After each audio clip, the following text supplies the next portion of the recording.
killed him with the sword of the Ammonites. Now therefore the sword shall never depart from your house, because you have despised me, and have taken the wife of Uriah the Hittite to be your wife.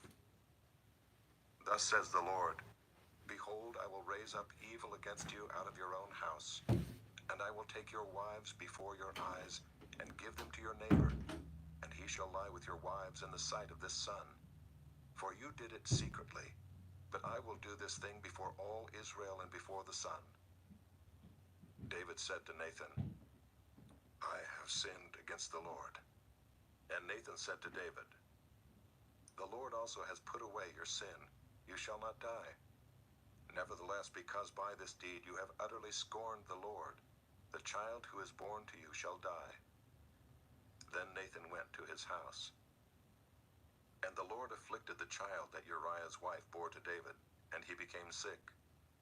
David therefore sought God on behalf of the child, and David fasted, and went in and lay all night on the ground. And the elders of his house stood beside him, to raise him from the ground, but he would not, nor did he eat food with them. On the 7th day the child died. And the servants of David were afraid to tell him that the child was dead, for they said, Behold, while the child was yet alive, we spoke to him, and he did not listen to us. How then can we say to him, The child is dead? He may do himself some harm. But when David saw that his servants were whispering together, David understood that the child was dead. And David said to his servants, Is the child dead? They said, He is dead. Then David arose from the earth and washed and anointed himself and changed his clothes. And he went into the house of the Lord and worshipped. He then went to his own house. And when he asked, they set food before him, and he ate. Then his servants said to him, What is this thing you have done? You fasted and wept for the child while he was alive, but when the child died, you arose and ate food. He said, While the child was still alive, I fasted and wept, for I said, Who knows whether the Lord will be gracious to me, that the child may live? But now he is dead. Why should I fast? Can I bring him back again? I shall go to him, but he will not return to me. Then David comforted his wife Bathsheba, and went into her and lay with her, and she bore a son, and he called his name Solomon.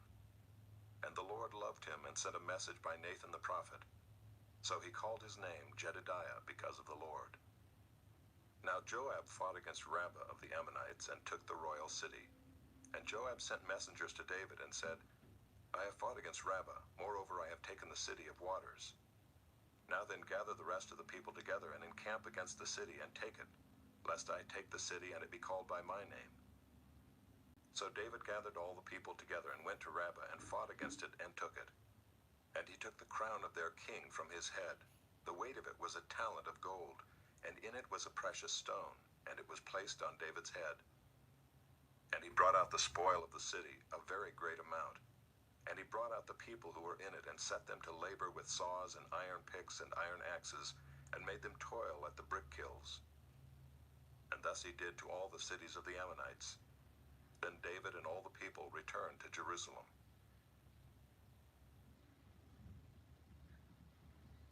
Chapter 13. Now Absalom, David's son, had a beautiful sister whose name was Tamar. And after a time, Amnon, David's son, loved her. And Amnon was so tormented that he made himself ill because of his sister Tamar, for she was a virgin, and it seemed impossible to Amnon to do anything to her. But Amnon had a friend whose name was Jonadab, the son of Shimeah, David's brother. And Jonadab was a very crafty man, and he said to him, O son of the king, why are you so haggard morning after morning? Will you not tell me? Amnon said to him, I love Tamar, my brother Absalom's sister. Jonadab said to him, Lie down on your bed and pretend to be ill, and when your father comes to see you, say to him, Let my sister Tamar come and give me bread to eat, and prepare the food in my sight, that I may see it and eat it from her hand. So Amnon lay down and pretended to be ill. And when the king came to see him, Amnon said to the king, Please let my sister Tamar come and make a couple of cakes in my sight, that I may eat from her hand. Then David sent home to Tamar, saying, Go to your brother Amnon's house and prepare food for him. So Tamar went to her brother Amnon's house where he was lying down. And she took dough and kneaded it and made cakes in his sight and baked the cakes. And she took the pan and emptied it out before him, but he refused to eat. And Amnon said, "Send out everyone from me." So everyone went out from him. Then Amnon said to Tamar, "Bring the food into the chamber that I may eat from your hand." And Tamar took the cakes she had made and brought them into the chamber to Amnon her brother. But when she brought them near him to eat, he took hold of her and said to her, "Come, lie with me, my sister." She answered him, "No, my brother, do not violate me, for such a thing is not done in Israel. Do not do this outrageous thing. As for me, where could I carry my shame? And as for you, you would be as one of the outrageous fools in Israel. Now therefore, please speak to the king, for he will not withhold me from you." But he would not listen to her, and being stronger than she, he violated her and lay with her. Then Amnon hated her with very great hatred, so that the hatred with which he hated her was greater than the love with which he had loved her. And Amnon said to her, "Get up, go." But she said to him, "No, my brother, for this wrong in sending me away is greater than the other that you did to me." But he would not listen to her. He called the young man who served him and said, "Put this woman out of my presence and bolt the door after her." Now she was wearing a long robe with sleeves, for thus were the virgin daughters of the king dressed. So his servant put her out and bolted the door after her. And Tamar put ashes on her head and tore the long robe that she wore. And she laid her hand on her head and went away, crying aloud as she went. And her brother Absalom said to her, "Has Amnon your brother been with you? Now hold your peace, my sister. He is your brother. Do not take this to heart." So Tamar lived, a desolate woman, in her brother Absalom's house. When King David heard of all these things, he was very angry. But Absalom spoke to Amnon neither good nor bad, for Absalom hated Amnon because he had violated his sister Tamar.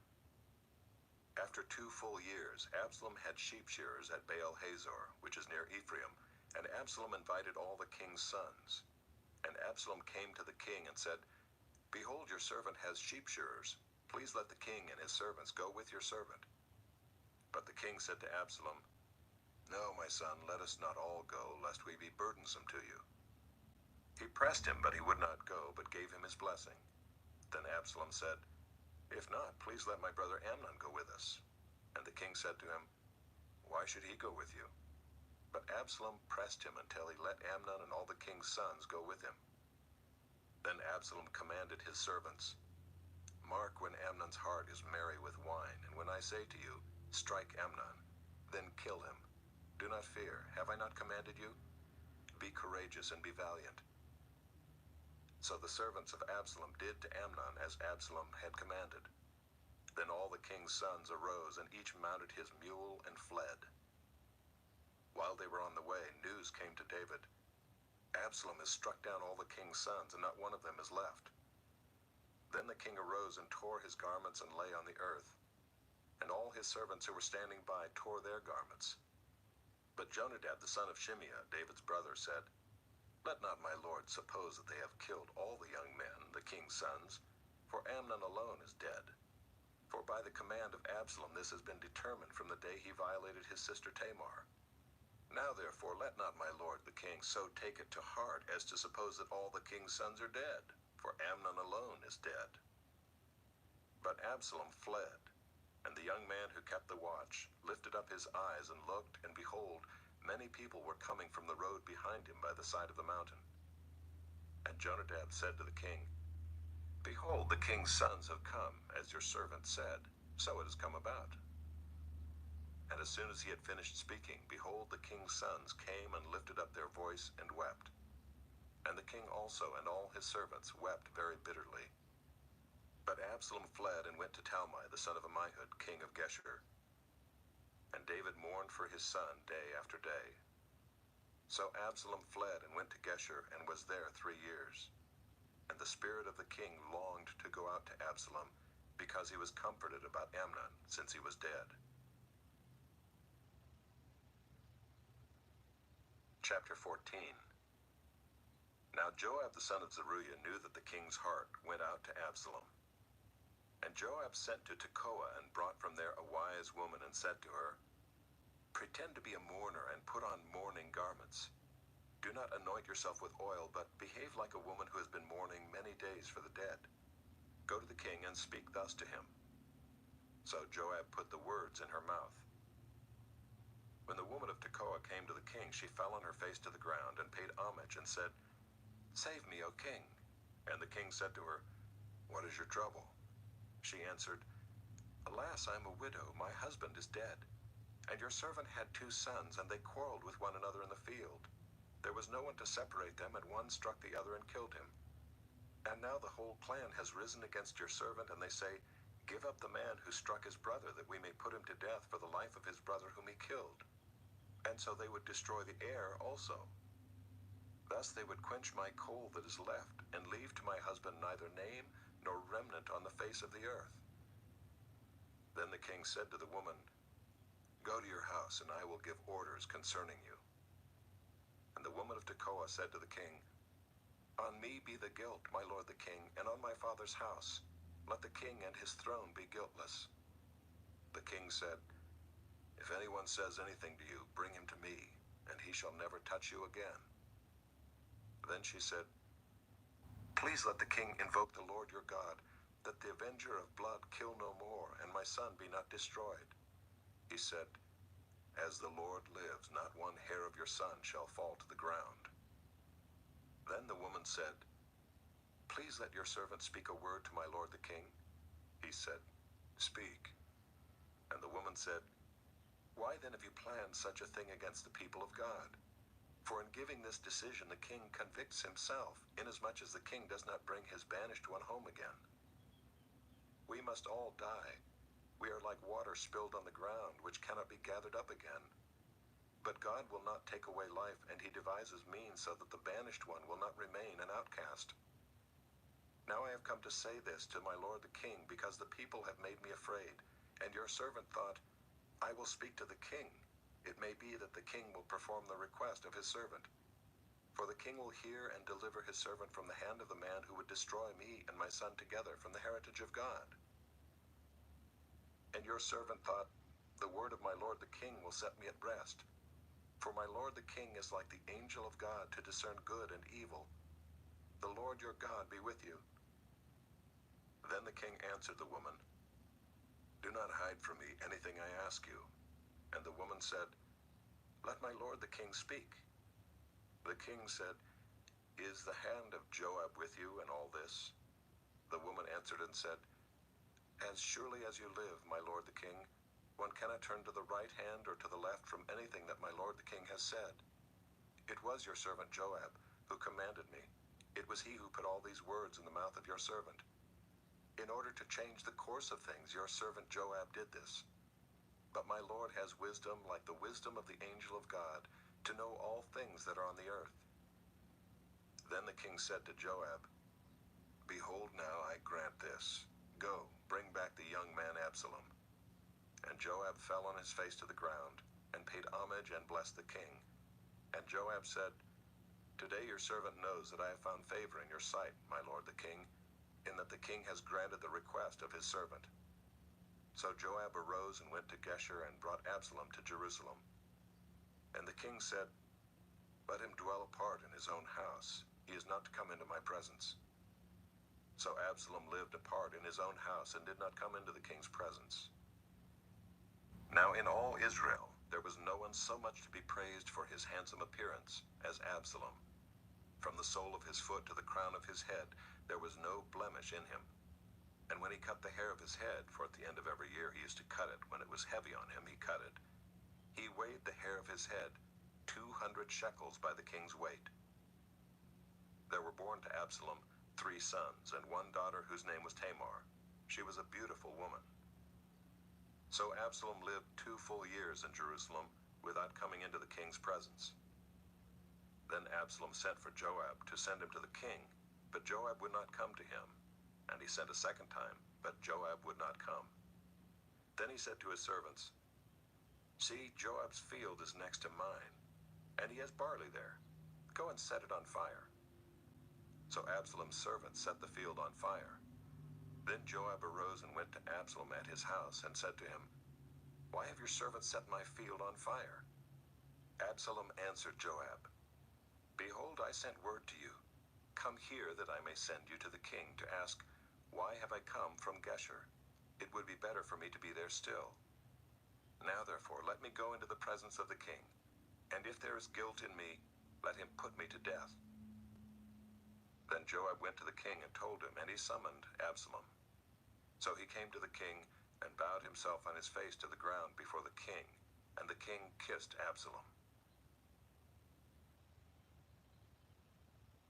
Chapter 15. After this, Absalom got himself a chariot and horses and 50 men to run before him.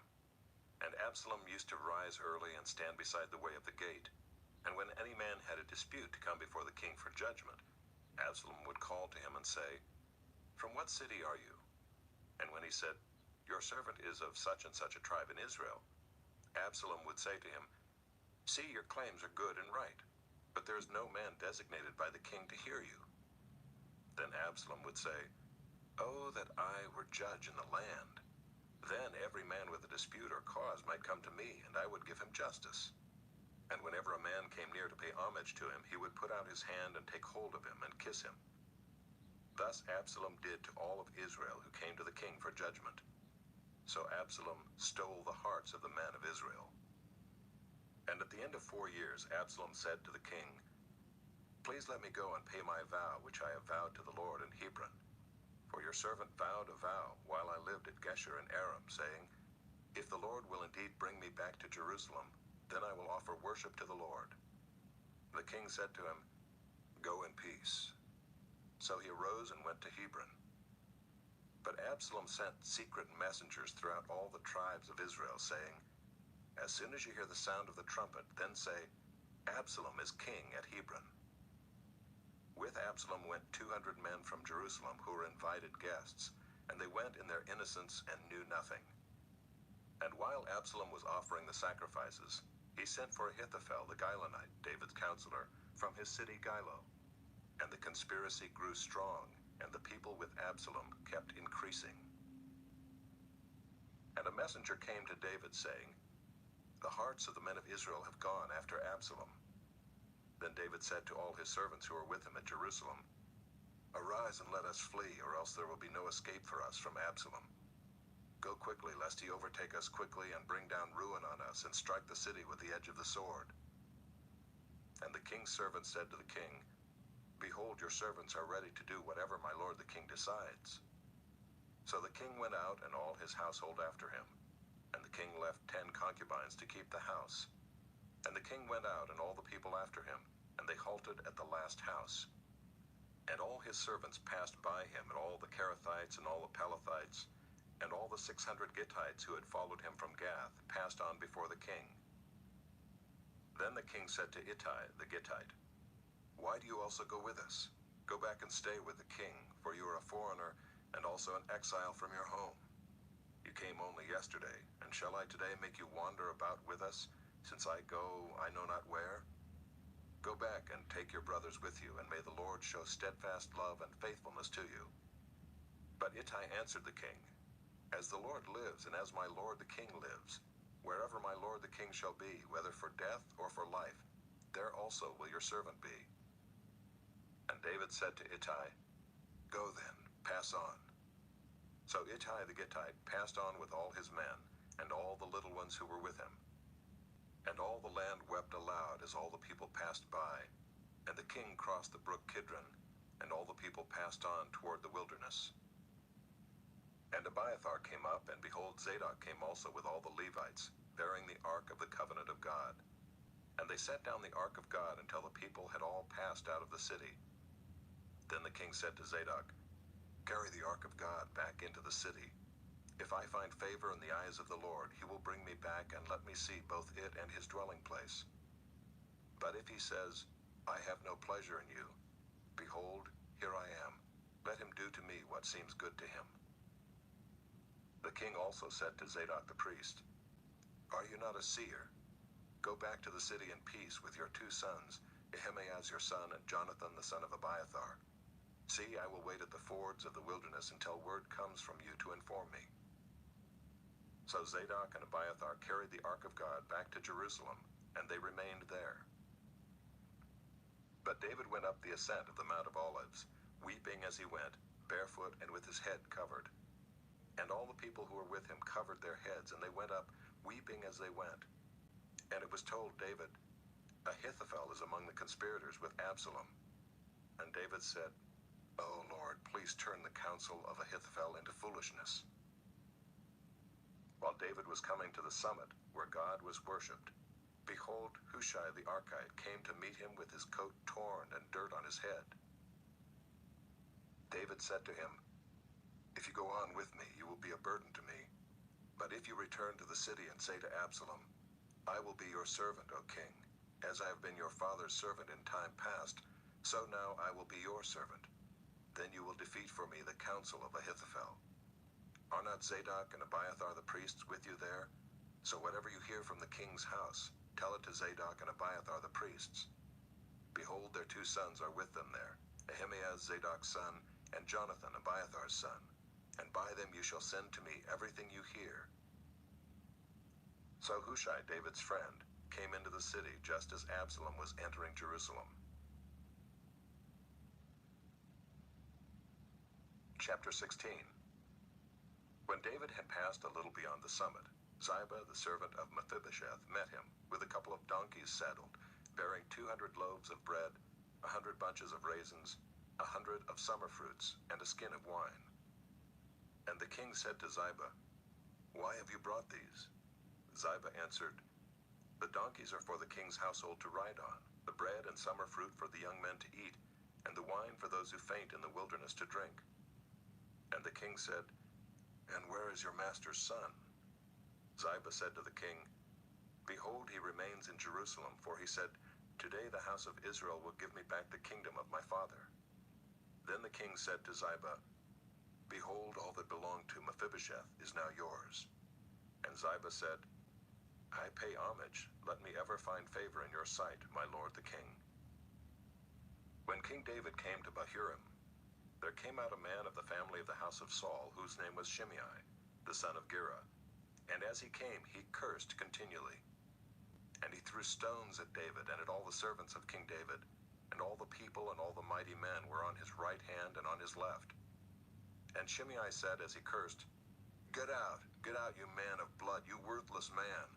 The Lord has avenged on you all the blood of the house of Saul, in whose place you have reigned, and the Lord has given the kingdom into the hand of your son Absalom. See, your evil is on you, for you are a man of blood." Then Abishai the son of Zeruiah said to the king, "Why should this dead dog curse my lord the king? Let me go over and take off his head." But the king said, "What have I to do with you, you sons of Zeruiah?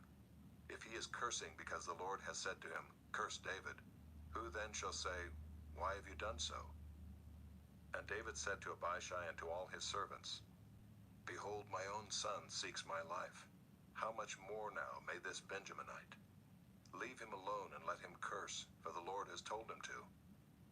It may be that the Lord will look on the wrong done to me, and that the Lord will repay me with good for his cursing today."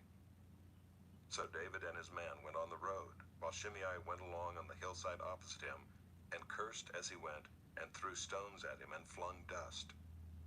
And the king and all the people who were with him arrived weary at the Jordan, and there he refreshed himself.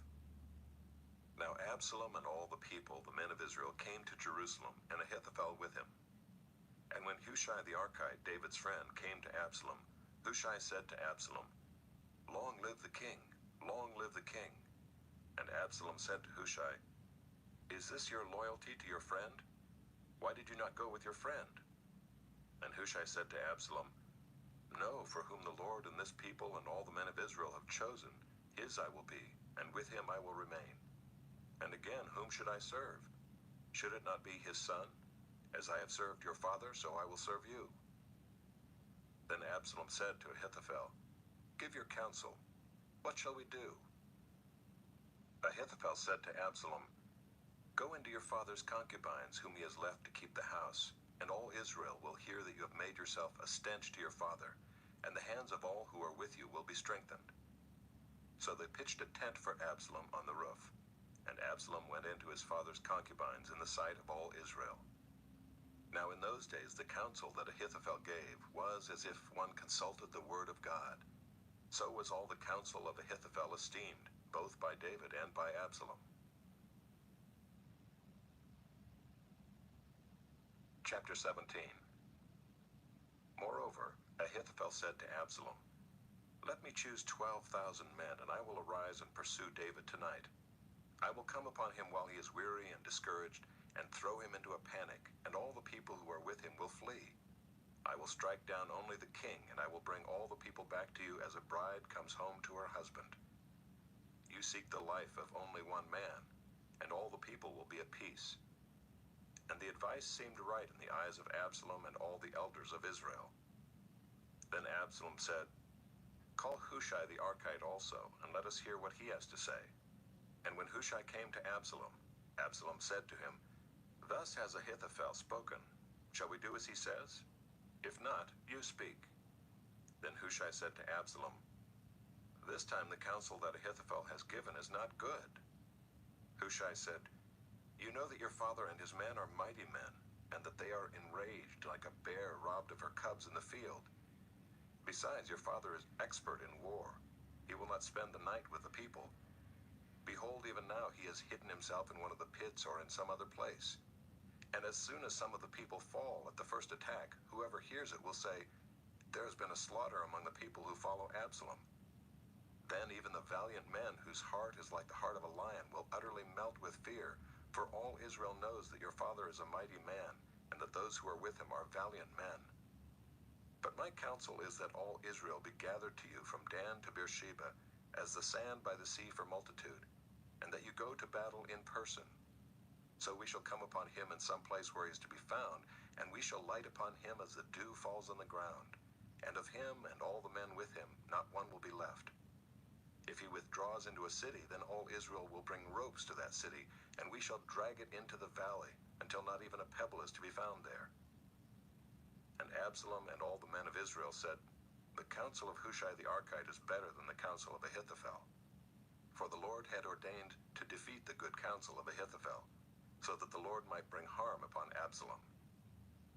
Then Hushai said to Zadok and Abiathar the priests, "Thus and so did Ahithophel counsel Absalom and the elders of Israel, and thus and so have I counseled. Now therefore send quickly and tell David, 'Do not stay tonight at the fords of the wilderness, but by all means pass over, lest the king and all the people who are with him be swallowed up.'" Now Jonathan and Ahimaaz were waiting at Enrogel. A female servant was to go and tell them, and they were to go and tell King David, for they were not to be seen entering the city. But a young man saw them and told Absalom. So both of them went away quickly and came to the house of a man at Bahurim, who had a well in his courtyard. And they went down into it. And the woman took and spread a covering over the well's mouth, and scattered grain on it, and nothing was known of it. When Absalom's servants came to the woman at the house, they said, "Where are Ahimaaz and Jonathan?" And the woman said to them, "They have gone over the brook of water." And when they had sought and could not find them, they returned to Jerusalem. After they had gone, the men came up out of the well and went and told King David. They said to David, "Arise and go quickly over the water, for thus and so has Ahithophel counseled against you." Then David arose and all the people who were with him, and they crossed the Jordan. By daybreak not one was left who had not crossed the Jordan. When Ahithophel saw that his counsel was not followed, he saddled his donkey and went off home to his own city. He set his house in order and hanged himself, and he died and was buried in the tomb of his father. Then David came to Mahanaim, and Absalom crossed the Jordan with all the men of Israel. Now Absalom had set Amasa over the army instead of Joab. Amasa was the son of a man named Ithra the Ishmaelite, who had married Abigail the daughter of Nahash, sister of Zeruiah, Joab's mother. And Israel and Absalom encamped in the land of Gilead. When David came to Mahanaim, Shobai the son of Nahash from Rabbah of the Ammonites, and Machir the son of Ammiel from Lo-debar, and Barzillai the Gileadite from Rogelim, brought beds, basins, and earthen vessels, wheat, barley, flour, parched grain, beans and lentils, honey and curds and sheep and cheese from the herd, for David and the people with him to eat, for they said, "The people are hungry and weary and thirsty in the wilderness." Chapter 18. Then David mustered the men who were with him, and set over them commanders of thousands, and commanders of hundreds. And David sent out the army 1/3 under the command of Joab, 1/3 under the command of Abishai the son of Zeruiah, Joab's brother, and 1/3 under the command of Ittai the Gittite. And the king said to the men, I myself will also go out with you. But the men said, You shall not go out, for if we flee, they will not care about us. If half of us die, they will not care about us. But you are worth 10,000 of us. Therefore it is better that you send us help from the city. The king said to them, Whatever seems best to you I will do. So the king stood at the side of the gate, while all the army marched out by hundreds and by thousands. And the king ordered Joab and Abishai and Ittai, Deal gently for my sake with the young man Absalom. And all the people heard when the king gave orders to all the commanders about Absalom.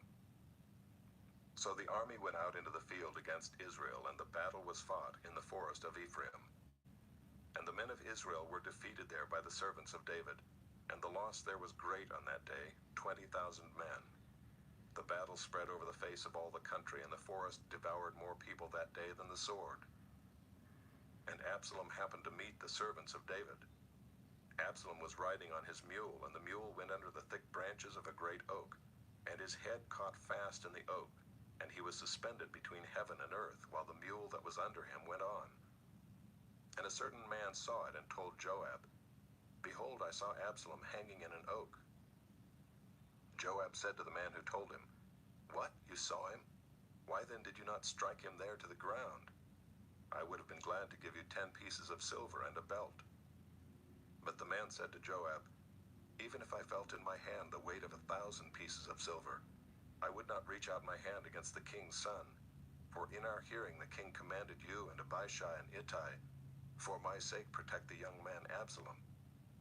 On the other hand, if I had dealt treacherously against his life, and there is nothing hidden from the king, then you yourself would have stood aloof. Joab said, I will not waste time like this with you. And he took 3 javelins in his hand, and thrust them into the heart of Absalom while he was still alive in the oak.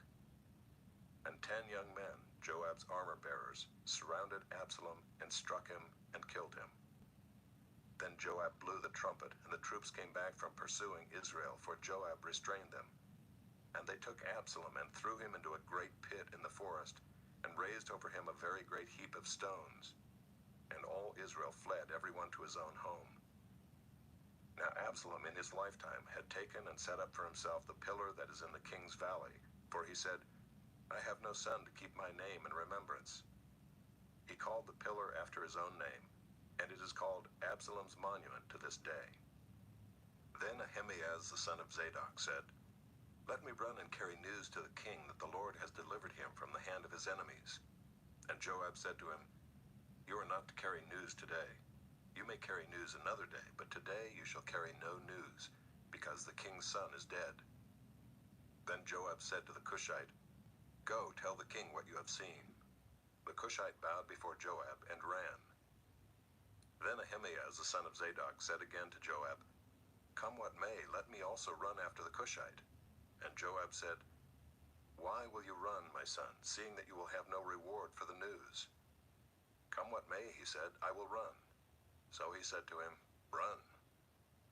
Then Ahimaaz ran by the way of the plain, and outran the Cushite. Now David was sitting between the 2 gates, and the watchman went up to the roof of the gate by the wall, and when he lifted up his eyes and looked, he saw a man running alone. The watchman called out and told the king, and the king said, If he is alone, there is news in his mouth. And he drew nearer and nearer. The watchman saw another man running, and the watchman called to the gate and said, See another man running alone. The king said, He also brings news. The watchman said, I think the running of the first is like the running of Ahimaaz the son of Zadok. And the king said, He is a good man and comes with good news. Then Ahimaaz cried out to the king, All is well. And he bowed before the king with his face to the earth and said, Blessed be the Lord your God, who has delivered up the men who raised their hand against my lord the king. And the king said, Is it well with the young man Absalom? Ahimaaz answered, When Joab sent the king's servant, your servant, I saw a great commotion, but I do not know what it was.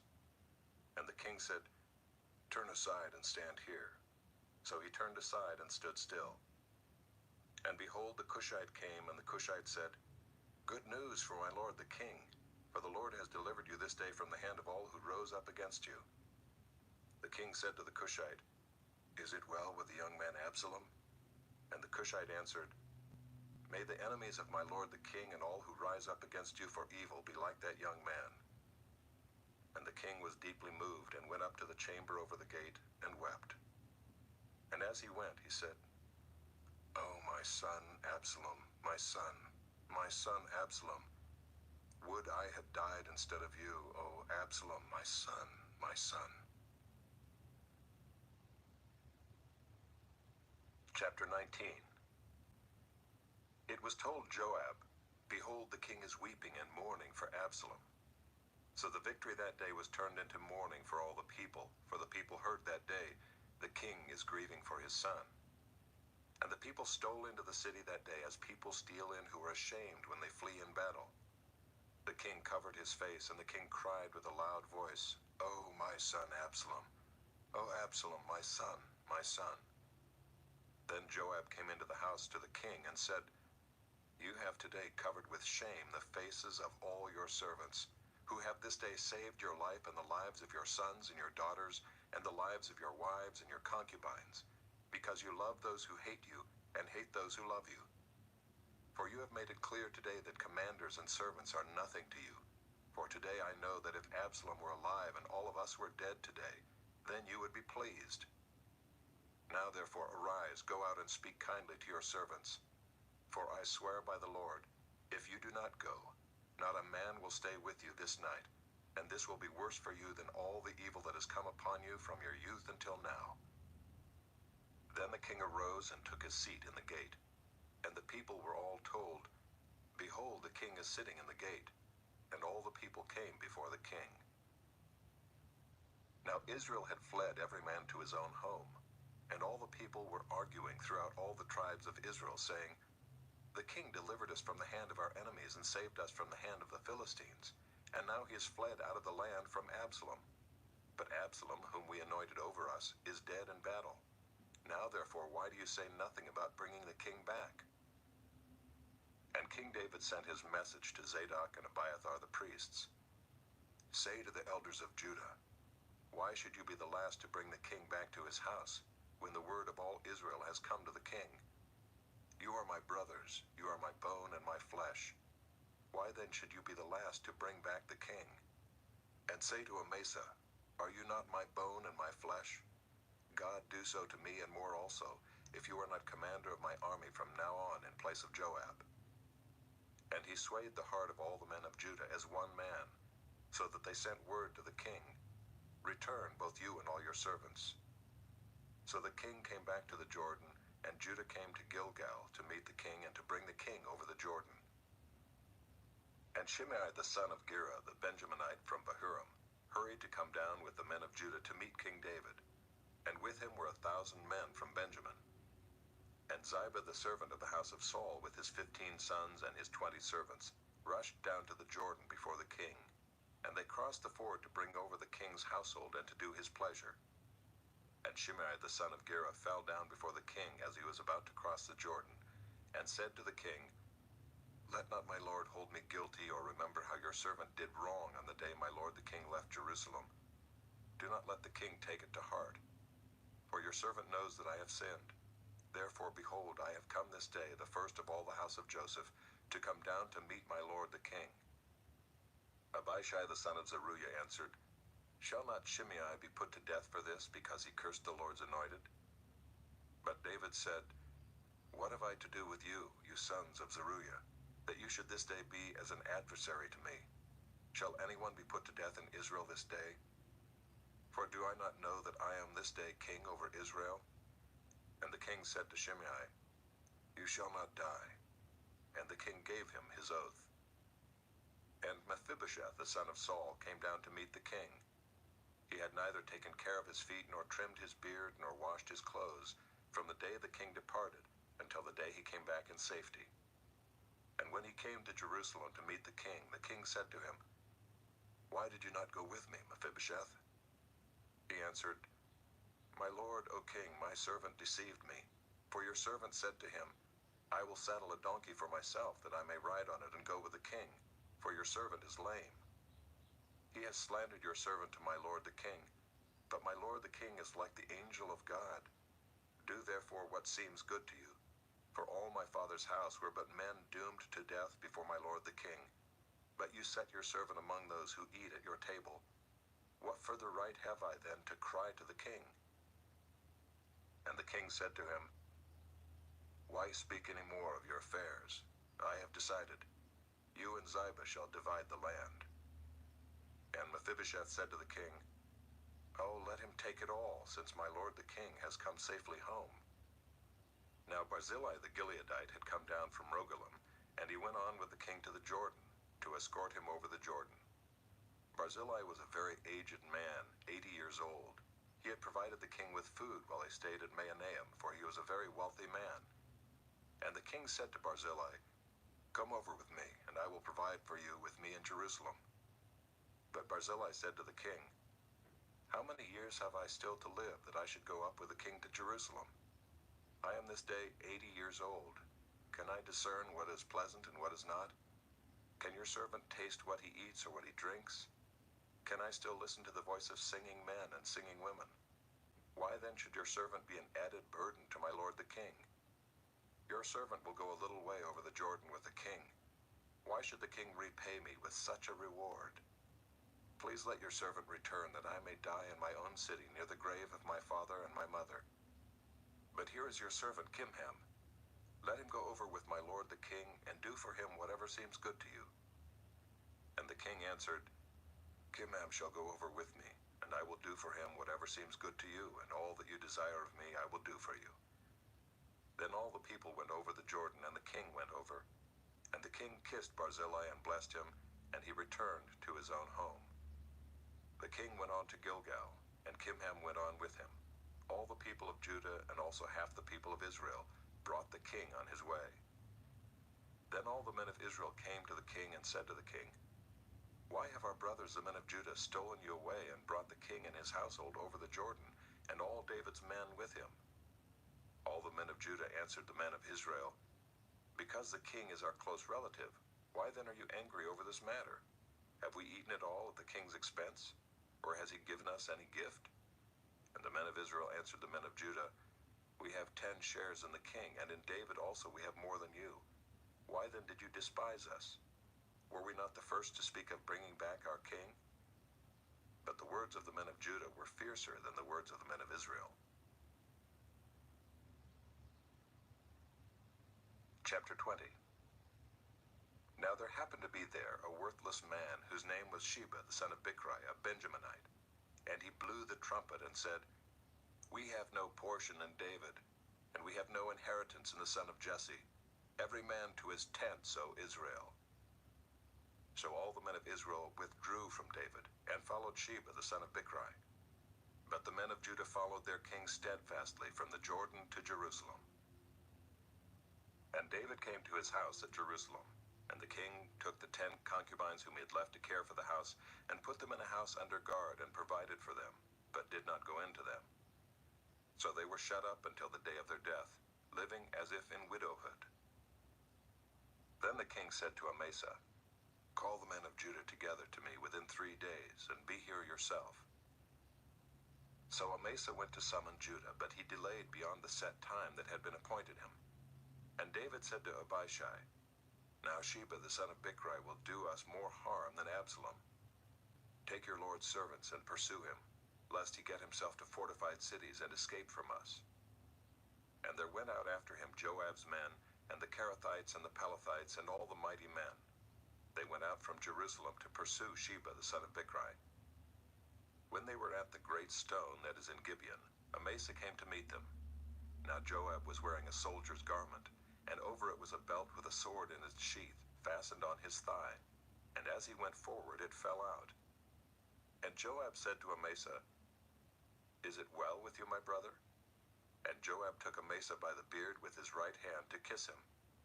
But Amasa did not observe the sword that was in Joab's hand. So Joab struck him with it in the stomach and spilled his entrails to the ground without striking a second blow, and he died. Then Joab and Abishai his brother pursued Sheba the son of Bichri, and one of Joab's young men took his stand by Amasa and said, "Whoever favors Joab, and whoever is for David, let him follow Joab." And Amasa lay wallowing in his blood in the highway, and anyone who came by seeing him stopped. And when the man saw that all the people stopped, he carried Amasa out of the highway into the field and threw a garment over him. When he was taken out of the highway, all the people went on after Joab to pursue Sheba the son of Bichri. And Sheba passed through all the tribes of Israel to Abel of Beth-maachah, and all the Bichrites assembled and followed him in. And all the men who were with Joab came and besieged him in Abel of Beth-maachah. They cast up a mound against the city, and it stood against the rampart, and they were battering the wall to throw it down. Then a wise woman called from the city, "Listen, listen, tell Joab, 'Come here that I may speak to you.' And he came near her, and the woman said, 'Are you Joab?' He answered, 'I am.' Then she said to him, 'Listen to the words of your servant.' And he answered, 'I am listening.' Then she said, 'They used to say in former times, Let them but ask counsel at Abel, and so they settled a matter. I am one of those who are peaceable and faithful in Israel. You seek to destroy a city that is a mother in Israel. Why will you swallow up the heritage of the Lord?' Joab answered, 'Far be it from me, far be it that I should swallow up or destroy. That is not true, but a man of the hill country of Ephraim called Sheba the son of Bichri has lifted up his hand against King David. Give up him alone, and I will withdraw from the city.' And the woman said to Joab, 'Behold, his head shall be thrown to you over the wall.' Then the woman went to all the people in her wisdom, and they cut off the head of Sheba the son of Bichri and threw it out to Joab. So he blew the trumpet, and they dispersed from the city, every man to his home. And Joab returned to Jerusalem to the king. Now Joab was in command of all the army of Israel, and Benaiah the son of Jehoiada was in command of the Kerethites and the Pelethites. And Adoram was in charge of the forced labor, and Jehoshaphat the son of Ahilud was the recorder, and Sheva was secretary, and Zadok and Abiathar were priests, and Ira the Jairite was also David's priest. Chapter 21. Now there was a famine in the days of David for 3 years, year after year. And David sought the face of the Lord. And the Lord said, 'There is blood guilt on Saul and on his house, because he put the Gibeonites to death.' So the king called the Gibeonites and spoke to them.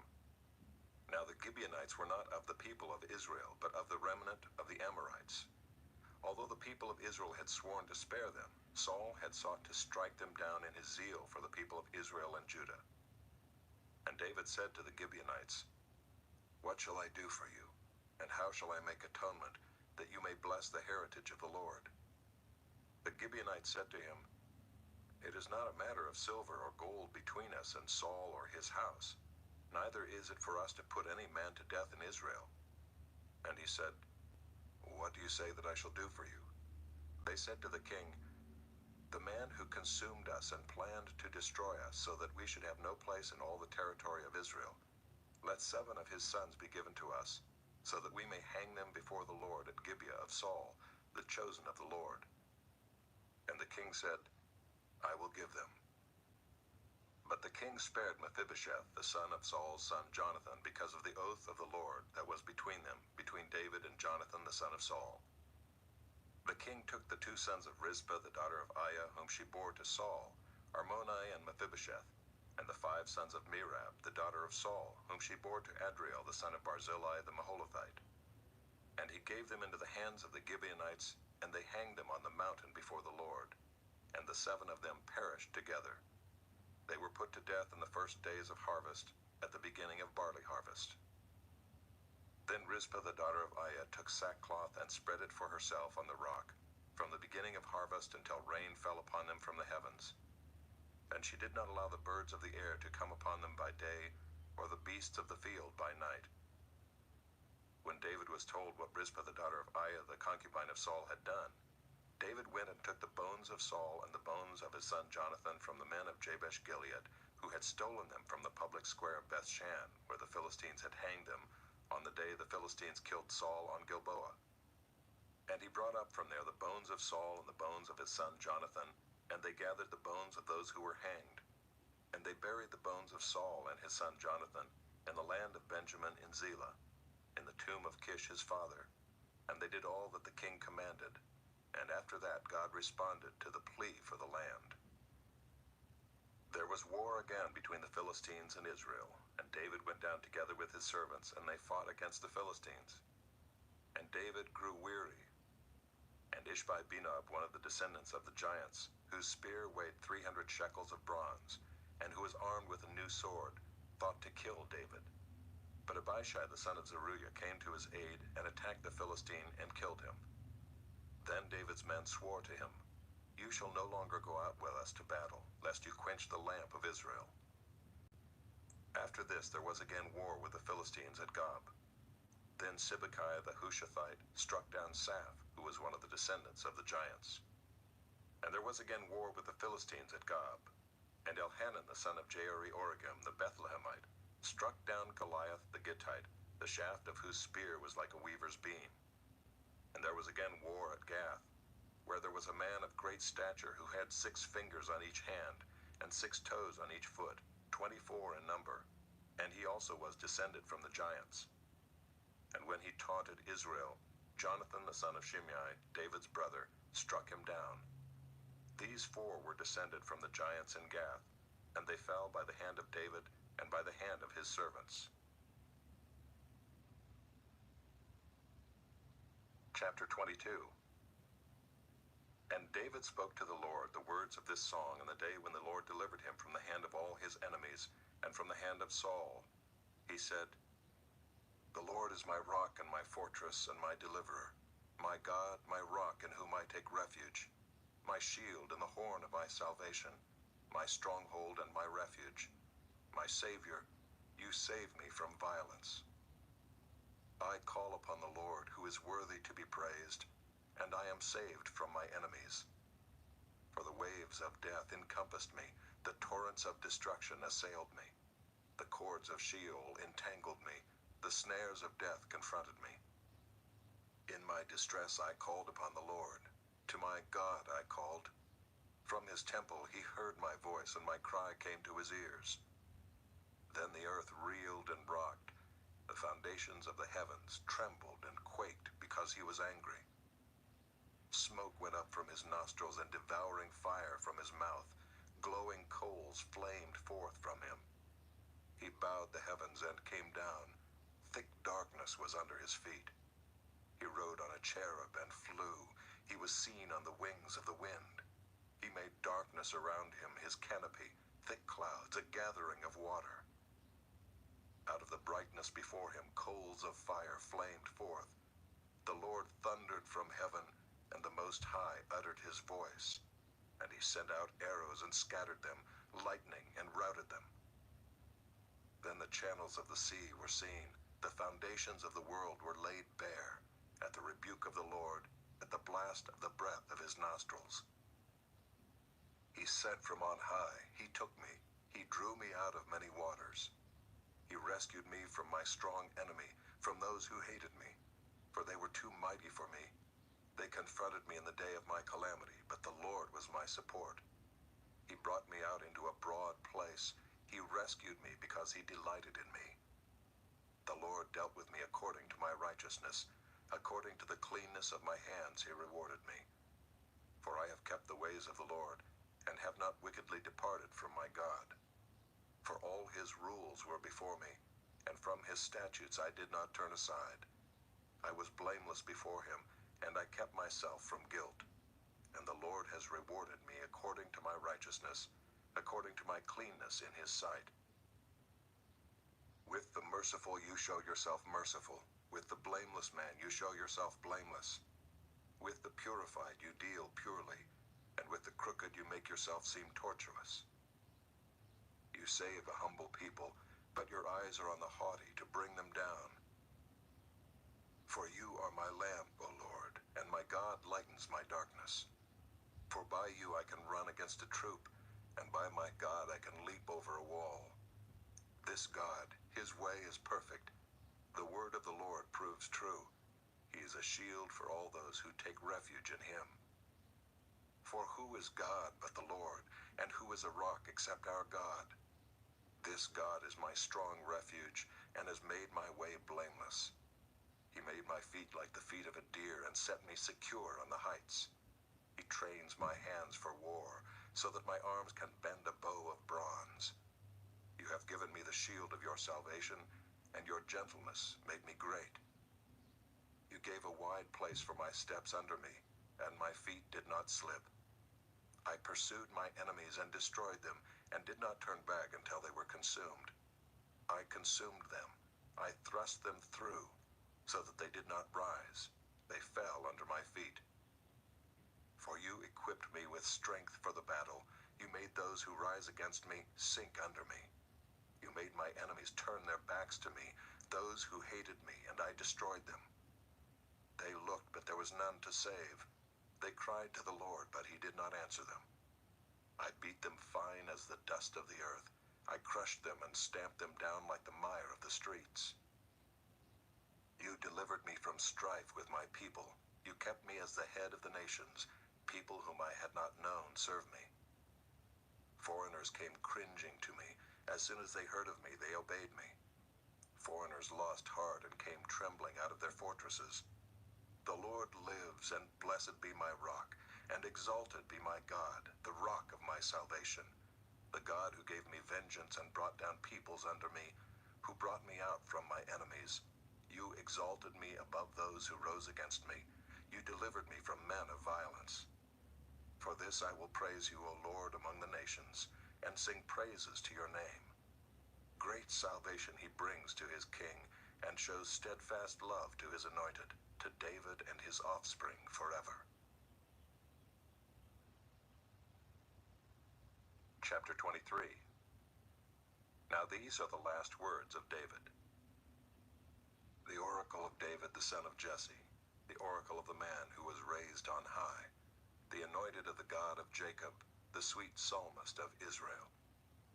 The Spirit of the Lord speaks by me, his word is on my tongue.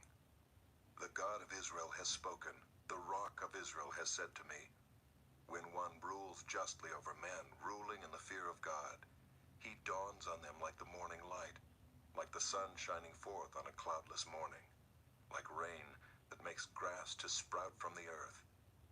For does not my house stand so with God? For he has made with me an everlasting covenant, ordered in all things and secure. For will he not cause to prosper all my help and my desire? But worthless men are all like thorns that are thrown away, for they cannot be taken with the hand. But the man who touches them arms himself with iron and the shaft of a spear, and they are utterly consumed with fire. These are the names of the mighty men whom David had. Josheb-Basshebeth, a Tekemonite. He was chief of the 3. He wielded his spear against 800 whom he killed at one time. And next to him among the 3 mighty men was Eleazar the son of Dodo, son of Ahohai. He was with David when they defied the Philistines who were gathered there for battle, and the men of Israel withdrew. He rose and struck down the Philistines until his hand was weary, and his hand clung to the sword. And the Lord brought about a great victory that day, and the men returned after him only to strip the slain. And next to him was Shammah the son of Agi the Hararite. The Philistines gathered together at Lehi, where there was a plot of ground full of lentils, and the men fled from the Philistines. But he took his stand in the midst of the plot and defended it and struck down the Philistines, and the Lord worked a great victory. And 3 of the 30 chief men went down and came about harvest time to David at the cave of Adullam, when a band of Philistines was encamped in the valley of Rephaim. David was then in the stronghold, and the garrison of the Philistines was then at Bethlehem. And David said longingly, "Oh, that someone would give me water to drink from the well of Bethlehem that is by the gate." Then the 3 mighty men broke through the camp of the Philistines and drew water out of the well of Bethlehem that was by the gate, and carried and brought it to David. But he would not drink of it. he poured it out to the Lord and said, "Far be it from me, O Lord, that I should do this. Shall I drink the blood of the men who went at the risk of their lives?" Therefore he would not drink it. These things the three mighty men did.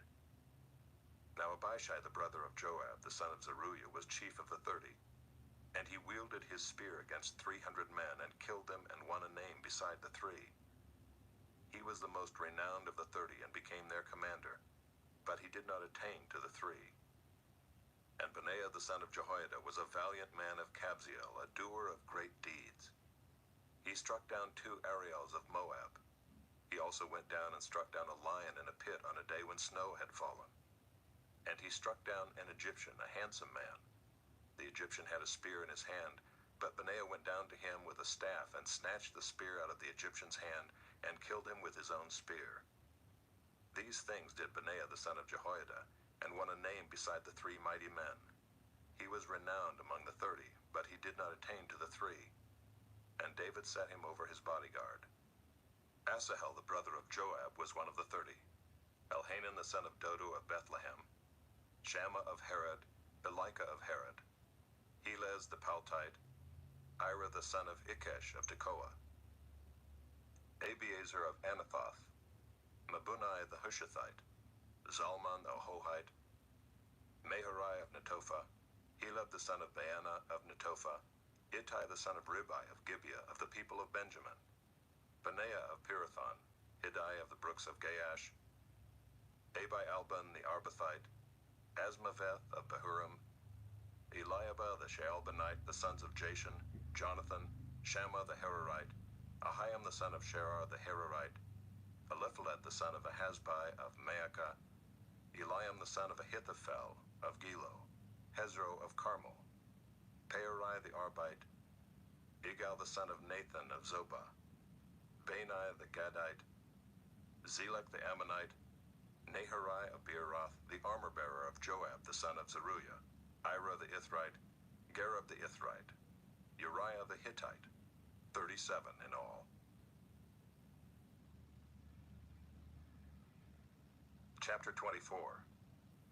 Again the anger of the Lord was kindled against Israel, and he incited David against them, saying, "Go, number Israel and Judah."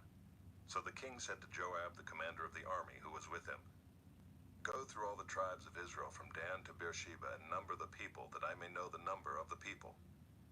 But Joab said to the king, "May the Lord your God add to the people 100 times as many as they are, while the eyes of my lord the king still see it. But why does my lord the king delight in this thing?" But the king's word prevailed against Joab and the commanders of the army. So Joab and the commanders of the army went out from the presence of the king to number the people of Israel. They crossed from the Jordan and began from Aroer, and from the city that is in the middle of the valley, toward Gad and on to Jazer. Then they came to Gilead and to Kadesh in the land of the Hittites. And they came to Dan, and from Dan they went around to Sidon, and came to the fortress of Tyre, and to all the cities of the Hivites and Canaanites. And they went out to the Negeb of Judah at Beersheba. So when they had gone through all the land, they came to Jerusalem at the end of 9 months and 20 days. And Joab gave the sum of the numbering of the people to the king. In Israel there were 800,000 valiant men who drew the sword, and the men of Judah were 500,000. But David's heart struck him after he had numbered the people. And David said to the Lord, "I have sinned greatly in what I have done. But now, O Lord, please take away the iniquity of your servant, for I have done very foolishly." And when David arose in the morning, the word of the Lord came to the prophet Gad, David's seer, saying, "Go and say to David, Thus says the Lord, 3 things I offer you. Choose one of them, that I may do it to you." So Gad came to David and told him, and said to him, "Shall 3 years of famine come to you in your land? Or will you flee 3 months before your foes while they pursue you? Or shall there be 3 days pestilence in your land? Now consider and decide what answer I shall return to him who sent me." Then David said to Gad, "I am in great distress. Let us fall into the hand of the Lord, for his mercy is great. But let me not fall into the hand of man." So the Lord sent a pestilence on Israel from the morning until the appointed time. And there died of the people from Dan to Beersheba 70,000 men. And when the angel stretched out his hand toward Jerusalem to destroy it, the Lord relented from the calamity and said to the angel who was working destruction among the people, "It is enough. Now stay your hand." And the angel of the Lord was by the threshing floor of Araunah the Jebusite. Then David spoke to the Lord when he saw the angel who was striking the people and said, "Behold, I have sinned, and I have done wickedly. But these sheep, what have they done? Please let your hand be against me and against my father's house." And Gad came that day to David and said to him, "Go up, raise an altar to the Lord on the threshing floor of Araunah the Jebusite." So David went up at Gad's word as the Lord commanded. And when Araunah looked down, he saw the king and his servants coming on toward him. And Araunah went out and paid homage to the king with his face to the ground. And Araunah said, "Why has my lord the king come to his servant?" David said, "To buy the threshing floor from you in order to build an altar to the Lord, that the plague may be averted from the people." Then Araunah said to David, "Let my lord the king take and offer up what seems good to him. Here are the oxen for the burnt offering, and the threshing sledges and the yokes of the oxen for the wood. All this, O king, Araunah gives to the king." And Araunah said to the king, "May the Lord your God accept you." But the king said to Araunah, "No, but I will buy it from you for a price. I will not offer burnt offerings to the Lord my God that cost me nothing." So David bought the threshing floor and the oxen for 50 shekels of silver. And David built there an altar to the Lord and offered burnt offerings and peace offerings. So the Lord responded to the plea for the land, and the plague was averted from Israel. 1 Kings, chapter 1. Now King David was old and advanced in years, and although they covered him with clothes, he could not get warm. Therefore his servants said to him, "Let a young woman be sought for my lord the king, and let her wait on the king and be in his service. Let her lie in your arms, that my lord the king may be warm." So they sought for a beautiful young woman throughout all the territory of Israel, and found Abishag the Shunammite, and brought her to the king. The young woman was very beautiful, and she was of service to the king and attended to him, but the king knew her not. Now Adonijah the son of Haggith exalted himself, saying, "I will be king." And he prepared for himself chariots and horsemen, and 50 men to run before him. His father had never at any time displeased him by asking, "Why have you done thus and so?" He was also a very handsome man, and he was born next after Absalom. He conferred with Joab the son of Zeruiah, and with Abiathar the priest, and they followed Adonijah and helped him. But Zadok the priest, and Benaiah the son of Jehoiada, and Nathan the prophet, and Shimei, and Rei, and David's mighty men, were not with Adonijah. Adonijah sacrificed sheep, oxen, and fattened cattle by the serpent stone, which is beside En-Rogel, and he invited all his brothers, the king's sons, and all the royal officials of Judah. But he did not invite Nathan the prophet, or Benaiah, or the mighty men, or Solomon his brother. Then Nathan said to Bathsheba, the mother of Solomon, "Have you not heard that Adonijah the son of Haggith has become king, and David our Lord does not know it? Now therefore come, let me give you advice, that you may save your own life and the life of your son Solomon. Go in at once to King David and say to him, 'Did you not, my lord the king, swear to your servant, saying, Solomon your son shall reign after me, and he shall sit on my throne? Why then is Adonijah king?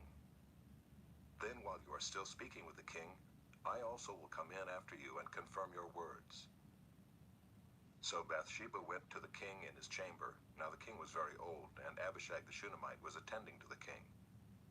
Bathsheba bowed and paid homage to the king, and the king said, 'What do you desire?' She said to him, 'My lord, you swore to your servant by the Lord your God, saying, Solomon your son shall reign after me, and he shall sit on my throne. And now, behold, Adonijah is king, although you, my lord the king, do not know it. He has sacrificed oxen, fattened cattle, and sheep in abundance, and has invited all the sons of the king, Abiathar the priest, and Joab the commander of the army. But Solomon your servant he has not invited. And now, my lord the king, the eyes of all Israel are on you, to tell them who shall sit on the throne of my lord the king after him. Otherwise it will come to pass, when my lord the king sleeps with his fathers, that I and my son Solomon will be counted offenders.' While she was still speaking with the king, Nathan the prophet came in, and they told the king, "Here is Nathan the prophet." And when he came in before the king, he bowed before the king with his face to the ground. And Nathan said, "My lord the king, have you said, Adonijah shall reign after me, and he shall sit on my throne?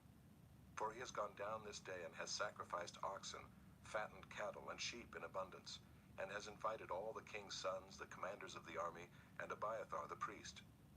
And behold, they are eating and drinking before him, and saying, Long live King Adonijah. But me, your servant, and Zadok the priest, and Benaiah the son of Jehoiada, and your servant Solomon, he has not invited. Has this thing been brought about by my lord the king, and you have not told your servants who should sit on the throne of my lord the king after him?" Then King David answered, "Call Bathsheba to me." So she came into the king's presence and stood before the king. And the king swore, saying, "As the Lord lives, who has redeemed my soul out of every adversity, as I swore to you by the Lord, the God of Israel, saying, Solomon your son shall reign after me, and he shall sit on my throne in my place, even so will I do this day." Then Bathsheba bowed with her face to the ground and paid homage to the king, and said, "May my lord King David live forever." King David said, "Call to me Zadok the priest, Nathan the prophet, and Benaiah the son of Jehoiada." So they came before the king, and the king said to them, "Take with you the servants of your lord, and have Solomon my son ride on my own mule, and bring him down to Gihon. And let Zadok the priest and Nathan the prophet there anoint him king over Israel. Then blow the trumpet and say, Long live King Solomon. You shall then come up after him, and he shall come and sit on my throne, for he shall be king in my place. And I have appointed him to be ruler over Israel and over Judah." And Benaiah the son of Jehoiada answered the king, "Amen. May the Lord, the God of my lord the king, say so. As the Lord has been with my lord the king, even so may he be with Solomon, and make his throne greater than the throne of my lord King David." So Zadok the priest, Nathan the prophet, and Benaiah the son of Jehoiada, and the Kerethites and the Pelethites went down and had Solomon ride on King David's mule, and brought him to Gihon. There Zadok the priest took the horn of oil from the tent and anointed Solomon. Then they blew the trumpet, and all the people said, "Long live King Solomon!" And all the people went up after him, playing on pipes and rejoicing with great joy, so that the earth was split by their noise. Adonijah and all the guests who were with him heard it as they finished feasting. And when Joab heard the sound of the trumpet, he said, "What does this uproar in the city mean?" While he was still speaking, behold, Jonathan the son of Abiathar the priest came. And Adonijah said, "Come in, for you are a worthy man, and bring good news." Jonathan answered Adonijah, "No, for our lord King David has made Solomon king, and the king has sent with him Zadok the priest, Nathan the prophet, and Benaiah the son of Jehoiada, and the Kerethites and the Pelethites. And they had him ride on the king's mule. And Zadok the priest and Nathan the prophet have anointed him king at Gihon, and they have gone up from there rejoicing, so that the city is in an uproar. This is the noise that you have heard. Solomon sits on the royal throne." Moreover, the king's servants came to congratulate our lord King David, saying, "May your God make the name of Solomon more famous than yours, and make his throne greater than your throne." And the king bowed himself on the bed. And the king also said, "Blessed be the Lord, the God of Israel, who has granted someone to sit on my throne this day, my own eyes seeing it." Then all the guests of Adonijah trembled and rose, and each went his own way. And Adonijah feared Solomon. So he arose and went and took hold of the horns of the altar. Then it was told Solomon, "Behold, Adonijah fears King Solomon, for behold, he has laid hold of the horns of the altar, saying, Let King Solomon swear to me first that he will not put his servant to death with the sword." And Solomon said, "If he will show himself a worthy man, not one of his hairs shall fall to the earth. But if wickedness is found in him, he shall die." So King Solomon sent, and they brought him down from the altar. And he came and paid homage to King Solomon. And Solomon said to him, "Go to your house." Chapter 2. When David's time to die drew near, he commanded Solomon his son, saying, "I am about to go the way of all the earth. Be strong and show yourself a man, and keep the charge of the Lord your God, walking in his ways and keeping his statutes, his commandments, his rules, and his testimonies, as it is written in the law of Moses, that you may prosper in all that you do and wherever you turn, that the Lord may establish his word that he spoke concerning me, saying, if your sons pay close attention to their way, to walk before me in faithfulness with all their heart and with all their soul, you shall not lack a man on the throne of Israel. Moreover, you also know what Joab the son of Zeruiah did to me, how he dealt with the two commanders of the armies of Israel, Abner the son of Ner, and Amasa the son of Jether, whom he killed, avenging in time of peace for blood that had been shed in war, and putting the blood of war on the belt around his waist and on the sandals on his feet. Act therefore according to your wisdom, but do not let his gray head go down to Sheol in peace. But deal loyally with the sons of Barzillai the Gileadite, and let them be among those who eat at your table.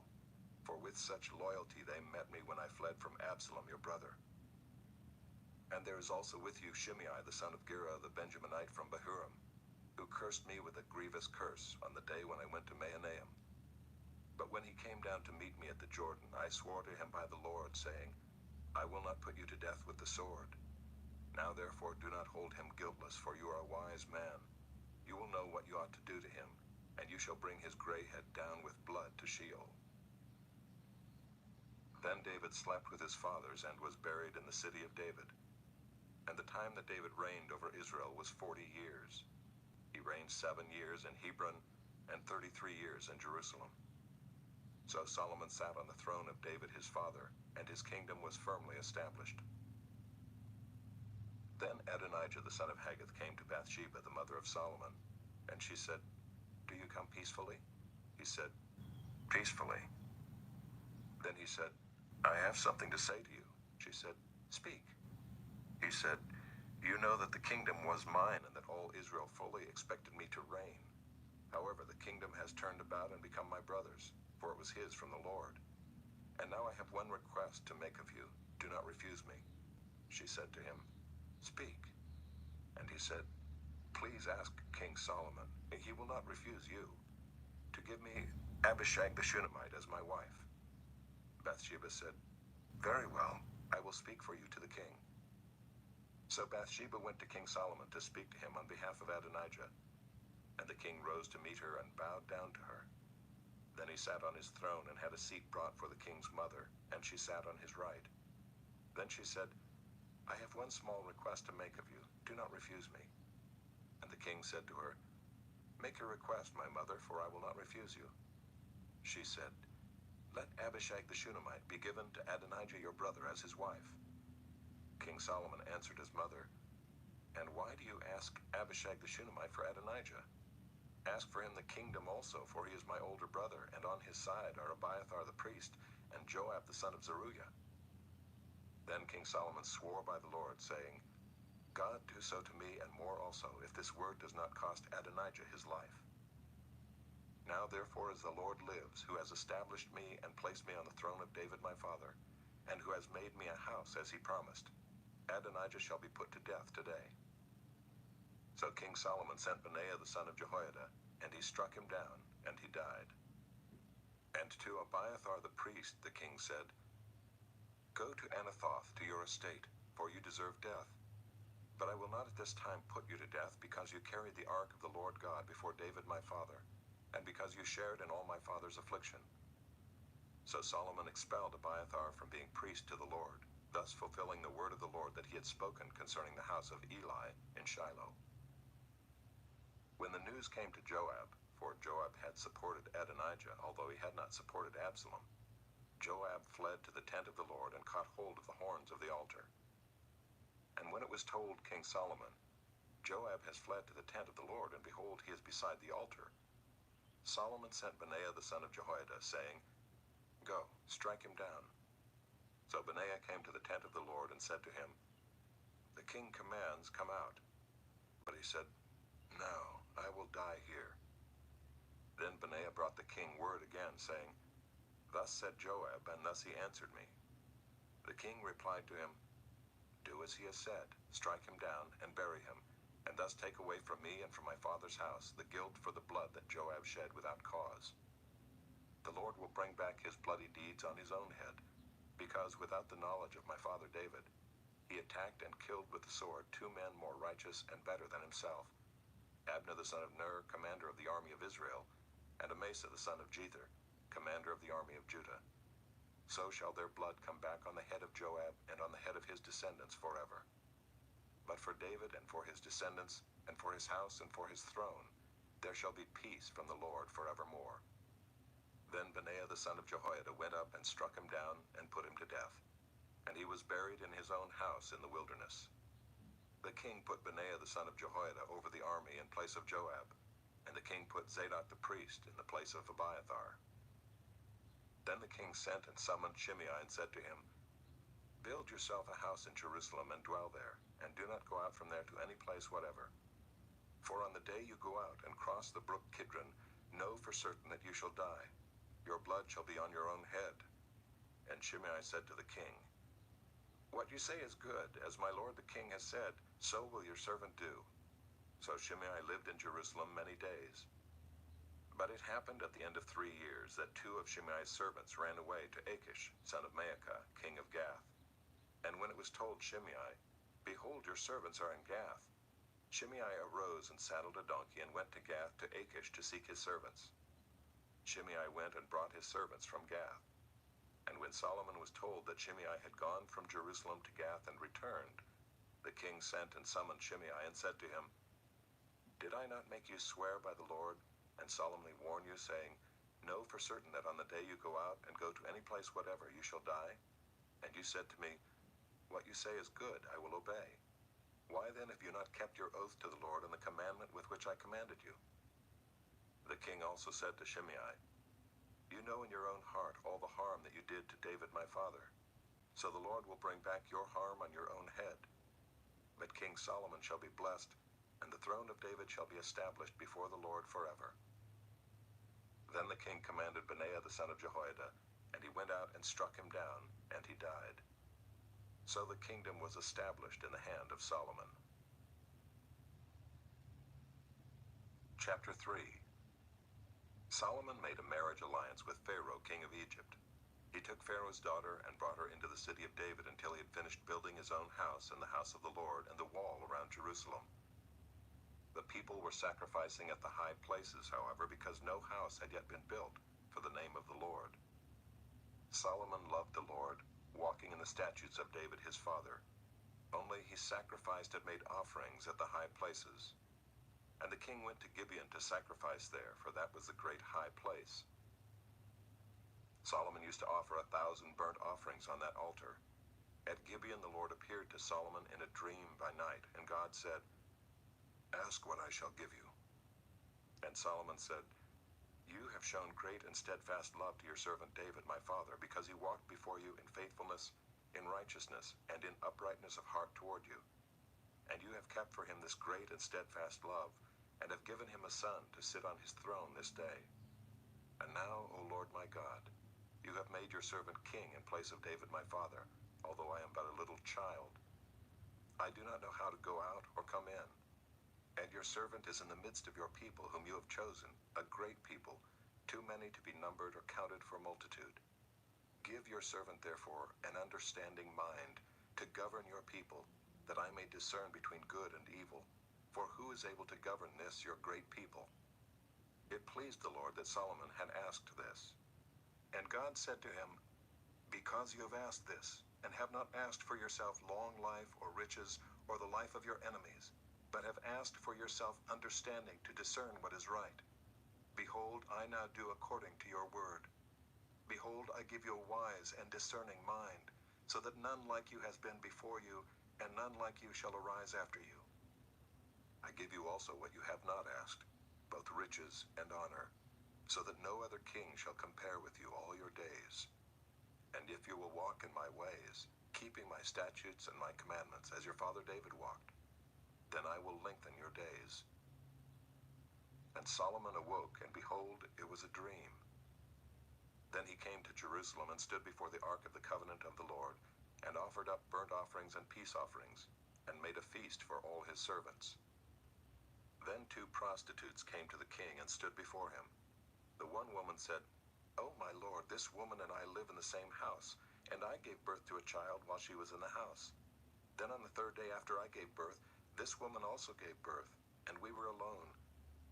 There was no one else with us in the house, only we two were in the house. And this woman's son died in the night because she lay on him. And she arose at midnight, and took my son from beside me while your servant slept, and laid him at her breast, and laid her dead son at my breast. When I rose in the morning to nurse my child, behold, he was dead. But when I looked at him closely in the morning, behold, he was not the child that I had born. But the other woman said, No, the living child is mine, and the dead child is yours. The first said, No, the dead child is yours, and the living child is mine. Thus they spoke before the king. Then the king said, The one says, This is my son that is alive, and your son is dead. And the other says, No, but your son is dead, and my son is the living one. And the king said, Bring me a sword. So a sword was brought before the king. And the king said, Divide the living child in two, and give half to the one and half to the other.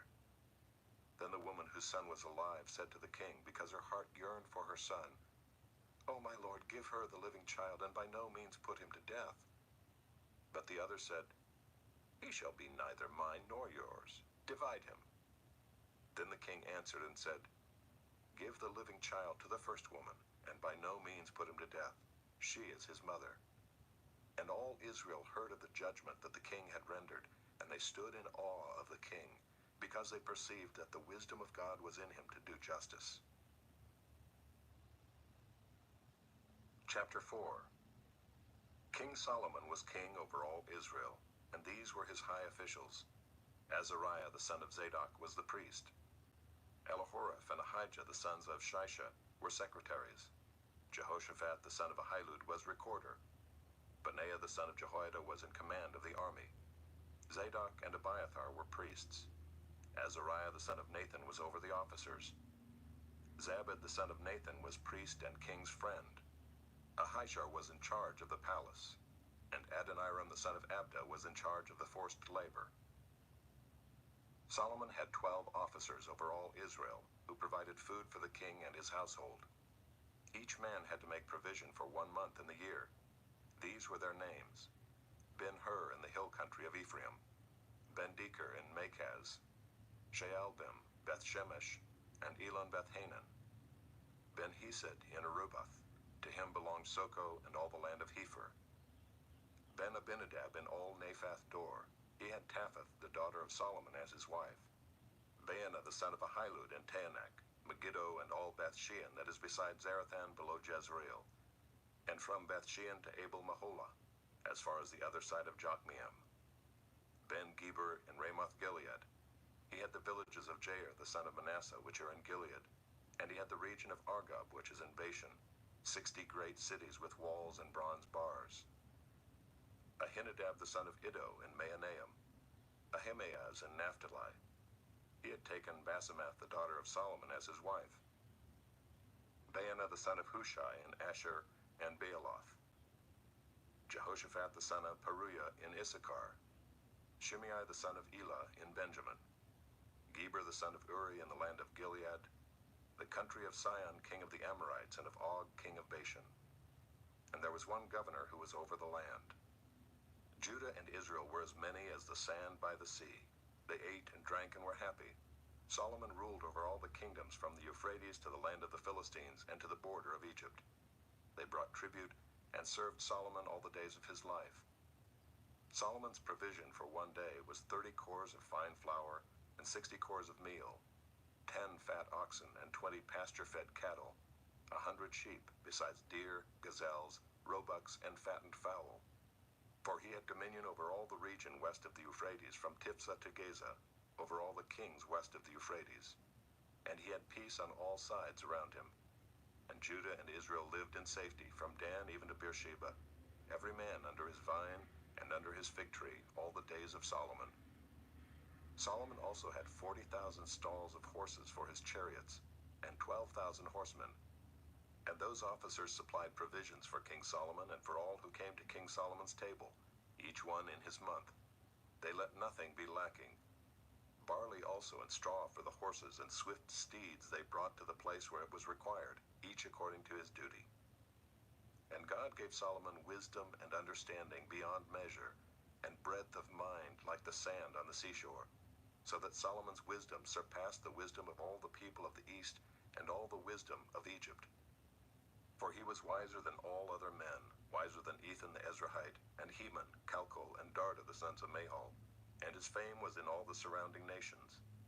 He also spoke 3,000 proverbs, and his songs were 1,005. He spoke of trees, from the cedar that is in Lebanon to the hyssop that grows out of the wall. He spoke also of beasts, and of birds, and of reptiles, and of fish. And people of all nations came to hear the wisdom of Solomon, and from all the kings of the earth who had heard of his wisdom. Chapter 5. Now Hiram, king of Tyre, sent his servants to Solomon when he heard that they had anointed him king in place of his father, for Hiram always loved David. And Solomon sent word to Hiram, "You know that David my father could not build a house for the name of the Lord his God because of the warfare with which his enemies surrounded him, until the Lord put them under the soles of his feet. But now the Lord my God has given me rest on every side. There is neither adversary nor misfortune. And so I intend to build a house for the name of the Lord my God, as the Lord said to David my father, Your son, whom I will set on your throne in your place, shall build the house for my name. Now therefore command that cedars of Lebanon be cut for me, and my servants will join your servants, and I will pay you for your servants such wages as you set, for you know that there is no one among us who knows how to cut timber, like the Sidonians." As soon as Hiram heard the words of Solomon, he rejoiced greatly and said, "Blessed be the Lord this day, who has given to David a wise son to be over this great people." And Hiram sent to Solomon, saying, "I have heard the message that you have sent to me. I am ready to do all you desire in the matter of cedar and cypress timber. My servant shall bring it down to the sea from Lebanon, and I will make it into rafts to go by sea to the place you direct. And I will have them broken up there, and you shall receive it. And you shall meet my wishes by providing food for my household." So Hiram supplied Solomon with all the timber of cedar and cypress that he desired, while Solomon gave Hiram 20,000 cores of wheat as food for his household, and 20,000 cores of beaten oil. Solomon gave this to Hiram year by year, and the Lord gave Solomon wisdom as he promised him. And there was peace between Hiram and Solomon, and the two of them made a treaty. King Solomon drafted forced labor out of all Israel, and the draft numbered 30,000 men. And he sent them to Lebanon, 10,000 a month in shifts. They would be a month in Lebanon and 2 months at home. Adoniram was in charge of the draft. Solomon also had 70,000 burden bearers and 80,000 stone cutters in the hill country, besides Solomon's 3,300 chief officers who were over the work, who had charge of the people who carried on the work. At the king's command, they quarried out great, costly stones in order to lay the foundation of the house with dressed stones. So Solomon's builders and Hiram's builders and the men of Gebal did the cutting and prepared the timber and the stone to build the house. Chapter 6. In the 480th year after the people of Israel came out of the land of Egypt, in the 4th year of Solomon's reign over Israel, in the month of Ziv, which is the 2nd month, he began to build the house of the Lord. The house that King Solomon built for the Lord was 60 cubits long, 20 cubits wide, and 30 cubits high. The vestibule in front of the nave of the house was 20 cubits long, equal to the width of the house, and 10 cubits deep in front of the house. And he made for the house windows with recessed frames. He also built a structure against the wall of the house, running around the walls of the house, both the nave and the inner sanctuary. And he made side chambers all around. The lowest story was 5 cubits broad, the middle one was 6 cubits broad, and the third was 7 cubits broad. For around the outside of the house he made offsets on the wall in order that the supporting beams should not be inserted into the walls of the house. When the house was built, it was with stone prepared at the quarry, so that neither hammer nor axe nor any tool of iron was heard in the house while it was being built. The entrance for the lowest story was on the south side of the house, and one went up by stairs to the middle story, and from the middle story to the third. So he built the house and finished it, And he made the ceiling of the house of beams and planks of cedar. He built the structure against the whole house, 5 cubits high, and it was joined to the house with timbers of cedar. Now the word of the Lord came to Solomon concerning this house that you are building. If you will walk in my statutes and obey my rules and keep all my commandments and walk in them, then I will establish my word with you, which I spoke to David your father. And I will dwell among the children of Israel and will not forsake my people Israel. So Solomon built the house and finished it. He lined the walls of the house on the inside with boards of cedar. From the floor of the house to the walls of the ceiling, he covered them on the inside with wood, and he covered the floor of the house with boards of cypress. He built 20 cubits of the rear of the house with boards of cedar from the floor to the walls, and he built this within as an inner sanctuary, as the most holy place. The house, that is, the nave in front of the inner sanctuary, was 40 cubits long. The cedar within the house was carved in the form of gourds and open flowers. All was cedar, no stone was seen. The inner sanctuary he prepared in the innermost part of the house to set there the ark of the covenant of the Lord. The inner sanctuary was 20 cubits long, 20 cubits wide, and 20 cubits high, and he overlaid it with pure gold. He also overlaid an altar of cedar. And Solomon overlaid the inside of the house with pure gold, and he drew chains of gold across in front of the inner sanctuary, and overlaid it with gold. And he overlaid the whole house with gold, until all the house was finished. Also the whole altar that belonged to the inner sanctuary he overlaid with gold. In the inner sanctuary he made 2 cherubim of olive wood, each 10 cubits high. 5 cubits was the length of one wing of the cherub, and 5 cubits the length of the other wing of the cherub. It was 10 cubits from the tip of one wing to the tip of the other. The other cherub also measured 10 cubits. Both cherubim had the same measure and the same form. The height of one cherub was 10 cubits, and so was that of the other cherub. He put the cherubim in the innermost part of the house, and the wings of the cherubim were spread out so that a wing of one touched the one wall, and a wing of the other cherub touched the other wall. Their other wings touched each other in the middle of the house, and he overlaid the cherubim with gold. Around all the walls of the house he carved engraved figures of cherubim and palm trees and open flowers in the inner and outer rooms. The floor of the house he overlaid with gold in the inner and outer rooms. For the entrance to the inner sanctuary he made doors of olive wood. The lintel and the doorpost were 5-sided. He covered the 2 doors of olive wood with carvings of cherubim, palm trees, and open flowers. He overlaid them with gold and spread gold on the cherubim and on the palm trees. So also he made for the entrance to the nave doorposts of olive wood in the form of a square, and 2 doors of cypress wood. The 2 leaves of the one door were folding, and the 2 leaves of the other door were folding.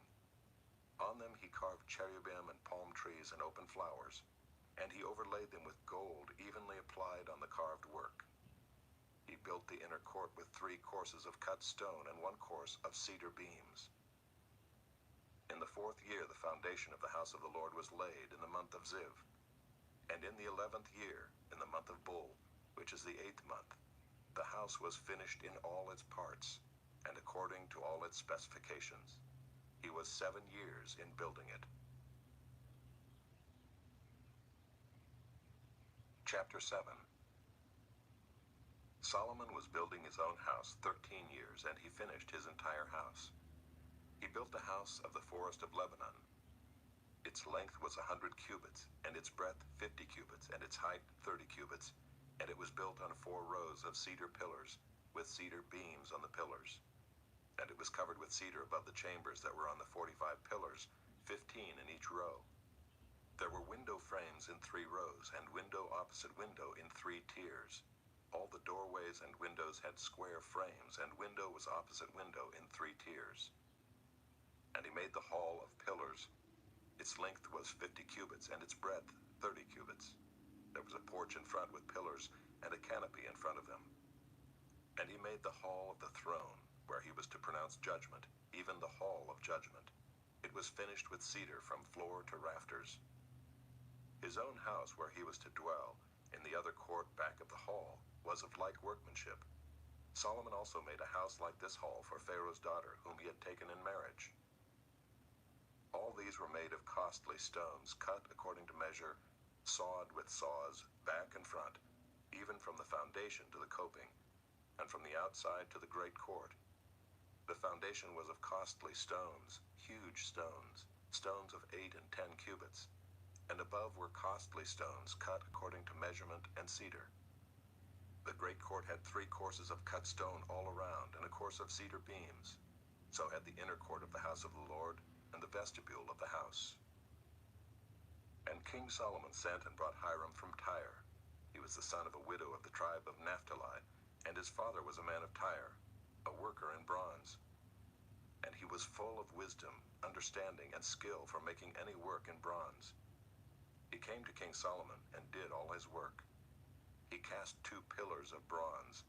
18 cubits was the height of one pillar, and a line of 12 cubits measured its circumference.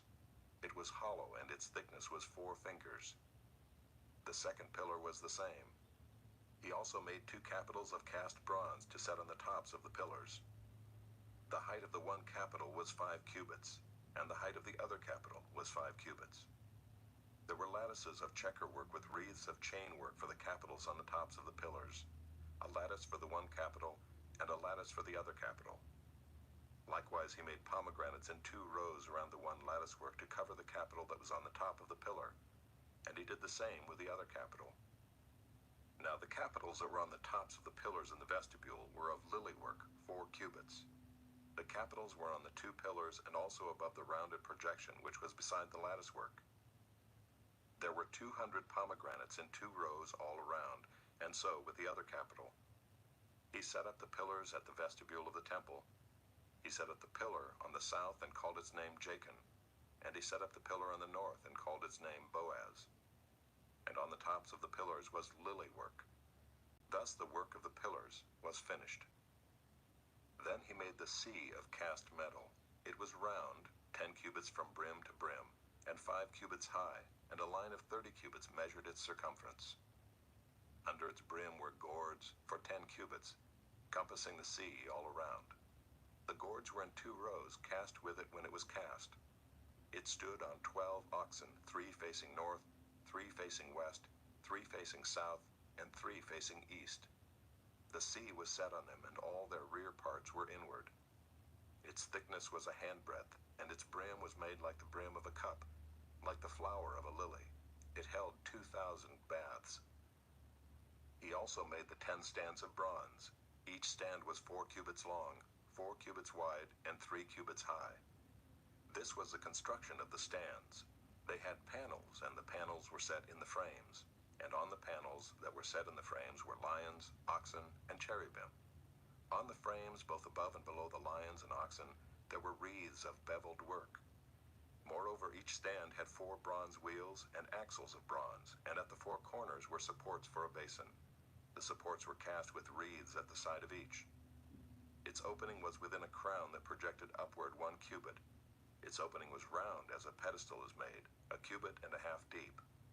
At its opening there were carvings, and its panels were square, not round. And the 4 wheels were underneath the panels. The axles of the wheels were of one piece with the stands, and the height of the wheel was 1.5 cubits. The wheels were made like a chariot wheel. Their axles, their rims, their spokes, and their hubs were all cast. There were 4 supports at the 4 corners of each stand. The supports were of one piece with the stands. And on the top of the stand there was a round band 1/2 cubit high, and on the top of the stand its stays and its panels were of one piece with it. And on the surfaces of its stays and on its panels he carved cherubim, lions, and palm trees, according to the space of each, with wreaths all around. After this manner he made the 10 stands. All of them were cast alike, of the same measure and the same form. And he made 10 basins of bronze. Each basin held 40 baths. Each basin measured 4 cubits, and there was a basin for each of the 10 stands. And he set the stands, 5 on the south side of the house, and 5 on the north side of the house. And he set the sea at the southeast corner of the house. Hiram also made the pots, the shovels, and the basins. So Hiram finished all the work that he did for King Solomon on the house of the Lord. The 2 pillars, the 2 bowls of the capitals that were on the tops of the pillars, and the 2 lattice works to cover the 2 bowls of the capitals that were on the tops of the pillars, and the 400 pomegranates for the 2 lattice works, 2 rows of pomegranates for each lattice work, to cover the 2 bowls of the capitals that were on the pillars, the 10 stands and the 10 basins on the stands, and the 1 sea and the 12 oxen underneath the sea. Now the pots, the shovels, and the basins, all these vessels in the house of the Lord, which Hiram made for King Solomon, were of burnished bronze. In the plain of the Jordan the king cast them, in the clay ground between Succoth and Zarethan. And Solomon left all the vessels unweighed, because there were so many of them, the weight of the bronze was not ascertained. So Solomon made all the vessels that were in the house of the Lord, the golden altar, the golden table for the bread of the presence, the lampstands of pure gold, 5 on the south side and 5 on the north, before the inner sanctuary, the flowers, the lamps, and the tongs of gold, the cups, snuffers, basins, dishes for incense, and fire pans of pure gold, and the sockets of gold for the doors of the innermost part of the house, the most holy place, and for the doors of the nave of the temple. Thus all the work that King Solomon did on the house of the Lord was finished. And Solomon brought in the things that David his father had dedicated, the silver, the gold, and the vessels, and stored them in the treasuries of the house of the Lord. Chapter 8. Then Solomon assembled the elders of Israel and all the heads of the tribes, the leaders of the fathers' houses of the people of Israel, before King Solomon in Jerusalem, to bring up the ark of the covenant of the Lord out of the city of David, which is Zion. And all the men of Israel assembled to King Solomon at the feast in the month of Ethanim, which is the 7th month. And all the elders of Israel came, and the priests took up the ark. And they brought up the ark of the Lord, the tent of meeting, and all the holy vessels that were in the tent. The priest and the Levites brought them up. And King Solomon and all the congregation of Israel, who had assembled before him, were with him before the ark, sacrificing so many sheep and oxen that they could not be counted or numbered. Then the priests brought the ark of the covenant of the Lord to its place in the inner sanctuary of the house, in the most holy place, underneath the wings of the cherubim. For the cherubim spread out their wings over the place of the ark, so that the cherubim overshadowed the ark and its poles. And the poles were so long that the ends of the poles were seen from the holy place before the inner sanctuary, but they could not be seen from outside. And they are there to this day. There was nothing in the ark except the 2 tablets of stone that Moses put there at Horeb, where the Lord made a covenant with the people of Israel when they came out of the land of Egypt. And when the priests came out of the holy place, a cloud filled the house of the Lord, so that the priests could not stand to minister because of the cloud. For the glory of the Lord filled the house of the Lord. Then Solomon said, "The Lord has said that he would dwell in thick darkness. I have indeed built you an exalted house, a place for you to dwell in forever." Then the king turned around and blessed all the assembly of Israel, while all the assembly of Israel stood. And he said, "Blessed be the Lord, the God of Israel, who with his hand has fulfilled what he promised with his mouth to David my father, saying, Since the day that I brought my people Israel out of Egypt, I chose no city out of all the tribes of Israel in which to build a house, that my name might be there. But I chose David to be over my people Israel. Now it was in the heart of David my father to build a house for the name of the Lord, the God of Israel. But the Lord said to David my father, Whereas it was in your heart to build a house for my name, you did well that it was in your heart. Nevertheless, you shall not build the house, but your son, who shall be born to you, shall build the house for my name. Now the Lord has fulfilled his promise that he made. For I have risen in the place of David my father, and sit on the throne of Israel, as the Lord promised, and have built the house for the name of the Lord, the God of Israel. And there I have provided a place for the ark, in which is the covenant of the Lord that he made with our fathers, when he brought them out of the land of Egypt. Then Solomon stood before the altar of the Lord in the presence of all the assembly of Israel, and spread out his hands toward heaven, and said, O Lord God of Israel, there is no God like you, in heaven above or on earth beneath, keeping covenant and showing steadfast love to your servants who walk before you with all their heart. You have kept with your servant David my father what you declared to him. You spoke with your mouth, and with your hand have fulfilled it this day. Now therefore, O Lord, God of Israel, keep for your servant David my father what you have promised him, saying, You shall not lack a man to sit before me on the throne of Israel, if only your sons pay close attention to their way, to walk before me as you have walked before me. Now therefore, O God of Israel, let your word be confirmed, which you have spoken to your servant David my father. But will God indeed dwell on the earth? Behold, heaven and the highest heaven cannot contain you. How much less this house that I have built?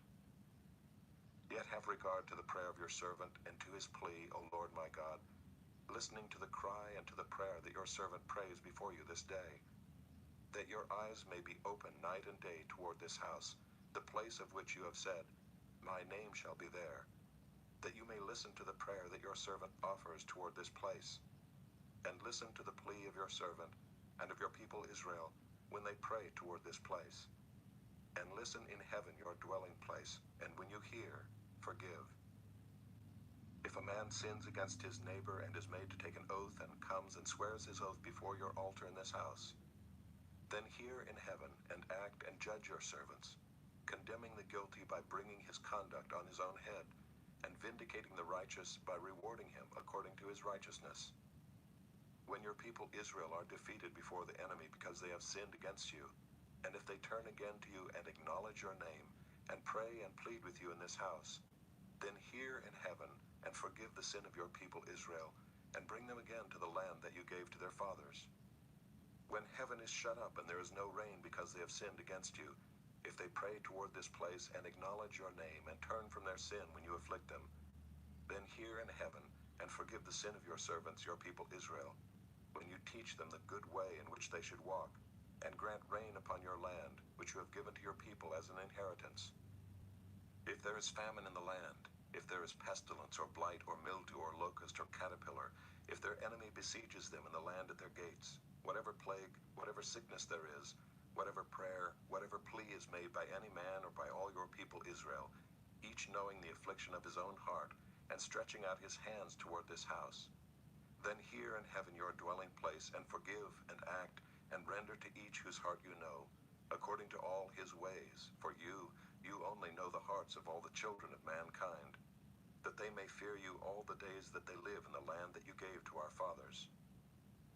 Likewise, when a foreigner who is not of your people Israel comes from a far country for your name's sake, for they shall hear of your great name and your mighty hand, and of your outstretched arm, when he comes and prays toward this house, hear in heaven your dwelling place, and do according to all for which the foreigner calls to you, in order that all the peoples of the earth may know your name, and fear you, as do your people Israel, and that they may know that this house that I have built is called by your name. If your people go out to battle against their enemy, by whatever way you shall send them, and they pray to the Lord toward the city that you have chosen and the house that I have built for your name, then hear in heaven their prayer and their plea, and maintain their cause. If they sin against you, for there is no one who does not sin, and you are angry with them and give them to an enemy, so that they are carried away captive to the land of the enemy, far off or near, yet if they turn their heart in the land to which they have been carried captive, and repent and plead with you in the land of their captors, saying, we have sinned and have acted perversely and wickedly, if they repent with all their mind and with all their heart in the land of their enemies, who carried them captive, and pray to you toward their land, which you gave to their fathers, the city that you have chosen, and the house that I have built for your name, then hear in heaven your dwelling place, their prayer and their plea, and maintain their cause, and forgive your people who have sinned against you, and all their transgressions that they have committed against you, and grant them compassion in the sight of those who carried them captive, that they may have compassion on them. For they are your people and your heritage, which you have brought out of Egypt, from the midst of the iron furnace. Let your eyes be open to the plea of your servant, and to the plea of your people Israel, giving ear to them whenever they call to you. For you separated them from among all the peoples of the earth to be your heritage, as you declared through Moses your servant, when you brought our fathers out of Egypt, O Lord God. Now as Solomon finished offering all this prayer and plea to the Lord, he arose from before the altar of the Lord, where he had knelt with hands outstretched toward heaven. And he stood and blessed all the assembly of Israel with a loud voice, saying, Blessed be the Lord who has given rest to his people Israel, according to all that he promised. Not one word has failed of all his good promise, which he spoke by Moses his servant. The Lord our God be with us, as he was with our fathers. May he not leave us or forsake us, that he may incline our hearts to him, to walk in all his ways and to keep his commandments, his statutes, and his rules, which he commanded our fathers. Let these words of mine, with which I have pleaded before the Lord, be near to the Lord our God day and night, and may he maintain the cause of his servant and the cause of his people Israel, as each day requires, that all the peoples of the earth may know that the Lord is God, there is no other.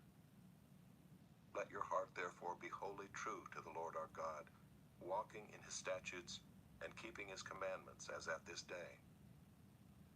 Then the king and all Israel with him offered sacrifice before the Lord. Solomon offered as peace offerings to the Lord 22,000 oxen and 120,000 sheep. So the king and all the people of Israel dedicated the house of the Lord.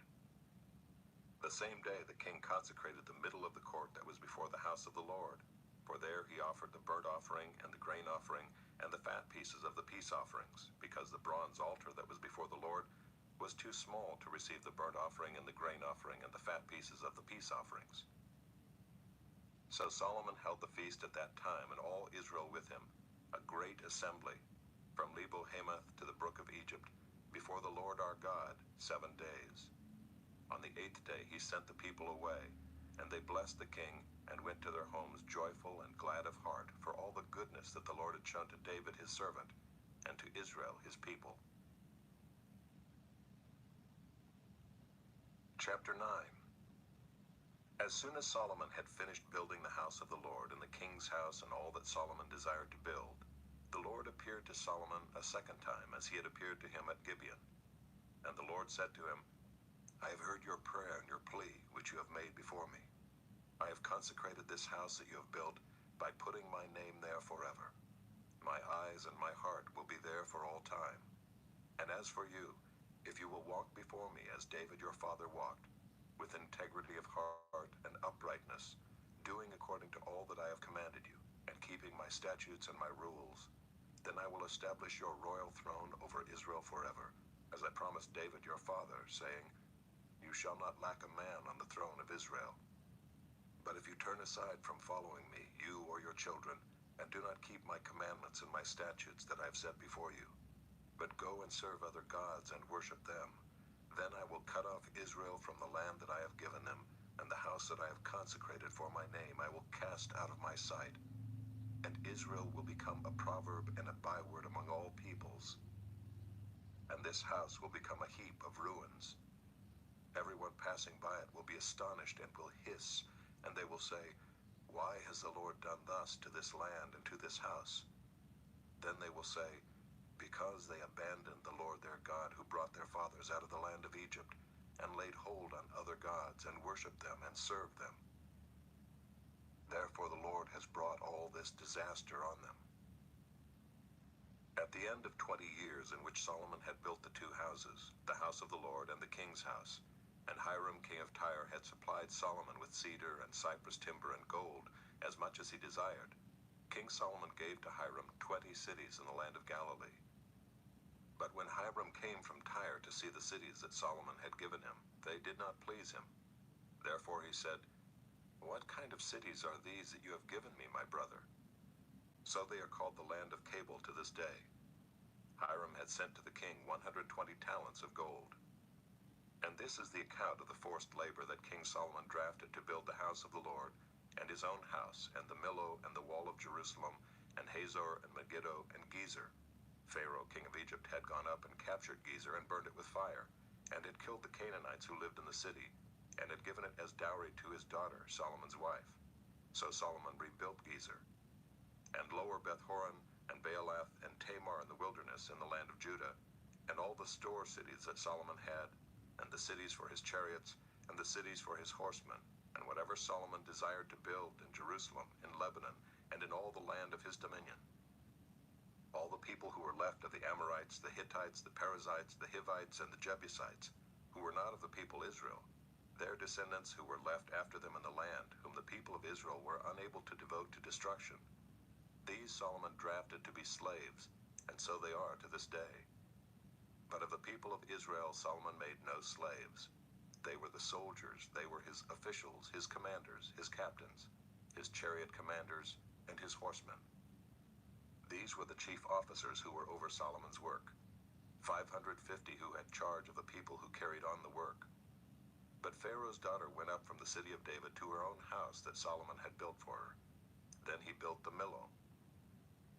3 times a year Solomon used to offer up burnt offerings and peace offerings on the altar that he built to the Lord, making offerings with it before the Lord. So he finished the house.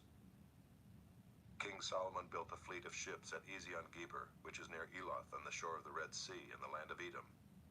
And Hiram sent with the fleet his servants, seamen who were familiar with the sea, together with the servants of Solomon. And they went to Ophir and brought from there gold, 420 talents, and they brought it to King Solomon. Chapter 10. Now when the queen of Sheba heard of the fame of Solomon concerning the name of the Lord, she came to test him with hard questions. She came to Jerusalem with a very great retinue, with camels bearing spices, and very much gold and precious stones.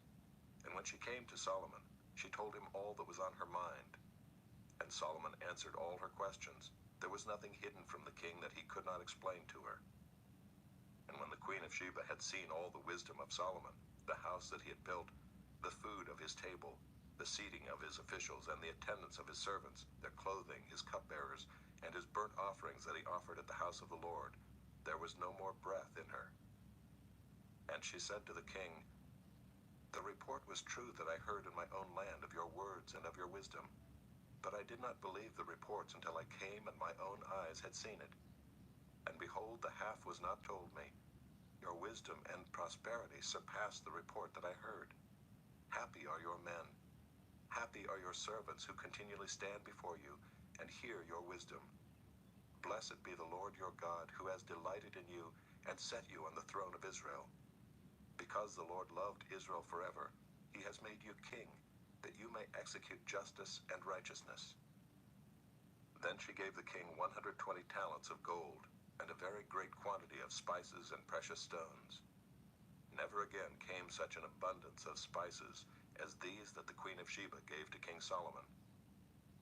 Moreover, the fleet of Hiram, which brought gold from Ophir, brought from Ophir a very great amount of almug wood and precious stones.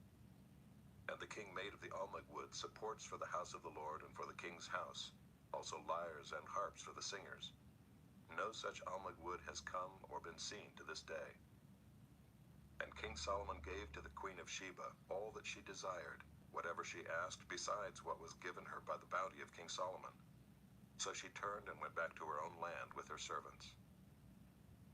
Now the weight of gold that came to Solomon in 1 year was 666 talents of gold, besides that which came from the explorers and from the business of the merchants, and from all the kings of the west and from the governors of the land. King Solomon made 200 large shields of beaten gold. 600 shekels of gold went into each shield. And he made 300 shields of beaten gold. 3 minas of gold went into each shield. And the king put them in the house of the forest of Lebanon. The king also made a great ivory throne and overlaid it with the finest gold. The throne had 6 steps, and the throne had a round top, and on each side of the seat were armrests and 2 lions standing beside the armrests, while 12 lions stood there, one on each end of a step on the 6 steps. The like of it was never made in any kingdom. All King Solomon's drinking vessels were of gold, and all the vessels of the house of the forest of Lebanon were of pure gold. None were of silver. Silver was not considered as anything in the days of Solomon. For the king had a fleet of ships of Tarshish at sea with the fleet of Hiram. Once every 3 years the fleet of ships of Tarshish used to come bringing gold, silver, ivory, apes, and peacocks. Thus King Solomon excelled all the kings of the earth in riches and in wisdom. And the whole earth sought the presence of Solomon to hear his wisdom, which God had put into his mind. Every one of them brought his present, articles of silver and gold, garments, myrrh, spices, horses, and mules, so much year by year. And Solomon gathered together chariots and horsemen. He had 1,400 chariots and 12,000 horsemen, whom he stationed in the chariot cities and with the king in Jerusalem. And the king made silver as common in Jerusalem as stone, and he made cedar as plentiful as the sycamore of the Shephelah. And Solomon's import of horses was from Egypt and Cui, and the king's traders received them from Cui at a price. A chariot could be imported from Egypt for 600 shekels of silver, and a horse for 150. And so through the king's traders they were exported to all the kings of the Hittites and the kings of Syria. Chapter 11.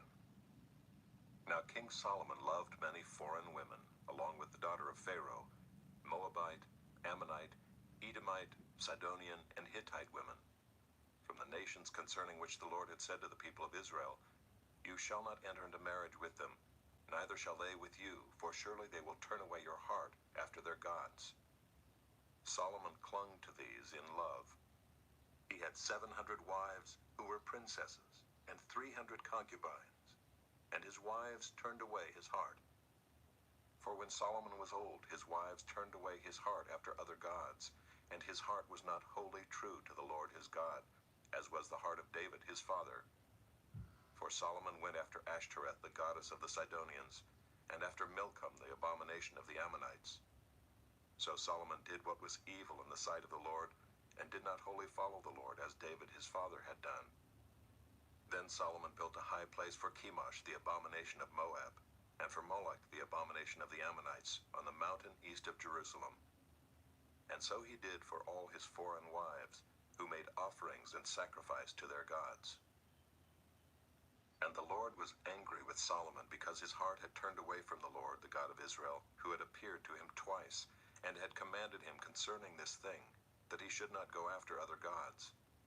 But he did not keep what the Lord commanded. Therefore the Lord said to Solomon, "Since this has been your practice, and you have not kept my covenant and my statutes that I have commanded you, I will surely tear the kingdom from you, and will give it to your servant. Yet for the sake of David your father I will not do it in your days, but I will tear it out of the hand of your son.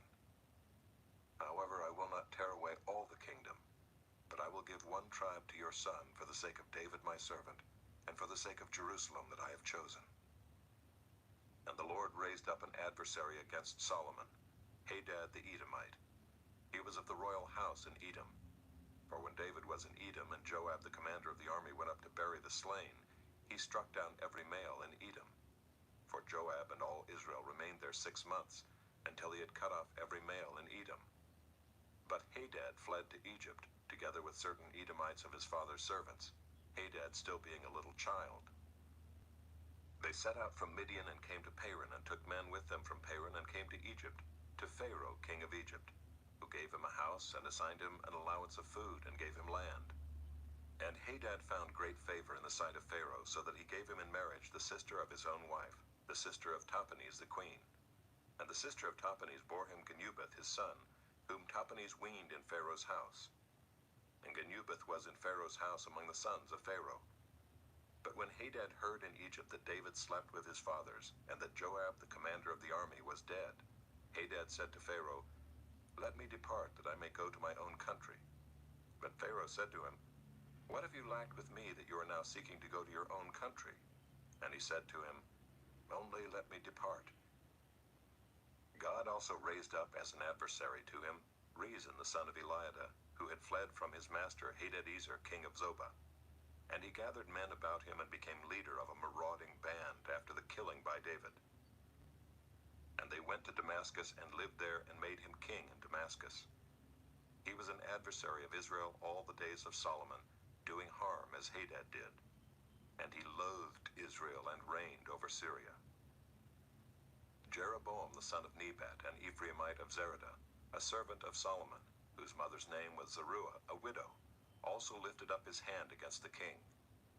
And this was the reason why he lifted up his hand against the king.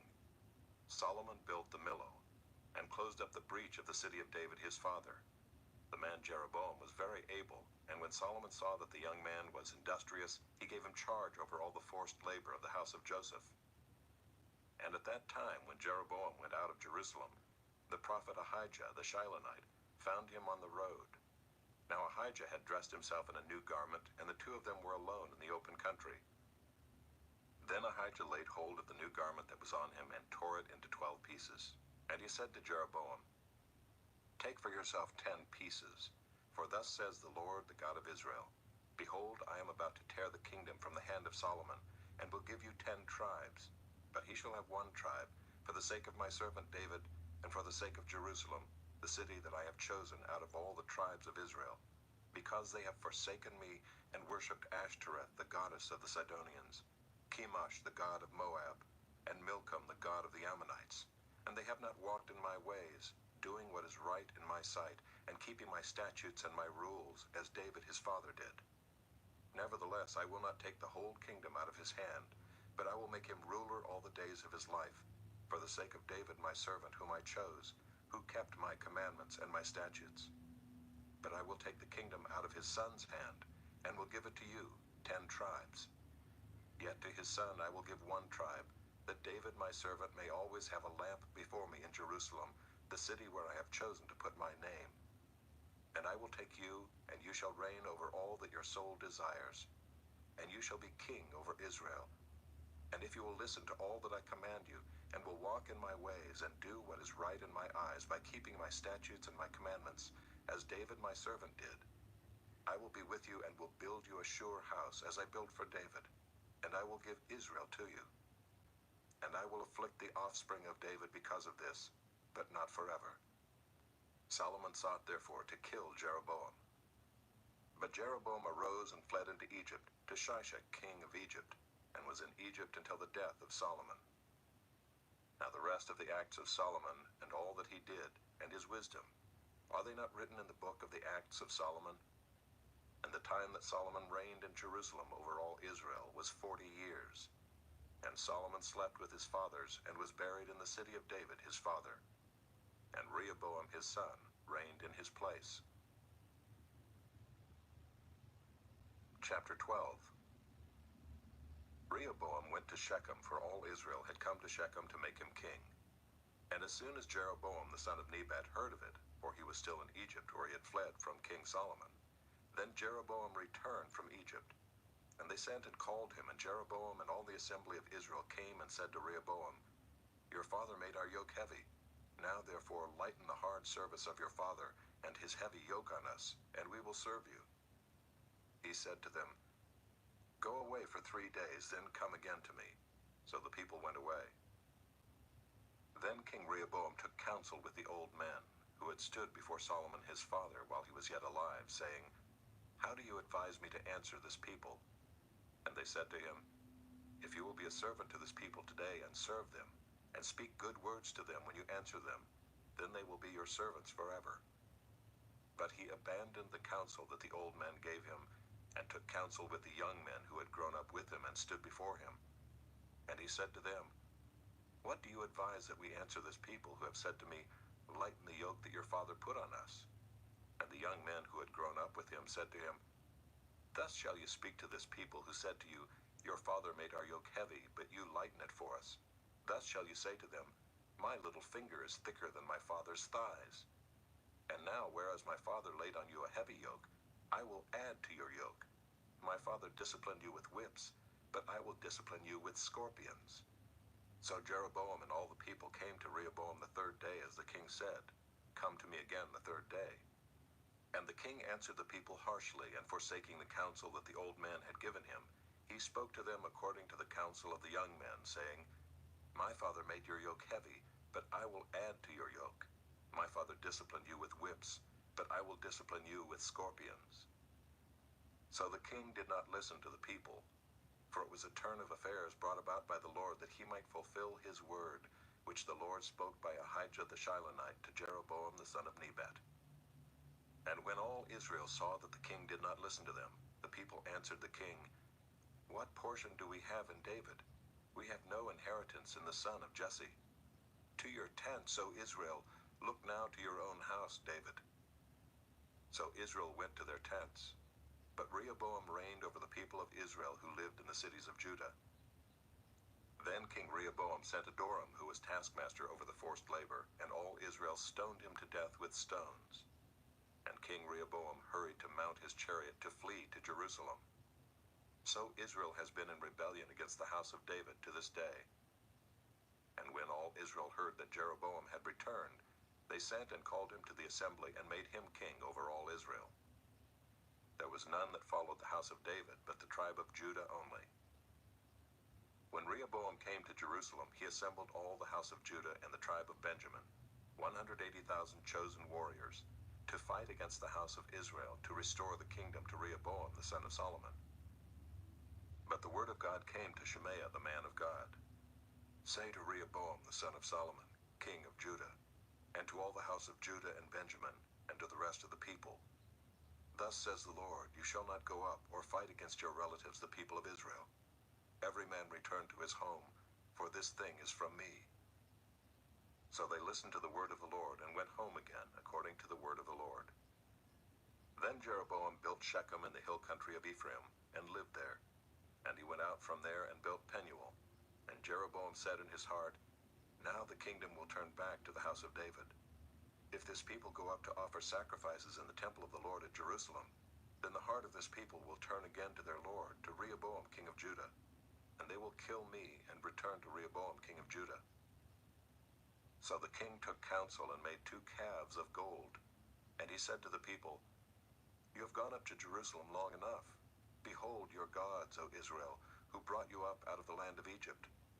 And he set one in Bethel, and the other he put in Dan.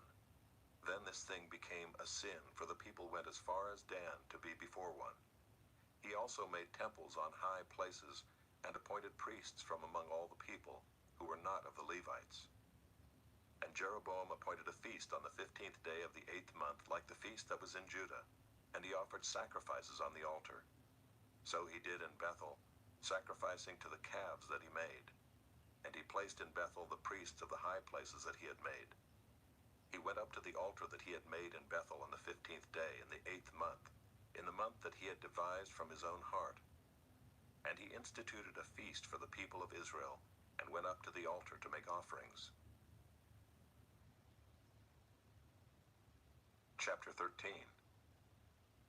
And behold, a man of God came out of Judah by the word of the Lord to Bethel. Jeroboam was standing by the altar to make offerings. And the man cried against the altar by the word of the Lord, and said, O altar, altar, thus says the Lord, Behold, a son shall be born to the house of David, Josiah by name, and he shall sacrifice on you the priests of the high places who make offerings on you, and human bones shall be burned on you. And he gave a sign the same day, saying, This is the sign that the Lord has spoken. Behold, the altar shall be torn down, and the ashes that are on it shall be poured out. And when the king heard the saying of the man of God, which he cried against the altar at Bethel, Jeroboam stretched out his hand from the altar, saying, Seize him. And his hand, which he stretched out against him, dried up, so that he could not draw it back to himself. The altar also was torn down, and the ashes poured out from the altar, according to the sign that the man of God had given by the word of the Lord. And the king said to the man of God, Entreat now the favor of the Lord your God, and pray for me, that my hand may be restored to me. And the man of God entreated the Lord, and the king's hand was restored to him, and became as it was before. And the king said to the man of God, Come home with me, and refresh yourself, and I will give you a reward. And the man of God said to the king, If you give me half your house, I will not go in with you. And I will not eat bread or drink water in this place. For so it was commanded me by the word of the Lord, saying, You shall neither eat bread nor drink water, nor return by the way that you came. So he went another way, and did not return by the way that he came to Bethel. Now an old prophet lived in Bethel, and his sons came and told him all that the man of God had done that day in Bethel. They also told to their father the words that he had spoken to the king. And their father said to them, Which way did he go? And his sons showed him the way that the man of God who came from Judah had gone. And he said to his sons, Saddle the donkey for me. So they saddled the donkey for him, and he mounted it. And he went after the man of God, and found him sitting under an oak. And he said to him, Are you the man of God who came from Judah? And he said, I am. Then he said to him, Come home with me and eat bread. And he said, I may not return with you or go in with you, Neither will I eat bread nor drink water with you in this place. For it was said to me by the word of the Lord, You shall neither eat bread nor drink water there, nor return by the way that you came. And he said to him, I also am a prophet as you are. And an angel spoke to me by the word of the Lord, saying, Bring him back with you into your house, that he may eat bread and drink water. But he lied to him. So he went back with him, and ate bread in his house, and drank water. And as they sat at the table, the word of the Lord came to the prophet who had brought him back. And he cried to the man of God who came from Judah, Thus says the Lord, because you have disobeyed the word of the Lord, and have not kept the command that the Lord your God commanded you, but have come back and have eaten bread and drunk water in the place of which he said to you, Eat no bread and drink no water, your body shall not come to the tomb of your fathers. And after he had eaten bread and drunk, he saddled the donkey for the prophet whom he had brought back. And as he went away, a lion met him on the road and killed him, and his body was thrown in the road. And the donkey stood beside it. The lion also stood beside the body. And behold, man passed by and saw the body thrown in the road, and the lion standing by the body. And they came and told it in the city where the old prophet lived. And when the prophet who had brought him back from the way heard of it, he said, It is the man of God who disobeyed the word of the Lord. Therefore the Lord has given him to the lion, which has torn him and killed him, according to the word that the Lord spoke to him. And he said to his sons, Saddle the donkey for me. And they saddled it. And he went and found his body thrown in the road, and the donkey and the lion standing beside the body. The lion had not eaten the body or torn the donkey. And the prophet took up the body of the man of God, and laid it on the donkey, and brought it back to the city to mourn and to bury him. And he laid the body in his own grave, and they mourned over him, saying, Alas, my brother. And after he had buried him, he said to his sons, When I die, bury me in the grave in which the man of God is buried. Lay my bones beside his bones. For the saying that he called out by the word of the Lord against the altar in Bethel, and against all the houses of the high places that are in the cities of Samaria, shall surely come to pass. After this thing Jeroboam did not turn from his evil way, but made priests for the high places again from among all the people. Any who would he ordained to be priests of the high places. And this thing became sin to the house of Jeroboam, so as to cut it off and to destroy it from the face of the earth. Chapter 14. At that time Abijah the son of Jeroboam fell sick, and Jeroboam said to his wife, Arise and disguise yourself, that it not be known that you are the wife of Jeroboam, and go to Shiloh. Behold, Ahijah the prophet is there, who said of me that I should be king over this people. Take with you 10 loaves, some cakes, and a jar of honey, and go to him. He will tell you what shall happen to the child. Jeroboam's wife did so. She arose and went to Shiloh, and came to the house of Ahijah. Now Ahijah could not see, for his eyes were dim because of his age. And the Lord said to Ahijah, Behold, the wife of Jeroboam is coming to inquire of you concerning her son, for he is sick. Thus and thus shall you say to her. When she came, she pretended to be another woman. But when Ahijah heard the sound of her feet, as she came in at the door, he said, Come in, wife of Jeroboam. Why do you pretend to be another? For I am charged with unbearable news for you. Go, tell Jeroboam, Thus says the Lord, the God of Israel, because I exalted you from among the people, and made you leader over my people Israel, and tore the kingdom away from the house of David and gave it to you. And yet you have not been like my servant David, who kept my commandments, and followed me with all his heart, doing only that which was right in my eyes. But you have done evil above all who were before you, and have gone and made for yourself other gods and metal images, provoking me to anger, and have cast me behind your back. Therefore, behold, I will bring harm upon the house of Jeroboam, and will cut off from Jeroboam every male, both bond and free, in Israel, and will burn up the house of Jeroboam as a man burns up dung until it is all gone. Anyone belonging to Jeroboam who dies in the city, the dogs shall eat, and anyone who dies in the open country, the birds of the heavens shall eat, for the Lord has spoken it. Arise, therefore, go to your house. When your feet enter the city, the child shall die, and all Israel shall mourn for him and bury him, for he only only of Jeroboam shall come to the grave, because in him there is found something pleasing to the Lord, the God of Israel, in the house of Jeroboam. Moreover, the Lord will raise up for himself a king over Israel, who shall cut off the house of Jeroboam today. And henceforth the Lord will strike Israel as a reed is shaken in the water, and root up Israel out of this good land that he gave to their fathers, and scatter them beyond the Euphrates, because they have made their Asherim, provoking the Lord to anger. And he will give Israel up because of the sins of Jeroboam, which he sinned and made Israel to sin. Then Jeroboam's wife arose and departed and came to Tirzah. And as she came to the threshold of the house, the child died.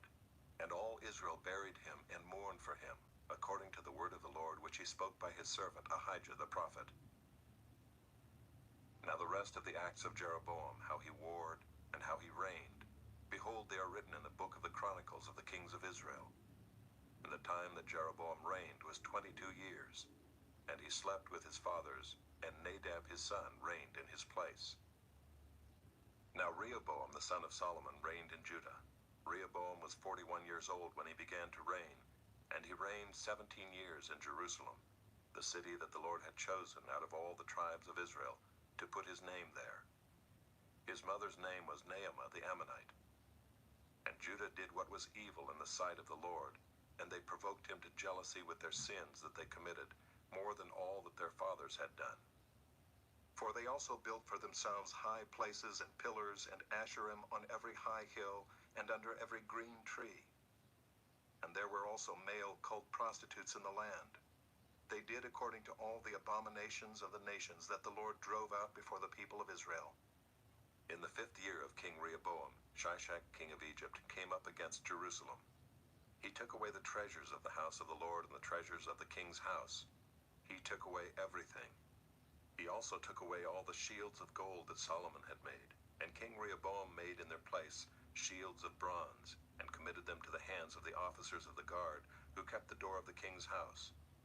And as often as the king went into the house of the Lord, the guard carried them and brought them back to the guard room. Now the rest of the acts of Rehoboam and all that he did, are they not written in the book of the Chronicles of the kings of Judah? And there was war between Rehoboam and Jeroboam continually. And Rehoboam slept with his fathers, and was buried with his fathers in the city of David.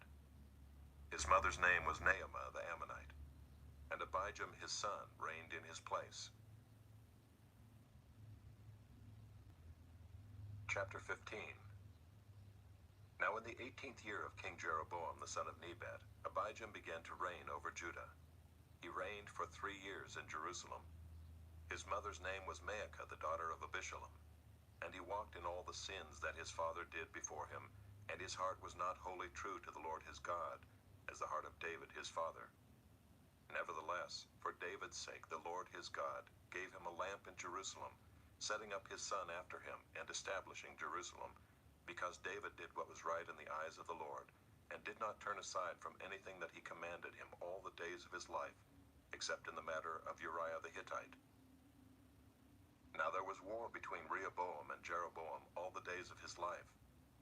The rest of the acts of Abijam and all that he did, are they not written in the book of the Chronicles of the kings of Judah? And there was war between Abijam and Jeroboam. And Abijam slept with his fathers, and they buried him in the city of David. And Asa his son reigned in his place. In the 20th year of Jeroboam king of Israel, Asa began to reign over Judah. And he reigned 41 years in Jerusalem. His mother's name was Maacah the daughter of Abishalom. And Asa did what was right in the eyes of the Lord, as David his father had done. He put away the male cult prostitutes out of the land, and removed all the idols that his fathers had made. He also removed Maacah his mother from being queen mother, because she had made an abominable image for Asherah. And Asa cut down her image and burned it at the brook Kidron. But the high places were not taken away. Nevertheless, the heart of Asa was wholly true to the Lord all his days. And he brought into the house of the Lord the sacred gifts of his father, and his own sacred gifts, silver and gold and vessels. And there was war between Asa and Baasha king of Israel all their days. Baasha king of Israel went up against Judah and built Ramah, that he might permit no one to go out or come in to Asa king of Judah. Then Asa took all the silver and the gold that were left in the treasures of the house of the Lord, and the treasures of the king's house, and gave them into the hands of his servants. And King Asa sent them to Benhadad the son of Tabrimmon, the son of Hezion, king of Syria, who lived in Damascus, saying, Let there be a covenant between me and you, as there was between my father and your father. Behold, I am sending to you a present of silver and gold. Go, break your covenant with Baasha, king of Israel, that he may withdraw from me. And Benhadad listened to King Asa, and sent the commanders of his armies against the cities of Israel, and conquered Ijon, Dan, Abel-Beth-Maachah, and all Kinneroth, with all the land of Naphtali. And when Baasha heard of it, he stopped building Ramah, and he lived in Tirzah. Then King Asa made a proclamation to all Judah, none was exempt, and they carried away the stones of Ramah and its timber, with which Baasha had been building, and with them King Asa built Geba, Benjamin, and Mizpah. Now the rest of all the acts of Asa, all his might, and all that he did, and the cities that he built, are they not written in the book of the Chronicles of the kings of Judah?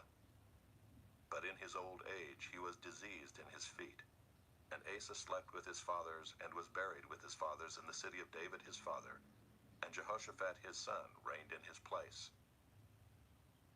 Nadab the son of Jeroboam began to reign over Israel in the 2nd year of Asa king of Judah. And he reigned over Israel 2 years. He did what was evil in the sight of the Lord, and walked in the way of his father, and in his sin which he made Israel to sin. Baasha the son of Ahijah of the house of Issachar conspired against him. And Baasha struck him down at Gibbethon, which belonged to the Philistines, for Nadab and all Israel were laying siege to Gibbethon. So Baasha killed him in the 3rd year of Asa king of Judah, and reigned in his place. And as soon as he was king, he killed all the house of Jeroboam. He left to the house of Jeroboam not one that breathed, until he had destroyed it, according to the word of the Lord that he spoke by his servant Ahijah the Shilonite. It was for the sins of Jeroboam that he sinned, and that he made Israel to sin, and because of the anger to which he provoked the Lord, the God of Israel. Now the rest of the acts of Nadab and all that he did, are they not written in the book of the Chronicles of the kings of Israel? And there was war between Asa and Baasha king of Israel all their days. In the 3rd year of Asa king of Judah, Baasha the son of Ahijah began to reign over all Israel at Tirzah, and he reigned 24 years. He did what was evil in the sight of the Lord, and walked in the way of Jeroboam, and in his sin which he made Israel to sin. Chapter 16. And the word of the Lord came to Jehu the son of Hanani against Baasha, saying, Since I exalted you out of the dust, and made you leader over my people Israel, and you have walked in the way of Jeroboam, and have made my people Israel to sin, provoking me to anger with their sins, behold, I will utterly sweep away Baasha and his house, and I will make your house like the house of Jeroboam the son of Nebat.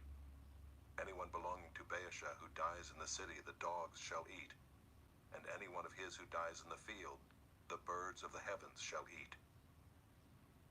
Now the rest of the acts of Baasha, and what he did, and his might, are they not written in the book of the Chronicles of the kings of Israel? And Baasha slept with his fathers, and was buried at Tirzah, and Elah his son reigned in his place. Moreover, the word of the Lord came by the prophet Jehu the son of Hanani against Baasha and his house, both because of all the evil that he did in the sight of the Lord, provoking him to anger with the work of his hands, and being like the house of Jeroboam, and also because he destroyed it. In the 26th year of Asa king of Judah, Elah the son of Baasha began to reign over Israel in Tirzah, and he reigned 2 years. But his servant Zimri, commander of half his chariots, conspired against him. When he was at Tirzah, drinking himself drunk in the house of Arzah, who was over the household in Tirzah, Zimri came in and struck him down and killed him, in the 27th year of Asa king of Judah, and reigned in his place.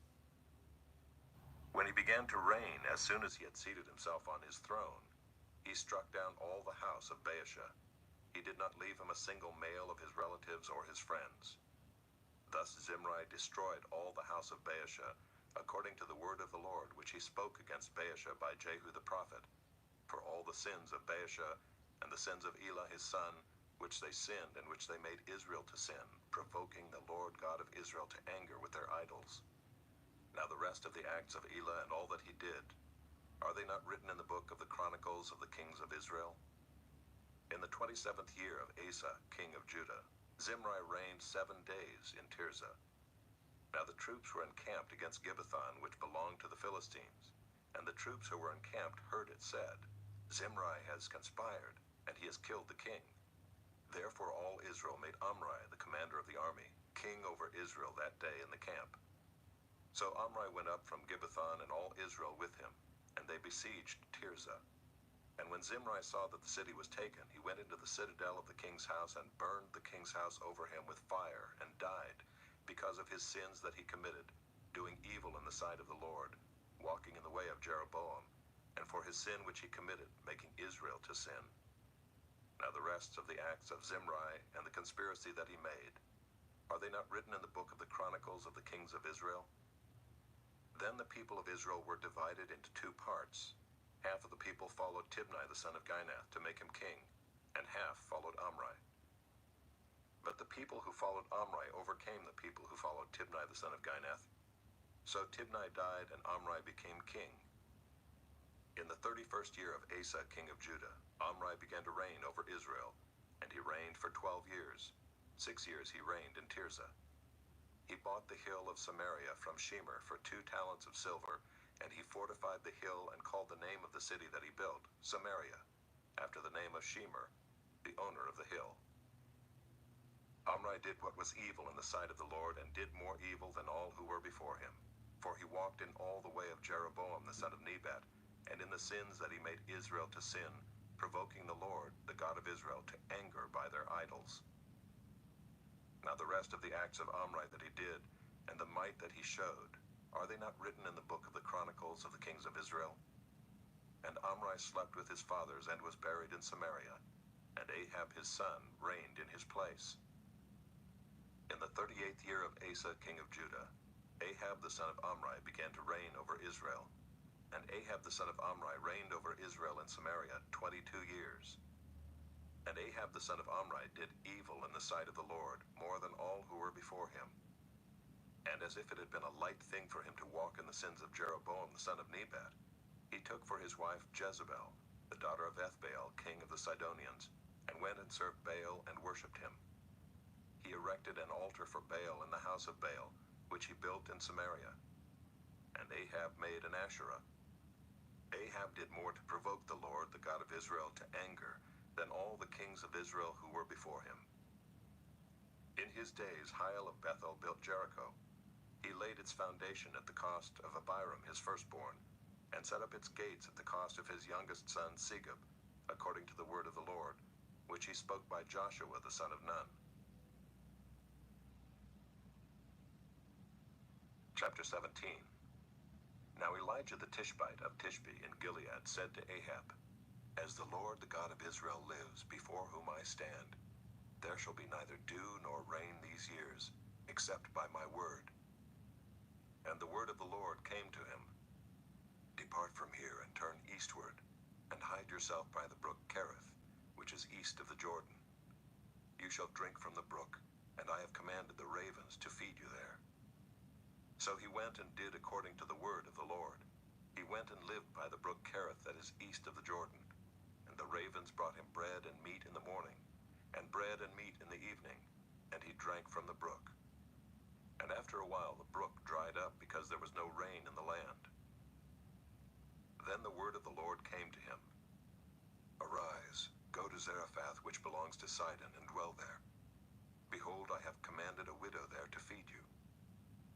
So he arose and went to Zarephath, and when he came to the gate of the city, behold, a widow was there gathering sticks. And he called to her and said, Bring me a little water in a vessel, that I may drink. And as she was going to bring it, he called to her and said, Bring me a morsel of bread in your hand. And she said, As the Lord your God lives, I have nothing baked, only a handful of flour in a jar, and a little oil in a jug. And now I am gathering a couple of sticks, that I may go in and prepare it for myself and my son, that we may eat it and die. And Elijah said to her, Do not fear, go and do as you have said. But first make me a little cake of it, and bring it to me. And afterward make something for yourself and your son. For thus says the Lord, the God of Israel, the jar of flour shall not be spent, and the jug of oil shall not be empty, until the day that the Lord sends rain upon the earth. And she went and did as Elijah said, and she and he and her household ate for many days. The jar of flour was not spent, neither did the jug of oil become empty, according to the word of the Lord that he spoke by Elijah. After this, the son of the woman, the mistress of the house, became ill, and his illness was so severe that there was no breath left in him. And she said to Elijah, What have you against me, O man of God? You have come to me to bring my sin to remembrance, and to cause the death of my son. And he said to her, Give me your son. And he took him from her arms and carried him up into the upper chamber where he lodged, and laid him on his own bed. And he cried to the Lord, O Lord, my God, have you brought calamity even upon the widow with whom I sojourn, by killing her son? Then he stretched himself upon the child 3 times and cried to the Lord, O Lord my God, let this child's life come into him again.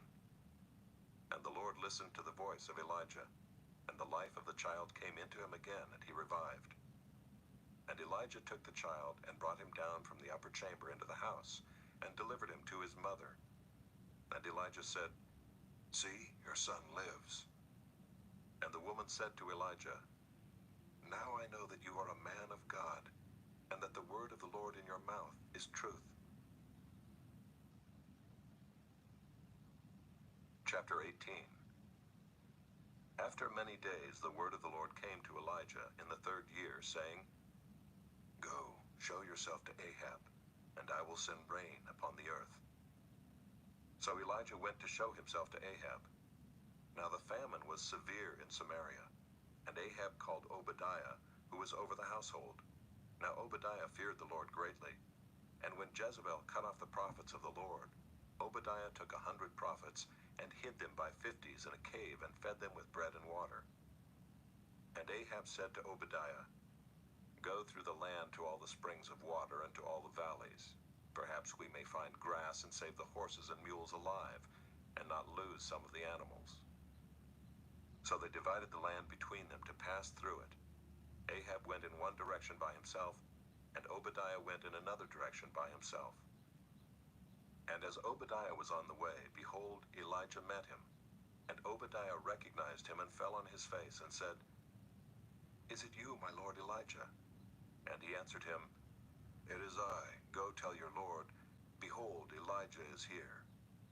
And he said, How have I sinned that you would give your servant into the hand of Ahab to kill me? As the Lord your God lives, there is no nation or kingdom where my Lord has not sent to seek you. And when they would say, He is not here, he would take an oath of the kingdom or nation that they had not found you.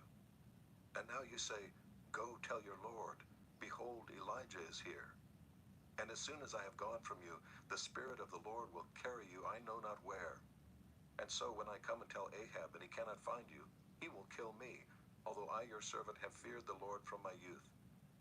Has it not been told my Lord what I did when Jezebel killed the prophets of the Lord? How I hid 100 men of the Lord's prophets by 50s in a cave, and fed them with bread and water? And now you say, Go tell your Lord, behold, Elijah is here, and he will kill me. And Elijah said, As the Lord of hosts lives, before whom I stand, I will surely show myself to him today. So Obadiah went to meet Ahab and told him, and Ahab went to meet Elijah. When Ahab saw Elijah, Ahab said to him, Is it you, you troubler of Israel? And he answered, I have not troubled Israel, but you have, and your father's house, because you have abandoned the commandments of the Lord and followed the Baals. Now therefore send and gather all Israel to me at Mount Carmel, and the 450 prophets of Baal, and the 400 prophets of Asherah, who eat at Jezebel's table. So Ahab sent to all the people of Israel and gathered the prophets together at Mount Carmel. And Elijah came near to all the people and said, How long will you go limping between 2 different opinions? If the Lord is God, follow him. But if Baal, then follow him. people did not answer him a word. Then Elijah said to the people, even I only am left a prophet of the Lord, but Baal's prophets are 450 men. Let 2 bulls be given to us, and let them choose 1 bull for themselves, and cut it in pieces and lay it on the wood, but put no fire to it. And I will prepare the other bull and lay it on the wood and put no fire to it. And you call upon the name of your God, and I will call upon the name of the Lord, and the God who answers by fire, he is God. And all the people answered, It is well spoken. Then Elijah said to the prophets of Baal, Choose for yourselves 1 bull and prepare it first, for you are many, and call upon the name of your God, but put no fire to it.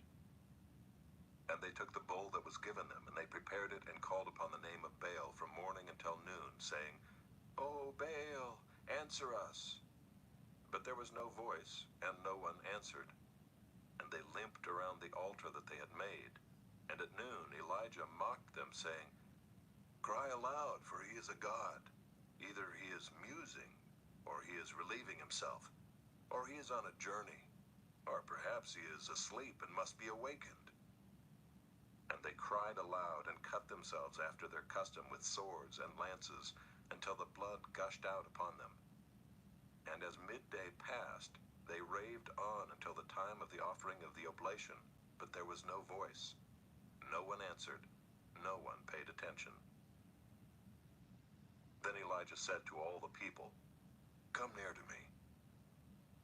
And all the people came near to him, and he repaired the altar of the Lord that had been thrown down. Elijah took 12 stones, according to the number of the tribes of the sons of Jacob, to whom the word of the Lord came, saying, Israel shall be your name. And with the stones he built an altar in the name of the Lord. And he made a trench about the altar, as great as would contain 2 seahs of seed. And he put the wood in order, and cut the bull in pieces, and laid it on the wood. And he said, Fill 4 jars with water, and pour it on the burnt offering and on the wood. And he said, Do it a second time. And they did it a second time.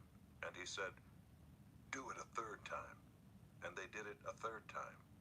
And the water ran around the altar, and filled the trench also with water. And at the time of the offering of the oblation, Elijah the prophet came near and said, O Lord God of Abraham, Isaac, and Israel, let it be known this day that you are God in Israel, and that I am your servant, and that I have done all these things at your word. Answer me, O Lord, answer me, that this people may know that you, O Lord, are God, and that you have turned their hearts back. Then the fire of the Lord fell and consumed the burnt offering, and the wood, and the stones, and the dust, and licked up the water that was in the trench. And when all the people saw it, they fell on their faces and said, The Lord, he is God. The Lord, he is God. And Elijah said to them, Seize the prophets of Baal. Let not one of them escape. And they seized them. And Elijah brought them down to the brook Kishon and slaughtered them there. And Elijah said to Ahab, Go up, eat and drink, for there is a sound of the rushing of rain. So Ahab went up to eat and to drink. And Elijah went up to the top of Mount Carmel. And he bowed himself down on the earth and put his face between his knees. And he said to his servant, Go up now, look toward the sea. And he went up and looked and said, There is nothing. And he said, Go again, 7 times. And at the 7th time he said, Behold, a little cloud like a man's hand is rising from the sea. And he said, Go up, say to Ahab, Prepare your chariot and go down, lest the rain stop you. And in a little while the heavens grew black with clouds and wind, and there was a great rain. And Ahab rode and went to Jezreel. And the hand of the Lord was on Elijah, and he gathered up his garment and ran before Ahab to the entrance of Jezreel. Chapter 19. Ahab told Jezebel all that Elijah had done, and how he had killed all the prophets with the sword.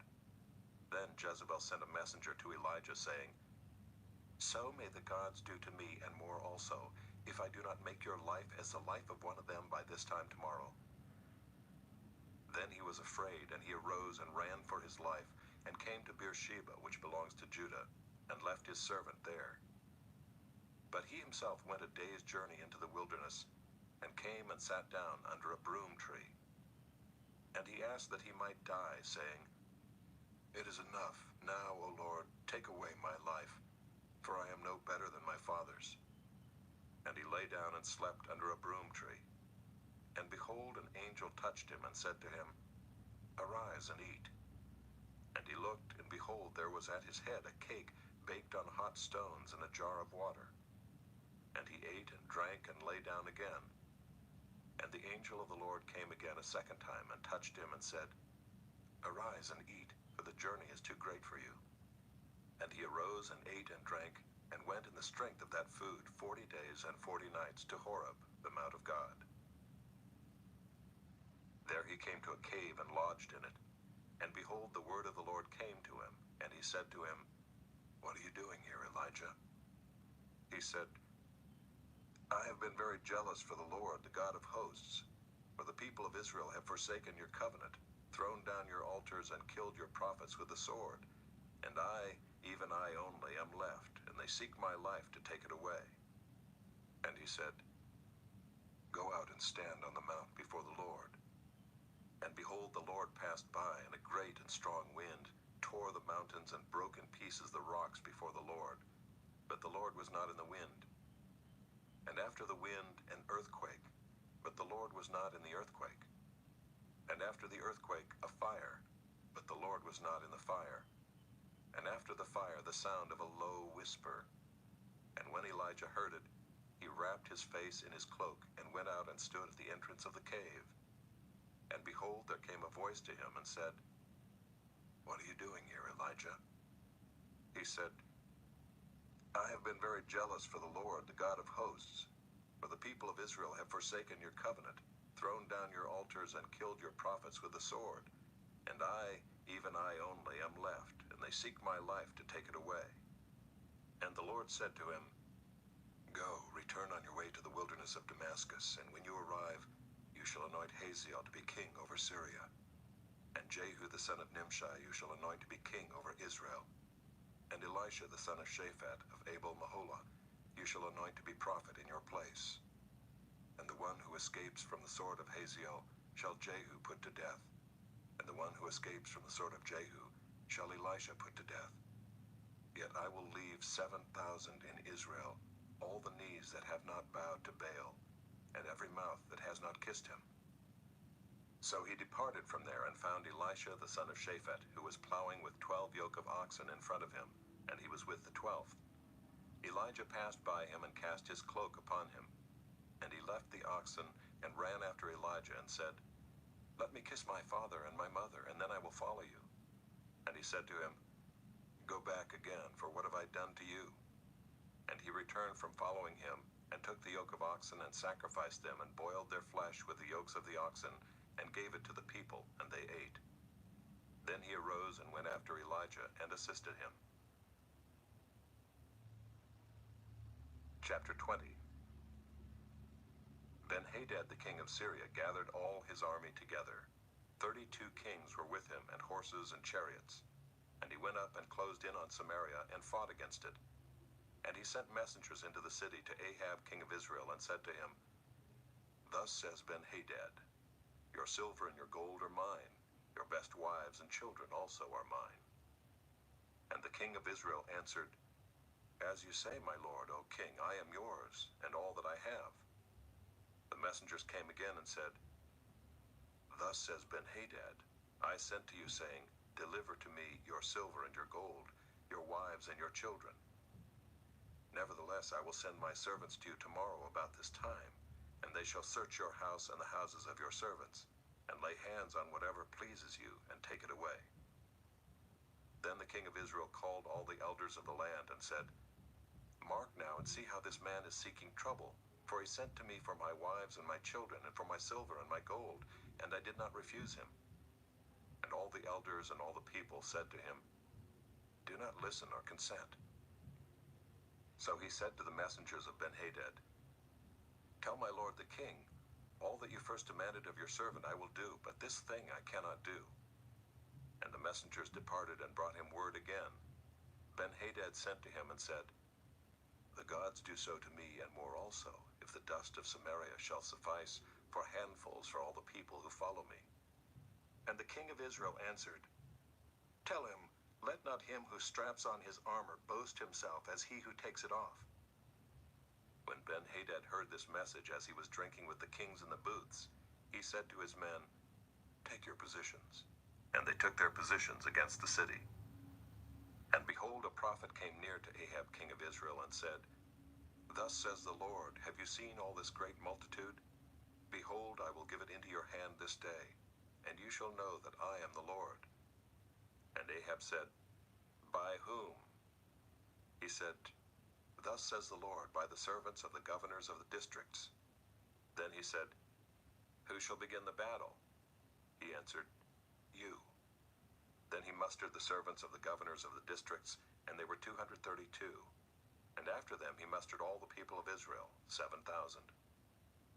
And they went out at noon, while Ben-Hadad was drinking himself drunk in the booths, he and the 32 kings who helped him. The servants of the governors of the districts went out first. And Ben-Hadad sent out scouts, and they reported to him, Men are coming out from Samaria. He said, If they have come out for peace, take them alive. Or if they've come out for war, take them alive. So these went out of the city, the servants of the governors of the districts and the army that followed them. And each struck down his man. The Syrians fled, and Israel pursued them. But Ben-Hadad, king of Syria, escaped on a horse with horsemen. And the king of Israel went out and struck the horses and chariots, and struck the Syrians with a great blow. Then the prophet came near to the king of Israel and said to him, Come, strengthen yourself, and consider well what you have to do. For in the spring the king of Syria will come up against you. And the servants of the king of Syria said to him, Their gods are gods of the hills, and so they were stronger than we. But let us fight against them in the plain, and surely we shall be stronger than they. And do this, remove the kings each from his post, and put commanders in their places, and muster an army like the army that you have lost, horse for horse, and chariot for chariot.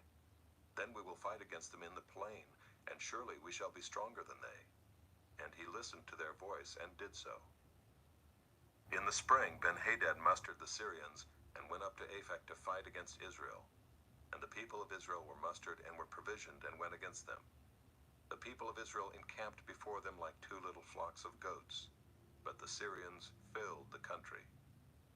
And a man of God came near and said to the king of Israel, Thus says the Lord, because the Syrians have said, The Lord is a God of the hills, but he is not a God of the valleys. Therefore I will give all this great multitude into your hand, and you shall know that I am the Lord. And they encamped opposite one another 7 days. Then on the 7th day the battle was joined, and the people of Israel struck down of the Syrians 100,000 foot soldiers in one day. And the rest fled into the city of Aphek, and the wall fell upon 27,000 men who were left. Ben-Hadad also fled, and entered an inner chamber in the city. And his servants said to him, Behold now, we have heard that the kings of the house of Israel are merciful kings. Let us put sackcloth around our waists and ropes on our heads, and go out to the king of Israel. Perhaps he will spare your life. So they tied sackcloth around their waists, and put ropes on their heads, and went to the king of Israel and said, Your servant Ben-Hadad says, Please let me live. And he said, Does he still live? He is my brother. Now the men were watching for a sign, and they quickly took it up from him and said, Yes, your brother Ben-Hadad. Then he said, Go and bring him. Then Ben-Hadad came out to him, and he caused him to come up into the chariot. And Ben-Hadad said to him, The cities that my father took from your father I will restore, and you may establish bazaars for yourself in Damascus, as my father did in Samaria. And Ahab said, I will let you go on these terms. So he made a covenant with him, and let him go. And a certain man of the sons of the prophets said to his fellow at the command of the Lord, Strike me, please. But the man refused to strike him.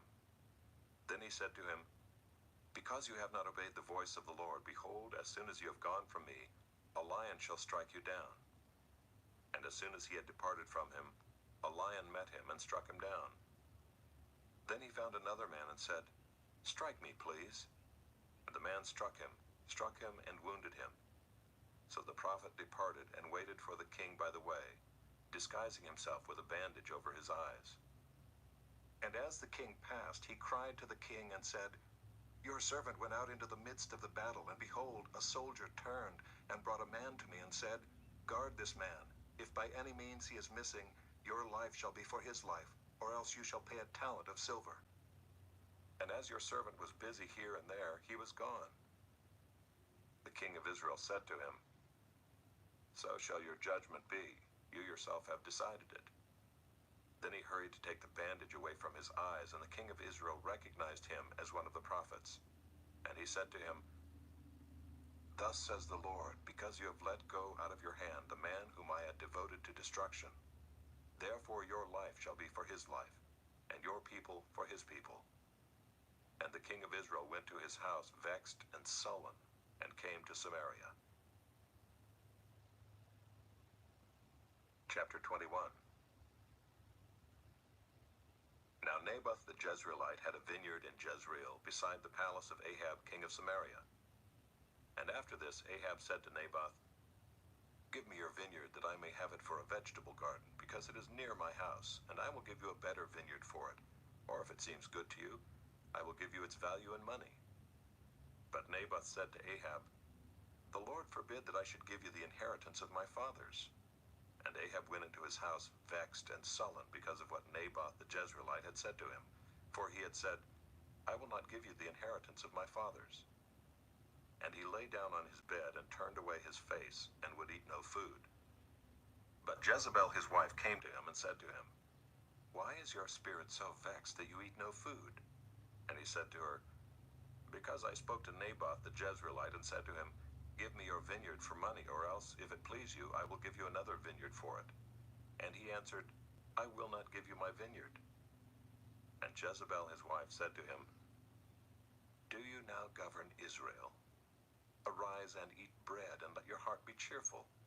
I will give you the vineyard of Naboth the Jezreelite.'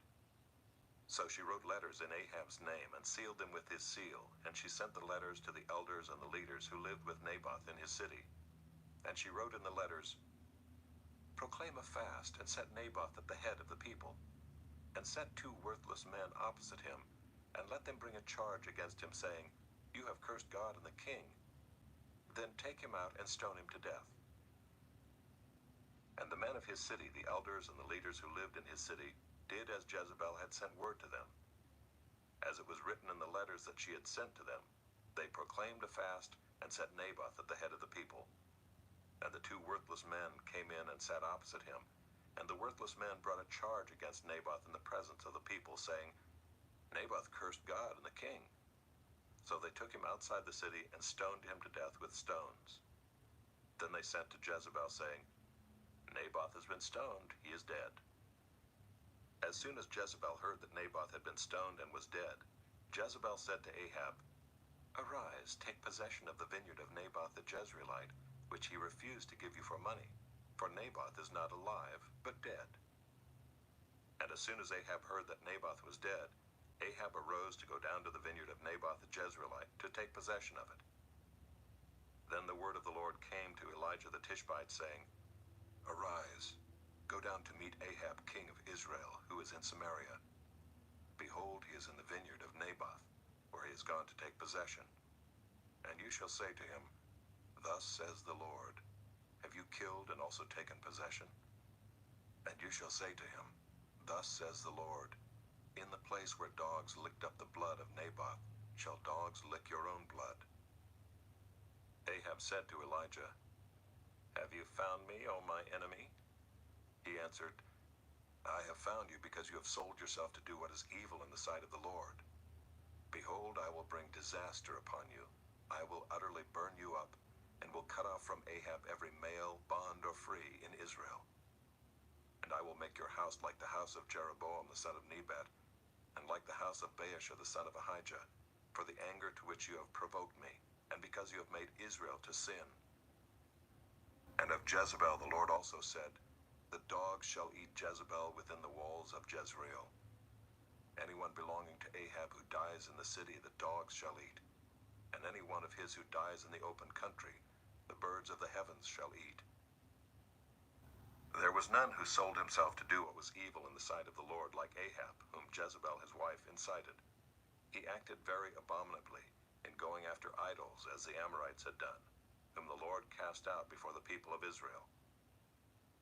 And when Ahab heard those words, he tore his clothes and put sackcloth on his flesh, and fasted and lay in sackcloth and went about dejectedly. And the word of the Lord came to Elijah the Tishbite, saying, Have you seen how Ahab has humbled himself before me? Because he has humbled himself before me, I will not bring the disaster in his days, but in his son's days I will bring the disaster upon his house. Chapter 22. For 3 years Syria and Israel continued without war. But in the 3rd year Jehoshaphat the king of Judah came down to the king of Israel. And the king of Israel said to his servants, Do you know that Ramoth Gilead belongs to us, and we keep quiet and do not take it out of the hand of the king of Syria? And he said to Jehoshaphat, Will you go with me to battle at Ramoth Gilead? And Jehoshaphat said to the king of Israel, I am as you are, my people as your people, my horses as your horses. And Jehoshaphat said to the king of Israel, Inquire first for the word of the Lord. Then the king of Israel gathered the prophets together, about 400 men, and said to them, Shall I go to battle against Ramoth Gilead, or shall I refrain? And they said, Go up, for the Lord will give it into the hand of the king. But Jehoshaphat said, Is there not here another prophet of the Lord of whom we may inquire? And the king of Israel said to Jehoshaphat, There is yet one man by whom we may inquire of the Lord, Micaiah the son of Imlah, but I hate him, for he never prophesies good concerning me, but evil. And Jehoshaphat said, Let not the king say so. Then the king of Israel summoned an officer and said, Bring quickly Micaiah the son of Imlah. Now the king of Israel and Jehoshaphat the king of Judah were sitting on their thrones, arrayed in their robes, at the threshing floor at the entrance of the gate of Samaria, and all the prophets were prophesying before them. And Zedekiah the son of Chenaanah made for himself horns of iron, and said, Thus says the Lord, With these you shall push the Syrians until they are destroyed. And all the prophets prophesied so, and said, Go up to Ramoth Gilead and triumph, the Lord will give it into the hand of the king. And the messenger who went to summon Micaiah said to him, Behold, the words of the prophet with one accord are favorable to the king. Let your word be like the word of one of them, and speak favorably. But Micaiah said, As the Lord lives, what the Lord says to me, that I will speak. And when he had come to the king said to him, Micaiah, shall we go to Ramoth Gilead to battle, or shall we refrain? And he answered him, Go up and triumph. The Lord will give it into the hand of the king. But the king said to him, How many times shall I make you swear that you speak to me nothing but the truth in the name of the Lord? And he said, I saw all Israel scattered on the mountains as sheep that have no shepherd. And the Lord said, These have no master, let each return to his home in peace. And the king of Israel said to Jehoshaphat, Did I not tell you that he would not prophesy good concerning me, but evil? And Micaiah said, Therefore hear the word of the Lord. I saw the Lord sitting on his throne, and all the host of heaven standing beside him on his right hand and on his left. And the Lord said, Who will entice Ahab that he may go up and fall at Ramoth Gilead? And one said one thing, and another said another. Then a spirit came forward and stood before the Lord, saying, I will entice him. And the Lord said to him, By what means? And he said, I will go out and will be a lying spirit in the mouth of all his prophets. And he said, You are to entice him, and you shall succeed. Go out and do so. Now therefore, behold, the Lord has put a lying spirit in the mouth of all these your prophets. The Lord has declared disaster for you. Then Zedekiah the son of Chenaanah came near and struck Micaiah on the cheek and said, How did the Spirit of the Lord go from me to speak to you? And Micaiah said, Behold, you shall see on that day when you go into an inner chamber to hide yourself. And the king of Israel said, Seize Micaiah and take him back to Ammon, the governor of the city, and to Joash the king's son, and say, Thus says the king, Put this fellow in prison and feed him meager rations of bread and water until I come in peace. And Micaiah said, If you return in peace, the Lord has not spoken by me. And he said, Hear, all you peoples. So the king of Israel and Jehoshaphat the king of Judah went up to Ramoth Gilead. And the king of Israel said to Jehoshaphat, I will disguise myself and go into battle, but you wear your robes. And the king of Israel disguised himself and went into battle. Now the king of Syria had commanded the 32 captains of his chariots, Fight with neither small nor great, but only with the king of Israel. And when the captains of the chariots saw Jehoshaphat, they said, It is surely the king of Israel. So they turned to fight against him. And Jehoshaphat cried out. And when the captains of the chariots saw that it was not the king of Israel, they turned back from pursuing him. But a certain man drew his bow at random and struck the king of Israel between the scale armor and the breastplate. Therefore he said to the driver of his chariot, Turn around and carry me out of the battle, for I am wounded. And the battle continued that day, and the king was propped up in his chariot, facing the Syrians, until at evening he died. And the blood of the wound flowed into the bottom of the chariot. And about sunset a cry went through the army, Every man to his city, and every man to his country. So the king died and was brought to Samaria. And they buried the king in Samaria. And they washed the chariot by the pool of Samaria, and the dogs licked up his blood. And the prostitutes washed themselves in it, according to the word of the Lord that he had spoken. Now the rest of the acts of Ahab and all that he did, and the ivory house that he built, and all the cities that he built, are they not written in the book of the Chronicles of the kings of Israel? So Ahab slept with his fathers, and Ahaziah his son reigned in his place. Jehoshaphat the son of Asa began to reign over Judah in the 4th year of Ahab king of Israel. Jehoshaphat was 35 years old when he began to reign, and he reigned 25 years in Jerusalem. His mother's name was Azubah, the daughter of Shilhi. He walked in all the way of Asa his father. He did not turn aside from it, doing what was right in the sight of the Lord. Yet the high places were not taken away, and the people still sacrificed and made offerings on the high places. Jehoshaphat also made peace with the king of Israel. Now the rest of the acts of Jehoshaphat and his might that he showed, and how he warred, are they not written in the book of the Chronicles of the kings of Judah? And from the land he exterminated the remnant of the male cult prostitutes who remained in the days of his father Asa. There was no king in Edom, a deputy was king. Jehoshaphat made ships of Tarshish to go to Ophir for gold, but they did not go, for the ships were wrecked at Ezion-Geber. Then Ahaziah the son of Ahab said to Jehoshaphat, Let my servants go with your servants in the ships. But Jehoshaphat was not willing. And Jehoshaphat slept with his fathers and was buried with his fathers in the city of David his father, and Jehoram his son reigned in his place. Ahaziah the son of Ahab began to reign over Israel in Samaria in the 17th year of Jehoshaphat king of Judah, and he reigned 2 years over Israel. He did what was evil in the sight of the Lord, and walked in the way of his father and in the way of his mother, and in the way of Jeroboam the son of Nebat, who made Israel to sin. He served Baal and worshipped him, and provoked the Lord, the God of Israel, to anger in every way that his father had done.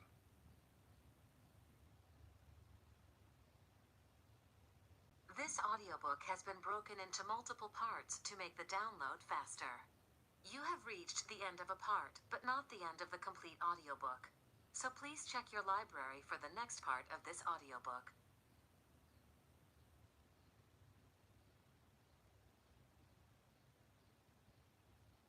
You are listening to the ESV Hear the Word audio Bible, read by David Cochran Heath, produced in 2008 by Crossway Bibles.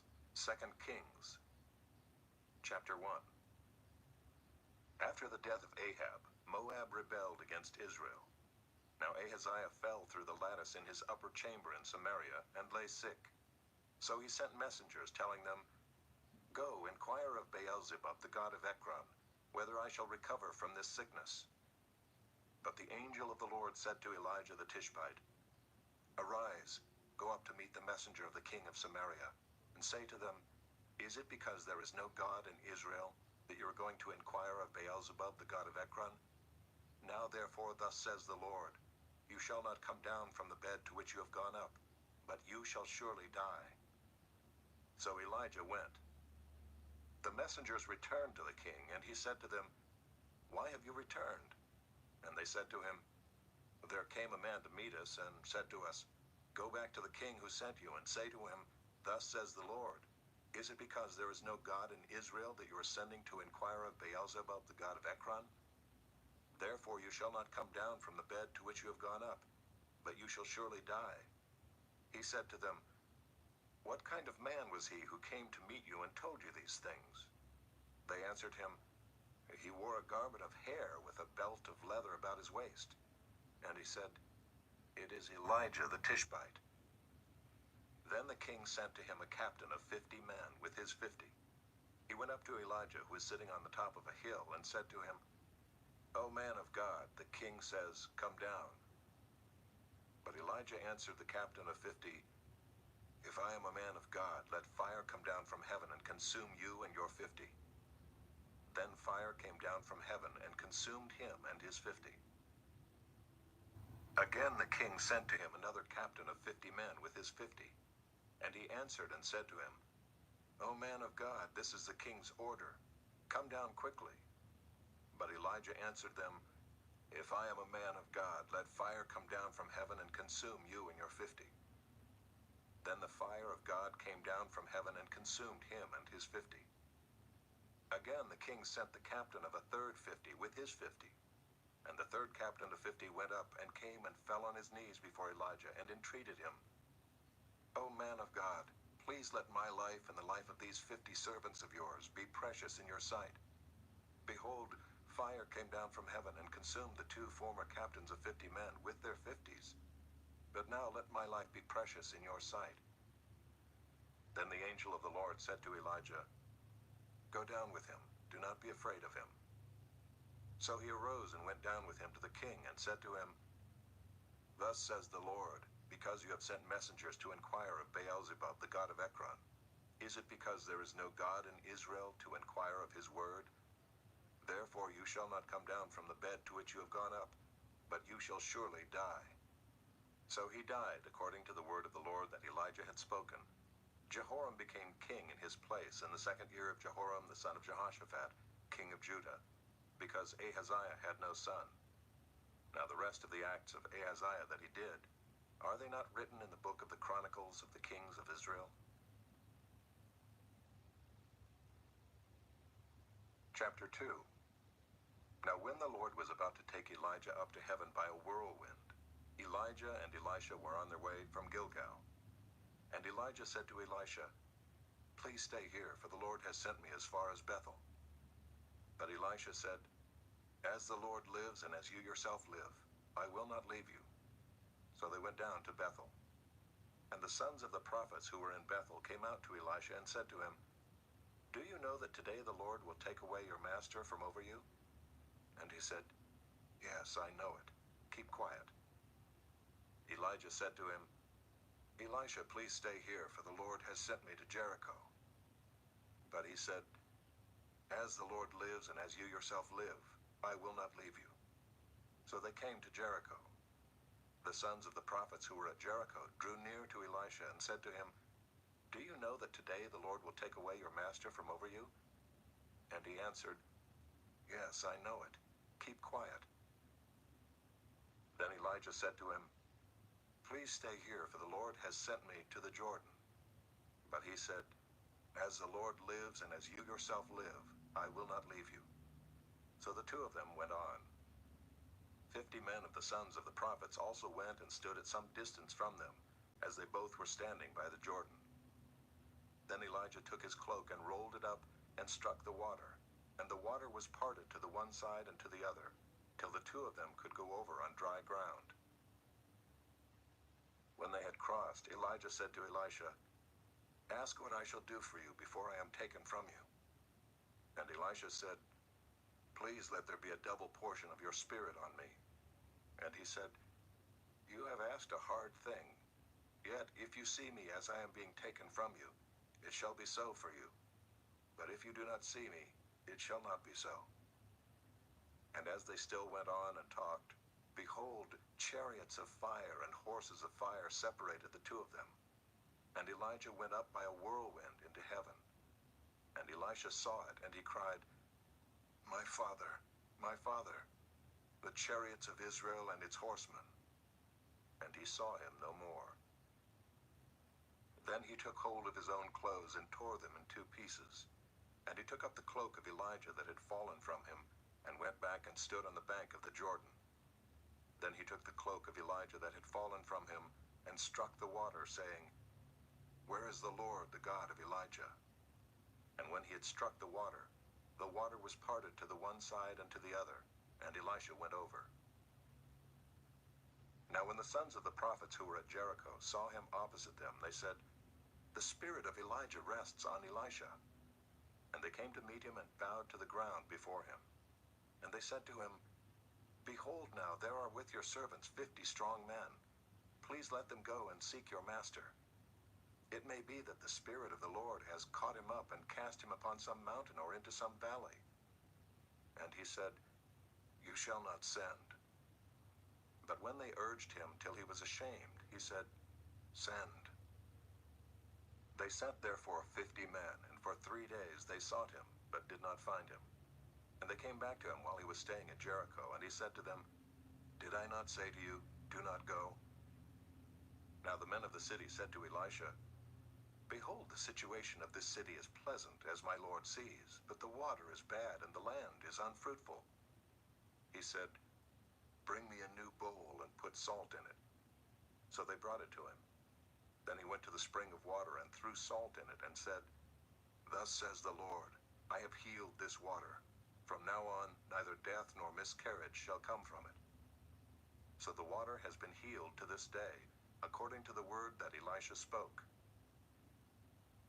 He went up from there to Bethel, and while he was going up on the way, some small boys came out of the city and jeered at him, saying, "Go up, you bald head! Go up, you bald head!" And he turned around, and when he saw them, he cursed them in the name of the Lord. And 2 she-bears came out of the woods and tore 42 of the boys. From there he went on to Mount Carmel, and from there he returned to Samaria.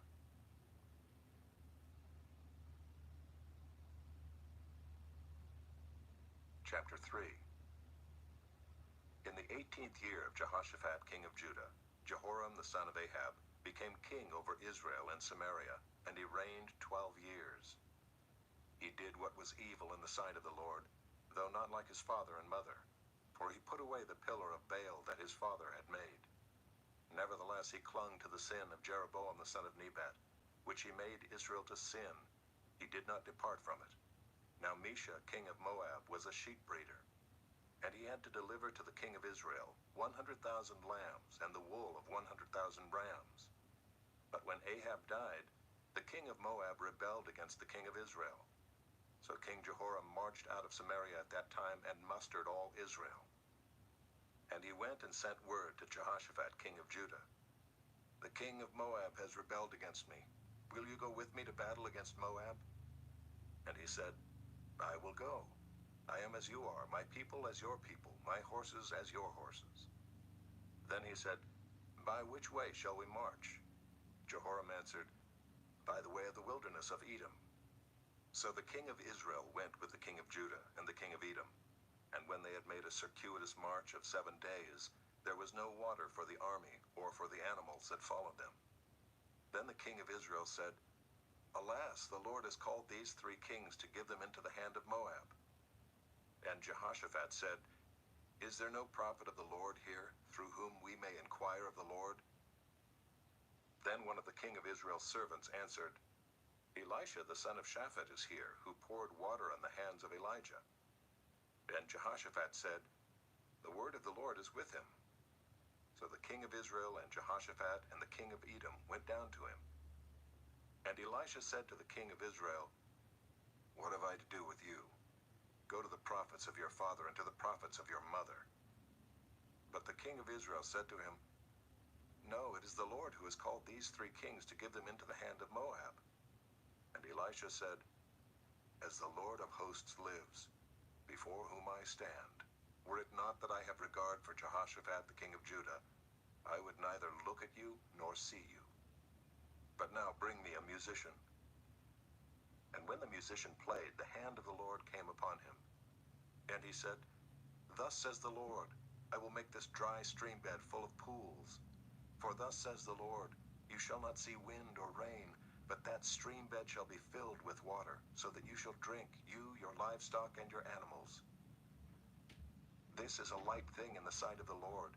He will also give the Moabites into your hand, and you shall attack every fortified city and every choice city, and shall fell every good tree, and stop up all springs of water, and ruin every good piece of land with stones."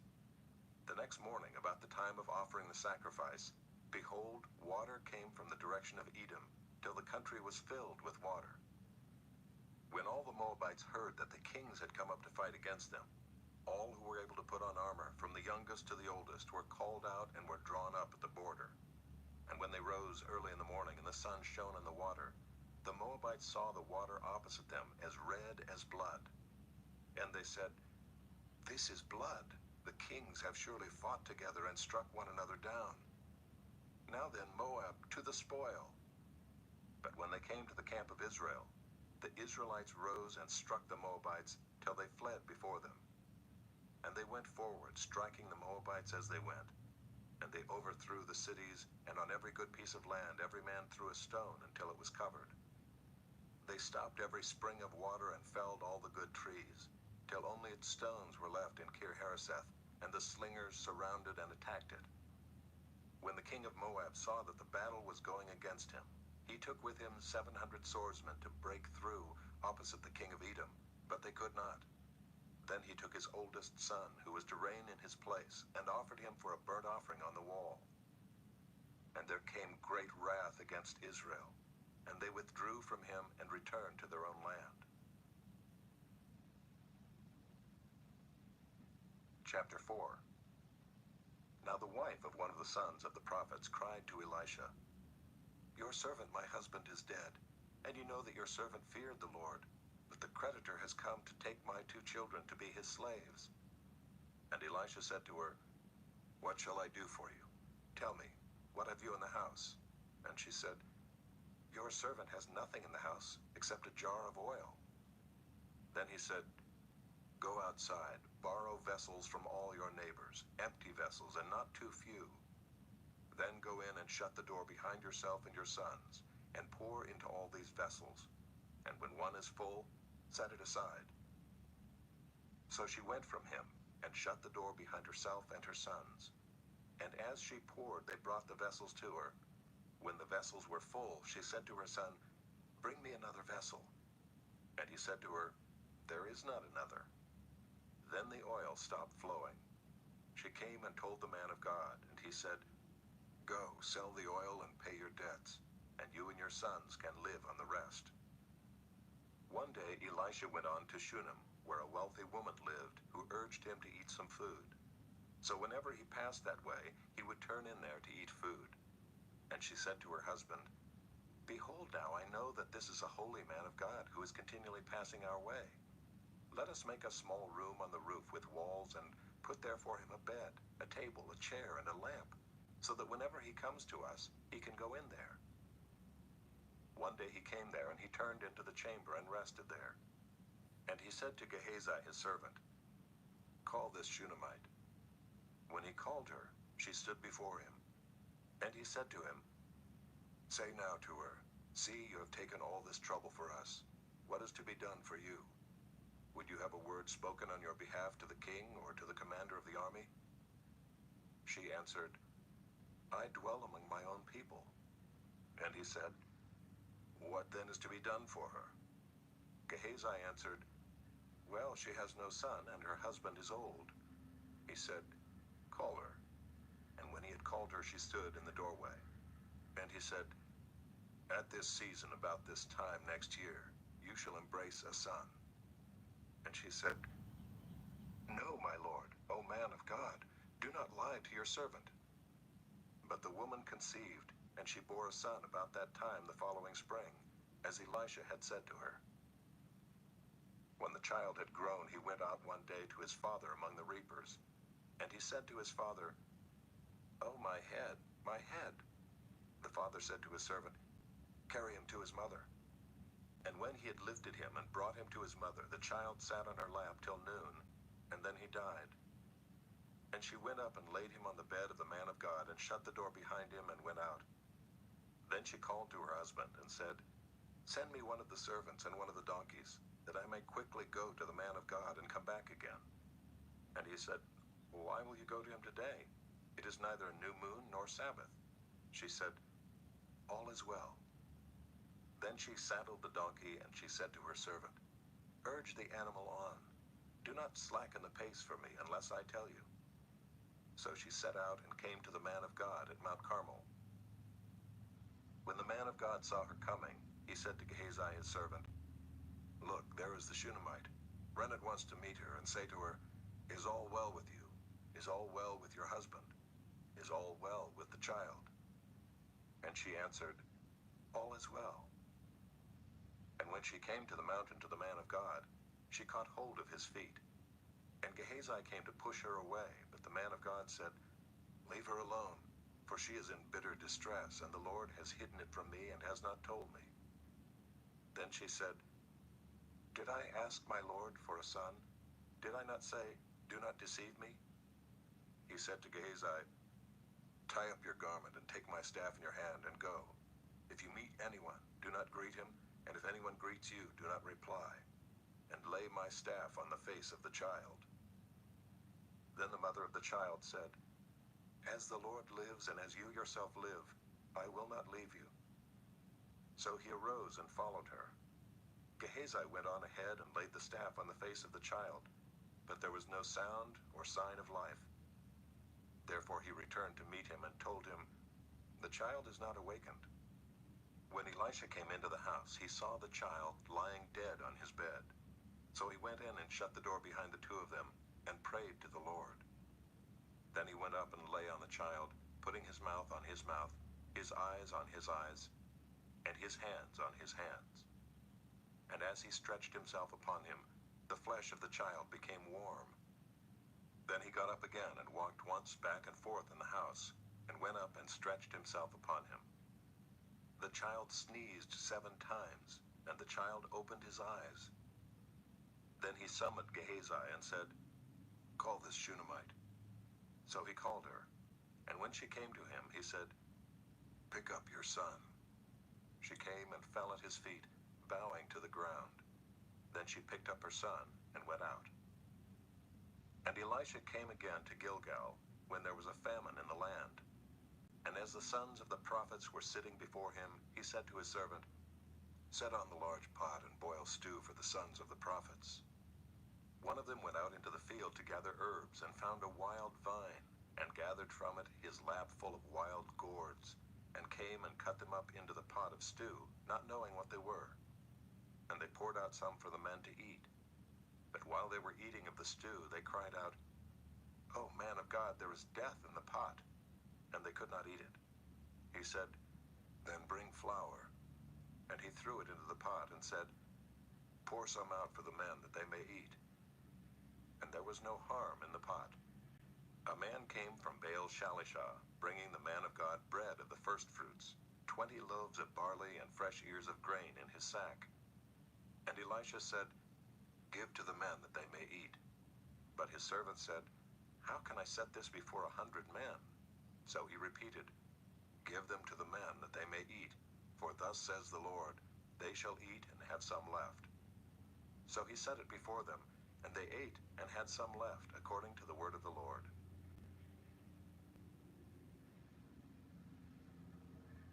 Chapter 5. Naaman, commander of the army of the king of Syria, was a great man with his master and in high favor, because by him the Lord had given victory to Syria. He was a mighty man of valor, but he was a leper. Now the Syrians, on one of their raids, had carried off a little girl from the land of Israel, and she worked in the service of Naaman's wife.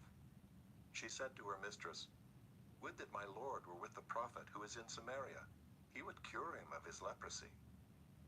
So Naaman went in and told his lord, "Thus and so spoke the girl from the land of Israel." And the king of Syria said, "Go now, and I will send a letter to the king of Israel." So he went, taking with him 10 talents of silver, 6,000 shekels of gold, and 10 changes of clothing. And he brought the letter to the king of Israel, which read, "When this letter reaches you, know that I have sent to you Naaman my servant, that you may cure him of his leprosy." And when the king of Israel read the letter, he tore his clothes and said, "Am I God, to kill and to make alive, that this man sends word to me to cure a man of his leprosy? Only consider and see how he is seeking a quarrel with me." But when Elisha the man of God heard that the king of Israel had torn his clothes, he sent to the king, saying, "Why have you torn your clothes? Let him come now to me, that he may know that there is a prophet in Israel." So Naaman came with his horses and chariots, and stood at the door of Elisha's house. And Elisha sent a messenger to him, saying, "Go and wash in the Jordan 7 times, and your flesh shall be restored, and you shall be clean." But Naaman was angry and went away, saying, "Behold, I thought that he would surely come out to me and stand and call upon the name of the Lord his God, and wave his hand over the place and cure the leper. Are not Abana and Pharpar, the rivers of Damascus, better than all the waters of Israel? Could I not wash in them and be clean?" So he turned and went away in a rage. But his servants came near and said to him, "My father, it is a great word the prophet has spoken to you. Will you not do it? Has he actually said to you, 'Wash and be clean'?" So he went down and dipped himself 7 times in the Jordan, according to the word of the man of God. And his flesh was restored, like the flesh of a little child, and he was clean. Then he returned to the man of God, he and all his company, and he came and stood before him. And he said, "Behold, I know that there is no God in all the earth but in Israel. So accept now a present from your servant." But he said, "As the Lord lives before whom I stand, I will receive none." And he urged him to take it, but he refused.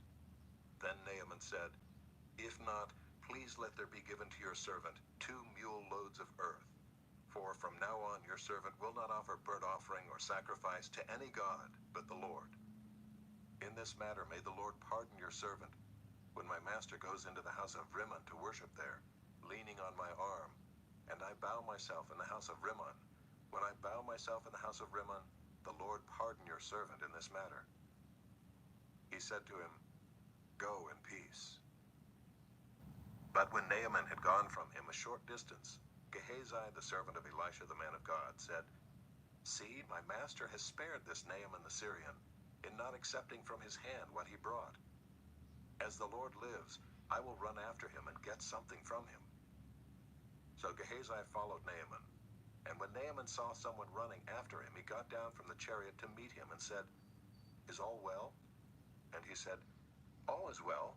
My master has sent me to say, 'There have just come now to me from the hill country of Ephraim 2 young men of the sons of the prophets. Please give them a talent of silver and 2 changes of clothing.' And Naaman said, 'Be pleased to accept 2 talents. And he urged him and tied up 2 talents of silver in 2 bags with 2 changes of clothing, and laid them on 2 of his servants. And they carried them before Gehazi. And when he came to the hill, he took them from their hand and put them in the house, and he sent the men away, and they departed. He went in and stood before his master, and Elisha said to him, 'Where have you been, Gehazi?' And he said, 'Your servant went nowhere.' But he said to him, 'Did not my heart go when the man turned from his chariot to meet you? Was it a time to accept money and garments, olive orchards and vineyards, sheep and oxen, male servants and female servants? Therefore the leprosy of Naaman shall cling to you and to your descendants forever.' So he went out from his presence a leper like snow."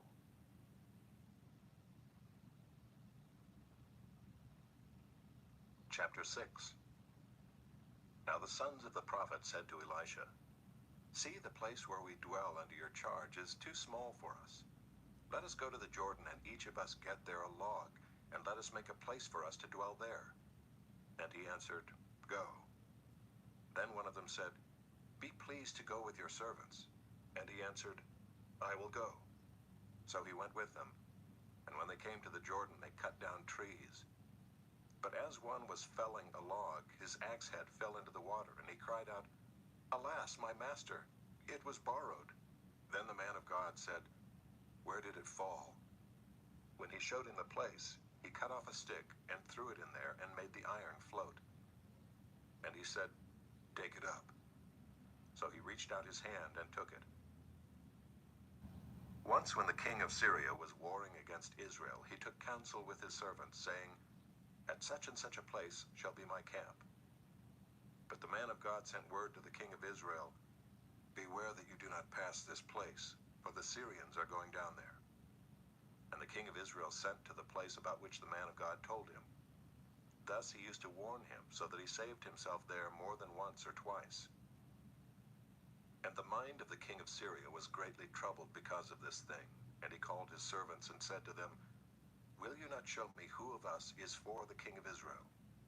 And one of his servants said, "None, my lord, O king, but Elisha the prophet who is in Israel tells the king of Israel the words that you speak in your bedroom." And he said, "Go and see where he is, that I may send and seize him." It was told him, "Behold, he is in Dothan." So he sent their horses and chariots and a great army, and they came by night and surrounded the city. When the servant of the man of God rose early in the morning and went out, behold, an army with horses and chariots was all around the city. And the servant said, "Alas, my master, what shall we do?" He said, "Do not be afraid, for those who are with us are more than those who are with them." Then Elisha prayed and said, "O Lord, please open his eyes that he may see." So the Lord opened the eyes of the young man, and he saw, and behold, the mountain was full of horses and chariots of fire all around Elisha. And when the Syrians came down against him, Elisha prayed to the Lord and said, "Please strike this people with blindness." So he struck them with blindness in accordance with the prayer of Elisha. And Elisha said to them, "This is not the way, and this is not the city. Follow me, and I will bring you to the man whom you seek." And he led them to Samaria. As soon as they entered Samaria, Elisha said, "O Lord, open the eyes of these men, that they may see." So the Lord opened their eyes, and they saw, and behold, they were in the midst of Samaria. As soon as the king of Israel saw them, he said to Elisha, "My father, shall I strike them down? Shall I strike them down?" He answered, "You shall not strike them down. Would you strike down those whom you have taken captive with your sword and with your bow? Set bread and water before them, that they may eat and drink and go to their master." So he prepared for them a great feast, and when they had eaten and drunk, he sent them away, and they went to their master. And the Syrians did not come again on raids into the land of Israel. Afterward, Ben-Hadad, king of Syria, mustered his entire army and went up and besieged Samaria. And there was a great famine in Samaria as they besieged it, until a donkey's head was sold for 80 shekels of silver, and the fourth part of a cab of dove's dung for 5 shekels of silver. Now as the king of Israel was passing by on the wall, a woman cried out to him, saying, "Help, my lord, O king." And he said, "If the Lord will not help you, how shall I help you? From the threshing floor or from the winepress?" And the king asked her, "What is your trouble?" She answered, "This woman said to me, 'Give your son that we may eat him today, and we will eat my son tomorrow.' So we boiled my son and ate him. And on the next day I said to her, 'Give your son that we may eat him.' But she has hidden her son." When the king heard the words of the woman, he tore his clothes.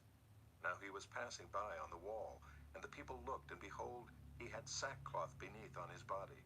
And he said, "May God do so to me, and more also, if the head of Elisha the son of Shaphat remains on his shoulders today." Elisha was sitting in his house, and the elders were sitting with him. Now the king had dispatched a man from his presence, but before the messenger arrived, Elisha said to the elders, "Do you see how this murderer has sent to take off my head? Look, when the messenger comes, shut the door and hold the door fast against him. Is not the sound of his master's feet behind him?" And while he was still speaking with them, the messenger came down to him and said, "This trouble is from the Lord. Why should I wait for the Lord any longer?"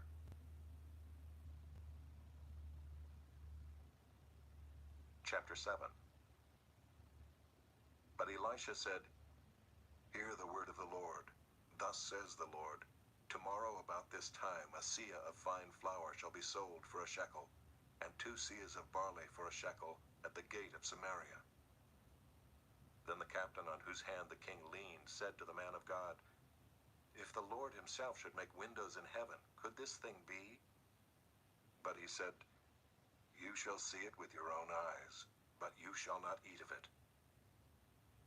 Now there were 4 men who were lepers at the entrance to the gate, and they said to one another, "Why are we sitting here until we die?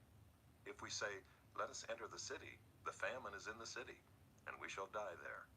And if we sit here, we die also. So now come, let us go over to the camp of the Syrians. If they spare our lives, we shall live, and if they kill us, we shall but die." So they arose at twilight to go to the camp of the Syrians. But when they came to the edge of the camp of the Syrians, behold, there was no one there. For the Lord had made the army of the Syrians hear the sound of chariots and of horses, the sound of a great army, so that they said to one another, "Behold, the king of Israel has hired against us the kings of the Hittites and the kings of Egypt to come against us." So they fled away in the twilight and abandoned their tents, their horses, and their donkeys, leaving the camp as it was, and fled for their lives. And when these lepers came to the edge of the camp, they went into a tent, and ate and drank, and they carried off silver and gold and clothing, and went and hid them. Then they came back and entered another tent, and carried off things from it, and went and hid them. Then they said to one another, "We are not doing right. This day is a day of good news. If we are silent and wait until the morning light, punishment will overtake us. Now therefore come, let us go and tell the king's household." So they came and called to the gatekeepers of the city, and told them, "We came to the camp of the Syrians, and behold, there was no one to be seen or heard there, nothing but the horses tied and the donkeys tied and the tents as they were." Then the gatekeepers called out, and it was told within the king's household. And the king rose in the night and said to his servants, "I will tell you what the Syrians have done to us. They know that we are hungry. Therefore they have gone out of the camp to hide themselves in the open country, thinking, when they come out of the city, we shall take them alive and get into the city." And one of his servants said, "Let some men take 5 of the remaining horses, seeing that those who are left here will fare like the whole multitude of Israel who have already perished. Let us send and see." So they took 2 horsemen, and the king sent them after the army of the Syrians, saying, "Go and see." So they went after them as far as the Jordan, and behold, all the way was littered with garments and equipment that the Syrians had thrown away in their haste. And the messengers returned and told the king. Then the people went out and plundered the camp of the Syrians. So a seah of fine flour was sold for a shekel, and 2 seahs of barley for a shekel, according to the word of the Lord. Now the king had appointed the captain on whose hand he leaned to have charge of the gate. And the people trampled him in the gate, so that he died, as the man of God had said when the king came down to him. For when the man of God had said to the king, 2 seahs of barley shall be sold for a shekel, and a seah of fine flour for a shekel about this time tomorrow in the gate of Samaria, the captain had answered the man of God, "If the Lord himself should make windows in heaven, could such a thing be?" And he had said, "You shall see it with your own eyes, but you shall not eat of it." And so it happened to him, for the people trampled him in the gate, and he died. Chapter 8. Now Elisha had said to the woman whose son he had restored to life, "Arise and depart with your household, and sojourn wherever you can, for the Lord has called for a famine, and it will come upon the land for 7 years." So the woman arose and did according to the word of the man of God. She went with her household, and sojourned in the land of the Philistines 7 years. At the end of the 7 years, when the woman returned from the land of the Philistines, she went to appeal to the king for her house and her land. Now the king was talking with Gehazi, the servant of the man of God, saying, "Tell me all the great things that Elisha has done." And while he was telling the king how Elisha had restored the dead to life, behold, the woman whose son he had restored to life appealed to the king for her house and her land. And Gehazi said, My lord, O king, here is the woman, and here is her son, whom Elisha restored to life. And when the king asked the woman, she told him. So the king appointed an official for her, saying, Restore all that was hers, together with all the produce of the fields, from the day that she left the land until now. Now Elisha came to Damascus. Ben-Hadad, the king of Syria, was sick. And when it was told him, The man of God has come here, the king said to Hazael, Take a present with you and go to meet the man of God, and inquire of the Lord through him, saying, Shall I recover from this sickness? So Hazael went to meet him and took a present with him, all kinds of goods of Damascus, 40 camels' loads. When he came and stood before him, he said, Your son Ben-Hadad, king of Syria, has sent me to you, saying, Shall I recover from this sickness? And Elisha said to him, Go, say to him, You shall certainly recover. But the Lord has shown me that he shall certainly die. And he fixed his gaze and stared at him until he was embarrassed. And the man of God wept. And Hazael said, Why does my Lord weep? He answered, Because I know the evil that you will do to the people of Israel. You will set on fire their fortresses, and you will kill their young men with the sword, and dash in pieces their little ones, and rip open their pregnant women. And Hazael said, What is your servant, who is but a dog, that he should do this great thing?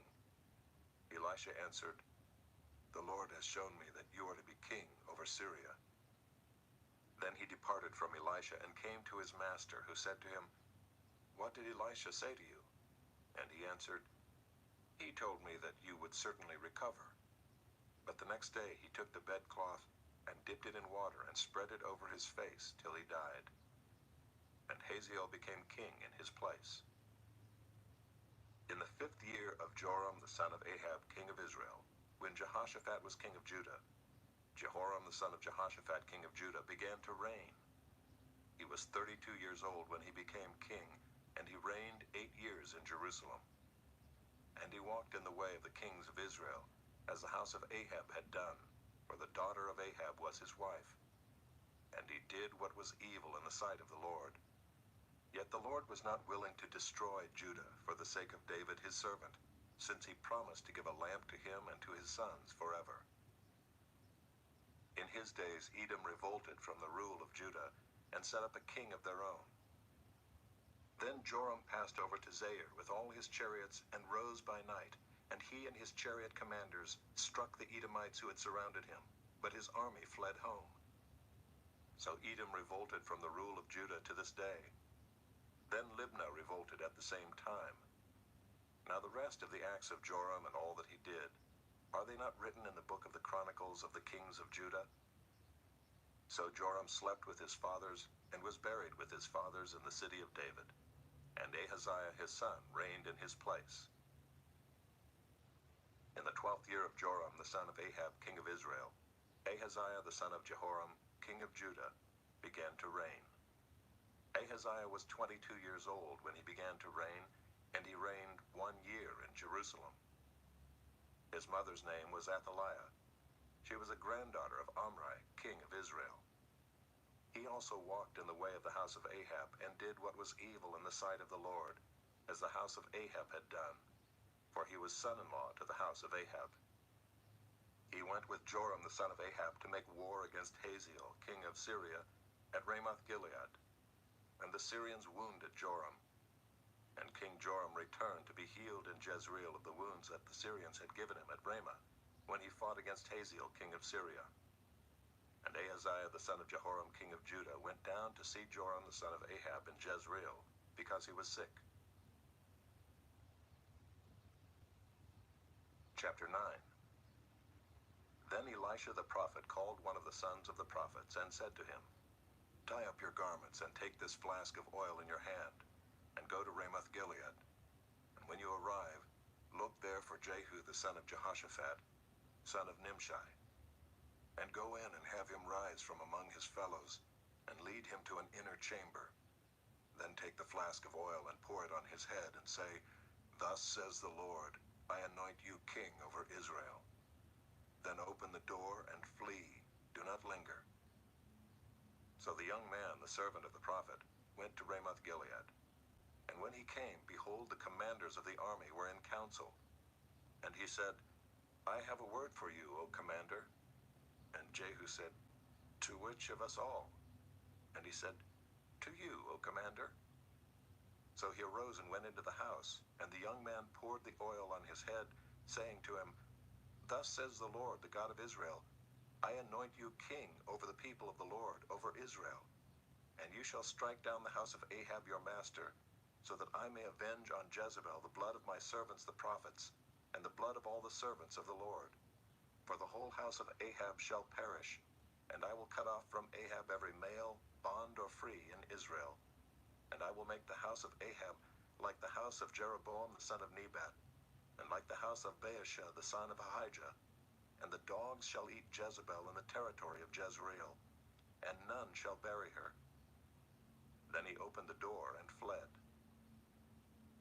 When Jehu came out to the servants of his master, they said to him, "Is all well? Why did this mad fellow come to you?" And he said to them, "You know the fellow and his talk." And they said, "That is not true. Tell us now." And he said, "Thus and so he spoke to me, saying, 'Thus says the Lord, I anoint you king over Israel.'" Then in haste every man of them took his garment and put it under him on the bare steps, and they blew the trumpet and proclaimed, "Jehu is king." Thus Jehu the son of Jehoshaphat the son of Nimshi conspired against Joram. Now Joram with all Israel had been on guard at Ramoth Gilead against Hazael king of Syria. But King Joram had returned to be healed in Jezreel of the wounds that the Syrians had given him, when he fought with Hazael king of Syria. So Jehu said, "If this is your decision, then let no one slip out of the city to go and tell the news in Jezreel." Then Jehu mounted his chariot and went to Jezreel, for Joram lay there. And Ahaziah king of Judah had come down to visit Joram. Now the watchman was standing on the tower in Jezreel, and he saw the company of Jehu as he came, and said, "I see a company." And Joram said, "Take a horseman and send to meet them, and let him say, 'Is it peace?'" So a man on horseback went to meet him and said, "Thus says the king, 'Is it peace?'" And Jehu said, "What do you have to do with peace? Turn around and ride behind me." And the watchman reported, saying, "The messenger reached them, but he is not coming back." Then he sent out a second horseman who came to them and said, "Thus the king has said, 'Is it peace?'" And Jehu answered, "What do you have to do with peace? Turn around and ride behind me." Again the watchman reported, "He reached them, but he is not coming back. And the driving is like the driving of Jehu the son of Nimshi, for he drives furiously." Joram said, "Make ready." And they made ready his chariot. Then Joram king of Israel and Ahaziah king of Judah set out, each in his chariot, and went to meet Jehu, and met him at the property of Naboth the Jezreelite. And when Joram saw Jehu, he said, "Is it peace, Jehu?" He answered, "What peace can there be, so long as the whorings and the sorceries of your mother Jezebel are so many?" Then Joram reined about and fled, saying to Ahaziah, "Treachery, O Ahaziah!" And Jehu drew his bow with his full strength, and shot Joram between the shoulders, so that the arrow pierced his heart, and he sank in his chariot. Jehu said to Bidkar his aide, "Take him up and throw him on the plot of ground belonging to Naboth the Jezreelite. For remember when you and I rode side by side behind Ahab his father, how the Lord made this pronouncement against him. As surely as I saw yesterday the blood of Naboth and the blood of his sons, declares the Lord, I will repay you on this plot of ground. Now therefore take him up and throw him on the plot of ground in accordance with the word of the Lord." When Ahaziah the king of Judah saw this, he fled in the direction of Beth-Hagan. And Jehu pursued him and said, "Shoot him also." And they shot him in the chariot at the ascent of Gur, which is by Ibleam. And he fled to Megiddo and died there. His servants carried him in a chariot to Jerusalem, and buried him in his tomb with his fathers in the city of David. In the 11th year of Joram the son of Ahab, Ahaziah began to reign over Judah. When Jehu came to Jezreel, Jezebel heard of it, and she painted her eyes and adorned her head and looked out of the window. And as Jehu entered the gate, she said, "Is it peace, you Zimri, murderer of your master?" And he lifted up his face to the window and said, "Who is on my side? Who?" 2 or 3 eunuchs looked out at him. He said, "Throw her down." So they threw her down, and some of her blood spattered on the wall and on the horses, and they trampled on her. Then he went in and ate and drank, and he said, "See now to this cursed woman and bury her, for she is a king's daughter." But when they went to bury her, they found no more of her than the skull and the feet and the palms of her hands. When they came back and told him, he said, "This is the word of the Lord which he spoke by his servant Elijah the Tishbite. In the territory of Jezreel, the dogs shall eat the flesh of Jezebel, and the corpse of Jezebel shall be as dung on the face of the field in the territory of Jezreel, so that no one can say, 'This is Jezebel.'"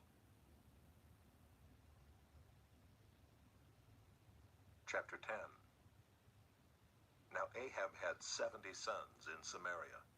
So Jehu wrote letters and sent them to Samaria, to the rulers of the city, to the elders, and to the guardians of the sons of Ahab, saying, "Now then, as soon as this letter comes to you, seeing your master's sons are with you, and there are with you chariots and horses, fortified cities also, and weapons, select the best and fittest of your master's sons, and set him on his father's throne, and fight for your master's house." But they were exceedingly afraid, and said, "Behold, the 2 kings could not stand before him. How then can we stand?" So he who was over the palace, and he who was over the city, together with the elders and the guardians, sent to Jehu, saying, "We are your servants, and we will do all that you tell us. We will not make anyone king. Do whatever is good in your eyes." Then he wrote to them a second letter, saying, "If you are on my side, and if you are ready to obey me, take the heads of your master's sons and come to me at Jezreel tomorrow at this time." Now the king's sons, 70 persons, were with the great men of the city who were bringing them up. And as soon as the letter came to them, they took the king's sons and slaughtered them, 70 persons, and put their heads in baskets and sent them to him at Jezreel. When the messenger came and told him, "They have brought the heads of the king's sons," he said, "Lay them in 2 heaps at the entrance of the gate until the morning." Then in the morning, when he went out, he stood and said to all the people, "You are innocent. It was I who conspired against my master and killed him. But who struck down all these? Know then that there shall fall to the earth nothing of the word of the Lord, which the Lord spoke concerning the house of Ahab, for the Lord has done what he said by his servant Elijah." So Jehu struck down all who remained of the house of Ahab in Jezreel, all his great men and his close friends and his priests, until he left him none remaining. Then he set out and went to Samaria. On the way, when he was at Beth-eked of the shepherds, Jehu met the relatives of Ahaziah king of Judah, and he said, "Who are you?" And they answered, "We are the relatives of Ahaziah, and we came down to visit the royal princes and the sons of the queen mother." He said, "Take them alive." And they took them alive and slaughtered them at the pit of Beth-eked, 42 persons, and he spared none of them. And when he departed from there, he met Jehonadab the son of Rechab coming to meet him. And he greeted him and said to him, "Is your heart true to my heart as mine is to yours?" And Jehonadab answered, "It is." Jehu said, "If it is, give me your hand." So he gave him his hand. And Jehu took him up with him into the chariot. And he said, "Come with me and see my zeal for the Lord." So he had him ride in his chariot. And when he came to Samaria, he struck down all who remained to Ahab in Samaria, till he had wiped them out, according to the word of the Lord that he spoke to Elijah.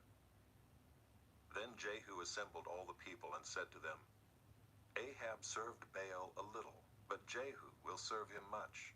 Now therefore call to me all the prophets of Baal, all his worshippers and all his priests. Let none be missing. For I have a great sacrifice to offer to Baal. Whoever is missing shall not live." But Jehu did it with cunning in order to destroy the worshippers of Baal. And Jehu ordered, "Sanctify a solemn assembly for Baal." So they proclaimed it. And Jehu sent throughout all Israel, and all the worshippers of Baal came, so that there was not a man left who did not come.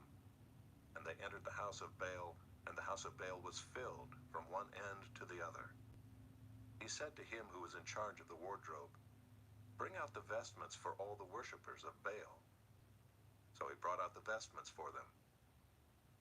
Then Jehu went into the house of Baal with Jehonadab the son of Rechab, and he said to the worshippers of Baal, "Search and see that there is no servant of the Lord here among you, but only the worshippers of Baal." Then they went in to offer sacrifices and burnt offerings. Now Jehu had stationed 80 men outside and said, "The man who allows any of those whom I give into your hands to escape shall forfeit his life."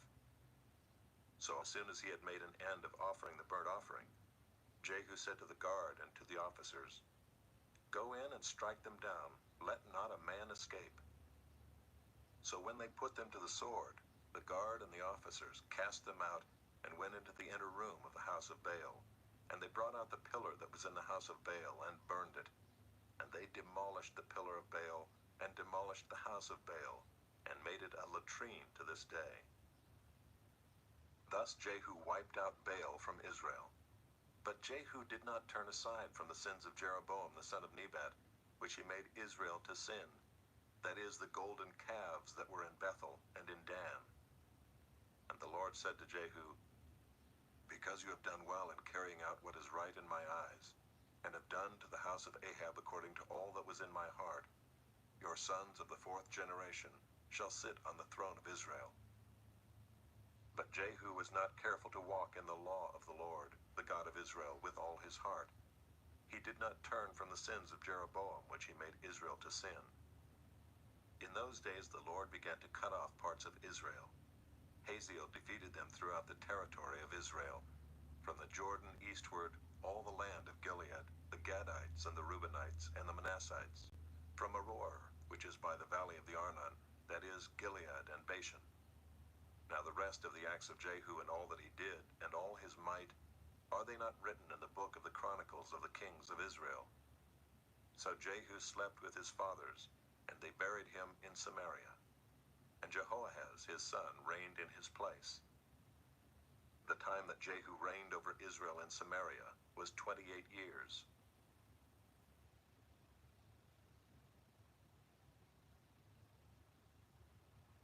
Chapter 11. Now when Athaliah the mother of Ahaziah saw that her son was dead, she arose and destroyed all the royal family. But Jehosheba, the daughter of King Joram, sister of Ahaziah, took Joash the son of Ahaziah, and stole him away from among the king's sons who were being put to death, and she put him and his nurse in a bedroom. Thus they hid him from Athaliah, so that he was not put to death.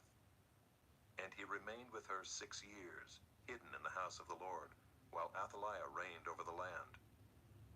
But in the 7th year Jehoiada sent and brought the captains of the Kerites and of the guards, and had them come to him in the house of the Lord. And he made a covenant with them, and put them under oath in the house of the Lord, and he showed them the king's son. And he commanded them, "This is the thing that you shall do. 1/3 of you, those who come off duty on the Sabbath, and guard the king's house, another third being at the gate Sur, and a third at the gate behind the guards, shall guard the palace. And the 2 divisions of you, which come on duty in force on the Sabbath, and guard the house of the Lord on behalf of the king, shall surround the king, each with his weapons in his hand. And whoever approaches the ranks is to be put to death. Be with the king when he goes out and when he comes in." The captains did according to all that Jehoiada the priest commanded, and they each brought his men who were to go off duty on the Sabbath, with those who were to come on duty on the Sabbath, and they came to Jehoiada the priest. And the priest gave to the captains the spears and shields that had been King David's, which were in the house of the Lord. And the guards stood, every man with his weapons in his hand, from the south side of the house to the north side of the house, around the altar and the house on behalf of the king. Then he brought out the king's son, and put the crown on him, and gave him the testimony. And they proclaimed him king, and anointed him, and they clapped their hands, and said, "Long live the king!" When Athaliah heard the noise of the guard and of the people, she went into the house of the Lord to the people. And when she looked, there was the king standing by the pillar, according to the custom, and the captains and the trumpeters beside the king, and all the people of the land rejoicing and blowing trumpets. And Athaliah tore her clothes and cried, "Treason! Treason!" Then Jehoiada the priest commanded the captains who were set over the army, "Bring her out between the ranks, and put to death with the sword anyone who follows her." For the priest said, "Let her not be put to death in the house of the Lord." So they laid hands on her, and she went through the horses' entrance to the king's house, and there she was put to death. And Jehoiada made a covenant between the Lord and the king and people, that they should be the Lord's people, and also between the king and the people. Then all the people of the land went to the house of Baal and tore it down. His altars and his images they broke in pieces, and they killed Mattan the priest of Baal before the altars. And the priest posted watchmen over the house of the Lord. And he took the captains, the Kerites, the guards, and all the people of the land, and they brought the king down from the house of the Lord, marching through the gate of the guards to the king's house. And he took his seat on the throne of the kings. So all the people of the land rejoiced, and the city was quiet after Athaliah had been put to death with the sword at the king's house. Jehoash was 7 years old when he began to reign.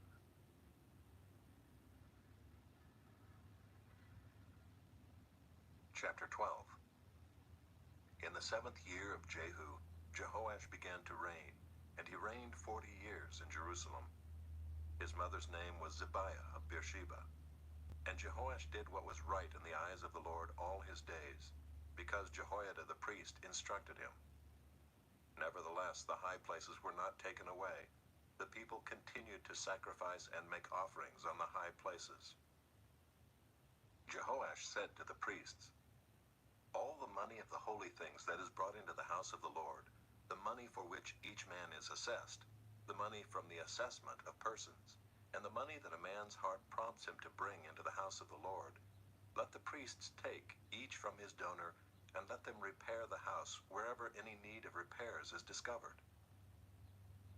But by the 23rd year of King Jehoash, the priests had made no repairs on the house. Therefore King Jehoash summoned Jehoiada the priest and the other priests, and said to them, "Why are you not repairing the house?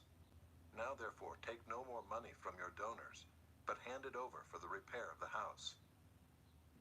So the priests agreed that they should take no more money from the people, and that they should not repair the house. Then Jehoiada the priest took a chest and bored a hole in the lid of it, and set it beside the altar on the right side as one entered the house of the Lord. And the priests who guarded the threshold put in it all the money that was brought into the house of the Lord. And whenever they saw that there was much money in the chest, the king's secretary and the high priest came up, and they bagged and counted the money that was found in the house of the Lord. Then they would give the money that was weighed out into the hands of the workmen who had the oversight of the house of the Lord. And they paid it out to the carpenters and the builders who worked on the house of the Lord, and to the masons and the stone cutters, as well as to buy timber and quarried stone for making repairs on the house of the Lord, and for any outlay for the repairs of the house. But there were not made for the house of the Lord basins of silver, snuffers, bowls, trumpets, or any vessels of gold or of silver from the money that was brought into the house of the Lord, for that was given to the workmen who were repairing the house of the Lord with it. And they did not ask for an accounting from the men into whose hand they delivered the money to pay out to the workmen, for they dealt honestly. The money from the guilt offerings and the money from the sin offerings was not brought into the house of the Lord.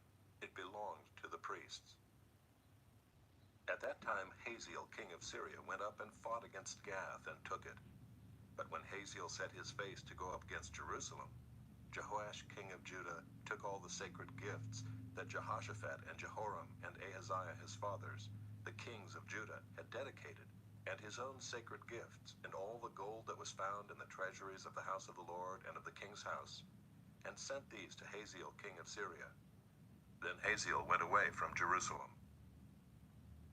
Now the rest of the acts of Joash and all that he did, are they not written in the book of the Chronicles of the kings of Judah? His servants arose and made a conspiracy, and struck down Joash in the house of Millo, on the way that goes down to Silla. It was Josachar the son of Shimeath, and Jehozabad the son of Shomer, his servants, who struck him down so that he died. And they buried him with his fathers in the city of David, and Amaziah his son reigned in his place. Chapter 13. In the 23rd year of Joash the son of Ahaziah, king of Judah, Jehoahaz the son of Jehu began to reign over Israel in Samaria, and he reigned 17 years. He did what was evil in the sight of the Lord, and followed the sins of Jeroboam the son of Nebat, which he made Israel to sin. He did not depart from them. And the anger of the Lord was kindled against Israel, and he gave them continually into the hand of Hazael king of Syria, and into the hand of Benhadad the son of Hazael. Then Jehoahaz sought the favor of the Lord, and the Lord listened to him, for he saw the oppression of Israel, how the king of Syria oppressed them. Therefore the Lord gave Israel a savior, so that they escaped from the hand of the Syrians, and the people of Israel lived in their homes as formerly. Nevertheless, they did not depart from the sins of the house of Jeroboam, which he made Israel to sin, but walked in them. And the Asherah also remained in Samaria. For there was not left to Jehoahaz an army of more than 50 horsemen and 10 chariots and 10,000 footmen, for the king of Syria had destroyed them and made them like the dust at threshing.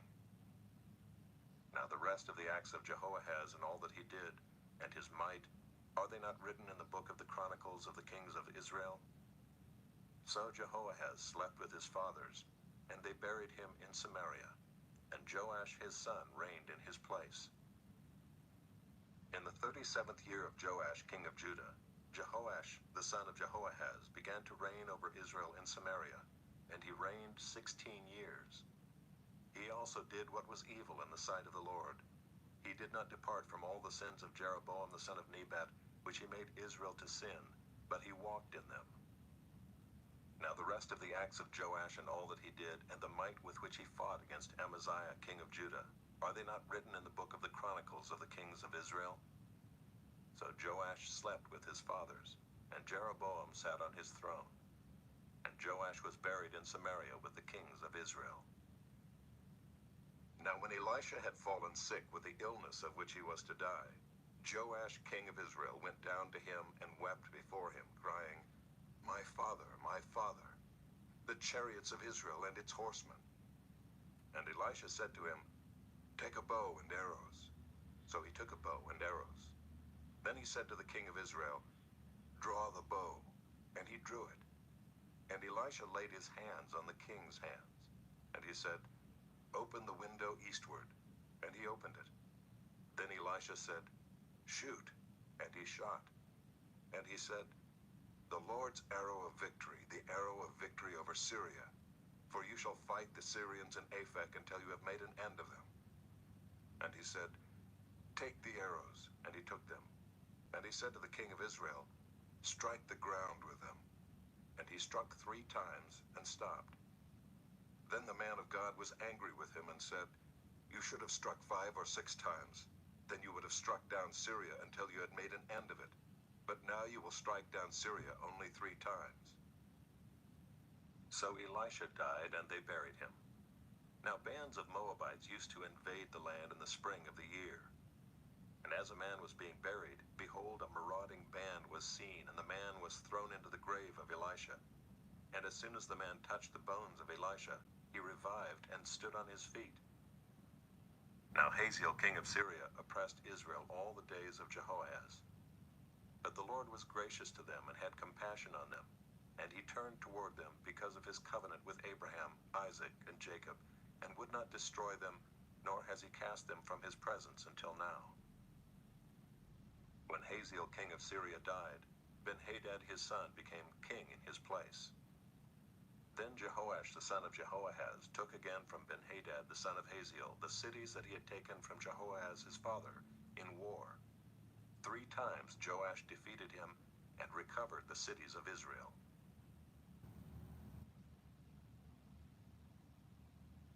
Chapter 14.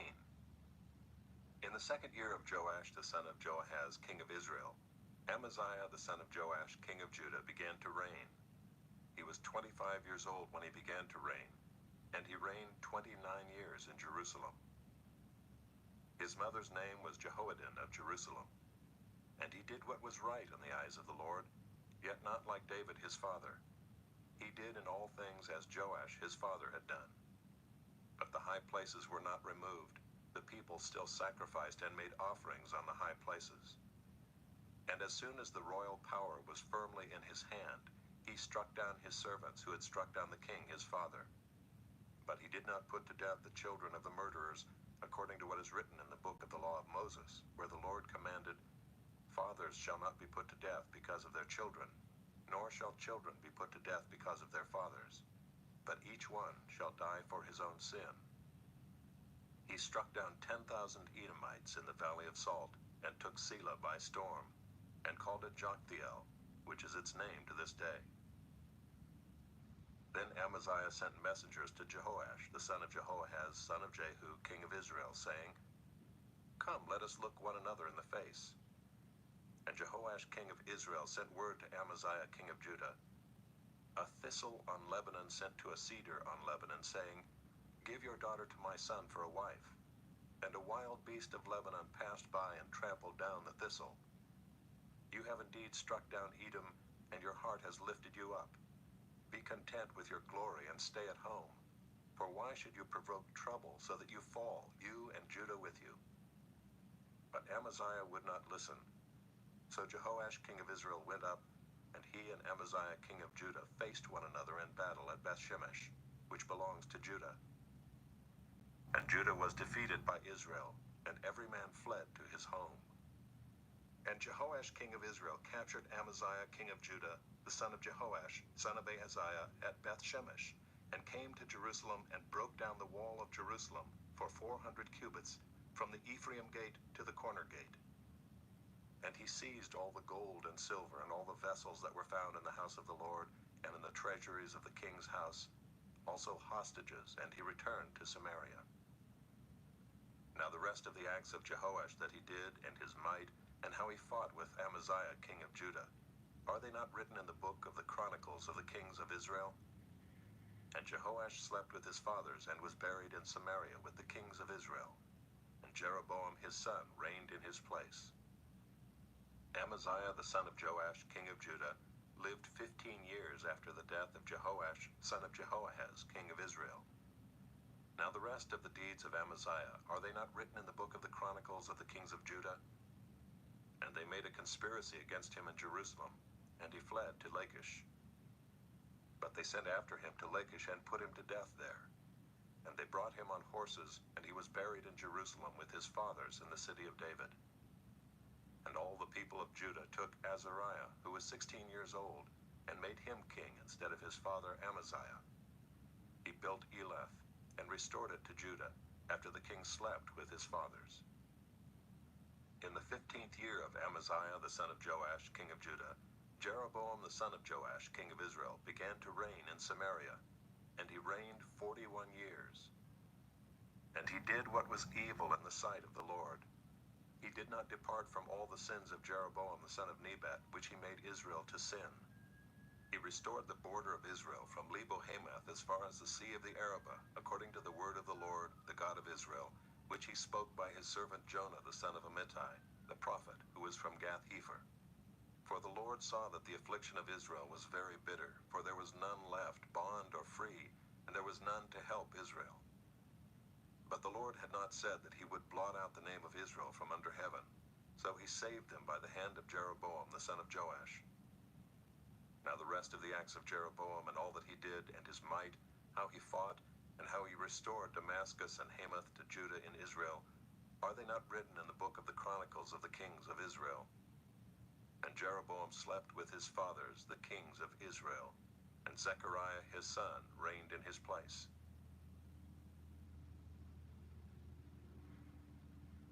Chapter 15. In the 27th year of Jeroboam king of Israel, Azariah the son of Amaziah king of Judah began to reign.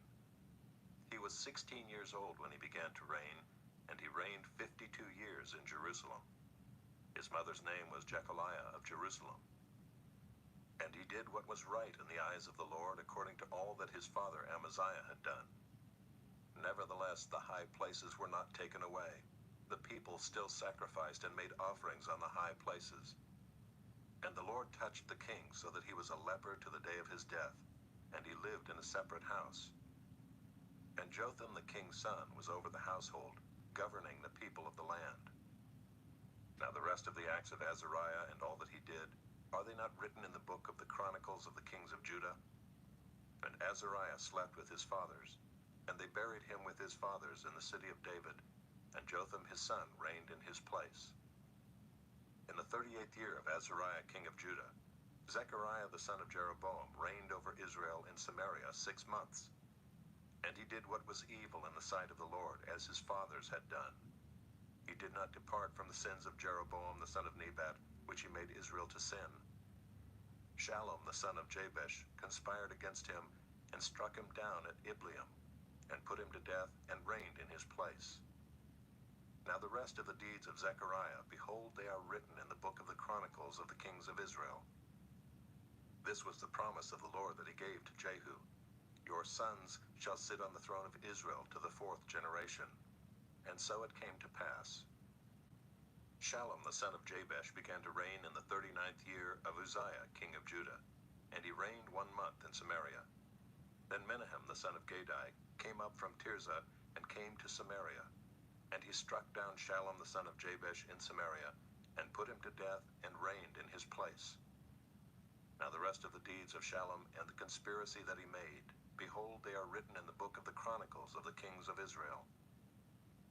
At that time Menahem sacked Tiphsah, and all who were in it and its territory from Tirzah on, because they did not open it to him. Therefore he sacked it, and he ripped open all the women in it who were pregnant. In the 39th year of Azariah king of Judah, Menahem the son of Gadai began to reign over Israel, and he reigned 10 years in Samaria. And he did what was evil in the sight of the Lord. He did not depart all his days from all the sins of Jeroboam the son of Nebat, which he made Israel to sin. Pul, the king of Assyria, came against the land, and Menahem gave Pul 1,000 talents of silver, that he might help him to confirm his hold on the royal power. Menahem exacted the money from Israel, that is, from all the wealthy men, 50 shekels of silver from every man, to give to the king of Assyria. So the king of Assyria turned back and did not stay there in the land. Now the rest of the deeds of Menahem and all that he did, are they not written in the book of the Chronicles of the kings of Israel? And Menahem slept with his father, and Pekahiah his son reigned in his place. In the 50th year of Azariah king of Judah, Pekahiah the son of Menahem began to reign over Israel in Samaria, and he reigned 2 years. And he did what was evil in the sight of the Lord. He did not turn away from the sins of Jeroboam the son of Nebat, which he made Israel to sin. And Pekah the son of Remaliah his captain conspired against him with 50 men of the people of Gilead, and struck him down in Samaria, in the citadel of the king's house with Argob and Ariah. He put him to death, and reigned in his place. Now the rest of the deeds of Pekahiah and all that he did, behold, they are written in the book of the Chronicles of the kings of Israel. In the 52nd year of Azariah king of Judah, Pekah the son of Remaliah began to reign over Israel in Samaria, and he reigned 20 years. And he did what was evil in the sight of the Lord. He did not depart from the sins of Jeroboam the son of Nebat, which he made Israel to sin. In the days of Pekah king of Israel, Tiglath-Pileser king of Assyria came and captured Ijon, Abel-Beth-Maacah, Genoa, Kadesh, Hazor, Gilead, and Galilee, all the land of Naphtali, and he carried the people captive to Assyria. Then Hoshea the son of Elah made a conspiracy against Pekah the son of Remaliah, and struck him down and put him to death, and reigned in his place, in the 20th year of Jotham the son of Uzziah. Now the rest of the acts of Pekah and all that he did, behold, they are written in the book of the Chronicles of the kings of Israel. In the 2nd year of Pekah the son of Remaliah, king of Israel, Jotham the son of Uzziah, king of Judah, began to reign. He was 25 years old when he began to reign, and he reigned 16 years in Jerusalem. His mother's name was Jerusha, the daughter of Zadok. And he did what was right in the eyes of the Lord, according to all that his father Uzziah had done. Nevertheless, the high places were not removed. The people still sacrificed and made offerings on the high places. He built the upper gate of the house of the Lord. Now the rest of the acts of Jotham and all that he did, are they not written in the book of the Chronicles of the kings of Judah? In those days the Lord began to send Rezin the king of Syria and Pekah the son of Remaliah against Judah. Jotham slept with his fathers and was buried with his fathers in the city of David his father, and Ahaz his son reigned in his place.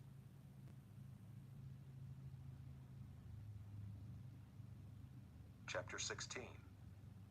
In the 17th year of Pekah the son of Remaliah, Ahaz the son of Jotham king of Judah began to reign. Ahaz was 20 years old when he began to reign, and he reigned 16 years in Jerusalem. And he did not do what was right in the eyes of the Lord his God, as his father David had done, but he walked in the way of the kings of Israel. He even burned his son as an offering, according to the despicable practices of the nations whom the Lord drove out before the people of Israel. And he sacrificed and made offerings on the high places and on the hills and under every green tree. Then Rezin king of Syria and Pekah the son of Remaliah king of Israel came up to wage war on Jerusalem, and they besieged Ahaz, but could not conquer him. At that time Rezin the king of Syria recovered Elath for Syria and drove the men of Judah from Elath, and the Edomites came to Elath, where they dwell to this day. So Ahaz sent messengers to Tiglath-Pileser king of Assyria, saying, I am your servant and your son. Come up and rescue me from the hand of the king of Syria and from the hand of the king of Israel, who are attacking me. Ahaz also took the silver and gold that was found in the house of the Lord and in the treasures of the king's house, and sent a present to the king of Assyria. And the king of Assyria listened to him. The king of Assyria marched up against Damascus and took it, carrying its people captive to Kir, and he killed Rezin. When King Ahaz went to Damascus to meet Tiglath-Pileser king of Assyria, he saw the altar that was at Damascus. And King Ahaz sent to Uriah the priest a model of the altar and its pattern, exact in all its details. And Uriah the priest built the altar in accordance with all that King Ahaz had sent from Damascus. So Uriah the priest made it, before King Ahaz arrived from Damascus. And when the king came from Damascus, the king viewed the altar. Then the king drew near to the altar and went up on it, and burned his burnt offering and his grain offering, and poured his drink offering, and threw the blood of his peace offerings on the altar. And the bronze altar that was before the Lord he removed from the front of the house, from the place between his altar and the house of the Lord, and put it on the north side of his altar. And King Ahaz commanded Uriah the priest, saying, On the great altar burn the morning burnt offering and the evening grain offering, and the king's burnt offering and his grain offering, with the burnt offering of all the people of the land, and their grain offering and their drink offering. And throw on it all the blood of the burnt offering, and all the blood of the sacrifice. But the bronze altar shall be for me to inquire by. Uriah the priest did all this, as King Ahaz commanded.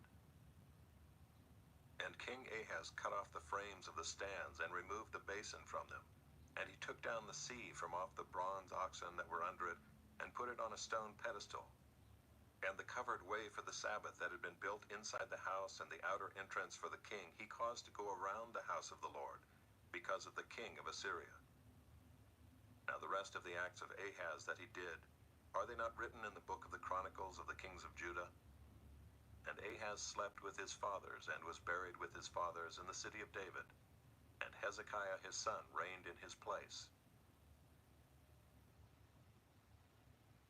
Chapter 17.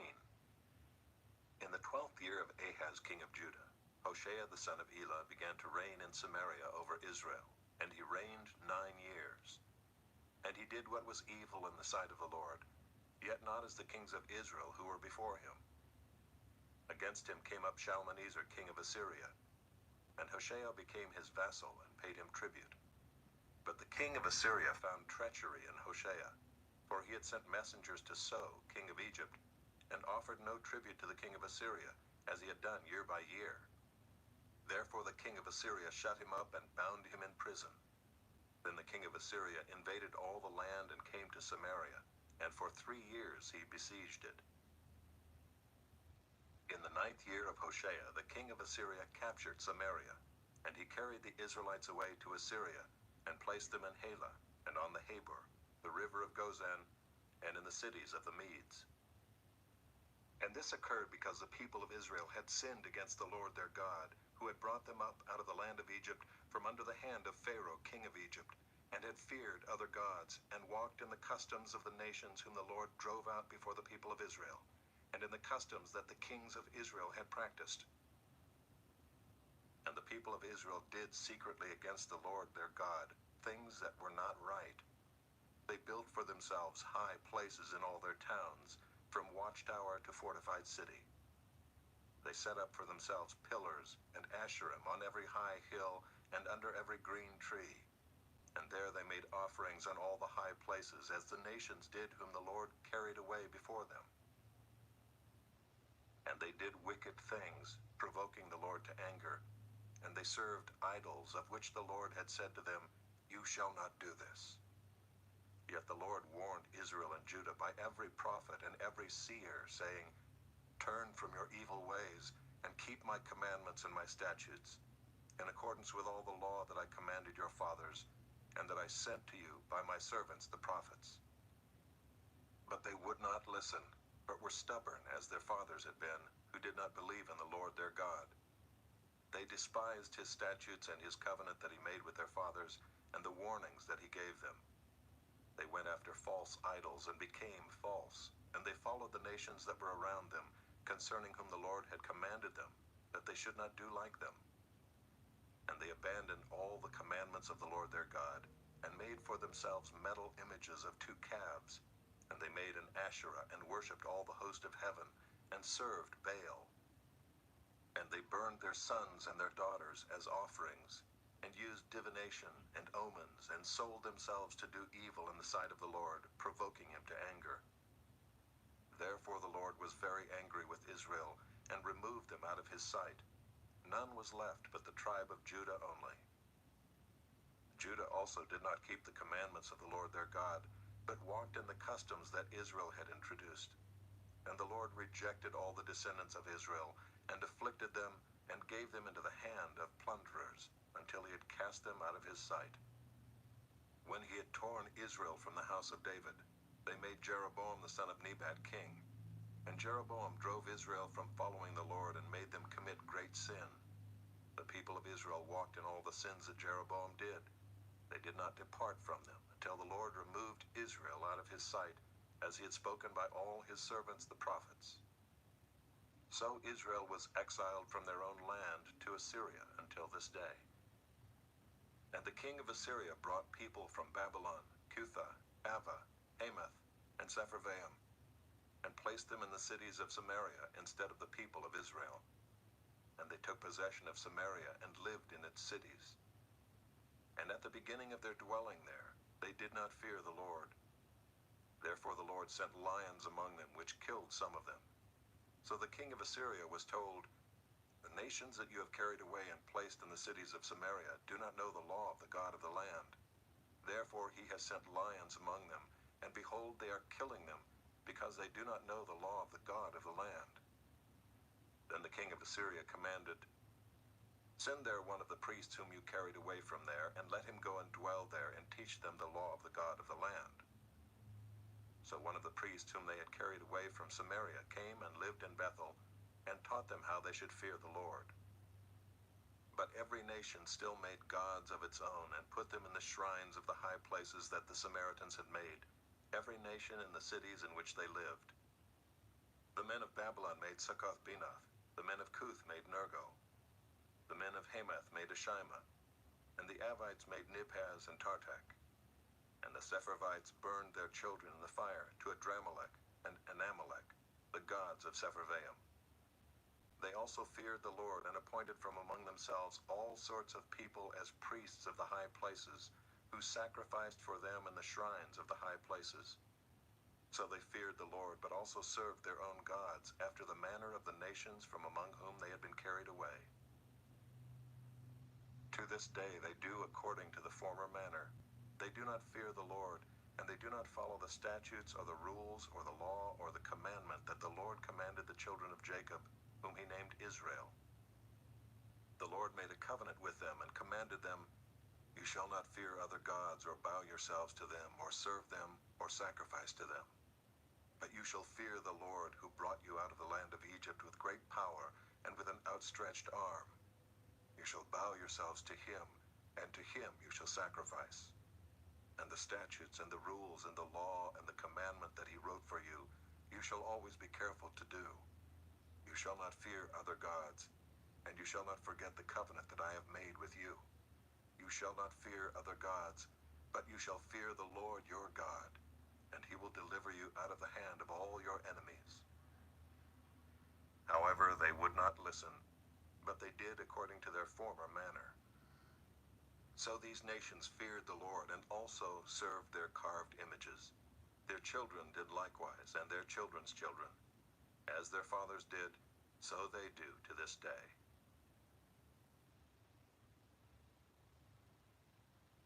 Chapter 18. In the 3rd year of Hoshea, son of Elah, king of Israel, Hezekiah the son of Ahaz, king of Judah, began to reign. He was 25 years old when he began to reign, and he reigned 29 years in Jerusalem. His mother's name was Abi, the daughter of Zechariah. And he did what was right in the eyes of the Lord, according to all that David his father had done. He removed the high places and broke the pillars and cut down the Asherah.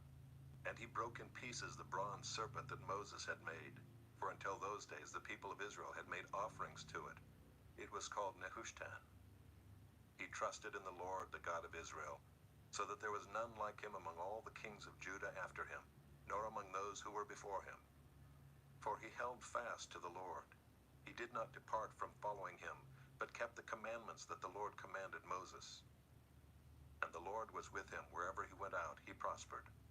He rebelled against the king of Assyria and would not serve him. He struck down the Philistines as far as Gaza and its territory, from watchtower to fortified city. In the 4th year of King Hezekiah, which was the 7th year of Hoshea son of Elah, king of Israel, Shalmaneser king of Assyria came up against Samaria and besieged it. And at the end of 3 years he took it.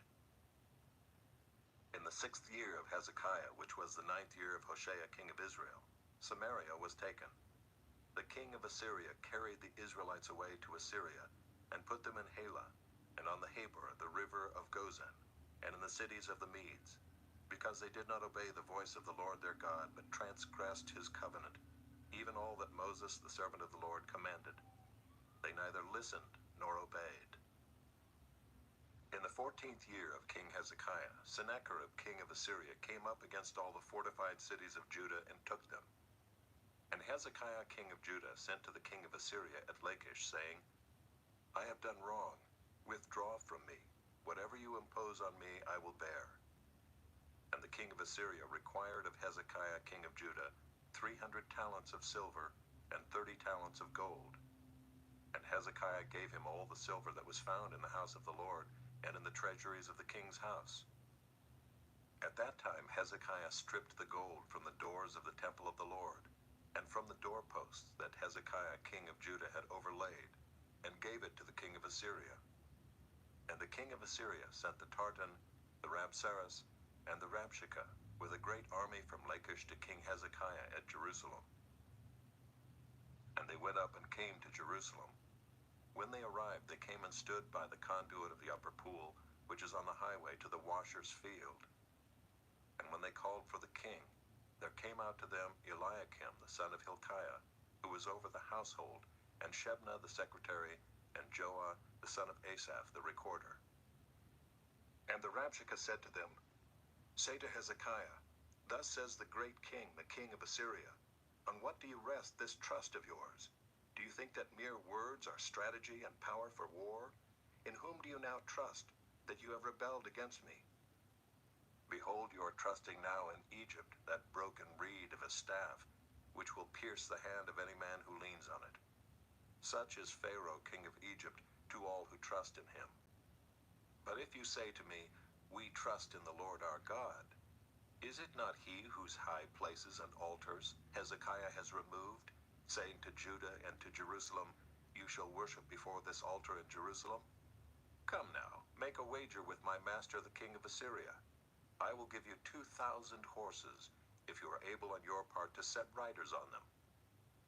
How then can you repulse a single captain among the least of my master's servants, when you trust in Egypt for chariots and for horsemen? Moreover, is it without the Lord that I have come up against this place to destroy it? The Lord said to me, "Go up against this land and destroy it." Then Eliakim the son of Hilkiah and Shebna and Joah said to the Rabshakeh, "Please speak to your servants in Aramaic, for we understand it.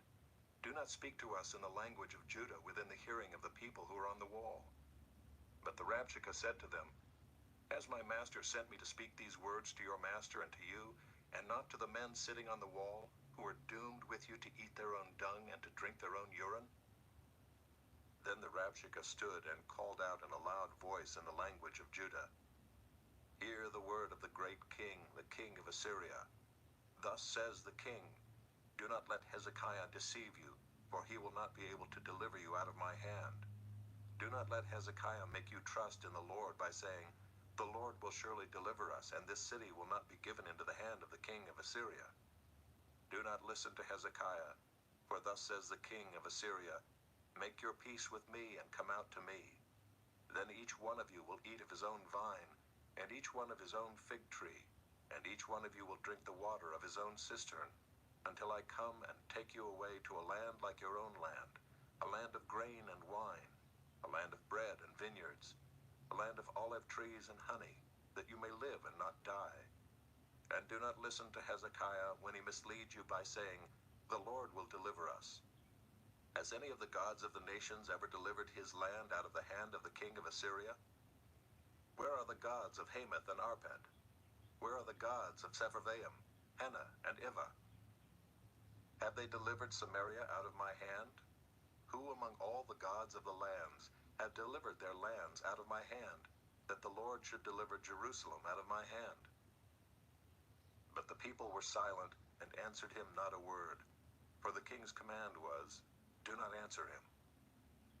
Then Eliakim the son of Hilkiah, who was over the household, and Shebna the secretary, and Joah the son of Asaph the recorder, came to Hezekiah with their clothes torn, and told him the words of the Rabshakeh. Chapter 19. As soon as King Hezekiah heard it, he tore his clothes and covered himself with sackcloth, and went into the house of the Lord. And he sent Eliakim, who was over the household, and Shebna the secretary, and the senior priests, covered with sackcloth, to the prophet Isaiah the son of Amoz. They said to him, thus says Hezekiah, this day is a day of distress, of rebuke, and of disgrace. Children have come to the point of birth, and there is no strength to bring them forth. It may be that the Lord your God heard all the words of the Rabshakeh, whom his master the king of Assyria has sent to mock the living God, and will rebuke the words that the Lord your God has heard.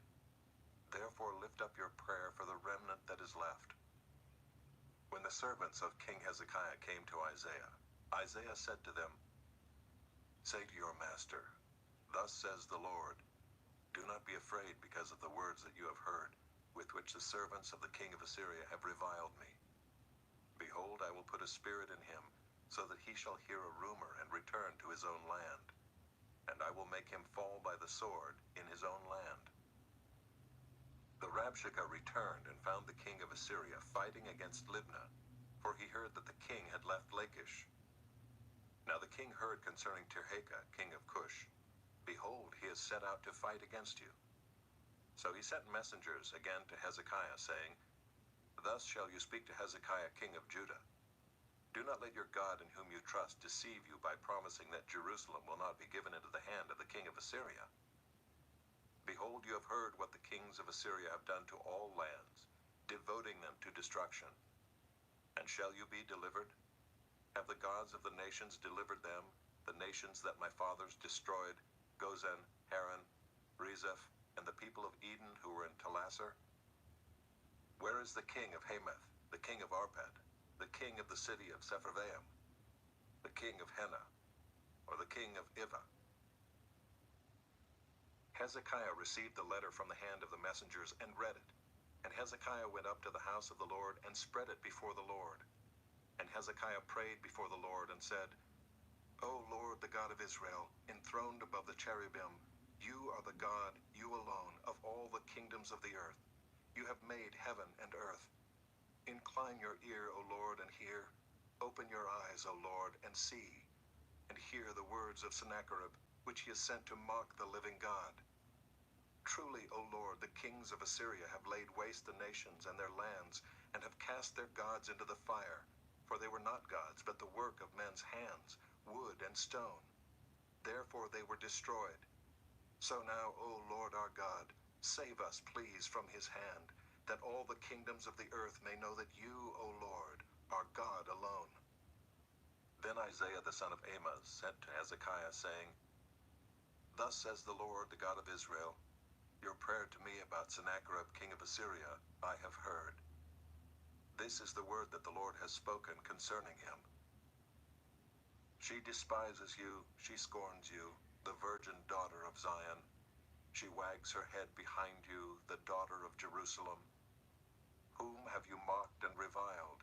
Against whom have you raised your voice and lifted your eyes to the heights? Against the Holy One of Israel. By your messengers you have mocked the Lord, and you have said, With my many chariots I have gone up the heights of the mountains to the far recesses of Lebanon. I felled its tallest cedars, its choicest cypresses. I entered its farthest lodging place, its most fruitful forest. I dug wells and drank foreign waters, and I dried up with the sole of my foot all the streams of Egypt. Have you not heard that I determined it long ago? I planned from days of old what now I bring to pass, that you should turn fortified cities into heaps of ruins, while their inhabitants, shorn of strength, are dismayed and confounded, and have become like plants of the field and like tender grass, like grass on the housetops, blighted before it is grown. But I know you're sitting down, and you're going out and coming in, and you're raging against me. Because you have raged against me, and your complacency has come into my ears, I will put my hook in your nose and my bit in your mouth, and I will turn you back on the way by which you came. And this shall be the sign for you. This year eat what grows of itself, and in the second year what springs of the same. Then in the third year sow and reap and plant vineyards and eat their fruit. And the surviving remnant of the house of Judah shall again take root downward and bear fruit upward. For out of Jerusalem shall go a remnant, and out of Mount Zion a band of survivors. The zeal of the Lord will do this. Therefore thus says the Lord concerning the king of Assyria, He shall not come into this city or shoot an arrow there, or come before it with a shield, or cast up a siege mound against it. By the way that he came, by the same he shall return, and he shall not come into this city, declares the Lord. For I will defend this city to save it, for my own sake, and for the sake of my servant David. And that night the angel of the Lord went out and struck down 185,000 in the camp of the Assyrians. And when people arose early in the morning, behold, these were all dead bodies. Then Sennacherib king of Assyria departed and went home and lived at Nineveh. And as he was worshipping in the house of Nisroch his god, Adramelech and Sharezer his sons struck him down with the sword and escaped into the land of Ararat. And Esarhaddon his son reigned in his place.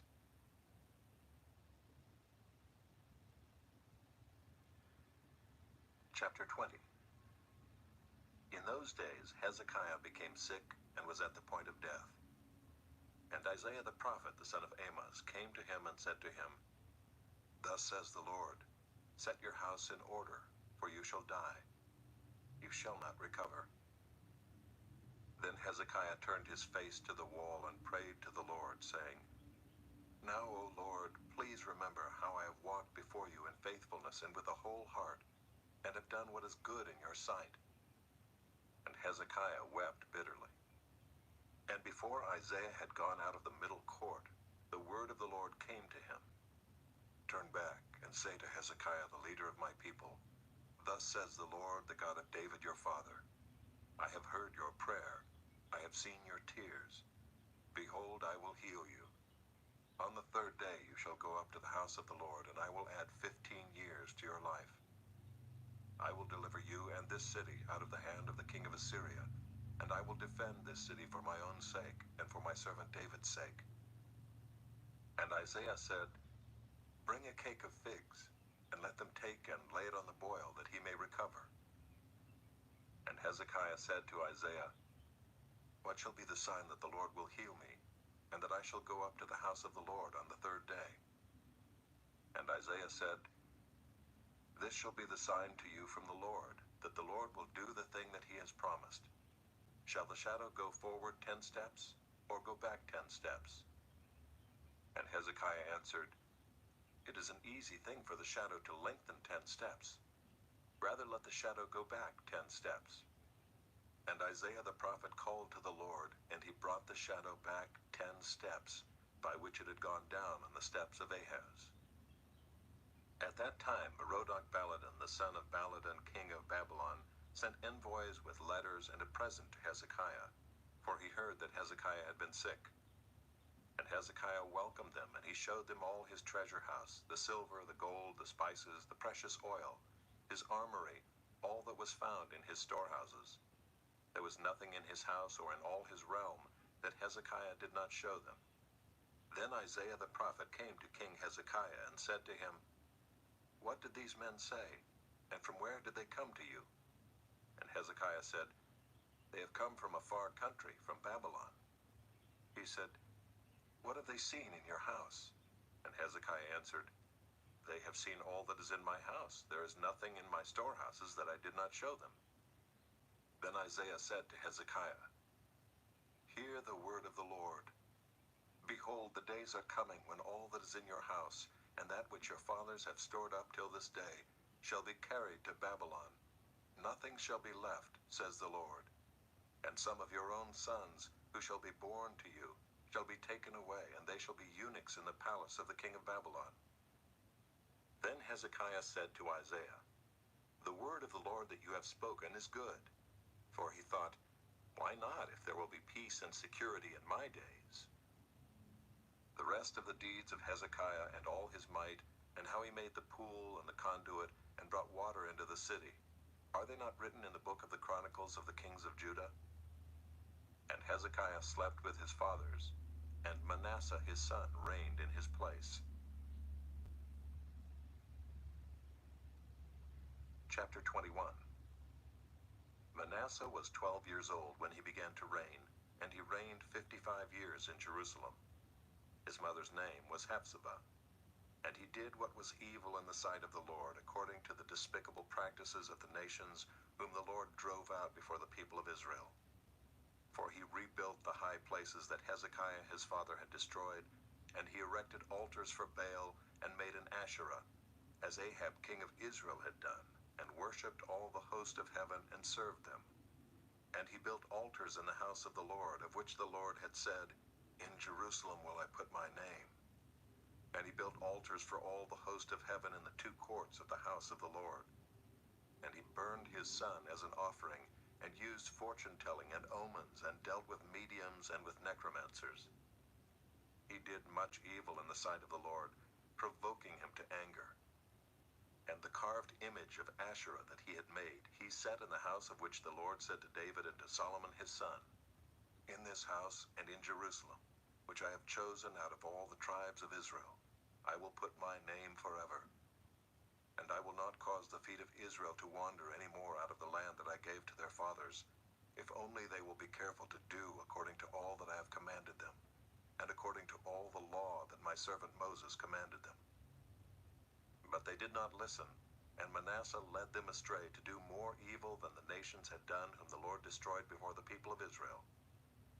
And the Lord said by his servants the prophets, Because Manasseh king of Judah has committed these abominations, and has done things more evil than all that the Amorites did who were before him, and has made Judah also to sin with his idols, therefore thus says the Lord, the God of Israel, Behold, I am bringing upon Jerusalem and Judah such disaster that the ears of everyone who hears of it will tingle.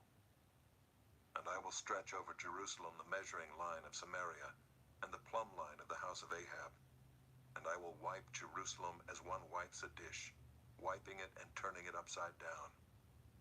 And I will forsake the remnant of my heritage and give them into the hand of their enemies. And they shall become a prey and a spoil to all their enemies, because they have done what is evil in my sight, and have provoked me to anger, since the day their fathers came out of Egypt, even to this day. Moreover, Manasseh shed very much innocent blood, till he had filled Jerusalem from one end to another, besides the sin that he made Judah to sin, so that they did what was evil in the sight of the Lord. Now the rest of the acts of Manasseh, and all that he did, and the sin that he committed, are they not written in the book of the Chronicles of the kings of Judah?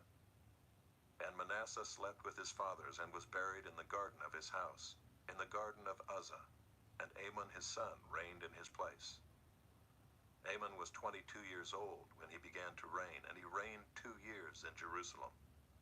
His mother's name was Meshullemeth, the daughter of Haruz of Jotbah.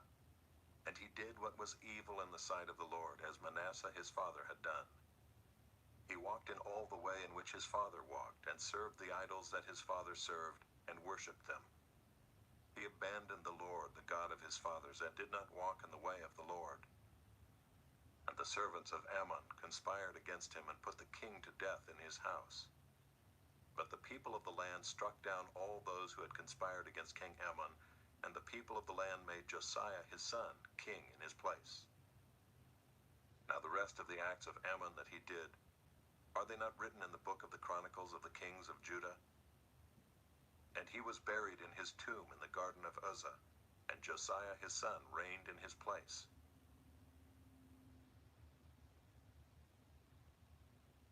Chapter 22. Josiah was 8 years old when he began to reign, and he reigned 31 years in Jerusalem. His mother's name was Jedidah, the daughter of Adaiah, of Bozkath. And he did what was right in the eyes of the Lord, and walked in all the way of David his father, and he did not turn aside to the right or to the left. In the 18th year of King Josiah, the king sent Shaphan the son of Azaliah, son of Meshullam, the secretary, to the house of the Lord, saying, Go up to Hilkiah the high priest, that he may count the money that has been brought into the house of the Lord, which the keepers of the threshold have collected from the people. And let it be given into the hand of the workmen, who have the oversight of the house of the Lord, and let them give it to the workmen who are at the house of the Lord, repairing the house, that is, to the carpenters, and to the builders, and to the masons. And let them use it for buying timber and quarried stone to repair the house. But no accounting shall be asked from them for the money that is delivered into their hand, for they deal honestly. And Hilkiah the high priest said to Shaphan the secretary, I have found the book of the law in the house of the Lord. And Hilkiah gave the book to Shaphan, and he read it. And Shaphan the secretary came to the king, and reported to the king, Your servants have emptied out the money that was found in the house, and have delivered it into the hand of the workmen who have the oversight of the house of the Lord. Then Shaphan the secretary told the king, Hilkiah the priest has given me a book. And Shaphan read it before the king. When the king heard the words of the book of the law, he tore his clothes. And the king commanded Hilkiah the priest, and Ahikam the son of Shaphan, and Achbor the son of Micaiah, and Shaphan the secretary, and Isaiah the king's servant, saying, Go, inquire of the Lord for me, and for the people, and for all Judah, concerning the words of this book that has been found. For great is the wrath of the Lord that is kindled against us, because our fathers have not obeyed the words of this book, to do according to all that is written concerning us. So Hilkiah the priest, and Ahikam, and Achbor, and Shaphan, and Isaiah went to Huldah the prophetess, the wife of Shallum, the son of Tikvah, son of Harhas, keeper of the wardrobe. Now she lived in Jerusalem in the 2nd quarter, and they talked with her. And she said to them, Thus says the Lord, the God of Israel, Tell the man who sent you to me, Thus says the Lord, Behold, I will bring disaster upon this place and upon its inhabitants, all the words of the book that the king of Judah has read, because they have forsaken me and have made offerings to other gods, that they might provoke me to anger with all the work of their hands. Therefore my wrath will be kindled against this place, and it will not be quenched. But to the king of Judah, who sent you to inquire of the Lord, thus shall you say to him, Thus says the Lord, the God of Israel, regarding the words that you have heard, because your heart was penitent, and you humbled yourself before the Lord, when you heard how I spoke against this place and against its inhabitants, that they should become a desolation and a curse, and you have torn your clothes and wept before me. I also have heard you, declares the Lord. Therefore, behold, I will gather you to your fathers, and you shall be gathered to your grave in peace, and your eyes shall not see all the disaster that I will bring upon this place. And they brought back word to the king.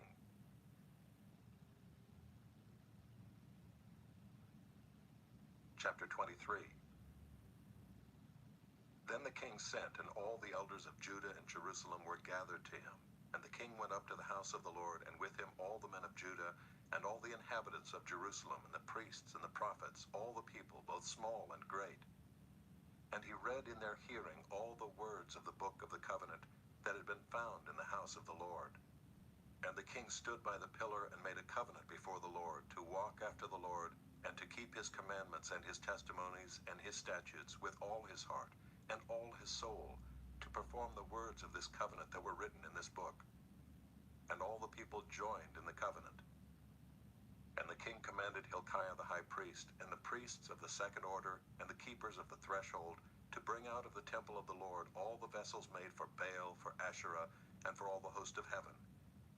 He burned them outside Jerusalem in the fields of the Kidron, and carried their ashes to Bethel. And he deposed the priests whom the kings of Judah had ordained to make offerings in the high places at the cities of Judah and around Jerusalem.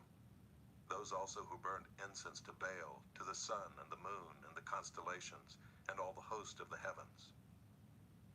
And he brought out the Asherah from the house of the Lord, outside Jerusalem, to the brook Kidron, and burned it at the brook Kidron, and beat it to dust, and cast the dust of it upon the graves of the common people. And he broke down the houses of the male cult prostitutes who were in the house of the Lord, where the women wove hangings for the Asherah. And he brought all the priests out of the cities of Judah, and defiled the high places where the priests had made offerings, from Geba to Beersheba. And he broke down the high places of the gates that were at the entrance of the gate of Joshua, the governor of the city, which were on one's left at the gate of the city. However, the priests of the high places did not come up to the altar of the Lord in Jerusalem, but they ate unleavened bread among their brothers. And he defiled Topheth, which is in the valley of the son of Hinnom, that no one might burn his son or his daughter as an offering to Moloch. And he removed the horses that the kings of Judah had dedicated to the sun at the entrance to the house of the Lord, by the chamber of Nathan-Melech the chamberlain, which was in the precincts. And he burned the chariots of the sun with fire. And the altars on the roof of the upper chamber of Ahaz, which the kings of Judah had made, and the altars that Manasseh had made in the two courts of the house of the Lord, he pulled down and broke in pieces, and cast the dust of them into the brook Kidron. And the king defiled the high places that were east of Jerusalem, to the south of the Mount of Corruption, which Solomon the king of Israel had built for Ashtoreth, the abomination of the Sidonians, and for Chemosh, the abomination of Moab, and for Milcom, the abomination of the Ammonites. And he broke in pieces the pillars, and cut down the Asherim, and filled their places with the bones of men. Moreover, the altar at Bethel, the high place erected by Jeroboam the son of Nebat, who made Israel to sin, that altar with the high place he pulled down and burned, reducing it to dust. He also burned the Asherah. And as Josiah turned, he saw the tombs there on the mount.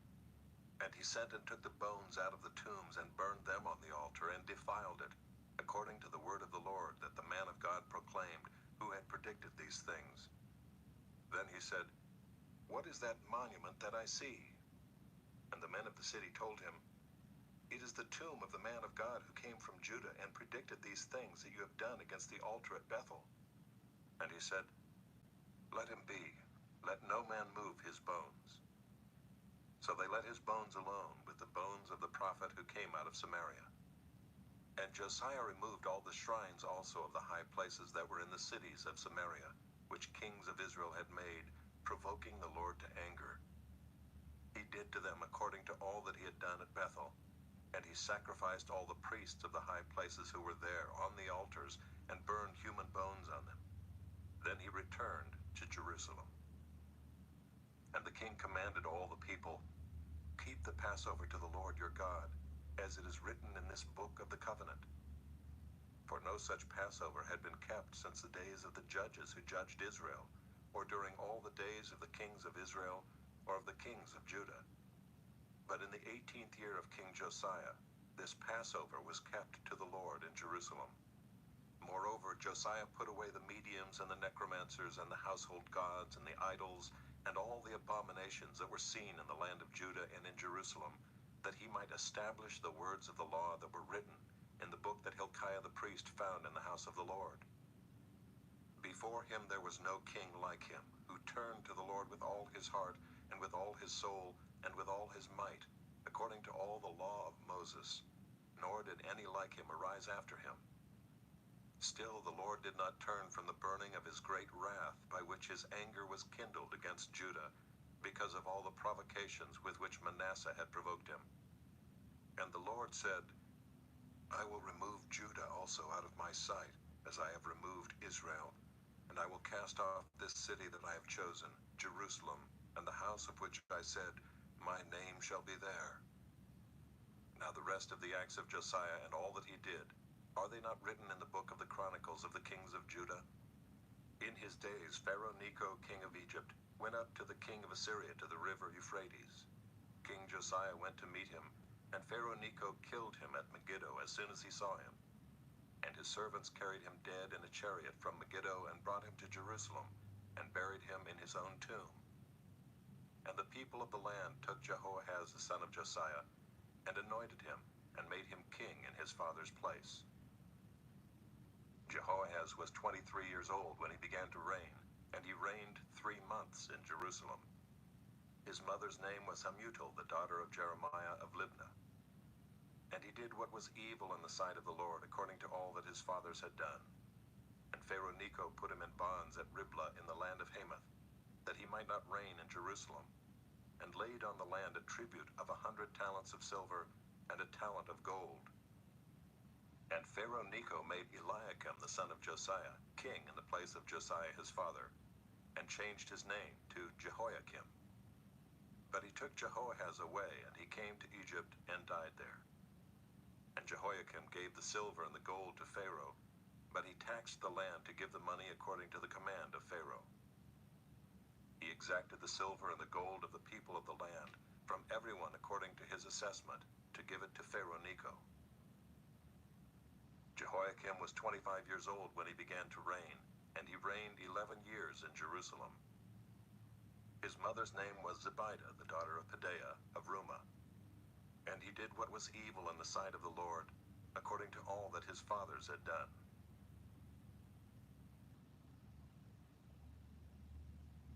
Chapter 24. In his days Nebuchadnezzar king of Babylon came up, and Jehoiakim became his servant for 3 years. Then he turned and rebelled against him. And the Lord sent against him bands of the Chaldeans, and bands of the Syrians, and bands of the Moabites, and bands of the Ammonites, and sent them against Judah to destroy it, according to the word of the Lord that he spoke by his servants the prophets. Surely this came upon Judah at the command of the Lord, to remove them out of his sight, for the sins of Manasseh, according to all that he had done, and also for the innocent blood that he had shed. For he filled Jerusalem with innocent blood, and the Lord would not pardon. Now the rest of the deeds of Jehoiakim and all that he did, are they not written in the book of the Chronicles of the kings of Judah? So Jehoiakim slept with his fathers, and Jehoiakim his son reigned in his place. And the king of Egypt did not come again out of his land, for the king of Babylon had taken all that belonged to the king of Egypt from the brook of Egypt to the river Euphrates. Jehoiakim was 18 years old when he became king, and he reigned 3 months in Jerusalem. His mother's name was Nehushta, the daughter of Elnathan of Jerusalem. And he did what was evil in the sight of the Lord, according to all that his father had done. At that time the servants of Nebuchadnezzar king of Babylon came up to Jerusalem, and the city was besieged. And Nebuchadnezzar king of Babylon came to the city while his servants were besieging it. And Jehoiakim the king of Judah gave himself up to the king of Babylon, himself and his mother and his servants and his officials and his palace officials. The king of Babylon took him prisoner in the 8th year of his reign, and carried off all the treasures of the house of the Lord and the treasures of the king's house, and cut in pieces all the vessels of gold in the temple of the Lord, which Solomon king of Israel had made, as the Lord had foretold. He carried away all Jerusalem, and all the officials and all the mighty men of valor, 10,000 captives, and all the craftsmen and the smiths. None remained except the poorest people of the land. And he carried away Jehoiakim to Babylon, the king's mother, the king's wives, his officials, and the chief men of the land he took into captivity from Jerusalem to Babylon. And the king of Babylon brought captive to Babylon all the men of valor, 7,000, and the craftsmen and the metalworkers, 1,000, all of them strong and fit for war. And the king of Babylon made Mattaniah, Jehoiakim's uncle, king in his place, and changed his name to Zedekiah. Zedekiah was 21 years old when he became king, and he reigned 11 years in Jerusalem. His mother's name was Hamutal, the daughter of Jeremiah of Libnah. And he did what was evil in the sight of the Lord, according to all that Jehoiakim had done. For because of the anger of the Lord, it came to the point in Jerusalem and Judah that he cast them out from his presence. And Zedekiah rebelled against the king of Babylon. Chapter 25. And in the 9th year of his reign, in the 10th month, on the 10th day of the month, Nebuchadnezzar king of Babylon came with all his army against Jerusalem and laid siege to it. And they built siege works all around it. So the city was besieged till the 11th year of King Zedekiah. On the 9th day of the 4th month, the famine was so severe in the city that there was no food for the people of the land. Then a breach was made in the city, and all the men of war fled by night by the way of the gate between the two walls by the king's garden. And the Chaldeans were around the city, and they went in the direction of the Arabah. But the army of the Chaldeans pursued the king and overtook him in the plains of Jericho, and all his army was scattered from him. Then they captured the king and brought him up to the king of Babylon at Riblah, and they passed sentence on him. They slaughtered the sons of Zedekiah before his eyes, and put out the eyes of Zedekiah, and bound him in chains, and took him to Babylon. In the 5th month, on the 7th day of the month, that was the 19th year of King Nebuchadnezzar, king of Babylon, Nebuzaradan, the captain of the bodyguard, a servant of the king of Babylon, came to Jerusalem. And he burned the house of the Lord and the king's house and all the houses of Jerusalem. Every great house he burned down. And all the army of the Chaldeans who were with the captain of the guard broke down the walls around Jerusalem. And the rest of the people who were left in the city, and the deserters who had deserted to the king of Babylon, together with the rest of the multitude, Nebuzaradan, the captain of the guard, carried into exile. But the captain of the guard left some of the poorest of the land to be vine dressers and plowmen. And the pillars of bronze that were in the house of the Lord, and the stands and the bronze sea that were in the house of the Lord, the Chaldeans broke in pieces and carried the bronze to Babylon. And they took away the pots and the shovels, and the snuffers, and the dishes for incense, and all the vessels of bronze used in the temple service, the fire pans also, and the bowls. What was of gold the captain of the guard took away as gold, and what was of silver as silver. As for the 2 pillars, the one sea, and the stands that Solomon had made for the house of the Lord, the bronze of all these vessels was beyond weight. The height of the one pillar was 18 cubits, and on it was a capital of bronze. The height of the capital was 3 cubits. A latticework and pomegranates, all of bronze, were all around the capital. And the second pillar had the same with the latticework. And the captain of the guard took Seraiah the chief priest, and Zephaniah the second priest, and the 3 keepers of the threshold. And from the city he took an officer who had been in command of the men of war, and 5 men of the king's council who were found in the city, and the secretary of the commander of the army who mustered the people of the land, and 60 men of the people of the land who were found in the city.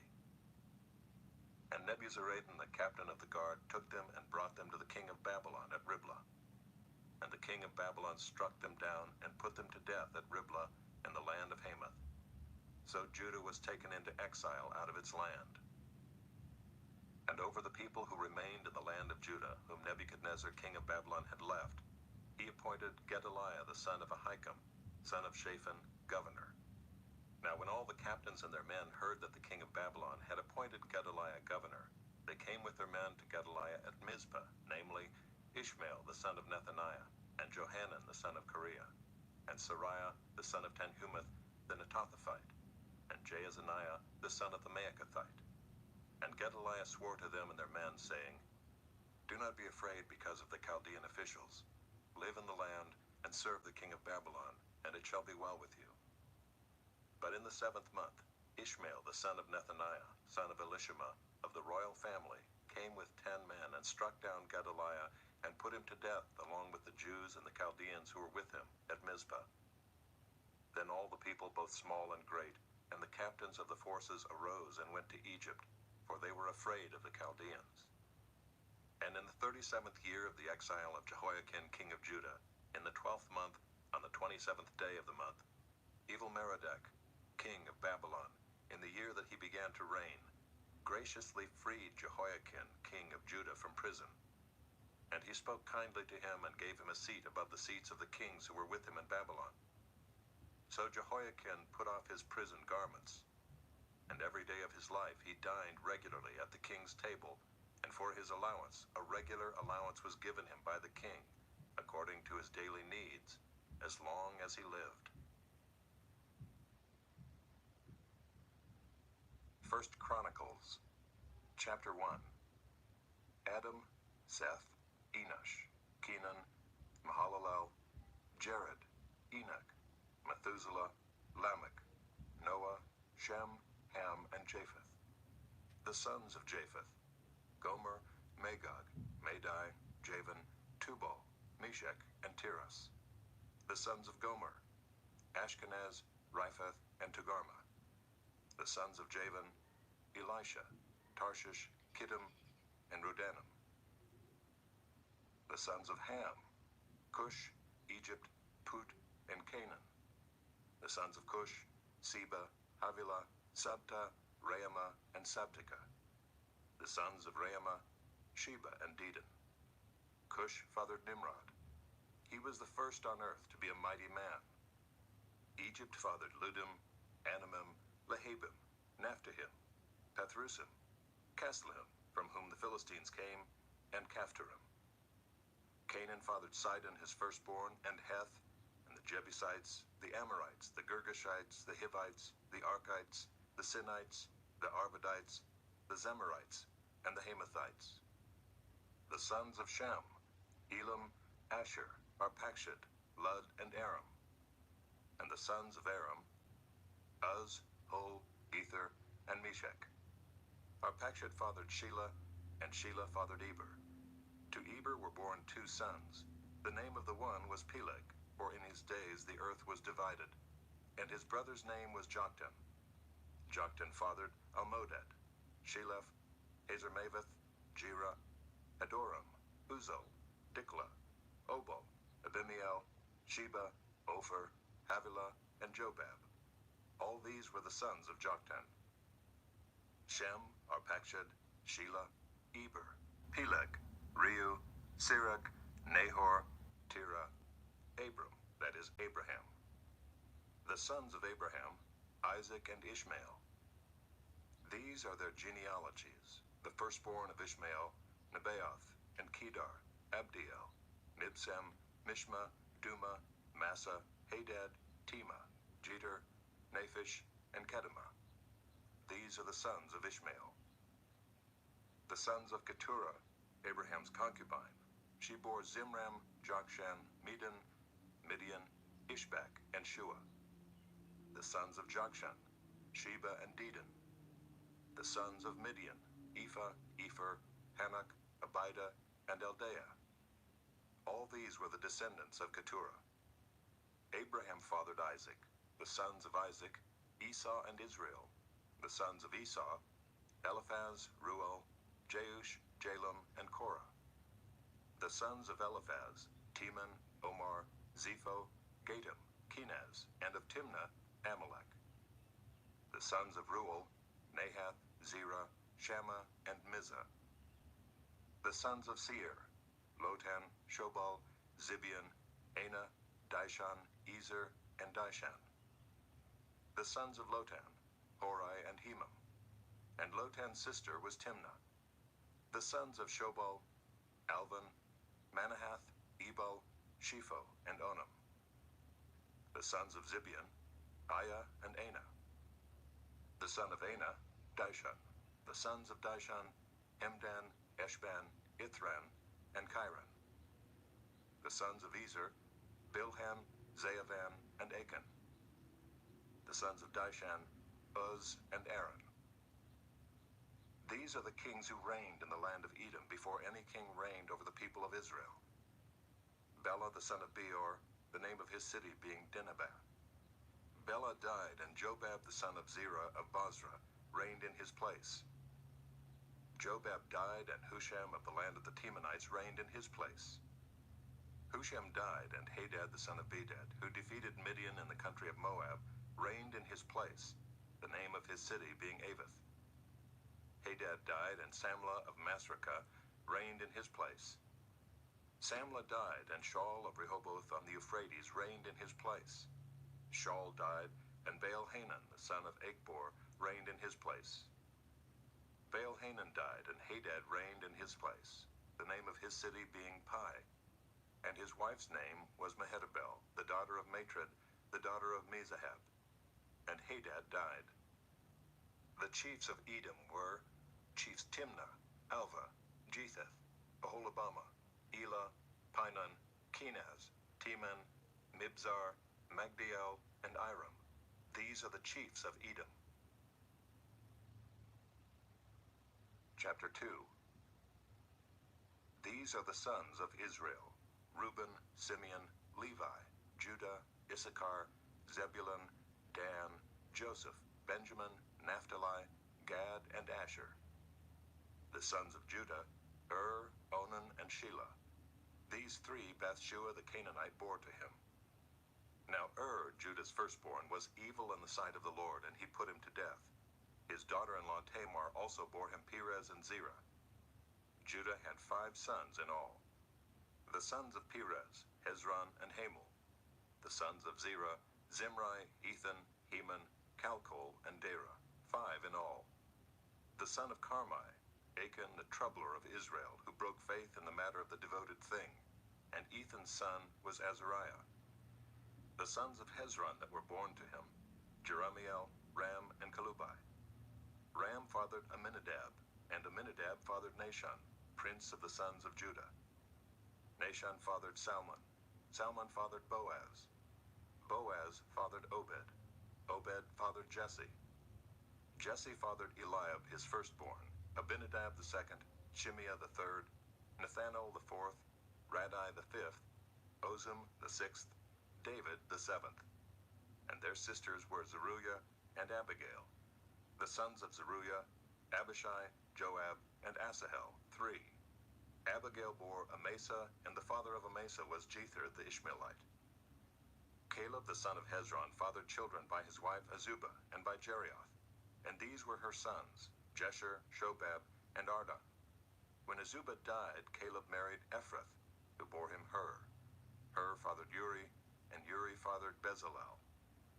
Afterward, Hezron went in to the daughter of Machir, the father of Gilead, whom he married when he was 60 years old, and she bore him Segub. And Segub fathered Jair, who had 23 cities in the land of Gilead.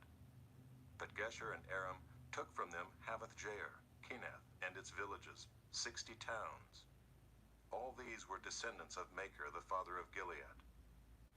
After the death of Hezron, Caleb went in to Ephrathah, the wife of Hezron, his father, and she bore him Asher, the father of Tekoa. The sons of Jerahmeel, the firstborn of Hezron, Ram, his firstborn, Bunah, Oren, Ozem, and Ahijah. Jerahmeel also had another wife, whose name was Atarah. She was the mother of Onam. The sons of Ram, the firstborn of Jerahmeel, Maaz, Jamin, and Eker. The sons of Onam, Shammai and Jada. The sons of Shammai, Nadab, and Abishur. The name of Abishur's wife was Abihail, and she bore him Aban and Molid. The sons of Nadab, Seled and Appaim, and Seled died childless. The son of Appaim, Ishai. The son of Ishai, Shishan. The son of Shishan, Alai. The sons of Jada, Shammai's brother, Jether and Jonathan. And Jether died childless. The sons of Jonathan, Peleth and Zazah. These were the descendants of Jerahmeel. Now Shishan had no sons, only daughters. But Shishan had an Egyptian slave whose name was Jarah. So Shishan gave his daughter in marriage to Jarah his slave, and she bore him Attai. Attai fathered Nathan, and Nathan fathered Zabad. Zabad fathered Ephlal, and Ephlal fathered Obed.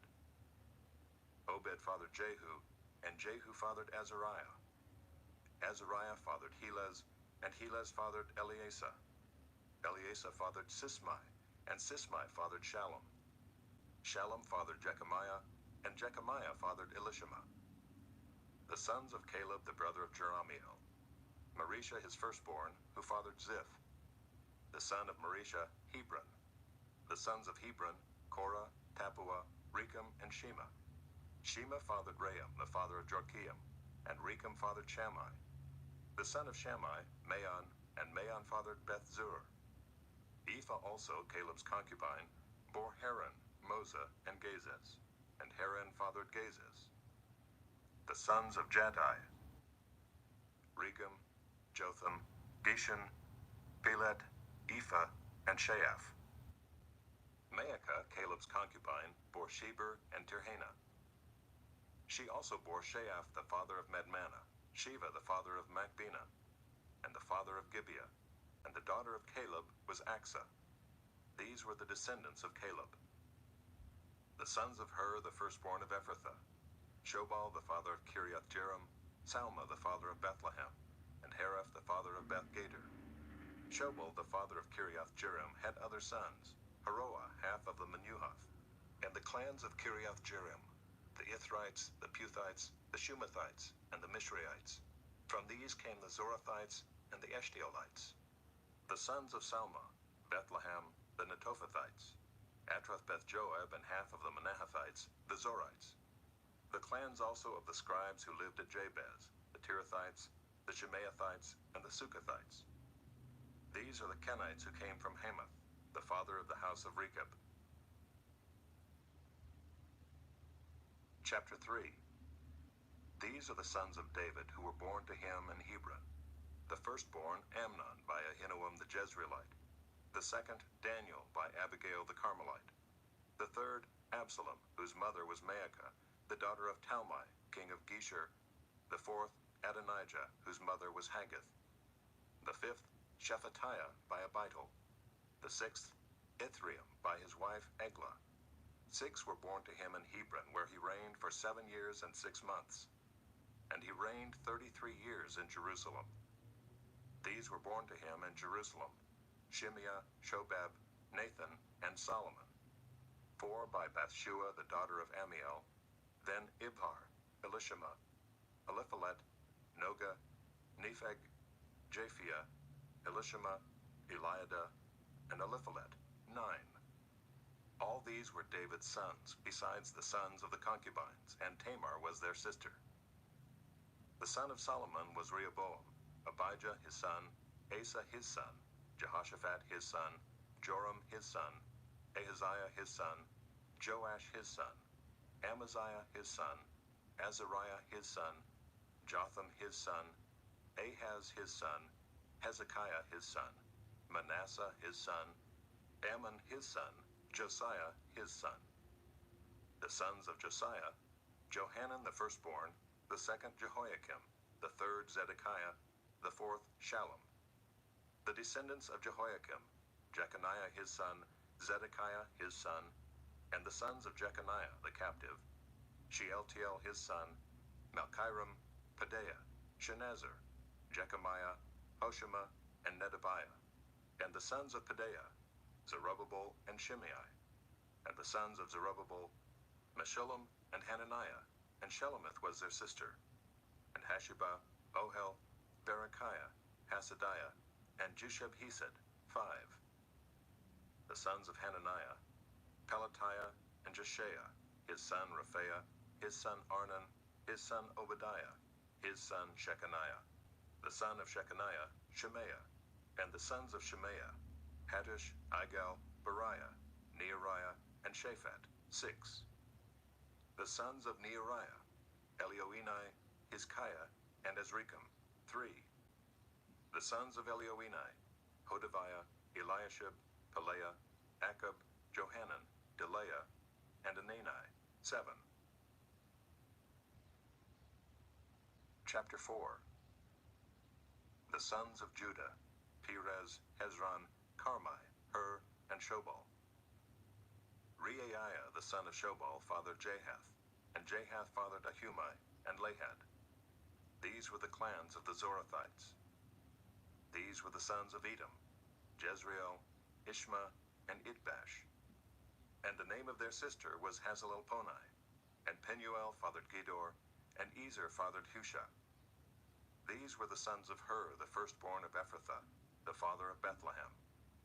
Asher, the father of Tekoa, had 2 wives, Elah and Naarah. Naarah bore him Ahuzam, Epher, Temani, and Haahashterai. These were the sons of Naarah. The sons of Helah, Zereth, Izhar, and Ethnan.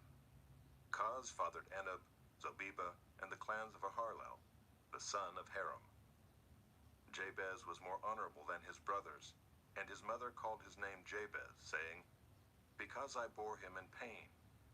Jabez called upon the God of Israel, saying, Oh, that you would bless me and enlarge my border, and that your hand might be with me, and that you would keep me from harm, so that it might not bring me pain. And God granted what he asked. Caleb, the brother of Shua, fathered Mehir, who fathered Eshton. Eshton fathered Bethrapha, Paseah, and Tehinnah, the father of Ir-Nahash. These are the men of Rechah.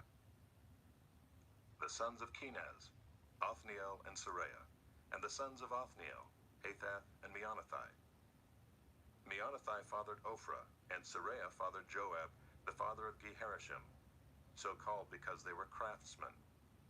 The sons of Caleb, the son of Jephunneh, Iru, Elah, and Naam, and the son of Elah, Kenaz.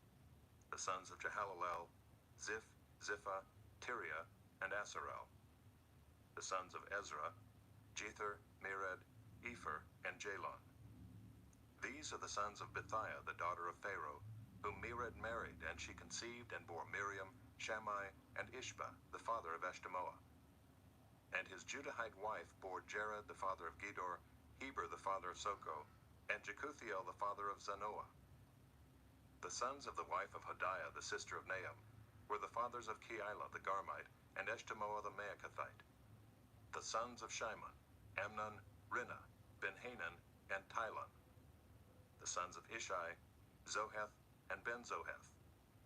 The sons of Shelah, the son of Judah, the father of Lekah, Laadah, the father of Marisha, and the clans of the house of linen workers at Beth-Ashbea, and Jocham, and the men of Kozeba, and Joash, and Seraph, who ruled in Moab and returned to Liam. Now the records are ancient. These were the potters who were inhabitants of Netaim and Gedera. They lived there in the king's service. The sons of Simeon, Nemuel, Jamin, Jareb, Zia, Shaul, Shallum was his son, Mibsam his son, Mishma his son. The sons of Mishma, Hamuel his son, Zachar his son, Shimei his son. Shimei had 16 sons and 6 daughters, but his brothers did not have many children, nor did all their clan multiply like the men of Judah. They lived in Beersheba, Moladah, Hazar-Shual, Bilhah, Ezem, Tolad, Bethuel, Hormah, Ziklag, Beth-Markaboth, Hazar-Susam, Beth-Birai, and Shearaim. These were their cities until David reigned, and their villages were Etam, Ain, Rimmon, Token, and Ashan, 5 cities, along with all their villages that were around these cities as far as Baal. These were their settlements, and they kept a genealogical record. Meshobab, Jamlech, Joshua the son of Amaziah, Joel, Jehu the son of Joshabiah, son of Saraiah, son of Asiel, Elioenai, Jaakobah, Jeshohaiah, Asaiah, Adiel, Jesimiel, Benaiah, Ziza the son of Shiphi, son of Elon, son of Jedaiah, son of Shimri, son of Shemaiah. These mentioned by name were princes in their clans, and their fathers' houses increased greatly. They journeyed to the entrance of Gedor to the east side of the valley to seek pasture for their flocks, where they found rich, good pasture, and the land was very broad, quiet, and peaceful, for the former inhabitants there belonged to Ham. These, registered by name, came in the days of Hezekiah, king of Judah, and destroyed their tents and the Meunites who were found there, and marked them for destruction to this day, and settled in their place, because there was pasture there for their flocks. And some of them, 500 men of the Simeonites, went to Mount Seir, having as their leaders Pelatiah, Neariah, Rephaiah, and Uzziel, the sons of Ishi. And they defeated the remnant of the Amalekites who had escaped, and they have lived there to this day. Chapter 5. The sons of Reuben, the firstborn of Israel. For he was the firstborn, but because he defiled his father's couch, his birthright was given to the sons of Joseph, the son of Israel, so that he could not be enrolled as the oldest son. But Judah became strong among his brothers, and a chief came from him, yet the birthright belonged to Joseph. The sons of Reuben, the firstborn of Israel, Hanok, Palu, Hezron, and Carmi. The sons of Joel, Shemaiah his son, Gog his son, Shimei his son, Micah his son, Reiah his son, Baal his son, Beerah his son, whom Tiglath-Pileser king of Assyria carried away into exile. He was a chief of the Reubenites, and his kinsmen by their clans when the genealogy of their generations was recorded, the chief Jeiel, Zechariah, and Bela the son of Azaz, son of Shema, son of Joel, who lived in Aurora as far as Nebo and Baal-Meon. He also lived to the east as far as the entrance of the desert this side of the Euphrates, because their livestock had multiplied in the land of Gilead. And in the days of Saul they waged war against the Hagrites who fell into their hand, and they lived in their tents throughout all the region east of Gilead. The sons of Gad lived over against them in the land of Bashan as far as Salecah, Joel the chief, Shapham the second, Jani and Shaphat in Bashan, and their kinsmen according to their fathers' houses, Michael, Meshullam, Sheba, Jorai, Jachin, Zia, and Eber, 7. These were the sons of Abihail the son of Huri, son of Jeroah, son of Gilead, son of Michael, son of Jeshishai, son of Jado, son of Buz. Ahai the son of Abdiel, son of Gunai, was chief in their fathers' houses, and they lived in Gilead, in Bashan, and in its towns, and in all the pasture lands of Sharon to their limits. All of these were recorded in genealogies in the days of Jotham king of Judah, and in the days of Jeroboam king of Israel. The Reubenites, the Gadites, and the half-tribe of Manasseh had valiant men who carried shield and sword, and drew the bow, expert in war, 44,760, able to go to war. They waged war against the Hagrites, Jeter, Naphish, and Nodab. And when they prevailed over them, the Hagrites and all who were with them were given into their hands, for they cried out to God in the battle, and he granted their urgent plea because they trusted in him. They carried off their livestock, 50,000 of their camels, 250,000 sheep, 2,000 donkeys, and 100,000 men alive. For many fell because the war was of God, and they lived in their place until the exile. The members of the half-tribe of Manasseh lived in the land. They were very numerous, from Bashan to Baal-Hermon, Senir, and Mount Hermon. These were the heads of their fathers' houses: Epher, Ishi, Eliel, Azriel, Jeremiah, Hodaviah, and Jadiel, mighty warriors, famous men, heads of their fathers' houses. But they broke faith with the God of their fathers and whored after the gods of the peoples of the land, whom God had destroyed before them. So the God of Israel stirred up the spirit of Pul, king of Assyria, the spirit of Tiglath-Pileser, king of Assyria, and he took them into exile, namely the Reubenites, the Gadites, and the half-tribe of Manasseh, and brought them to Halah, Habor, Hara, and the river Gozan to this day. Chapter 6. The sons of Levi: Gershon, Kohath, and Merari. The sons of Kohath: Amram, Izhar, Hebron, and Uzziel. The children of Amram: Aaron, Moses, and Miriam. The sons of Aaron: Nadab, Abihu, Eleazar, and Ithamar. Eleazar fathered Phinehas. Phinehas fathered Abishua. Abishua fathered Buckai. Buckai fathered Uzai. Uzai fathered Zerahiah. Zerahiah fathered Meraioth. Meraioth fathered Amariah. Amariah fathered Ahitub. Ahitub fathered Zadok. Zadok fathered Ahimaaz. Ahimaaz fathered Azariah. Azariah fathered Johanan, and Johanan fathered Azariah. It was he who served as priest in the house that Solomon built in Jerusalem. Azariah fathered Amariah. Amariah fathered Ahitub. Ahitub fathered Zadok. Zadok fathered Shallum. Shallum fathered Hilkiah. Hilkiah fathered Azariah. Azariah fathered Seraiah. Seraiah fathered Jehozadak. And Jehozadak went into exile when the Lord sent Judah and Jerusalem into exile by the hand of Nebuchadnezzar.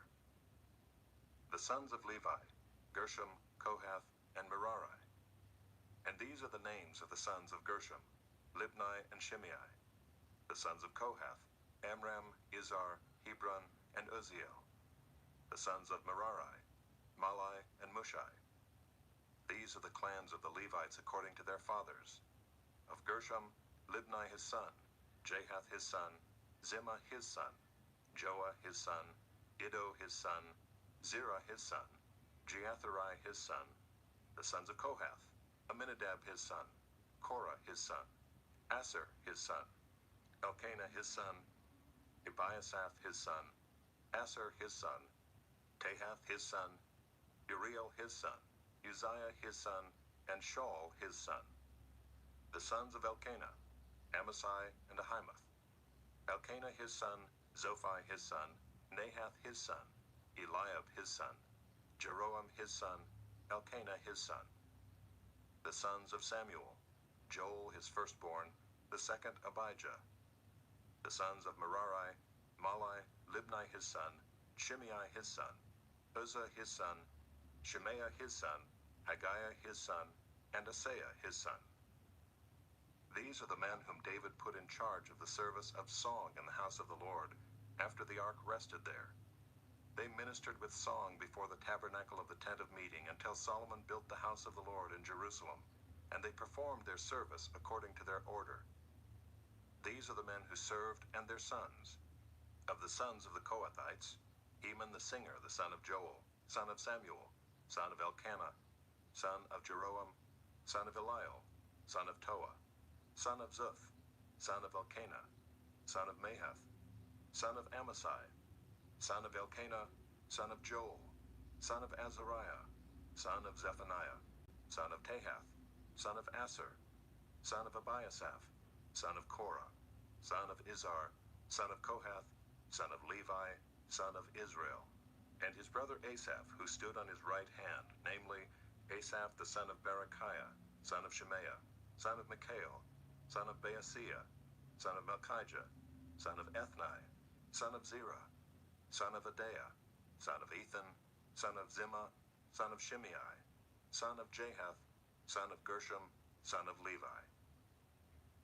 On the left hand were their brothers, the sons of Merari: Ethan the son of Kishai, son of Abdi, son of Malach, son of Hashabiah, son of Amaziah, son of Hilkiah, son of Amzai, son of Bani, son of Shemer, son of Malai, son of Mushai, son of Merari, son of Levi. And their brothers the Levites were appointed for all the service of the tabernacle of the house of God. But Aaron and his sons made offerings on the altar of burnt offering, and on the altar of incense, for all the work of the most holy place, and to make atonement for Israel, according to all that Moses the servant of God had commanded. These are the sons of Aaron: Eleazar his son, Phinehas his son, Abishua his son, Buckai his son, Uzai his son, Zerahiah his son, Meraioth his son, Amariah his son, Ahitub his son, Zadok his son, Ahimaaz his son. These are their dwelling places according to their settlements within their borders, sons of Aaron of the clans of Kohathites, for theirs was the first lot. To them they gave Hebron in the land of Judah and its surrounding pasture lands. But the fields of the city and its villages they gave to Caleb the son of Jephunneh. To the sons of Aaron they gave the cities of refuge, Hebron, Libnah with its pasture lands, Jattir, Eshtemoa with its pasture lands, Hilan with its pasture lands, Deber with its pasture lands, Ashan with its pasture lands, and Bethshemesh with its pasture lands. And from the tribe of Benjamin, Gibeon, Geba with its pasture lands, Alameth with its pasture lands, and Anathoth with its pasture lands. All their cities throughout their clans were 13. To the rest of the Kohathites were given by lot out of the clan of the tribe, out of the half-tribe, the half of Manasseh, 10 cities. To the Gershomites, according to their clans, were allotted 13 cities out of the tribes of Issachar, Asher, Naphtali, and Manasseh in Bashan. To the Merarites, according to their clans, were allotted 12 cities out of the tribes of Reuben, Gad, and Zebulun. So the people of Israel gave the Levites the cities with their pasture lands.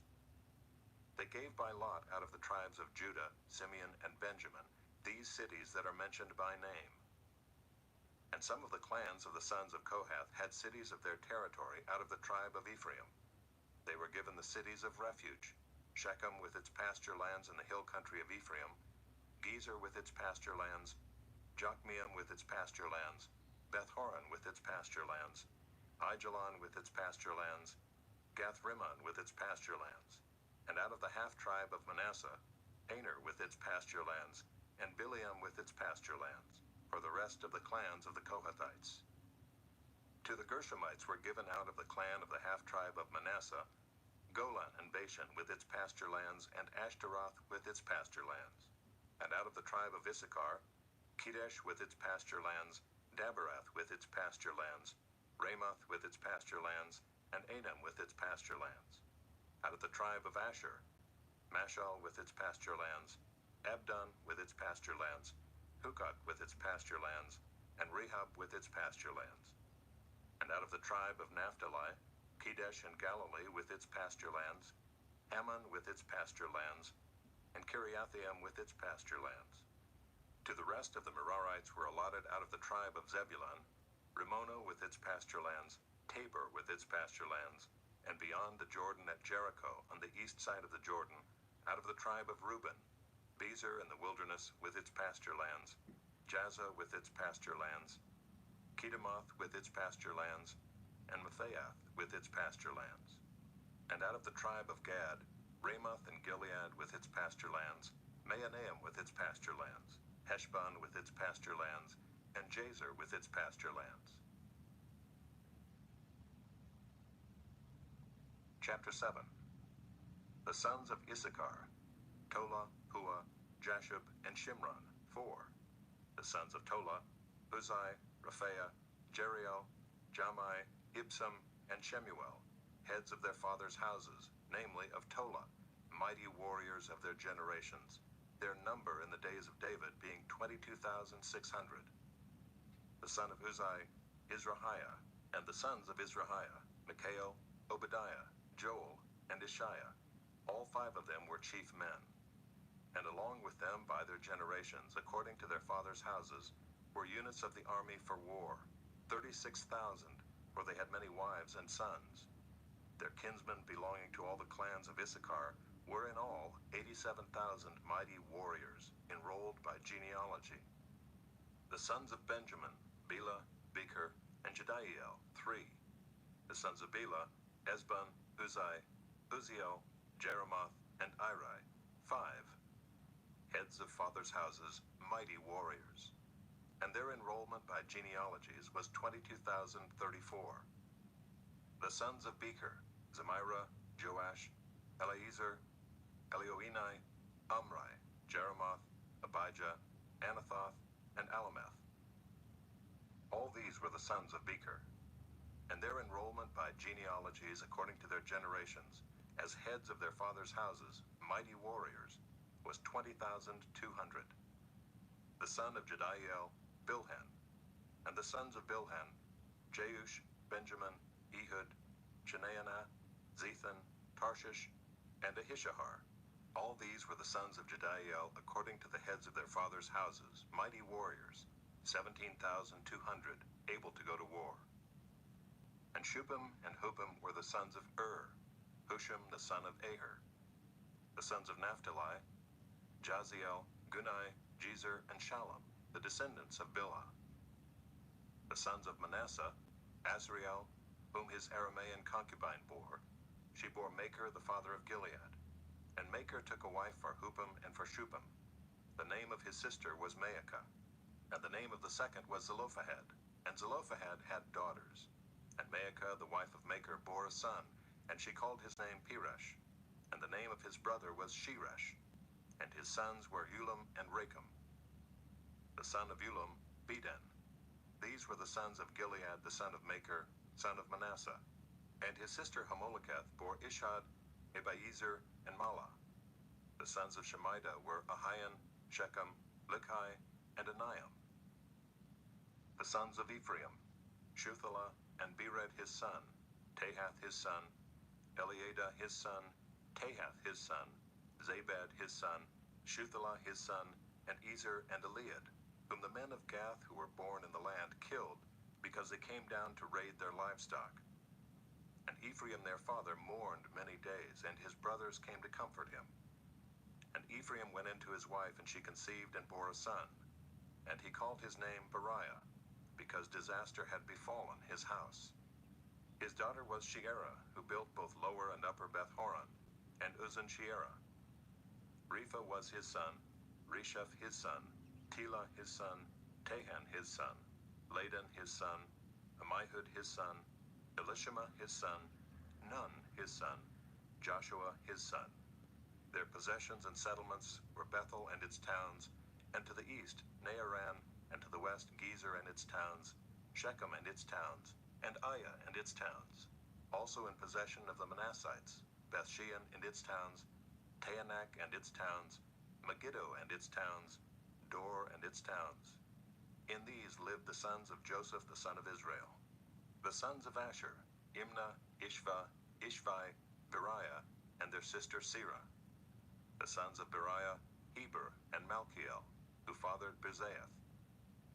Heber fathered Japhlet, Shomer, Hotham, and their sister Shua. The sons of Japhlet, Pesach, Bimhal, and Ashvath. These are the sons of Japhlet. The sons of Shemer his brother, Roga, Jehubah, and Aram. The sons of Helam his brother, Zophah, Imnah, Shelesh, and Amal. The sons of Zophah, Sua, Harnefer, Shual, Beri, Imrah, Bezer, Had, Shammah, Shilshah, Ithran, and Beerah. The sons of Jether, Jephunneh, Pispa, and Arah. The sons of Ulah, Arah, Haniel, and Rizia. All of these were men of Asher, heads of fathers' houses, approved, mighty warriors, chiefs of the princes. Their number enrolled by genealogies for service in war was 26,000 men. Chapter 8. Benjamin fathered Bela his firstborn, Ashbel the second, Ahira the third, Noha the fourth, and Rapha the fifth. And Bela had sons, Adar, Gera, Abihud, Abishua, Naaman, Ahoah, Gera, Shaphupan, and Huram. These are the sons of Ehud.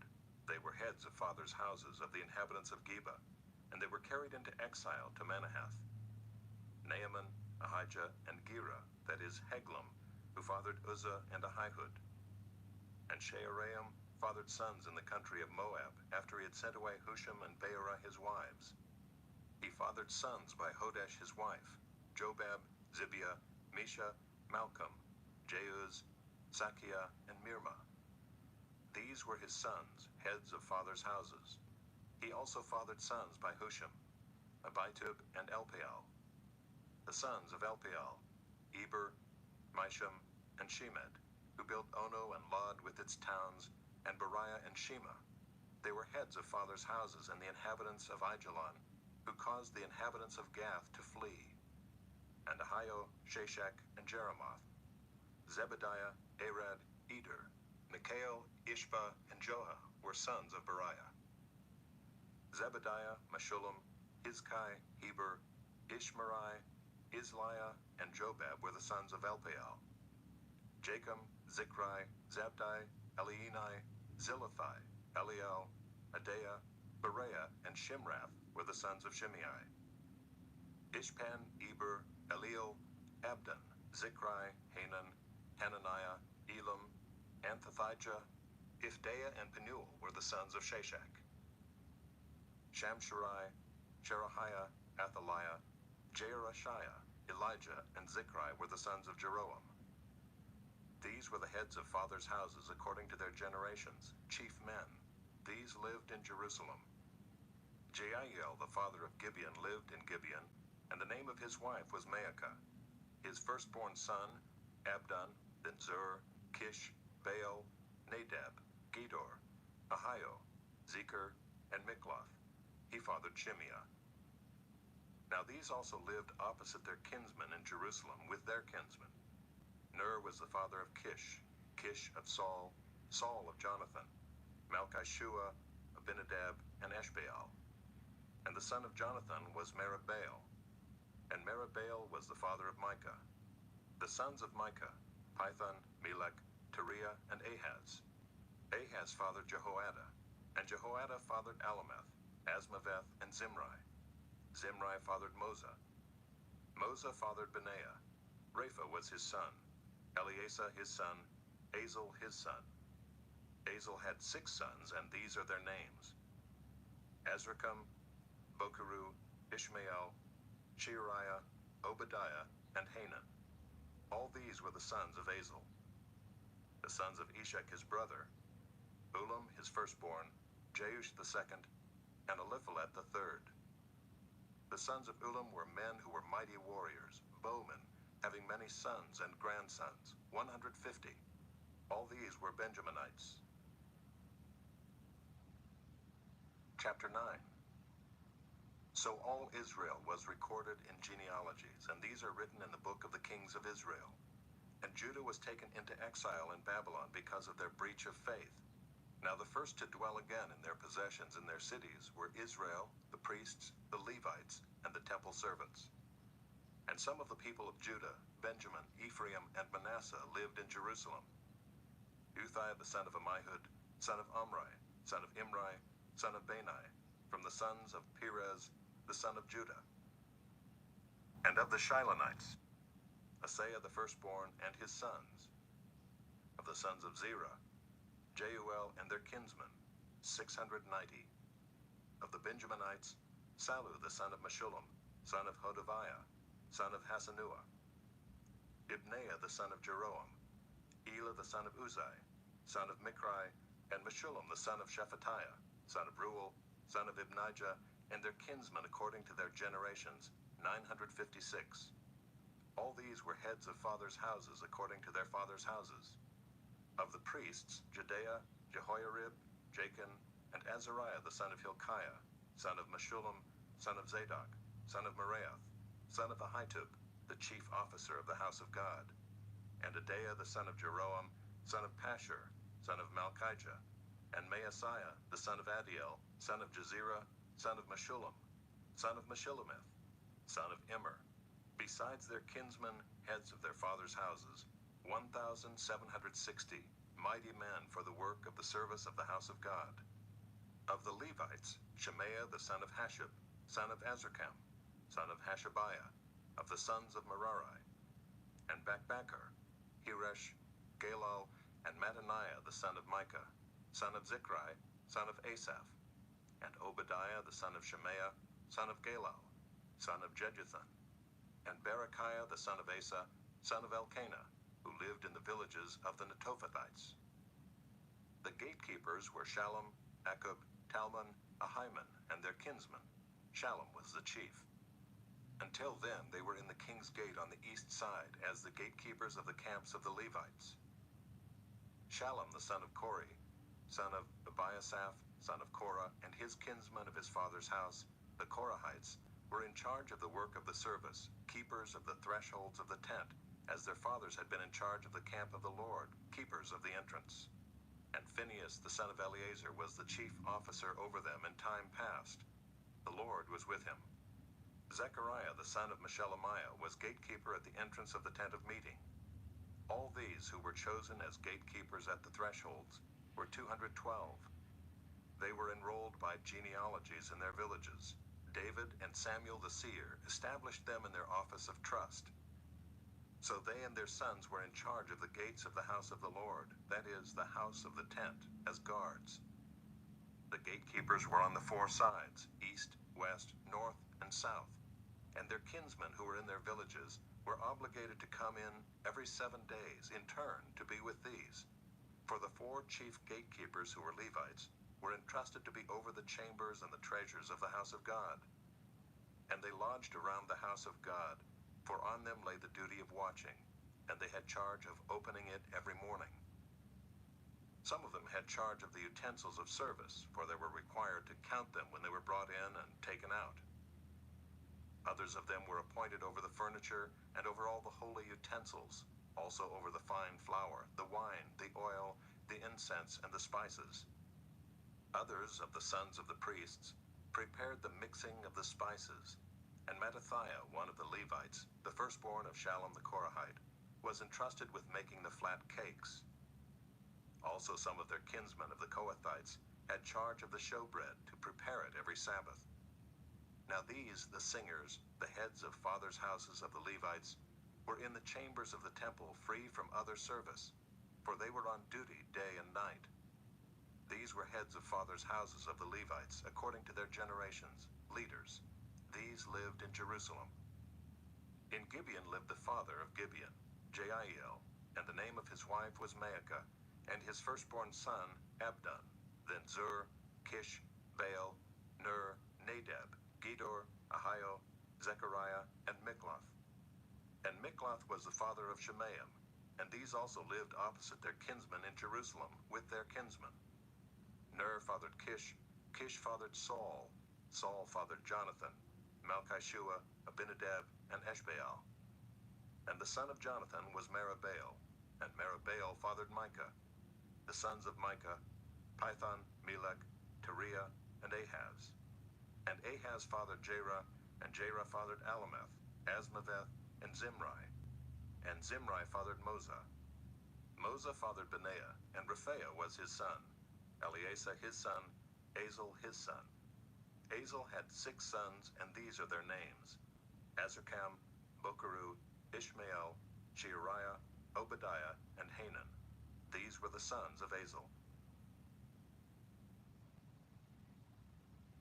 Chapter 10. Now the Philistines fought against Israel, and the men of Israel fled before the Philistines, and fell slain on Mount Gilboa. And the Philistines overtook Saul and his sons, and the Philistines struck down Jonathan and Abinadab and Malchishua, the sons of Saul. The battle pressed hard against Saul, and the archers found him, and he was wounded by the archers. Then Saul said to his armor-bearer, "Draw your sword and thrust me through with it, lest these uncircumcised come and mistreat me." But his armor-bearer would not, for he feared greatly. Therefore Saul took his own sword and fell upon it. And when his armor-bearer saw that Saul was dead, he also fell upon his sword and died. Thus Saul died, he and his 3 sons, and all his house died together. And when all the men of Israel who were in the valley saw that the army had fled, and that Saul and his sons were dead, they abandoned their cities and fled, and the Philistines came and lived in them. The next day, when the Philistines came to strip the slain, they found Saul and his sons fallen on Mount Gilboa. And they stripped him and took his head and his armor, and sent messengers throughout the land of the Philistines to carry the good news to their idols and to the people. And they put his armor in the temple of their gods, and fastened his head in the temple of Dagon. But when all Jabesh-Gilead heard all that the Philistines had done to Saul, all the valiant men arose and took away the body of Saul and the bodies of his sons, and brought them to Jabesh. And they buried their bones under the oak in Jabesh, and fasted 7 days. So Saul died for his breach of faith. He broke faith with the Lord in that he did not keep the command of the Lord, and also consulted a medium, seeking guidance. He did not seek guidance from the Lord. Therefore the Lord put him to death, and turned the kingdom over to David, the son of Jesse. Chapter 11. Then all Israel gathered together to David at Hebron and said, Behold, we are your bone and flesh. In times past, even when Saul was king, it was you who led out and brought in Israel. And the Lord your God said to you, You shall be shepherd of my people Israel, and you shall be prince over my people Israel. So all the elders of Israel came to the king at Hebron, and David made a covenant with them at Hebron before the Lord. And they anointed David king over Israel, according to the word of the Lord by Samuel.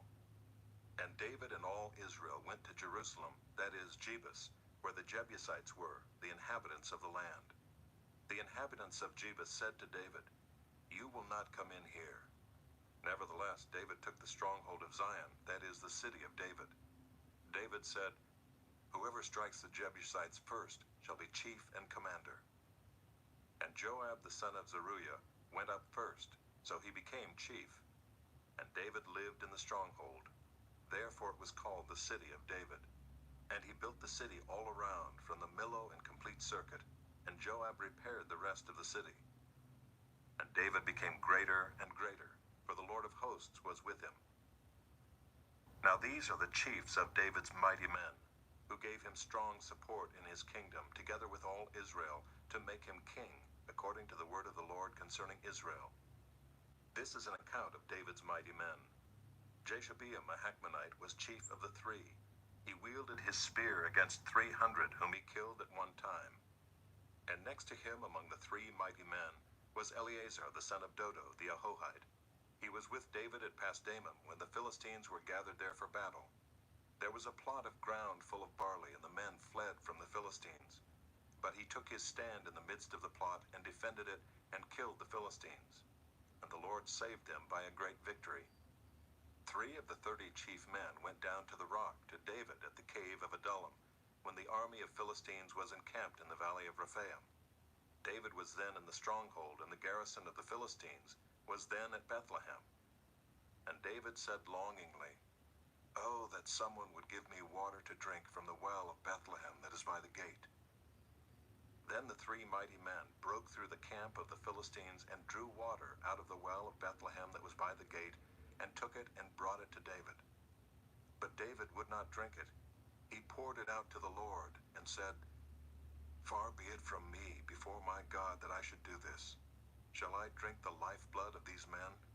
For at the risk of their lives they brought it. Therefore he would not drink it.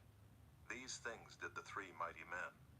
Now Abishai the brother of Joab was chief of the 30, and he wielded his spear against 300 men, and killed them, and won a name beside the 3. He was the most renowned of the 30, and became their commander. But he did not attain to the 3. And Benaiah the son of Jehoiada was a valiant man of Kabzeel, a doer of great deeds. He struck down 2 heroes of Moab. He also went down and struck down a lion in a pit on a day when snow had fallen. And he struck down an Egyptian, a man of great stature, 5 cubits tall. The Egyptian had in his hand a spear like a weaver's beam, but Benaiah went down to him with a staff and snatched the spear out of the Egyptian's hand, and killed him with his own spear. These things did Benaiah the son of Jehoiada, and won a name beside the 3 mighty men. He was renowned among the 30, but he did not attain to the 3.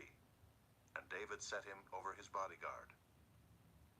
The mighty men were Asahel the brother of Joab, Elhanan the son of Dodo of Bethlehem, Shamath of Herod, Helez the Pelonite, Ira the son of Ikesh of Tekoa, Abiezer of Anathoth, Sibbecai the Hushathite, Eli the Ahohite, Mearai of Netophah, Heled the son of Baanah of Netophah, Ithai the son of Ribai of Gibeah of the people of Benjamin, Benaiah of Pirathon, Hurai of the brooks of Gaash, Abiel the Arbathite, Asmaveth of Baharam, Eliabah the Shaalbonite, Hashem the Gizonite, Jonathan the son of Shagi the Herorite, Ahiam the son of Sakar the Herorite, Eliphal the son of Ur, Hefer the Macharathite, Ahijah the Pelonite, Hezro of Carmel, Nearai the son of Ezbai, Joel the brother of Nathan, Mibhar the son of Haggai, Zelek the Ammonite,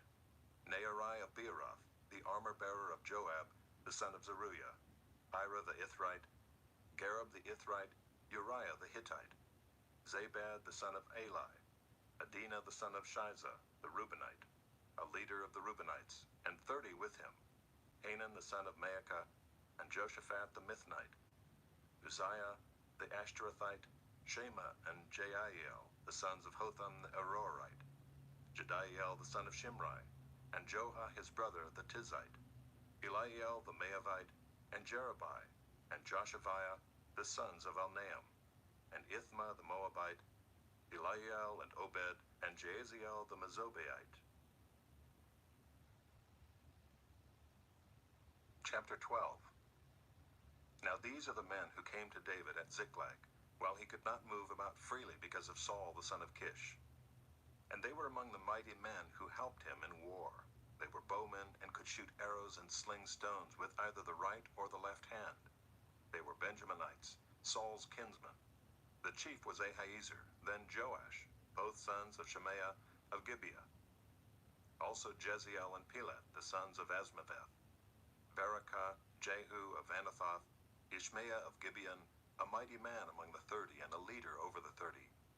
Jeremiah, Jahaziel, Johanan, Jozabad of Gedera, Eluzai, Jeremoth, Bealiah, Shemariah, Shephatiah the Haruphite, Elkanah, Ishiah, Azarel, Joezer, and Jashobeam the Korahites, and Joelah and Zebadiah the sons of Jeroham of Gedor.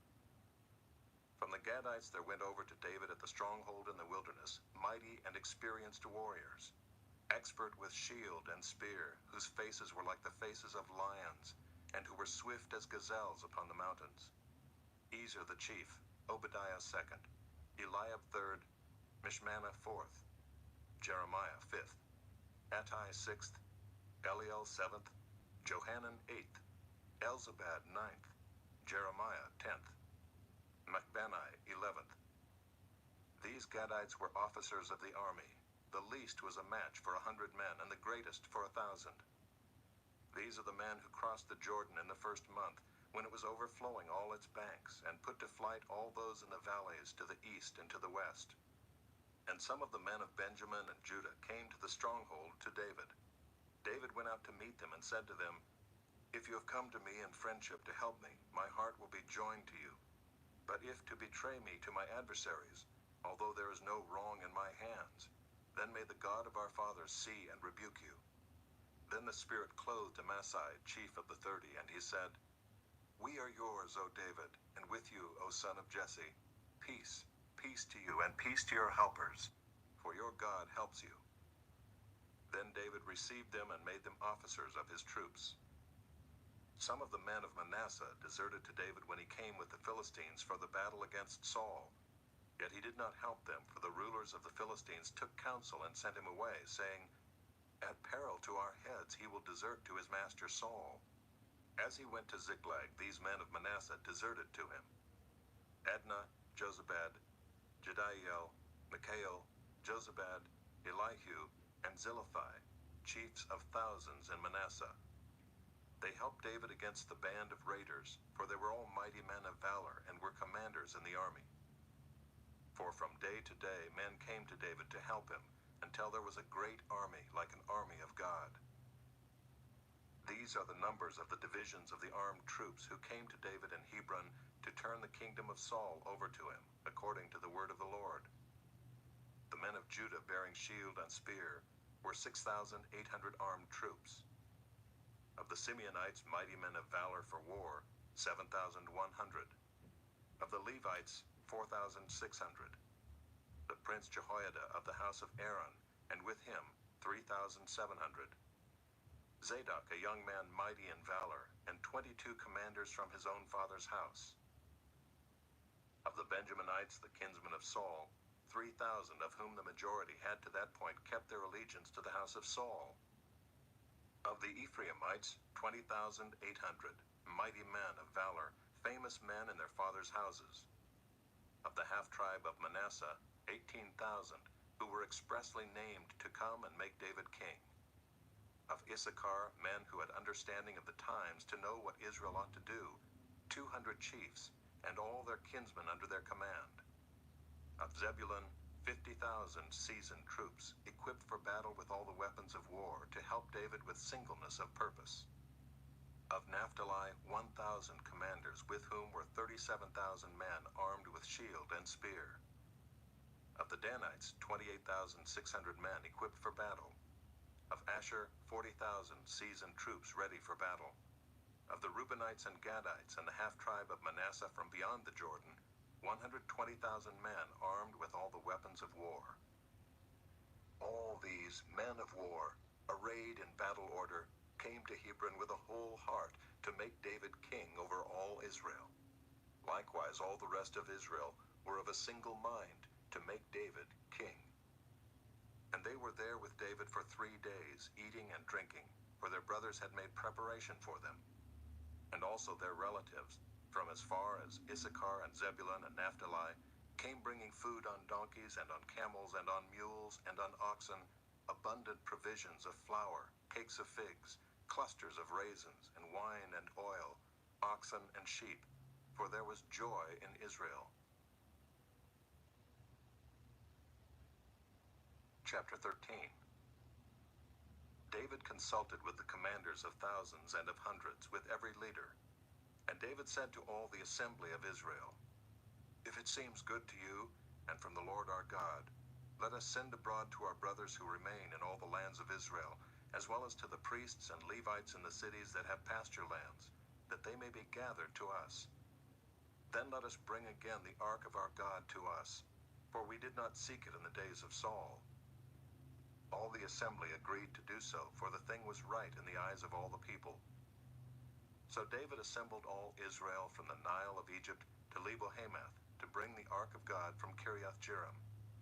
And David and all Israel went up to Baalah, that is, to Kiriath-Jearim, that belongs to Judah, to bring up from there the ark of God, which is called by the name of the Lord, who sits enthroned above the cherubim. And they carried the ark of God on a new cart from the house of Abinadab, and Uzzah and Ahio were driving the cart. And David and all Israel were celebrating before God with all their might, with song and lyres and harps and tambourines and cymbals and trumpets. And when they came to the threshing floor of Kidon, Uzzah put out his hand to take hold of the ark, for the oxen stumbled. And the anger of the Lord was kindled against Uzzah, and he struck him down because he put out his hand to the ark, and he died there before God. And David was angry because the Lord had broken out against Uzzah, and that place is called Perez Uzzah to this day. And David was afraid of God that day, and he said, "How can I bring the ark of God home to me?" So David did not take the ark home into the city of David, but took it aside to the house of Obed-Edom the Gittite. And the ark of God remained with the household of Obed-Edom in his house 3 months. And the Lord blessed the household of Obed-Edom and all that he had. Chapter 14. And Hiram, king of Tyre, sent messengers to David and cedar trees, also masons and carpenters, to build a house for him. And David knew that the Lord had established him as king over Israel, and that his kingdom was highly exalted for the sake of his people Israel. And David took more wives in Jerusalem, and David fathered more sons and daughters. These are the names of the children born to him in Jerusalem: Shammua, Shobab, Nathan, Solomon, Ibhar, Elishua, Elpelet, Noga, Nepheg, Japhia, Elishama, Beeliada, and Eliphalet. When the Philistines heard that David had been anointed king over all Israel, all the Philistines went up to search for David. But David heard of it and went out against them. Now the Philistines had come and made a raid in the valley of Rephaim. And David inquired of God, "Shall I go up against the Philistines? Will you give them into my hand?" And the Lord said to him, "Go up, and I will give them into your hand." And he went up to Baal-perazim, and David struck them down there. And David said, "God has broken through my enemies by my hand, like a bursting flood." Therefore the name of that place is called Baal-perazim. And they left their gods there, and David gave command, and they were burned. And the Philistines yet again made a raid in the valley. And when David again inquired of God, God said to him, "You shall not go up after them. Go around and come against them opposite the balsam trees. And when you hear the sound of marching in the tops of the balsam trees, then go out to battle. For God has gone out before you to strike down the army of the Philistines." And David did as God commanded him, and they struck down the Philistine army from Gibeon to Gezer. And the fame of David went out into all lands, and the Lord brought the fear of him upon all nations. Chapter 15. David built houses for himself in the city of David, and he prepared a place for the ark of God and pitched a tent for it. Then David said that no one but the Levites may carry the ark of God, for the Lord had chosen them to carry the ark of the Lord and to minister to him forever. And David assembled all Israel at Jerusalem to bring up the ark of the Lord to its place, which he had prepared for it. And David gathered together the sons of Aaron and the Levites, of the sons of Kohath, Uriel the chief, with 120 of his brothers. Of the sons of Merari, Asaiah the chief, with 220 of his brothers. Of the sons of Gershom, Joel the chief, with 130 of his brothers. Of the sons of Elizaphan, Shemaiah the chief, with 200 of his brothers. Of the sons of Hebron, Eliel the chief, with 80 of his brothers. Of the sons of Uzziel, Aminadab the chief, with 112 of his brothers. Then David summoned the priests, Zadok and Abiathar, and the Levites, Uriel, Asaiah, Joel, Shemaiah, Eliel, and Aminadab, and said to them, "You are the heads of the fathers' houses of the Levites. Consecrate yourselves, you and your brothers, so that you may bring up the ark of the Lord, the God of Israel, to the place that I have prepared for it. Because you did not carry it the first time, the Lord our God broke out against us, because we did not seek him according to the rule."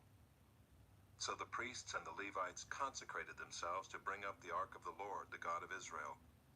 And the Levites carried the ark of God on their shoulders with the poles, as Moses had commanded according to the word of the Lord. David also commanded the chiefs of the Levites to appoint their brothers as the singers, who should play loudly on musical instruments, on harps and lyres and cymbals, to raise sounds of joy. So the Levites appointed Heman the son of Joel, and of his brothers Asaph the son of Berechiah, and of the sons of Merari their brothers, Ethan the son of Cushiah, and with them their brothers of the second order, Zechariah, Jaziel, Shemiramoth, Jehiel, Unai, Eliab, Benaiah, Maaseiah, Mattathiah, Eliphalihu, and Micneiah, and the gatekeepers Obed-Edom and Jeiel. The singers Heman, Asaph, and Ethan were to sound bronze cymbals. Zechariah, Aziel, Shemiramoth, Jehiel, Unai, Eliab, Maaseiah, and Benaiah were to play harps according to Elamoth. But Mattathiah, Eliphalihu, Micneiah, Obed-Edom, Jeiel, and Azaziah were to lead with lyres according to the Sheminith. Kenaniah, leader of the Levites in music, should direct the music, for he understood it. Berechiah and Elkanah were to be gatekeepers for the ark. Shebaniah, Joshaphat, Nethanel, Amasai, Zechariah, Benaiah, and Eleazar the priests should blow the trumpets before the ark of God. Obed-Edom and Jehiah were to be gatekeepers for the ark. So David and the elders of Israel and the commanders of thousands went to bring up the ark of the covenant of the Lord from the house of Obed-Edom with rejoicing.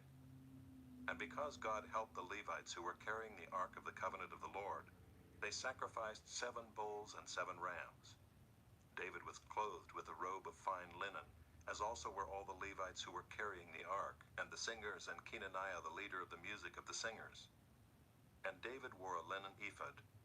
So all Israel brought up the ark of the covenant of the Lord with shouting, to the sound of the horn, trumpets, and cymbals, and made loud music on harps and lyres. And as the ark of the covenant of the Lord came to the city of David, Michal, the daughter of Saul, looked out of the window and saw King David dancing and celebrating, and she despised him in her heart. Chapter 16. And they brought in the ark of God and set it inside the tent that David had pitched for it. And they offered burnt offerings and peace offerings before God. And when David had finished offering the burnt offerings and the peace offerings, he blessed the people in the name of the Lord, and distributed to all Israel, both men and women, to each a loaf of bread, a portion of meat, and a cake of raisins. Then he appointed some of the Levites as ministers before the ark of the Lord, to invoke, to thank, and to praise the Lord, the God of Israel. Asaph was the chief, and second to him were Zechariah, Jeiel, Shemiramoth, Jehiel, Mattithiah, Eliab, Benaiah, Obed-Edom, and Jeiel, who were to play harps and lyres. Asaph was to sound the cymbals, and Benaiah and Jehaziel the priests were to blow trumpets regularly before the ark of the covenant of God. Then on that day David first appointed that thanksgiving be sung to the Lord by Asaph and his brothers. O give thanks to the Lord, call upon his name, make known his deeds among the peoples. Sing to him, sing praises to him, tell of all his wondrous works. Glory in his holy name, let the hearts of those who seek the Lord rejoice. Seek the Lord and his strength, seek his presence continually. Remember the wondrous works that he has done, his miracles and the judgments he uttered. O offspring of Israel his servant, children of Jacob, his chosen ones. He is the Lord our God, his judgments are in all the earth. Remember his covenant forever, the word that he commanded. For 1,000 generations, the covenant that he made with Abraham, his sworn promise to Isaac, which he confirmed to Jacob as a statute, to Israel as an everlasting covenant. To you I will give the land of Canaan as your portion for an inheritance. When you were few in number, of little account, and sojourners in it, wandering from nation to nation, from one kingdom to another people, he allowed no one to oppress them. He rebuked kings on their account, saying, Touch not my anointed ones, do my prophets no harm. Sing to the Lord, all the earth. Tell of his salvation from day to day. Declare his glory among the nations, his marvelous works among all the peoples. For great is the Lord and greatly to be praised, and he is to be feared above all gods. For all the gods of the peoples are worthless idols, but the Lord made the heavens. Splendor and majesty are before him, strength and joy are in his place. Ascribe to the Lord, O families of the peoples. Ascribe to the Lord glory and strength. Ascribe to the Lord the glory due his name. Bring an offering and come before him. Worship the Lord in the splendor of holiness. Tremble before him all the earth. Yes, the world is established, it shall never be moved. Let the heavens be glad and let the earth rejoice. And let them say among the nations, The Lord reigns. Let the sea roar and all that fills it. Let the field exult and everything in it. Then shall the trees of the forest sing for joy before the Lord, for he comes to judge the earth. Oh, give thanks to the Lord, for he is good, for his steadfast love endures forever. Say also, Save us, O God of our salvation, and gather and deliver us from among the nations, that we may give thanks to your holy name and glory in your praise. Blessed be the Lord, the God of Israel, from everlasting to everlasting. Then all the people said, Amen, and praised the Lord. So David left Asaph and his brothers there before the ark of the covenant of the Lord, to minister regularly before the ark as each day required, and also Obed-Edom and his 68 brothers, while Obed-Edom the son of Jeduthun and Hosah were to be gatekeepers. And he left Zadok the priest and his brothers the priests before the tabernacle of the Lord in the high place that was at Gibeon, to offer burnt offerings to the Lord on the altar of burnt offering regularly morning and evening, to do all that is written in the law of the Lord that he commanded Israel. With them were Heman and Jeduthun, and the rest of those chosen and expressly named to give thanks to the Lord, for his steadfast love endures forever. Heman and Jeduthun had trumpets and cymbals for the music and instruments for sacred song. The sons of Jeduthun were appointed to the gate. Then all the people departed, each to his his house, and David went home to bless his household. Chapter 17. Now when David lived in his house, David said to Nathan the prophet, "Behold, I dwell in a house of cedar, but the ark of the covenant of the Lord is under a tent." And Nathan said to David, "Do all that is in your heart, for God is with you." But that same night the word of the Lord came to Nathan. "Go and tell my servant David, thus says the Lord, it is not you who will build me a house to dwell in. For I have not lived in a house since the day I brought up Israel to this day, but I have gone from tent to tent and from dwelling to dwelling. In all places where I have moved with all Israel, did I speak a word with any of the judges of Israel whom I commanded to shepherd my people, saying, Why have you not built me a house of cedar? Now therefore, thus shall you say to my servant David, Thus says the Lord of hosts, I took you from the pasture, from following the sheep, to be prince over my people Israel. And I have been with you wherever you have gone, and have cut off all your enemies from before you. And I will make for you a name, like the name of the great ones of the earth.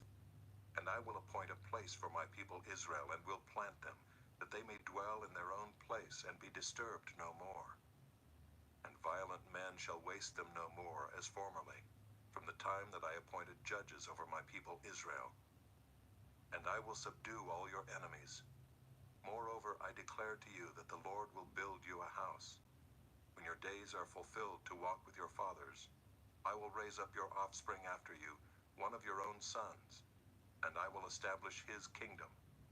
He shall build a house for me, and I will establish his throne forever. I will be to him a father, and he shall be to me a son. I will not take my steadfast love from him as I took it from him who was before you, but I will confirm him in my house and in my kingdom forever, and his throne shall be established forever." In accordance with all these words and in accordance with all this vision, Nathan spoke to David. Then King David went in and sat before the Lord and said, "Who am I, O Lord God, and what is my house that you have brought me thus far? And this was a small thing in your eyes, O God. You have also spoken of your servant's house for a great while to come, and have shown me future generations, O Lord God. And what more can David say to you for honoring your servant? For you know your servant. For your servant's sake, O Lord, and according to your own heart, you have done all this greatness in making known all these great things. There is none like you, O Lord, and there is no God besides you, according to all that we have heard with our ears. And who is like your people Israel, the one nation on earth whom God went to redeem to be his people, making for yourself a name for great and awesome things, in driving out nations before your people whom you redeemed from Egypt? And you made your people Israel to be your people forever, and you, O Lord, became their God. And now, O Lord, let the word that you have spoken concerning your servant and concerning his house be established forever, and do as you have spoken, and your name will be established and magnified forever, saying, The Lord of hosts, the God of Israel, is Israel's God, and the house of your servant David will be established before you. For you, my God, have revealed to your servant that you will build a house for him. Therefore your servant has found courage to pray before you. And now, O Lord, you are God, and you have promised this good thing to your servant. Now you have been pleased to bless the house of your servant, that it may continue forever before you. For it is you, O Lord, who have blessed, and it is blessed forever. Chapter 18. After this, David defeated the Philistines and subdued them, and he took Gath and its villages out of the hand of the Philistines. And he defeated Moab, and the Moabites became servants to David and brought tribute. David also defeated Hadadezer the king of Zobah-Hamath, as he went to set up his monument at the river Euphrates. And David took from him 1,000 chariots, 7,000 horsemen, and 20,000 foot soldiers. And David hamstrung all the chariot horses, but left enough for 100 chariots. And when the Syrians of Damascus came to help Hadadezer king of Zobah, David struck down 22,000 men of the Syrians. Then David put garrisons in Syria of Damascus, and the Syrians became servants to David and brought tribute. And the Lord gave victory to David wherever he went. And David took the shields of gold that were carried by the servants of Hadadezer and brought them to Jerusalem. And from Tibhath and from Kun, cities of Hadadezer, David took a large amount of bronze.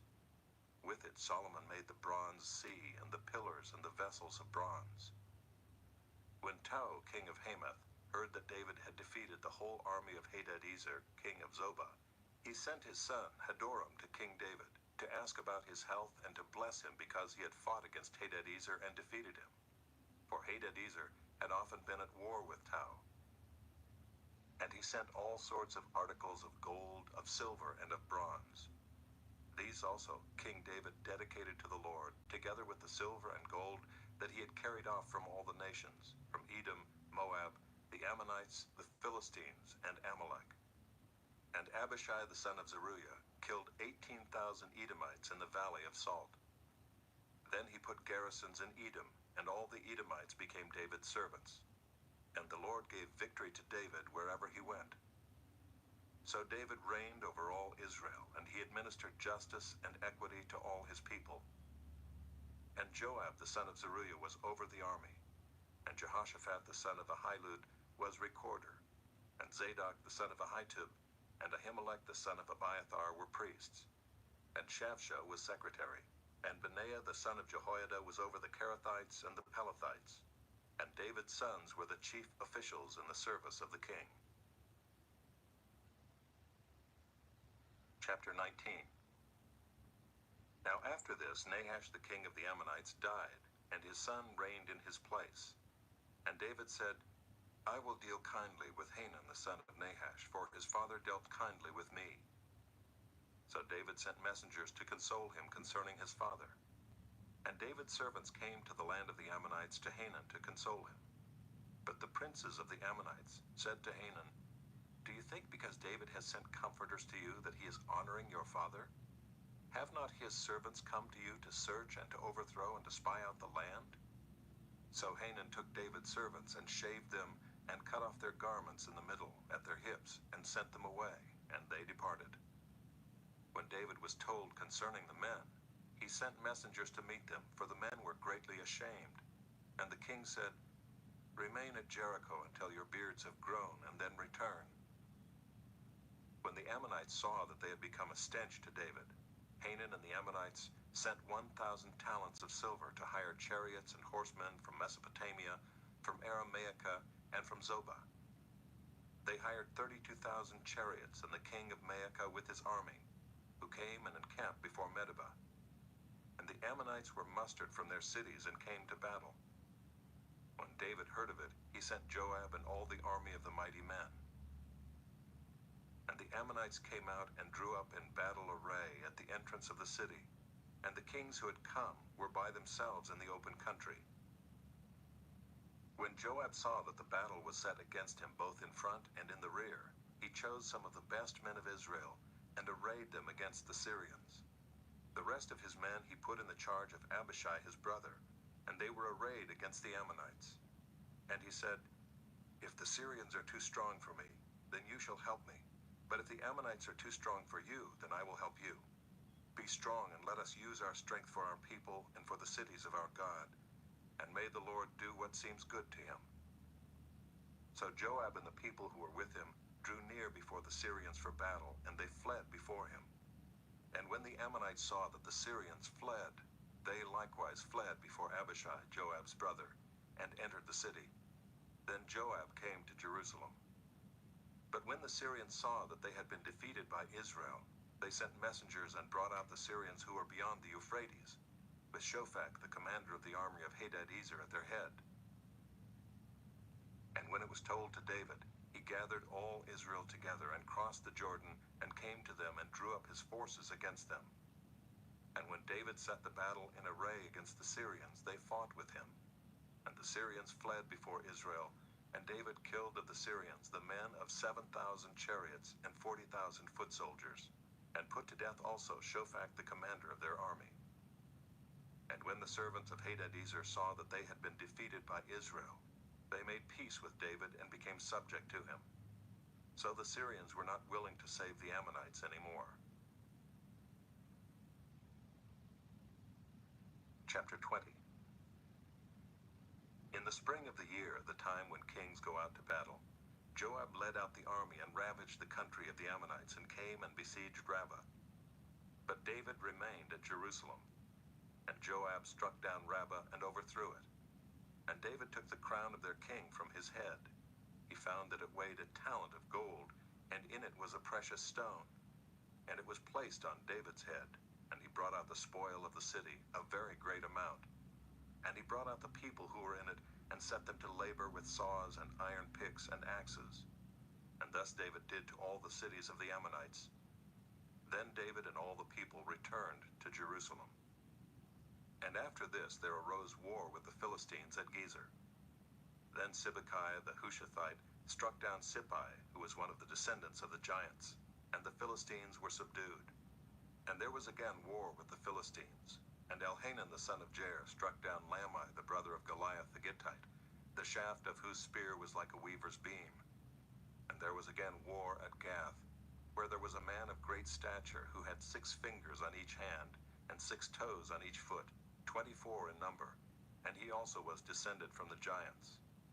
And when he taunted Israel, Jonathan the son of Shimeah, David's brother, struck him down. These were descended from the giants in Gath, and they fell by the hand of David and by the hand of his servants. Chapter 21. Then Satan stood against Israel and incited David to number Israel. So David said to Joab and the commanders of the army, "Go, number Israel from Beersheba to Dan, and bring me a report, that I may know their number." But Joab said, "May the Lord add to his people 100 times as many as they are. Are they not, my lord the king, all of them my lord's servants? Why then should my lord require this? Why should it be a cause of guilt for Israel?" But the king's word prevailed against Joab. So Joab departed and went throughout all Israel and came back to Jerusalem. And Joab gave the sum of the numbering of the people to David. In all Israel there were 1,100,000 men who drew the sword, and in Judah 470,000 who drew the sword. But he did not include Levi and Benjamin in the numbering, for the king's command was abhorrent to Joab.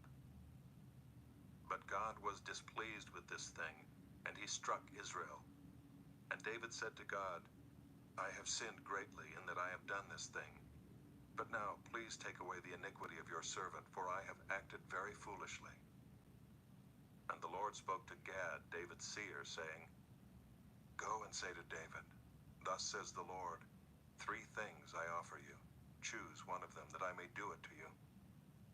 So Gad came to David and said to him, "Thus says the Lord, choose what you will, either 3 years of famine, or 3 months of devastation by your foes, while the sword of your enemies overtakes you, or else 3 days of the sword of the Lord, pestilence on the land, with the angel of the Lord destroying throughout all the territory of Israel.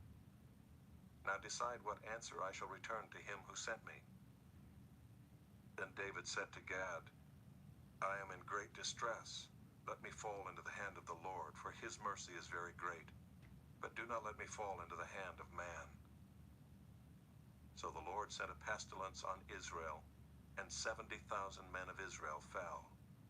And God sent the angel to Jerusalem to destroy it. But as he was about to destroy it, the Lord saw, and he relented from the calamity. And he said to the angel who was working destruction, "It is enough. Now stay your hand." And the angel of the Lord was standing by the threshing floor of Ornan the Jebusite. And David lifted his eyes and saw the angel of the Lord standing between earth and heaven, and in his hand a drawn sword stretched out over Jerusalem. Then David and the elders, clothed in sackcloth, fell upon their faces. And David said to God, "Was it not I who gave command to number the people? It is I who have sinned and done great evil. But these sheep, what have they done? Please let your hand, O Lord my God, be against me and against my father's house. But do not let the plague be on your people." Now the angel of the Lord had commanded Gad to say to David that David should go up and raise an altar to the Lord on the threshing floor of Ornan the Jebusite. So David went up at Gad's word, which he had spoken in the name of the Lord. Now Ornan was threshing wheat. He turned and saw the angel, and his 4 sons who were with him hid themselves. As David came to Ornan, Ornan looked and saw David, and went out from the threshing floor and paid homage to David with his face to the ground. And David said to Ornan, "Give me the site of the threshing floor, that I may build on it an altar to the Lord. Give it to me at its full price, that the plague may be averted from the people." Then Ornan said to David, "Take it, and let my lord the king do what seems good to him.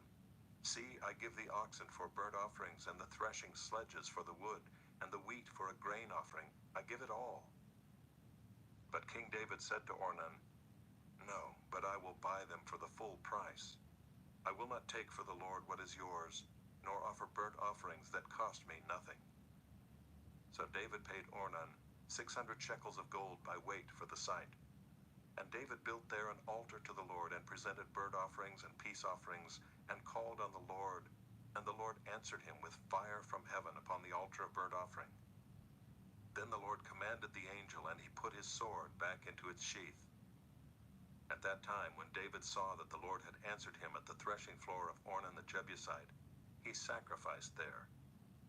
For the tabernacle of the Lord, which Moses had made in the wilderness, and the altar of burnt offering were at that time in the high place at Gibeon. But David could not go before it to inquire of God, for he was afraid of the sword of the angel of the Lord. Chapter 22. Then David said, "Here shall be the house of the Lord God, and here the altar of burnt offering for Israel." David commanded to gather together the resident aliens who were in the land of Israel, and he set stone cutters to prepare dressed stones for building the house of God. David also provided great quantities of iron for nails for the doors of the gates and for clamps, as well as bronze in quantities beyond weighing, and cedar timbers without number, for the Sidonians and Tyrians brought great quantities of cedar to David. For David said, "Solomon my son is young and inexperienced, and the house that is to be built for the Lord must be exceedingly magnificent, of fame and glory throughout all lands. I will therefore make preparation for it." So David provided materials in great quantity before his death.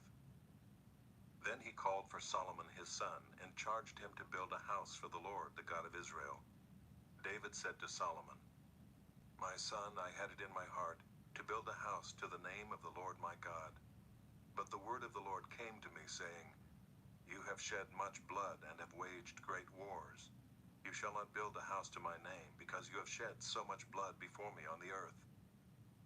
Behold, a son shall be born to you, who shall be a man of rest. I will give him rest from all his surrounding enemies. For his name shall be Solomon, and I will give peace and quiet to Israel in his days.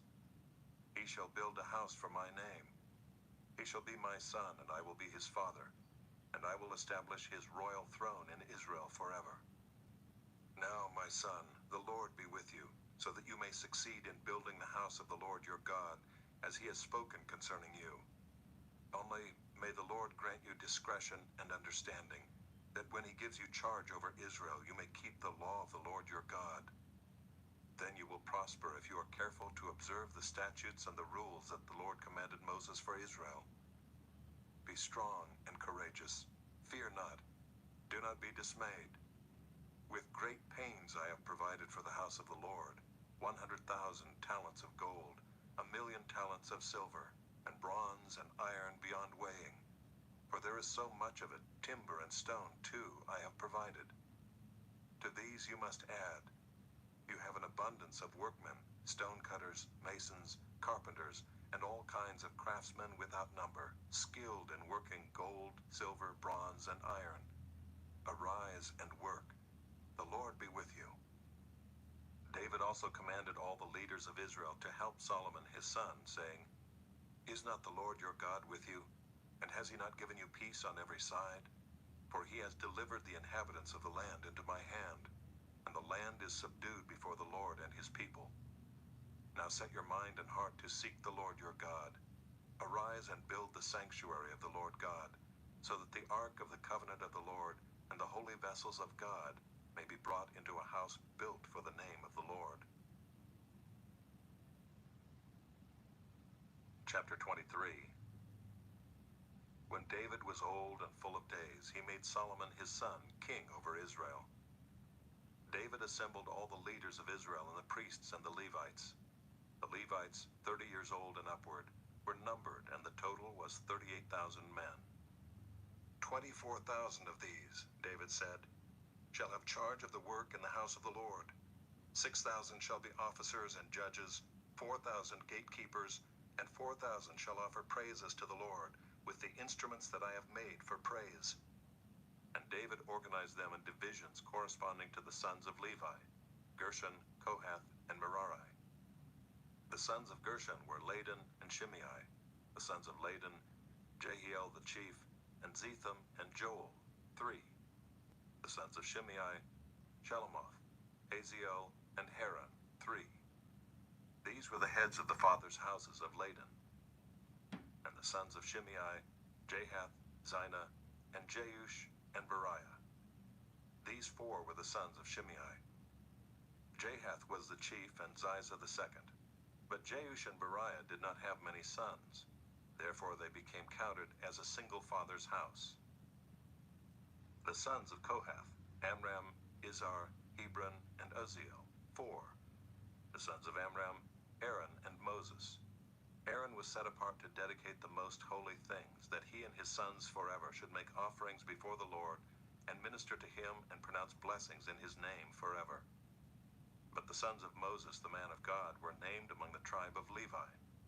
The sons of Moses, Gershom and Eleazar. The sons of Gershom, Shebuel the chief. The sons of Eleazar, Rehabiah the chief. Eleazar had no other sons, but the sons of Rehabiah were very many. The sons of Izhar, Shelomith the chief. The sons of Hebron, Jeriah the chief, Amariah the second, Jehaziel the third, and Jekameam the fourth. The sons of Uzziel, Micah the chief, and Ishiah the second. The sons of Merari, Malai and Mushai. The sons of Malai, Eleazar and Kish. Eleazar died having no sons, but only daughters. Their kinsmen, the sons of Kish, married them. The sons of Mushai, Malai, Eder, and Jeremoth, 3. These were the sons of Levi by their fathers' houses, the heads of fathers' houses, as they were listed according to the number of the names of the individuals from 20 years old and upward, who were to do the work for the service of the house of the Lord. For David said, "The Lord, the God of Israel, has given rest to his people, and he dwells in Jerusalem forever." And so the Levites no longer need to carry the tabernacle or any of the things for its service. For by the last words of David, the sons of Levi were numbered from 20 years old and upward. For their duty was to assist the sons of Aaron for the service of the house of the Lord, having the care of the courts and the chambers, the cleansing of all that is holy, and any work for the service of the house of God. Their duty was also to assist with the showbread, the flour for the grain offering, the wafers of unleavened bread, the baked offering, the offering mixed with oil, and all measures of quantity or size. And they were to stand every morning, thanking and praising the Lord, and likewise at evening, and whenever burnt offerings were offered to the Lord on Sabbaths, new moons, and feast days, according to the number required of them, regularly before the Lord. Thus they were to keep charge of the tent of meeting and the sanctuary, and to attend the sons of Aaron, their brothers, for the service of the house of the Lord. Chapter 24. The divisions of the sons of Aaron were these. The sons of Aaron, Nadab, Abihu, Eleazar, and Ithamar. But Nadab and Abihu died before their father and had no children. So Eleazar and Ithamar became the priests. With the help of Zadok of the sons of Eleazar, and Ahimelech of the sons of Ithamar, David organized them according to the appointed duties in their service. Since more chief men were found among the sons of Eleazar than among the sons of Ithamar, they organized them under 16 heads of fathers' houses of the sons of Eleazar, and 8 of the sons of Ithamar. They divided them by lot, all alike, for there were were sacred officers and officers of God among both the sons of Eleazar and the sons of Ithamar. And the scribe Shemaiah the son of Nethanel, a Levite, recorded them in the presence of the king and the princes and Zadok the priest and Ahimelech the son of Abiathar and the heads of the fathers' houses of the priests and of the Levites, one father's house being chosen for Eleazar and one chosen for Ithamar. The first lot fell to Jehoiarib, the second to Jedaiah, the third to Haram, the fourth to Searam, the fifth to Malchijah, the sixth to Mijamin, the seventh to Hakkoz, the eighth to Abijah, the ninth to Jeshua, the 10th to Shechaniah, the 11th to Eliashib, 12th to Jachim, the 13th to Huppah, the 14th to Jeshabeab, the 15th to Bilgah, the 16th to Immer, the 17th to Hezer, the 18th to Hapazez, the 19th to Pethahiah, the 20th to Jehezkel, the 21st to Jachin, the 22nd to Gamul, the 23rd to Delaiah, the 24th to Maaziah. These had as their appointed duty in their service to come into the house of the Lord according to the procedure established for them by Aaron their father, as the Lord God of Israel had commanded him. And of the rest of the sons of Levi, of the sons of Amram, Shubael, of the sons of Shubael, Jedaiah, of Rehabiah, of the sons of Rehabiah, Ishiah the chief, of the Izharites, Shelomoth, of the sons of Shelomoth, Jahath, the sons of Hebron, Jeriah the chief, Amariah the second, Jahaziel the third, Jekameam the fourth, the sons of Uziel, Micah, of the sons of Micah, Shamer, the brother of Micah, Ishiah, of the sons of Ishiah, Zechariah, the sons of Merari, Malai and Mushai, the sons of Jaaziah, Beno, the sons of Merari, of Jaaziah, Beno, Shoam, Zachar, and Ibri. Of Malai, Eleazar, who had no sons. Of Kish, the sons of Kish, Jeremiel. The sons of Mushai, Malai, Eder, and Jeremoth. These were the sons of the Levites according to their fathers' houses. These also, the head of each father's house and his younger brother alike, cast lots, just as their brothers, the sons of Aaron, in the presence of King David, Zadok, Ahimelech, and the heads of fathers' houses of the priests and of the Levites. Chapter 25. David and the chiefs of the service also set apart for the service the sons of Asaph and of Heman, and of Jeduthun, who prophesied with lyres, with harps, and with cymbals. The list of those who did the work and of their duties was, of the sons of Asaph, Zachar, Joseph, Nethaniah, and Asherellah, sons of Asaph, under the direction of Asaph, who prophesied under the direction of the king. Of Jeduthun, the sons of Jeduthun, Gedaliah, Zeri, Jeshaiah, Shimei, Hashabiah, and Mattathiah, 6 under the direction of their father Jeduthun, who prophesied with the lyre in thanksgiving and praise to the Lord. Of Heman, the sons of Heman, Bechiah, Mattaniah, Uziel, Shebuel, and Jeremoth, Hananiah, Hanani, Eliathah, Gedaltai, and Romamti-Ezer, Joshbekashah, Malathi, Hothir, Mahazioth. All these were the sons of Heman the king's seer, according to the promise of God to exalt him. For God had given Heman 14 sons and 3 daughters. They were all under the direction of their father in the music in the house of the Lord with cymbals, harps, and lyres, for the service of the house of God. Asaph, Jeduthun, and Heman were under the order of the king. The number of them along with their brothers who were trained in singing to the Lord, all who were skillful, was 288. And they cast lots for their duties, small and great, teacher and pupil alike. The first lot fell for Asaph to Joseph, the second to Gedaliah, to him and his brothers and his sons, 12. The third to Zachar, his sons and his brothers, 12. The fourth to Izri, his sons and his brothers, 12. The fifth to Nethaniah, his sons and his brothers, 12. The sixth to Bechiah, his sons and his brothers, 12. The seventh to Jesharelah, his sons and his brothers, 12. The eighth to Jeshaiah, his sons and his brothers, 12. The 9th to Mattaniah, his sons and his brothers, 12. The 10th to Shimei, his sons and his brothers, 12. The 11th to Azarel, his sons and his brothers, 12. The 12th to Hashabiah, his sons and his brothers, 12. To the 13th, Shubael, his sons and his brothers, 12. To the 14th, Mattathiah, his sons and his brothers, 12. To the 15th, to Jeremoth, his sons and his brothers, 12. To the 16th, to Hananiah, his sons and his brothers, 12. To the 17th, to Joshbekashah, his sons and his brothers, 12. To the 18th, to Hanani, his sons and his brothers, 12. To the 19th, to Malathi, his sons and his brothers, 12. To the 20th, to Eliathah, his sons and his brothers, 12. To the 21st, to Hothir, his sons and his brothers, 12.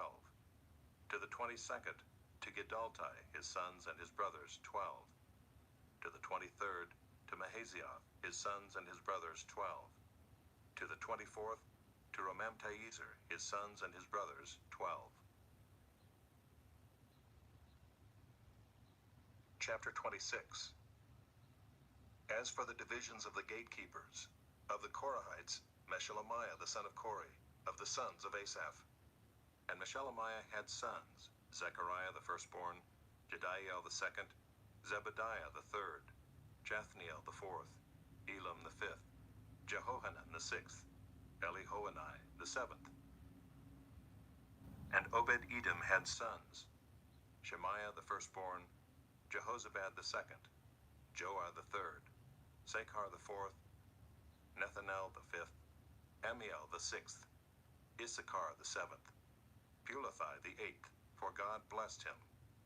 Also to his son Shemaiah were sons born, who were rulers in their fathers' houses, for they were men of great ability. The sons of Shemaiah, Othni, Rephael, Obed, and Elzabad, whose brothers were able men, Elihu, and Semachiah. All these were of the sons of Obed-Edom, with their sons and brothers, able men qualified for the service, 62 of Obed-Edom. And Meshelemiah had sons and brothers, able men, 18. And Hosah of the sons of Merari had sons, Shimri the chief, for though he was not the firstborn, his father made him chief, Hilkiah the second, Tebaliah the third, Zechariah the fourth. All the sons and brothers of Hosah were 13. These divisions of the gatekeepers, corresponding to their chief men, had duties just as their brothers did, ministering in the house of the Lord. And they cast lots by fathers' houses, small and great alike, for their gates. The lot for the east fell to Shelemiah. They cast lots also for his son Zechariah, a shrewd counselor, and his lot came out for the north. Obed-Edom's came out for the south, and to his sons was allotted the gatehouse. For Shuppim and Hosah it came out for the west, at the gate of Shalakith on the road that goes up. Watch corresponded to watch. On the east there were 6 each day, on the north 4 each day, on the south 4 each day, as well as 2 and 2 at the gatehouse. And for the colonnade on the west there were 4 at the road, and 2 at the colonnade. These were the divisions of the gatekeepers among the Korahites and the sons of Merari. And of the Levites, Ahijah had charge of the treasuries of the house of God and the treasuries of the dedicated gifts. The sons of Ladan, the sons of the Gershonites belonging to Ladan, the heads of the fathers' houses belonging to Ladan the Gershonite, Jehieli. The sons of Jehieli, Zetham and Joel his brother, were in charge of the treasuries of the house of the Lord. Of the Amramites, the Izharites, the Hebronites, and the Uzzielites. And Shebuel the son of Gershom, son of Moses, was chief officer in charge of the treasuries. His brothers from Eleazar were his son Rehabiah, and his son Jeshaiah, and his son Joram, and his son Zichri, and his son Shelomoth. This Shelomoth and his brothers were in charge of all the treasuries of the dedicated gifts that David the king and the heads of the fathers' houses, and the officers of the thousands and the hundreds, and the commanders of the army had dedicated. From spoil won in battles they dedicated gifts for the maintenance of the house of the Lord. Also all that Samuel the seer, and Saul the son of Kish, and Abner the son of Ner, and Joab the son of Zeruiah had dedicated. All dedicated gifts were in the care of Shelomoth and his brothers. Of the Israelites, Kenaniah and his sons were appointed to external duties for Israel as officers and judges. Of the Hebronites, Hashabiah and his brothers, 1,700 men of ability, had the oversight of Israel westward of the Jordan for all the work of the Lord and for the service of the king. Of the Hebronites, Jerijah was chief of the Hebronites of whatever genealogy or fathers' houses. In the 40th year of David's reign, search was made, and men of great ability among them were found at Jazer in Gilead. King David appointed him and his brothers, 2,700 men of ability, heads of fathers' houses, to have the oversight of the Reubenites, the Gadites, and the half-tribe of the Manassites, for everything pertaining to God and for the affairs of the king. Chapter 27. This is the number of the people of Israel, the heads of fathers' houses, the commanders of thousands and hundreds, and their officers who served the king in all matters concerning the divisions that came and went, month after month, throughout the year, each division numbering 24,000. Jashobeam the son of Zabdiel was in charge of the first division in the first month. In his division were 24,000. He was a descendant of Perez and was chief of all the commanders. He served for the first month. Dodai the Ahohite was in charge of the division of the second month. In his division were 24,000. The third commander for the third month was Benaiah, the son of Jehoiada the chief priest. In his division were 24,000. This is the Benaiah who was a mighty man of the 30 and in command of the 30. Ammizabad, his son, was in charge of his division. Asahel, the brother of Joab, was fourth for the fourth month, and his son Zebediah after him. In his division were 24,000. The fifth commander for the fifth month was Shamath the Israelite. In his division were 24,000. Sixth for the sixth month was Ira the son of Ikish, the Tekoite. In his division were 24,000. Seventh for the seventh month was Helez the Pelonite, of the sons of Ephraim. In his division were 24,000. Eighth for the eighth month was Sibbecai the Hushathite, of the Zerahites. In his division were 24,000. Ninth for the ninth month was Ebiezer of Anathoth, a Benjaminite. In his division were 24,000. Tenth for the 10th month was Maharai of Netophah of the Zerahites. In his division were 24,000. 11th for the 11th month was Benaiah of Pirathon, of the sons of Ephraim. In his division were 24,000. 12th for the 12th month was Heldai the Netophathite of Othniel. In his division were 24,000. Over the tribes of Israel, for the Reubenites, Eleazar the son of Zichri was chief officer. For the Simeonites, Shephatiah the son of Maacah. For Levi, Hashabiah the son of Kemuel. For Aaron, Zadok. For Judah, Elihu, one of David's brothers.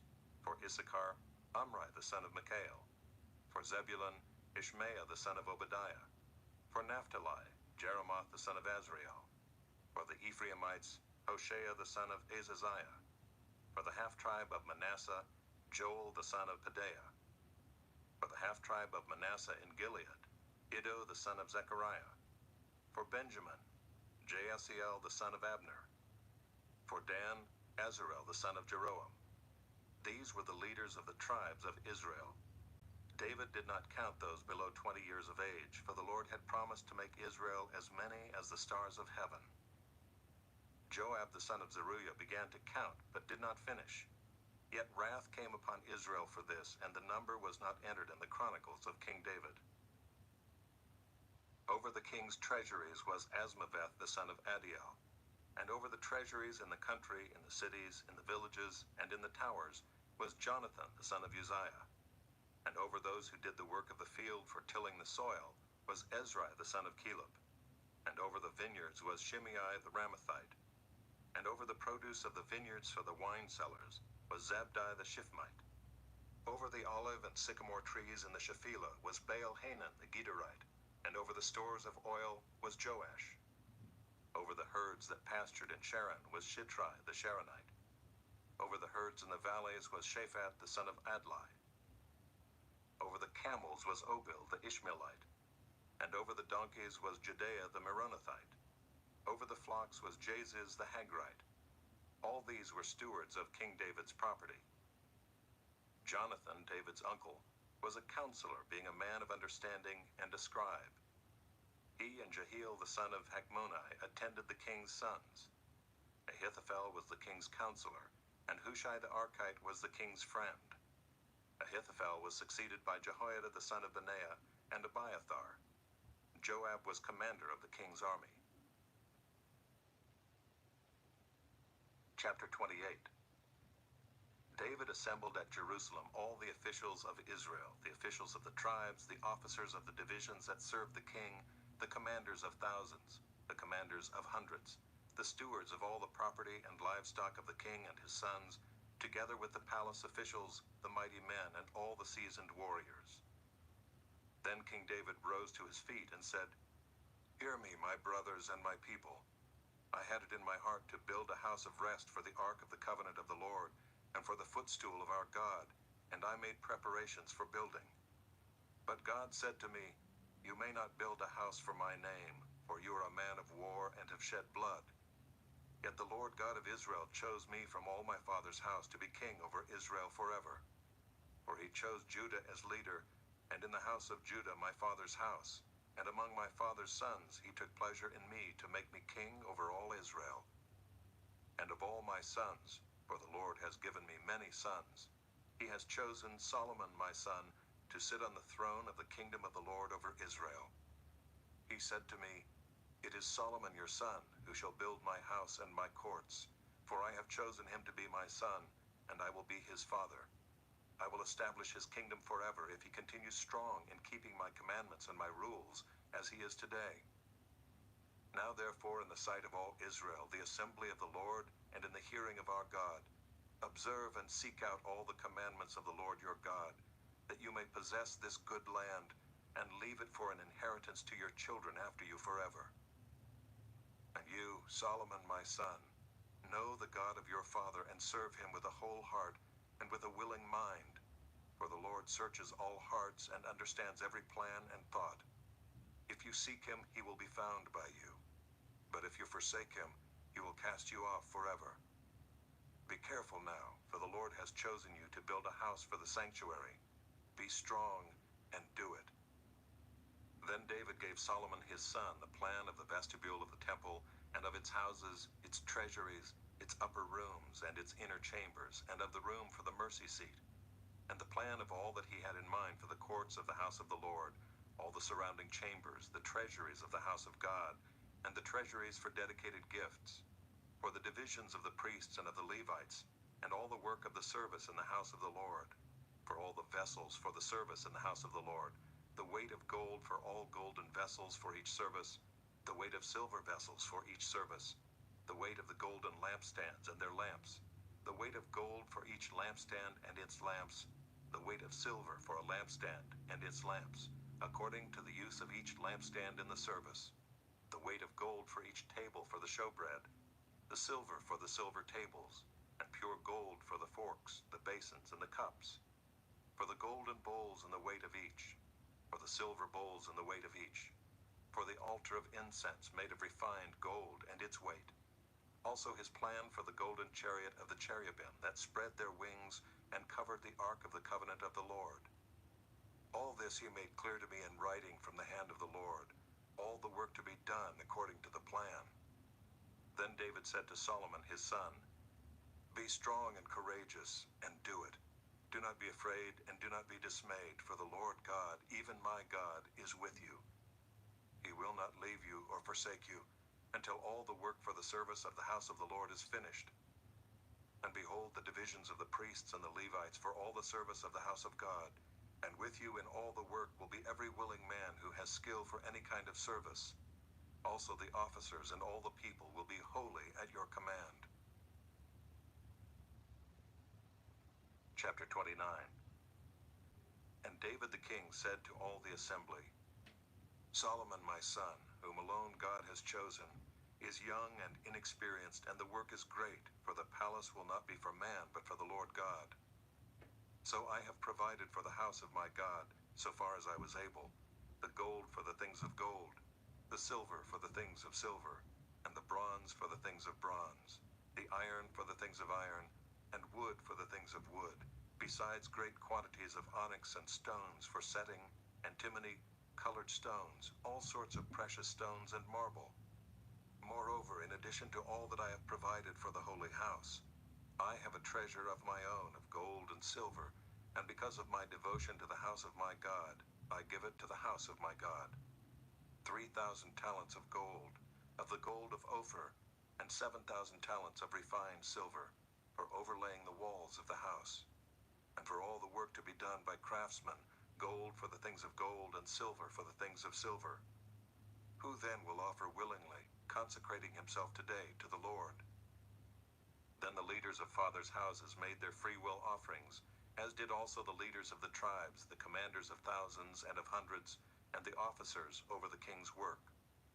They gave for the service of the house of God 5,000 talents, and 10,000 derricks of gold, 10,000 talents of silver, 18,000 talents of bronze, and 100,000 talents of iron. And whoever had precious stones gave them to the treasury of the house of the Lord, in the care of Jehiel the Gershonite. Then the people rejoiced because they had given willingly, for with a whole heart they had offered freely to the Lord. David the king also rejoiced greatly. Therefore David blessed the Lord in the presence of all the assembly. And David said, Blessed are you, O Lord, the God of Israel our Father, forever and ever. Yours, O Lord, is the greatness and the power and the glory and the victory and the majesty. For all that is in the heavens and in the earth is yours. Yours is the kingdom, O Lord, and you are exalted as head above all. Both riches and honor come from you, and you rule over all. In your hand are power and might, and in your hand it is to make great and to give strength to all. And now we thank you, our God, and praise your glorious name. But who am I, and what is my people, that we should be able thus to offer willingly? For all things come from you, and of your own have we given you. For we are strangers before you, and sojourners, as all our fathers were. Our days on the earth are like a shadow, and there is no abiding.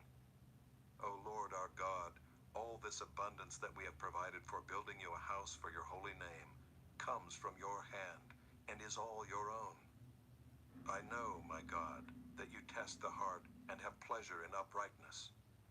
In the uprightness of my heart I have freely offered all these things, and now I have seen your people, who are present here, offering freely and joyously to you.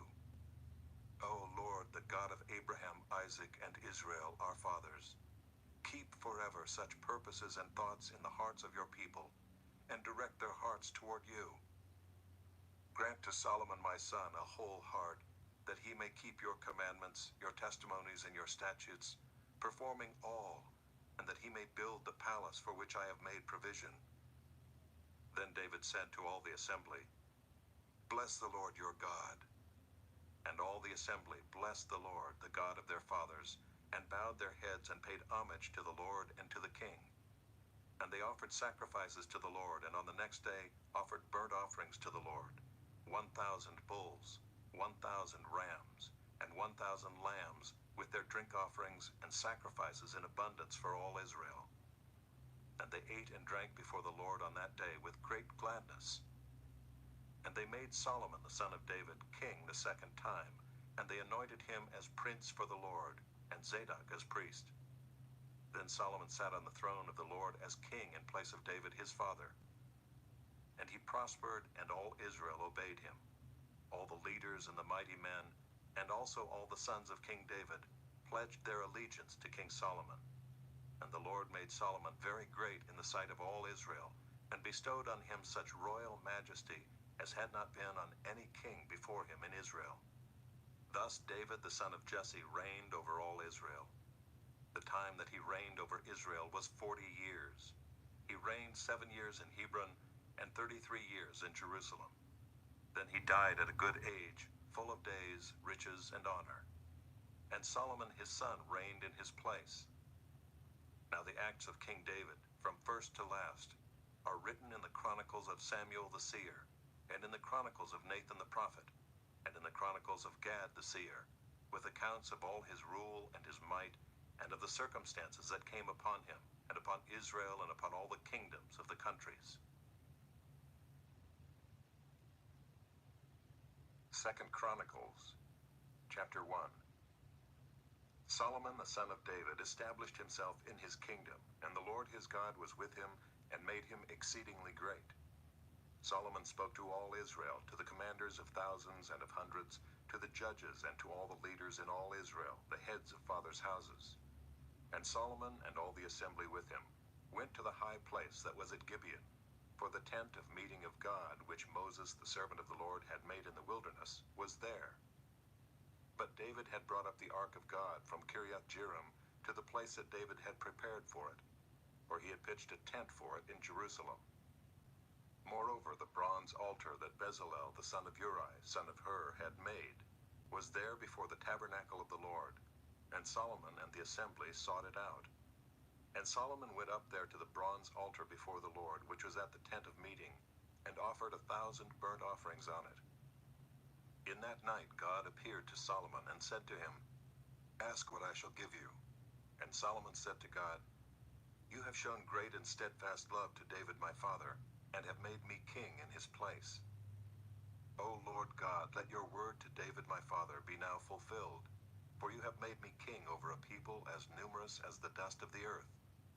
Give me now wisdom and knowledge to go out and come in before this people, for who can govern this people of yours, which is so great?" God answered Solomon, "Because this was in your heart, and you have not asked for possessions, wealth, honor, or the life of those who hate you, and have not even asked for long life, but have asked for wisdom and knowledge for yourself, that you may govern my people over whom I have made you king. Wisdom and knowledge are granted to you. I will also give you riches, possessions, and honor, such as none of the kings had who were before you, and none after you shall have the like." So Solomon came from the high place at Gibeon, from before the tent of meeting, to Jerusalem, and he reigned over Israel. Solomon gathered together chariots and horsemen. He had 1,400 chariots and 12,000 horsemen, whom he stationed in the chariot cities, and with the king in Jerusalem. And the king made silver and gold as common in Jerusalem as stone, and he made cedar as plentiful as the sycamore of the Shephelah. And Solomon's import of horses was from Egypt and Cui, and the king's traders would buy them from Cui for a price. They imported a chariot from Egypt for 600 shekels of silver, and a horse for 150. Likewise through them these were exported to all the kings of the Hittites and the kings of Syria. Chapter 2. Now Solomon purposed to build a temple for the name of the Lord, and a royal palace for himself. And Solomon assigned 70,000 men to bear burdens, and 80,000 to quarry in the hill country, and 3,600 to oversee them. And Solomon sent word to Hiram the king of Tyre, "As you dealt with David my father, and sent him cedar to build himself a house to dwell in, so deal with me. Behold, I am about to build a house for the name of the Lord my God, and dedicate it to him for the burning of incense of sweet spices before him, and for the regular arrangement of the showbread, and for burnt offerings morning and evening, on the Sabbaths and the new moons, and the appointed feasts of the Lord our God, as ordained forever for Israel. The house that I am to build will be great, for our God is greater than all gods. But who is able to build him a house, since heaven, even highest heaven, cannot contain him? Who am I to build a house for him, except as a place to make offerings before him? So now send me a man skilled to work in gold, silver, bronze, and iron, and in purple, crimson, and blue fabrics, trained also in engraving, to be with the skilled workers who are with me in Judah and Jerusalem, whom David my father provided. Send me also cedar, cypress, and algum timber from Lebanon, for I know that your servants know how to cut timber in Lebanon. And my servants will be with your servants, to prepare timber for me in abundance, for the house I am to build will be great and wonderful. I will give for your servants, the woodsmen who cut timber, 20,000 cores of crushed wheat, 20,000 cores of barley, 20,000 baths of wine, and 20,000 baths of oil. Then Hiram the king of Tyre answered in a letter that he sent to Solomon, "Because the Lord loves his people, he has made you king over them." Hiram also said, "Blessed be the Lord God of Israel, who made heaven and earth, who has given King David a wise son, who has discretion and understanding, who will build a temple for the Lord and a royal palace for himself.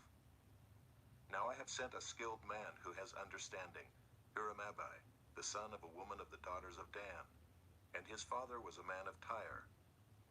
He is trained to work in gold, silver, bronze, iron, stone, and wood, and in purple, blue, and crimson fabrics and fine linen, and to do all sorts of engraving, and execute any design that may be assigned him, with your craftsmen, the craftsmen of my lord David your father. Now therefore the wheat and barley, oil and wine of which my lord has spoken, let him send to his servants. And we will cut whatever timber you need from Lebanon, and bring it to you in rafts by sea to Joppa, so that you may take it up to Jerusalem." Then Solomon counted all the resident aliens who were in the land of Israel after the census of them that David his father had taken, and there were found 153,600. 70,000 of them he assigned to bear burdens, 80,000 to quarry in the hill country, and 3,600 as overseers to make the people work. Chapter 3. Then Solomon began to build the house of the Lord in Jerusalem on Mount Moriah, where the Lord had appeared to David his father, at the place that David had appointed, on the threshing floor of Ornan the Jebusite. He began to build in the 2nd month of the 4th year of his reign. These are Solomon's measurements for building the house of God. The length in cubits of the old standard was 60 cubits, and the breadth 20 cubits. The vestibule in front of the nave of the house was 20 cubits long, equal to the width of the house, and its height was 120 cubits. He overlaid it on the inside with pure gold. The nave he lined with cypress and covered it with fine gold, and made palms and chains on it. He adorned the house with settings of precious stones. The gold was gold of Parvaim. So he lined the house with gold, its beams, its thresholds, its walls, and its doors. And he carved cherubim on the walls. And he made the most holy place. Its length, corresponding to the breadth of the house, was 20 cubits, and its breadth was 20 cubits. He overlaid it with 600 talents of fine gold. The weight of gold for the nails was 50 shekels, and he overlaid the upper chambers with gold. In the most holy place he made 2 cherubim of wood, and overlaid them with gold. The wings of the cherubim together extended 20 cubits. One wing of the one, of 5 cubits, touched the wall of the house, and its other wing, of 5 cubits, touched the wing of the other cherub. And of this cherub, one wing, of 5 cubits, touched the wall of the house, and the other wing, also of 5 cubits, was joined to the wing of the first cherub. The wings of these cherubim extended 20 cubits. The cherubim stood on their feet, facing the nave. And he made the veil of blue and purple and crimson fabrics and fine linen, and he worked cherubim on it. In front of the house he made 2 pillars, 35 cubits high, with a capital of 5 cubits on the top of each. He made chains like a necklace, and put them on the tops of the pillars, and he made 100 pomegranates, and put them on the chains. He set up the pillars in front of the temple, one on the south, the other on the north. That on the south he called Jachin, and that on the north, Boaz. Chapter 4. He made an altar of bronze, 20 cubits long and 20 cubits wide and 10 cubits high. Then he made the sea of cast metal. It was round, 10 cubits from brim to brim, and 5 cubits high, and a line of 30 cubits measured its circumference. Under it were figures of gourds for 10 cubits, compassing the sea all around. The gourds were in 2 rows, cast with it when it was cast. It stood on 12 oxen, 3 facing north, 3 facing west, 3 facing south, and 3 facing east. The sea was set on them, and all their rear parts were inward. Its thickness was a handbreadth, and its brim was made like the brim of a cup, like the flower of a lily. It held 3,000 baths.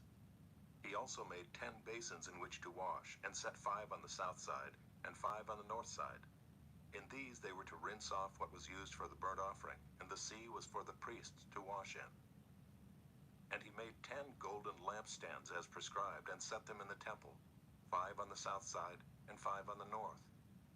He also made 10 tables, and placed them in the temple, 5 on the south side, and 5 on the north. And he made 100 basins of gold. He made the court of the priests, and the great court, and doors for the court, and overlaid their doors with bronze. And he set the sea at the southeast corner of the house. Hiram also made the pots, the shovels, and the basins. So Hiram finished the work that he did for King Solomon on the house of God, the 2 pillars, the bowls, and the 2 capitals on the top of the pillars, and the 2 lattice works to cover the 2 bowls of the capitals that were on the top of the pillars, and the 400 pomegranates for the 2 lattice works, 2 rows of pomegranates for each lattice work, to cover the 2 bowls of the capitals that were on the pillars. He made the stands also, and the basins on the stands, and the 1 sea, and the 12 oxen underneath it. The pots, the shovels, the forks, and all the equipment for these, Hiram-Abi made of burnished bronze for King Solomon for the house of the Lord.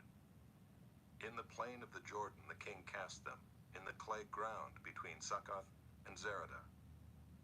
Solomon made all these things in great quantities, for the weight of the bronze was not sought.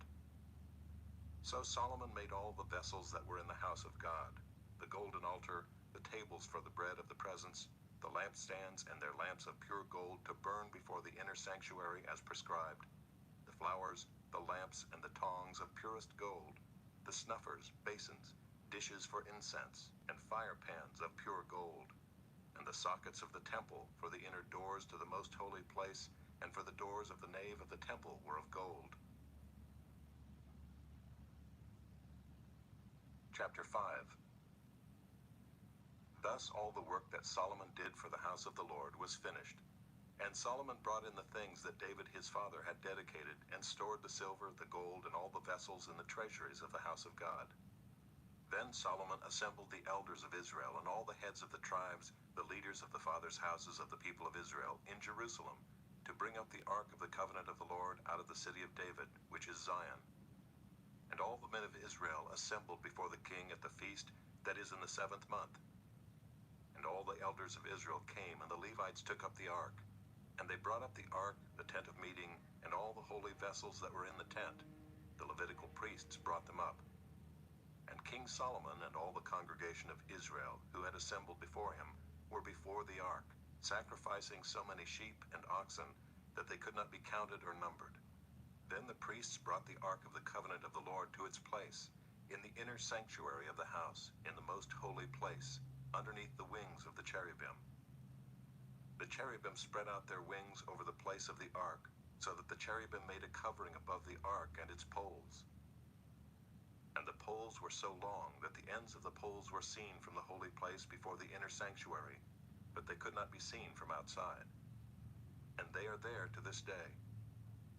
There was nothing in the ark except the 2 tablets that Moses put there at Horeb, where the Lord made a covenant with the people of Israel when they came out of Egypt. And when the priests came out of the holy place, for all the priests who were present had consecrated themselves without regard to their divisions, and all the Levitical singers, Asaph, Heman, and Jeduthun, their sons and kinsmen, arrayed in fine linen, with cymbals, harps, and lyres, stood east of the altar with 120 priests who were trumpeters. And it was the duty of the trumpeters and singers to make themselves heard in unison in praise and thanksgiving to the Lord. And when the song was raised, with trumpets and cymbals and other musical instruments, in praise to the Lord, for he is good, for his steadfast love endures forever, the house of the Lord, was filled with a cloud, so that the priests could not stand to minister because of the cloud, for the glory of the Lord filled the house of God. Chapter 6. Then Solomon said, "The Lord has said that he would dwell in thick darkness, but I have built you an exalted house, a place for you to dwell in forever." Then the king turned around and blessed all the assembly of Israel, while all the assembly of Israel stood. And he said, "Blessed be the Lord, the God of Israel, who with his hand has fulfilled what he promised with his mouth to David my father, saying, Since the day that I brought my people out of the land of Egypt, I chose no city out of all the tribes of Israel in which to build a house, that my name might be there, and I chose no man as prince over my people Israel. But I have chosen Jerusalem, that my name may be there, and I have chosen David to be over my people Israel. Now it was in the heart of David my father to build a house for the name of the Lord, the God of Israel. But the Lord said to David my father, whereas it was in your heart to build a house for my name, you did well that it was in your heart. Nevertheless, it is not you who shall build the house, but your son who shall be born to you shall build the house for my name. Now the Lord has fulfilled his promise that he made. For I have risen in the place of David my father, and sit on the throne of Israel as the Lord promised. And I have built the house for the name of the Lord, the God of Israel. And there I have set the ark, in which is the covenant of the Lord that he made with the people of Israel. Then Solomon stood before the altar of the Lord in the presence of all the assembly of Israel, and spread out his hands. Solomon had made a bronze platform, 5 cubits long, 5 cubits wide, and 3 cubits high, and had set it in the court, and he stood on it. Then he knelt on his knees in the presence of all the assembly of Israel, and spread out his hands toward heaven, and said, O Lord God of Israel, there is no God like you in heaven or on earth, keeping covenant and showing steadfast love to your servants who walk before you with all their heart, who have kept with your servant David my father what you declared to him. You spoke with your mouth, and with your hand have fulfilled it this day. Now therefore, O Lord God of Israel, keep for your servant David my father what you have promised him, saying, You shall not lack a man to sit before me on the throne of Israel, if only your sons pay close attention to their way, to walk in my law as you have walked before me. Now therefore, O Lord, God of Israel, let your word be confirmed which you have spoken to your servant David. But will God indeed dwell with man on the earth? Behold, heaven and the highest heaven cannot contain you, how much less this house that I have built? Yet have regard to the prayer of your servant, and to his plea, O Lord my God, listening to the cry and to the prayer that your servant prays before you, that your eyes may be open day and night toward this house, the place where you have promised to set your name, that you may listen to the prayer that your servant offers toward this place.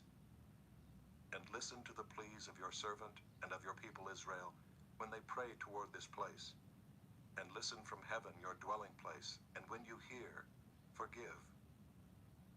If a man sins against his neighbor and is made to take an oath, and comes and swears his oath before your altar in this house, then hear from heaven, and act and judge your servants, repaying the guilty by bringing his conduct on his own head, and vindicating the righteous by rewarding him according to his righteousness. If your people Israel are defeated before the enemy because they have sinned against you, and they turn again and acknowledge your name and pray and plead with you in this house, then hear from heaven and forgive the sin of your people Israel, and bring them again to the land that you gave to them and to their fathers. When heaven is shut up and there is no rain because they have sinned against you, if they pray toward this place and acknowledge your name and turn from their sin when you afflict them, then hear in heaven and forgive the sin of your servants, your people Israel, when you teach them the good way in which they should walk, and grant rain upon your land, which you have given to your people as an inheritance. If there is famine in the land, if there is pestilence or blight or mildew or locust or caterpillar, if their enemies besiege them in the land at their gates, whatever plague, whatever sickness there is, whatever prayer, whatever plea is made by any man or by all your people Israel, each knowing his own affliction and his own sorrow, and stretching out his hands toward this house, then hear from heaven your dwelling place, and forgive and render to each whose heart you know, according to all his ways. For you only know the hearts of the children of mankind, that they may fear you and walk in your ways all the days that they live in the land that you gave to our fathers. Likewise, when a foreigner, who is not of your people Israel, comes from a far country for the sake of your great name and your mighty hand and your outstretched arm, when he comes and prays toward this house, hear from heaven your dwelling place, and do according to all for which the foreigner calls to you, in order that all the peoples of the earth may know your name and fear you, as do your people Israel, and that they may know that this house that I have built is called by your name. If your people go out to battle against their enemies, by whatever way you shall send them, and they pray to you toward this city that you have chosen and the house that I have built for your name, then hear from heaven their prayer and their plea, and maintain their cause. If they sin against you, for there is no one who does not sin, and you are angry with them and give them to an enemy, so that they are carried away captive to a land far or near, yet if they turn their heart in the land to which they have been carried captive, and repent and plead with you in the land of their captivity, saying, We have sinned, and have acted perversely and wickedly, if they repent with all their mind and with all their heart in the land of their captivity to which they were carried captive, and pray toward their land, which you gave to their fathers, the city that you have chosen, and the house that I have built for your name, then hear from heaven your dwelling place their prayer and their pleas, and maintain their cause, and forgive your people who have sinned against you. Now, O my God, let your eyes be open and your ears attentive to the prayer of this place. And now arise, O Lord God, and go to your resting place, you and the ark of your might. Let your priests, O Lord God, be clothed with salvation, and let your saints rejoice in your goodness. O Lord God, do not turn away the face of your anointed one. Remember your steadfast love for David your servant. Chapter 7.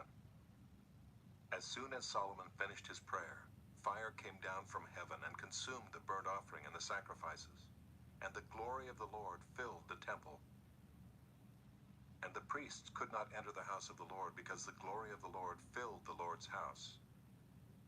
When all the people of Israel saw the fire come down and the glory of the Lord on the temple, they bowed down with their faces to the ground on the pavement, and worshipped and gave thanks to the Lord, saying, For he is good, for his steadfast love endures forever. Then the king and all the people offered sacrifice before the Lord. King Solomon offered as a sacrifice 22,000 oxen and 120,000 sheep. So the king and all the people dedicated the house of God. The priests stood at their posts, the Levites also with the instruments for music to the Lord, that King David had made for giving thanks to the Lord, for his steadfast love endures forever. Whenever David offered praises by their ministry, opposite them the priests sounded trumpets, and all Israel stood. And Solomon consecrated the middle of the court that was before the house of the Lord, for there he offered the burnt offering and the fat of the peace offerings, because the bronze altar Solomon had made could not hold the burnt offering and the grain offering and the fat. At that time Solomon held the feast for 7 days, and all Israel with him, a very great assembly, from Lebo-Hamath to the brook of Egypt. And on the 8th day they held a solemn assembly, for they had kept the dedication of the altar 7 days, and the feast 7 days. On the 23rd day of the 7th month, he sent the people away to their homes, joyful and glad of heart, for the prosperity that the Lord had granted to David and to Solomon and to Israel his people. Thus Solomon finished the house of the Lord and the king's house. All that Solomon had planned to do in the house of the Lord and in his own house, he successfully accomplished. Then the Lord appeared to Solomon in the night and said to him, I have heard your prayer and have chosen this place for myself as a house of sacrifice. When I shut up the heavens so that there is no rain, or command the locust to devour the land, or send pestilence among my people, if my people who are called by my name humble themselves and pray and seek my face and turn from their wicked ways, then I will hear from heaven and will forgive their sin and heal their land. Now my eyes will be open and my ears attentive to the prayer that is made in this place. For now I have chosen and consecrated this house that my name may be there forever. My eyes and my heart will be there for all time. And as for you, if you will walk before me as David your father walked, doing according to all that I have commanded you, and keeping my statutes and my rules, then I will establish your royal throne, as I covenanted with David your father, saying, You shall not lack a man to rule Israel. But if you turn aside and forsake my statutes and my commandments that I have set before you, and go and serve other gods and worship them, then I will pluck you up from my land that I have given you, and this house that I have consecrated for my name I will cast out of my sight, and I will make it a proverb and a byword among all peoples. And at this house, which was exalted, Everyone passing by will be astonished and say, 'Why has the Lord done thus to this land and to this house?' Then they will say, 'Because they abandoned the Lord, the God of their fathers, who brought them out of the land of Egypt, and laid hold on other gods, and worshipped them and served them. Therefore he has brought all this disaster on them.'" Chapter 8. At the end of 20 years in which Solomon had built the house of the Lord and his own house, Solomon rebuilt the cities that Hiram had given to him, and settled the people of Israel in them. And Solomon went to Hamath Zobah and took it. He built Tadmor in the wilderness, and all the store cities that he built in Hamath. He also built Upper Beth-horon and Lower Beth-horon, fortified cities with walls, gates, and bars, and Baalath and all the store cities that Solomon had, and all the cities for his chariots, and the cities for his horsemen, and whatever Solomon desired to build in Jerusalem, in Lebanon, and in all the land of his dominion. All the people who were left of the Hittites, the Amorites, the Perizzites, the Hivites, and the Jebusites, who were not of Israel, from their descendants who were left after them in the land, whom the people of Israel had not destroyed, these Solomon drafted as forced labor, and so they are to this day. But of the people of Israel Solomon made no slaves for his work. They were soldiers and his officers, the commanders of his chariots and his horsemen.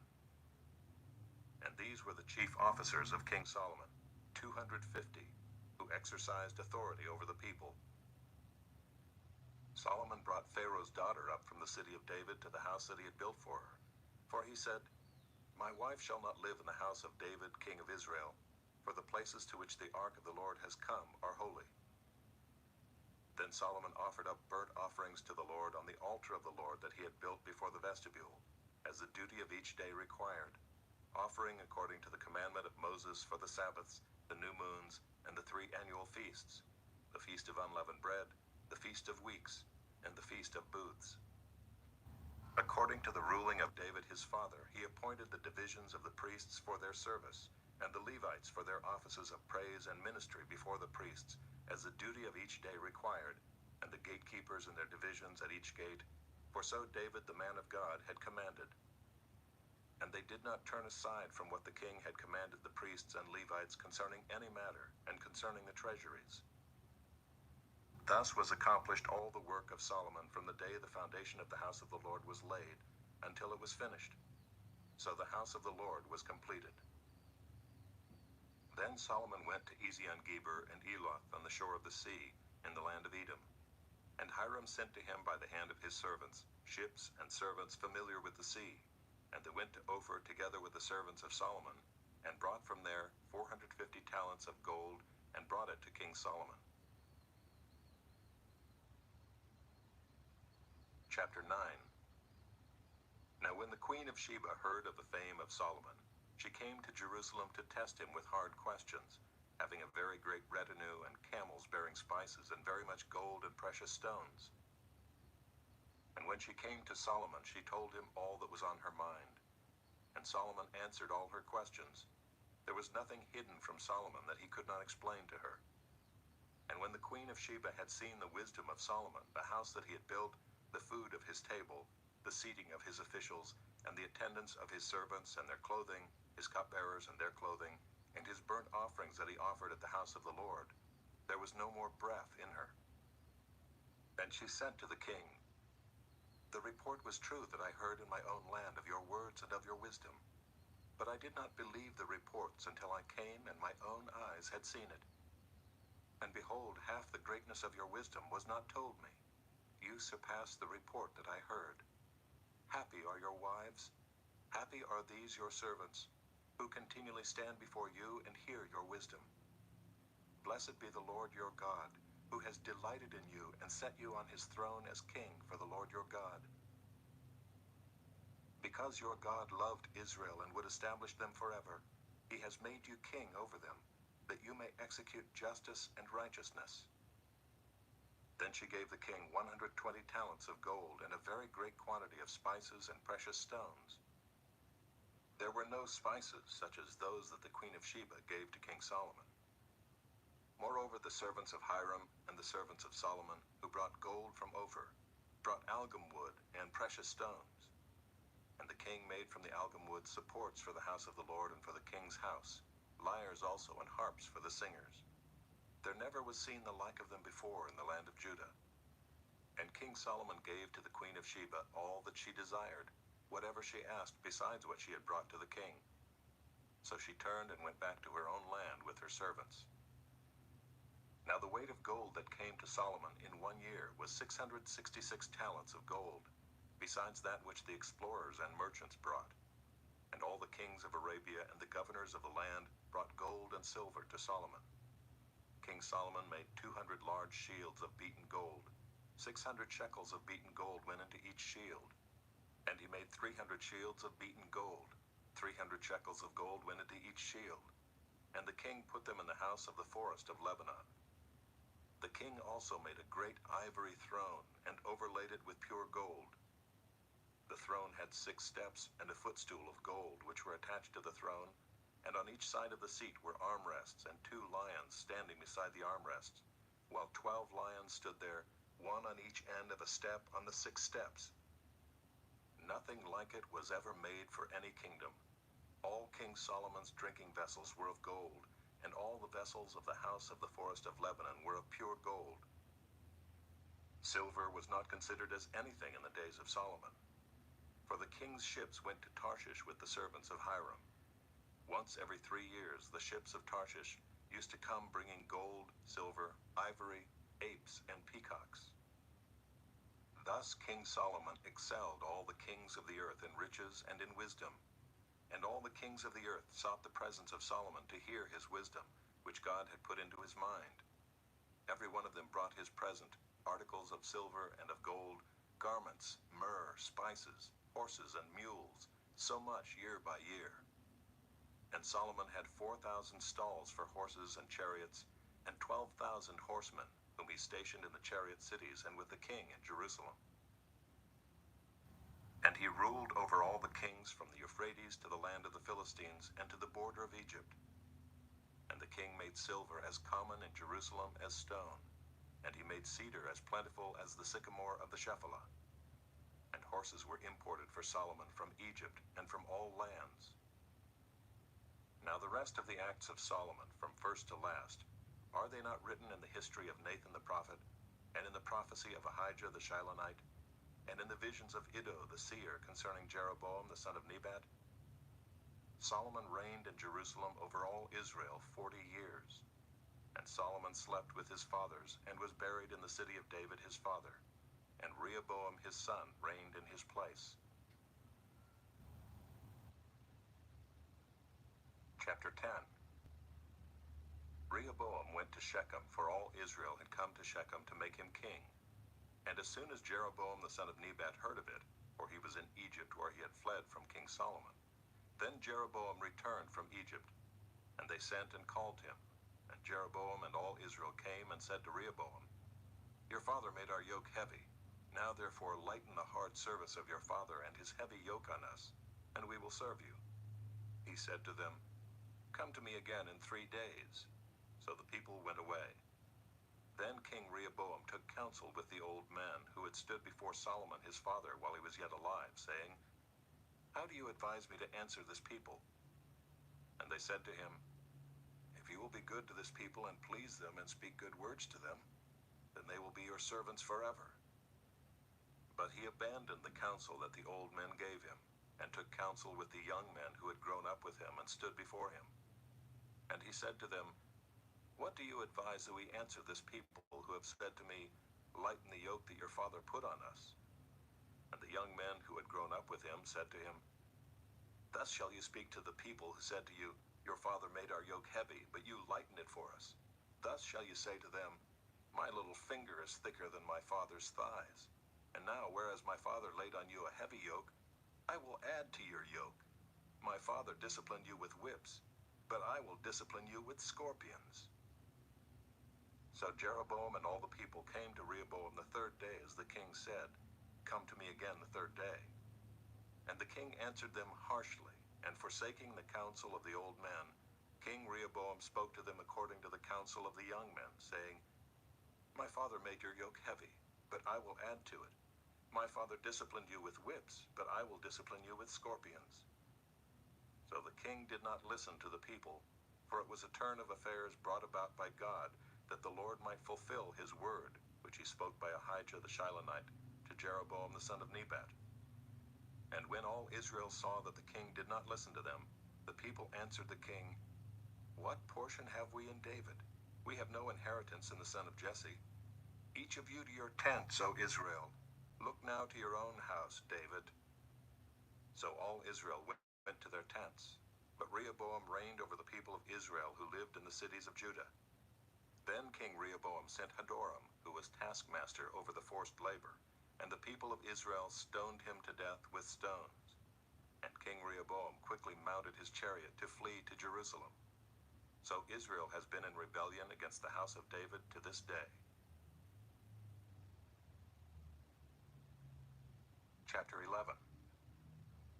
When Rehoboam came to Jerusalem, he assembled the house of Judah and Benjamin, 180,000 chosen warriors, to fight against Israel, to restore the kingdom to Rehoboam.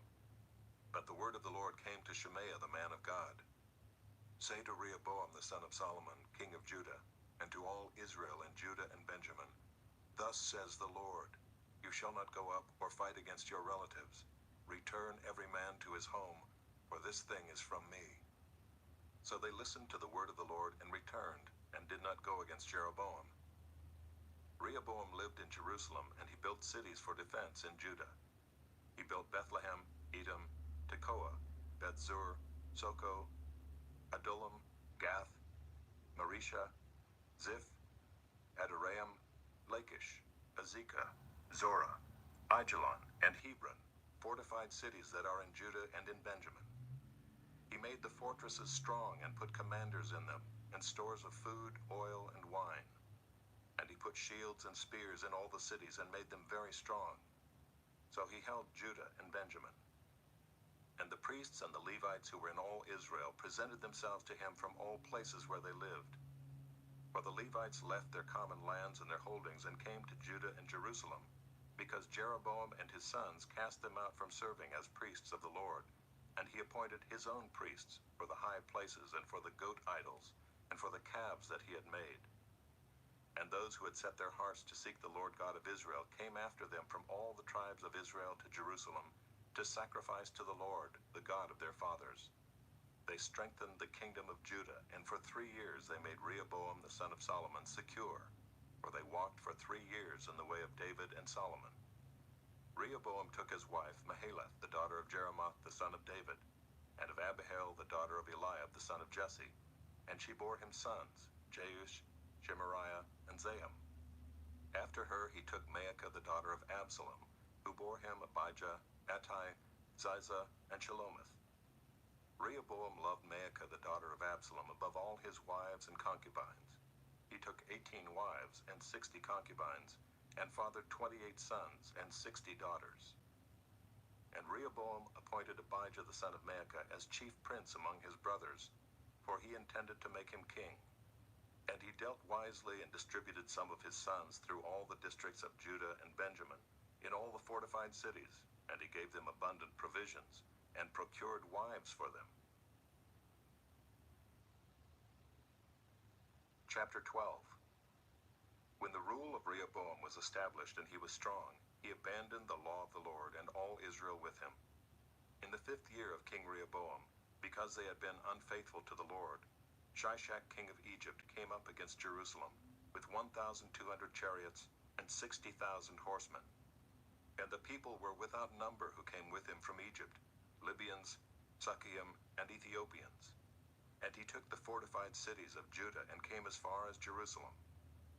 Then Shemaiah the prophet came to Rehoboam and to the princes of Judah, who had gathered at Jerusalem because of Shishak, and said to them, "Thus says the Lord, you abandoned me, so I have abandoned you to the hand of Shishak." Then the princes of Israel and the king humbled themselves and said, "The Lord is righteous." When the Lord saw that they humbled themselves, the word of the Lord came to Shemaiah. "They have humbled themselves, I will not destroy them, but I will grant them some deliverance, and my wrath shall not be poured out on Jerusalem by the hand of Shishak. Nevertheless, they shall be servants to him, that they may know my service and the service of the kingdoms of the countries. So Shishak king of Egypt came up against Jerusalem. He took away the treasures of the house of the Lord and the treasures of the king's house. He took away everything. He also took away the shields of gold that Solomon had made, and King Rehoboam made in their place shields of bronze, and committed them to the hands of the officers of the guard, who kept the door of the king's house. And as often as the king went into the house of the Lord, the guard came and carried them and brought them back to the guard room. And when he humbled himself, the wrath of the Lord turned from him, so as not to make a complete destruction. Moreover, conditions were good in Judah. So King Rehoboam grew strong in Jerusalem and reigned. Rehoboam was 41 years old when he began to reign, and he reigned 17 years in Jerusalem, the city that the Lord had chosen out of all the tribes of Israel to put his name there. His mother's name was Naamah the Ammonite, and he did evil, for he did not set his heart to seek the Lord. Now the acts of Rehoboam from first to last, are they not written in the chronicles of Shemaiah the prophet, and of Iddo the seer?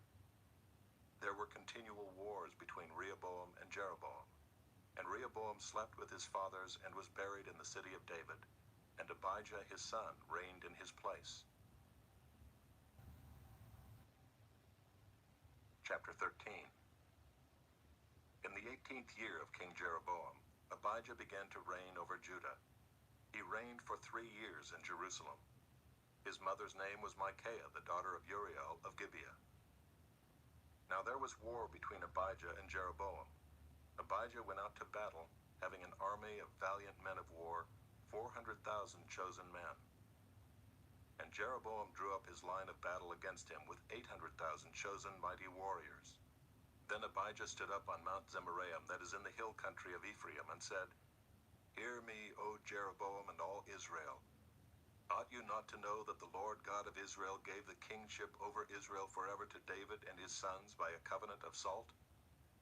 Yet Jeroboam the son of Nebat, a servant of Solomon the son of David, rose up and rebelled against his Lord, and certain worthless scoundrels gathered about him and defied Rehoboam the son of Solomon, when Rehoboam was young and irresolute, and could not withstand them.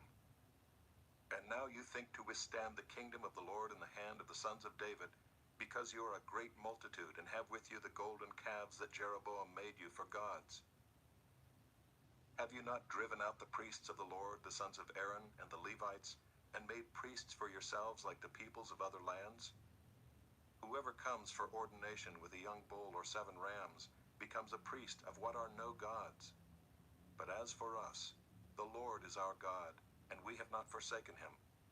We have priests ministering to the Lord who are sons of Aaron, and Levites for their service. They offer to the Lord every morning and every evening burnt offerings and incense of sweet spices, set out the showbread on the table of pure gold, and care for the golden lampstand that its lamps may burn every evening. For we keep the charge of the Lord our God, but you have forsaken him. Behold, God is with us at our head, and his priests with their battle trumpets to sound the call to battle against you. O sons of Israel, do not fight against the Lord, the God of your fathers, for you cannot succeed. Jeroboam had sent an ambush around to come upon them from behind. Thus his troops were in front of Judah, and the ambush was behind them. And when Judah looked, behold, the battle was in front of and behind them. And they cried to the Lord, and the priests blew the trumpets. Then the men of Judah raised the battle shout. And when the men of Judah shouted, God defeated Jeroboam and all Israel before Abijah and Judah. The men of Israel fled before Judah, and God gave them into their hand. Abijah and his people struck them with great force. So there fell slain of Israel 500,000 chosen men. Thus the men of Israel were subdued at that time, and the men of Judah prevailed, because they relied on the Lord, the God of their fathers. And Abijah pursued Jeroboam and took cities from him, Bethel with its villages, and Jeshanah with its villages, and Ephron with its villages. Jeroboam did not recover his power in the days of Abijah, and the Lord struck him down, and he died. But Abijah grew mighty, and he took 14 wives and had 22 sons and 16 daughters. The rest of the acts of Abijah, his ways and his sayings, are written in the story of the prophet Iddo. Chapter 14. Abijah slept with his fathers, and they buried him in the city of David. And Asa his son reigned in his place. In his days the land had rest for 10 years. And Asa did what was good and right in the eyes of the Lord his God. He took away the foreign altars and the high places, and broke down the pillars, and cut down the Asherim, and commanded Judah to seek the Lord, the God of their fathers, and to keep the law and the commandment. He also took out of all the cities of Judah the high places and the incense altars, and the kingdom had rest under him. He built fortified cities in Judah, for the land had rest. He had no war in those years, for the Lord gave him peace. And he said to Judah, "Let us build these cities and surround them with walls and towers, gates and bars. The land is still ours, because we have sought the Lord our God. We have sought him, and he has given us peace on every side." So they built and prospered. And Asa had an army of 300,000 from Judah, armed with large shields and spears, and 280,000 men from Benjamin that carried shields and drew bows. All these were mighty men of valor. Zerah the Ethiopian came out against them with an army of 1,000,000 men, and 300 chariots, and came as far as Mareshah. And Asa went out to meet him, and they drew up their lines of battle in the valley of Zephathah at Mareshah. And Asa cried to the Lord his God, "O Lord, there is none like you to help, between the mighty and the weak. Help us, O Lord our God, for we rely on you, and in your name we have come against this multitude. O Lord, you are our God. Let not man prevail against you." So the Lord defeated the Ethiopians before Asa and before Judah, and the Ethiopians fled. Asa and the people who were with him pursued them as far as Gerar, and the Ethiopians fell until none remained alive, for they were broken before the Lord and his army. The men of Judah carried away very much spoil, and they attacked all the cities around Gerar, for the fear of the Lord was upon them. They plundered all the cities, for there was much plunder in them. And they struck down the tents of those who had livestock, and carried away sheep in abundance and camels. Then they returned to Jerusalem. Chapter 15. The Spirit of God came upon Azariah the son of Oded, and he went out to meet Asa and said to him, "Hear me, Asa, and all Judah and Benjamin. The Lord is with you while you are with him. If you seek him, he will be found by you. But if you forsake him, he will forsake you. For a long time Israel was without the true God, and without a teaching priest, and without law. But when in their distress they turned to the Lord, the God of Israel, and sought him, he was found by them. In those times there was no peace to him who went out, or to him who came in, for great disturbances afflicted all the inhabitants of the lands. They were broken in pieces. Nation was crushed by nation, and city by city, for God troubled them with every sort of distress. But you, take courage. Do not let your hands be weak, for your work shall be rewarded." As soon as Asa heard these words, the prophecy of Azariah the son of Oded, he took courage and put away the detestable idols from all the land of Judah and Benjamin, and from the cities that he had taken in the hill country of Ephraim. And he repaired the altar of the Lord that was in front of the vestibule of the house of the Lord. And he gathered all Judah and Benjamin, and those from Ephraim, Manasseh, and Simeon who were residing with them, for great numbers had deserted to him from Israel when they saw that the Lord his God was with him. They were gathered at Jerusalem in the 3rd month of the 15th year of the reign of Asa. They sacrificed to the Lord on that day from the spoil that they had brought 700 oxen and 7,000 sheep. And they entered into a covenant to seek the Lord, the God of their fathers, with all their heart and with all their soul. But that whoever would not seek the Lord, the God of Israel, should be put to death, whether young or old, man or woman. They swore an oath to the Lord with a loud voice, and with shouting, and with trumpets, and with horns. And all Judah rejoiced over the oath, for they had sworn with all their heart, and had sought him with their whole desire. And he was found by them, and the Lord gave them rest all around. Even Maacah, his mother, King Asa removed from being queen mother, because she had made a detestable image for Asherah. Asa cut down her image, crushed it, and burned it at the brook Kidron. But the high places were not taken out of Israel. Nevertheless, the heart of Asa was wholly true all his days. And he brought into the house of God the sacred gifts of his father, and his own sacred gifts, silver and gold and vessels. And there was no more war until the 35th year of the reign of Asa. Chapter 16. In the 36th year of the reign of Asa, Baasha king of Israel went up against Judah and built Ramah, that he might permit no one to go out or come in to Asa king of Judah. Then Asa took silver and gold from the treasures of the house of the Lord and the king's house, and sent them to Ben-Hadad king of Syria, who lived in Damascus, saying, There is a covenant between me and you, as there was between my father and your father. Behold, I am sending to you silver and gold. Go, break your covenant with Baasha king of Israel, that he may withdraw from me. And Ben-Hadad listened to King Asa, and sent the commanders of his armies against the cities of Israel. And they conquered Ijon, Dan, Abel-Maim, and all the store cities of Naphtali. And when Baasha heard of it, he stopped building Ramah and let his work cease. Then King Asa took all Judah, and they carried away the stones of Ramah and its timber, with which Baasha had been building, and with them he built Geba and Mizpah. At that time Hanani the seer came to Asa king of Judah, and said to him, Because you relied on the king of Syria and did not rely on the Lord your God, the army of the king of Syria has escaped you. Were not the Ethiopians and the Libyans a huge army with very many chariots and horsemen? Yet because you relied on the Lord, he gave them into your hand. For the eyes of the Lord run to and fro throughout the whole earth, to give strong support to those whose heart is blameless toward him. You have done foolishly in this, for from now on you will have wars. Then Asa was angry with the seer, and put him in the stocks in prison, for he was in a rage with him because of this. And Asa inflicted cruelties upon some of the people at the same time. The acts of Asa from first to last are written in the book of the kings of Judah and Israel. In the 39th year of his reign, Asa was diseased in his feet, and his disease became severe. Yet even in his disease he did not seek the Lord, but sought help from physicians. And Asa slept with his fathers, dying in the 41st year of his reign. They buried him in the tomb that he had cut for himself in the city of David. They laid him on a bier that had been filled with various kinds of spices prepared by the perfumer's art, and they made a very great fire in his honor. Chapter 17. Jehoshaphat his son reigned in his place, and strengthened himself against Israel.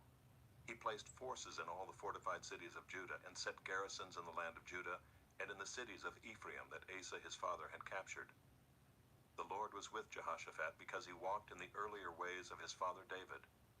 He did not seek the Baals, but sought the God of his father, and walked in his commandments, and not according to the practices of Israel. Therefore the Lord established the kingdom in his hand. And all Judah brought tribute to Jehoshaphat, and he had great riches and honor.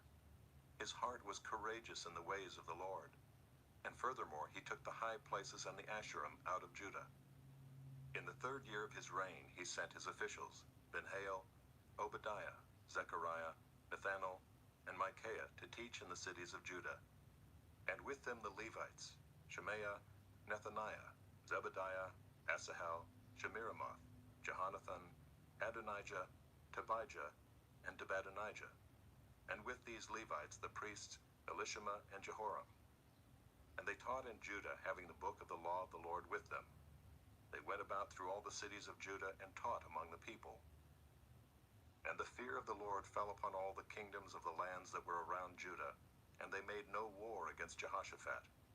Some of the Philistines brought Jehoshaphat presents and silver for tribute, and the Arabians also brought him 7,700 rams and 7,700 goats. And Jehoshaphat grew steadily greater. He built in Judah fortresses and store cities, and he had large supplies in the cities of Judah. He had soldiers, mighty men of valor in Jerusalem. This was the muster of them by fathers' houses. Of Judah the commander of thousands, Adnah the commander, with 300,000 mighty men of valor. And next to him Jehohanan, the commander, with 280,000. And next to him Amasiah the son of Zichri, a volunteer for the service of the Lord, with 200,000 mighty men of valor. Of Benjamin, Eliada, a mighty man of valor, with 200,000 men armed with bow and shield. and next to him Jehozabad with 180,000 armed for war. These were in the service of the king, besides those whom the king had placed in the fortified cities throughout all Judah. Chapter 18. Now Jehoshaphat had great riches and honor, and he made a marriage alliance with Ahab. After some years he went down to Ahab in Samaria, and Ahab killed an abundance of sheep and oxen for him and for the people who were with him, and induced him to go up against Ramoth-Gilead. Ahab king of Israel said to Jehoshaphat king of Judah, "Will you go with me to Ramoth-Gilead?" He answered him, "I am as you are, my people as your people. We will be with you in the war." And Jehoshaphat said to the king of Israel, "Inquire first for the word of the Lord." Then the king of Israel gathered the prophets together, 400 men, and said to them, "Shall we go to battle against Ramoth-Gilead, or shall I refrain?" And they said, "Go up, for God will give it into the hand of the king." But Jehoshaphat said, "Is there not here another prophet of the Lord, of whom we may inquire?" And the king of Israel said to Jehoshaphat, "There is yet one man by whom we may inquire of the Lord, Micaiah the son of Imlah. But I hate him, for he never prophesies good concerning me, but always evil." And Jehoshaphat said, "Let not the king say so." Then the king of Israel summoned an officer and said, "Bring quickly Micaiah the son of Imlah." Now the king of Israel and Jehoshaphat the king of Judah were sitting on their thrones, arrayed in their robes. And they were sitting at the threshing floor at the entrance of the gate of Samaria, and all the prophets were prophesying before them. And Zedekiah the son of Chenaanah made for himself horns of iron, and said, "Thus says the Lord, with these you shall push the Syrians until they are destroyed." And all the prophets prophesied so, and said, "Go up to Ramoth-Gilead and triumph. The Lord will give it into the hand of the king." And the messenger who went to summon Micaiah said to him, "Behold, the words of the prophets with one accord are favorable to the king. Let your word be like the word of one of them, and speak favorably." But Micaiah said, "As the Lord lives, what my God says, that I will speak." And when he had come to the king said to him, "Micaiah, shall we go to Ramoth-Gilead to battle, or shall I refrain?" And he answered, "Go up and triumph. They will be given into your hand." But the king said to him, "How many times shall I make you swear that you speak to me nothing but the truth in the name of the Lord?" And he said, "I saw all Israel scattered on the mountains as sheep that have no shepherd. And the Lord said, 'These have no master. Let each return to his home in peace.'" And the king of Israel said to Jehoshaphat, "Did I not tell you that he would not prophesy good concerning me, but evil?" And Micaiah said, "Therefore hear the word of the Lord. I saw the Lord sitting on his throne, and all the host of heaven standing on his right hand and on his left.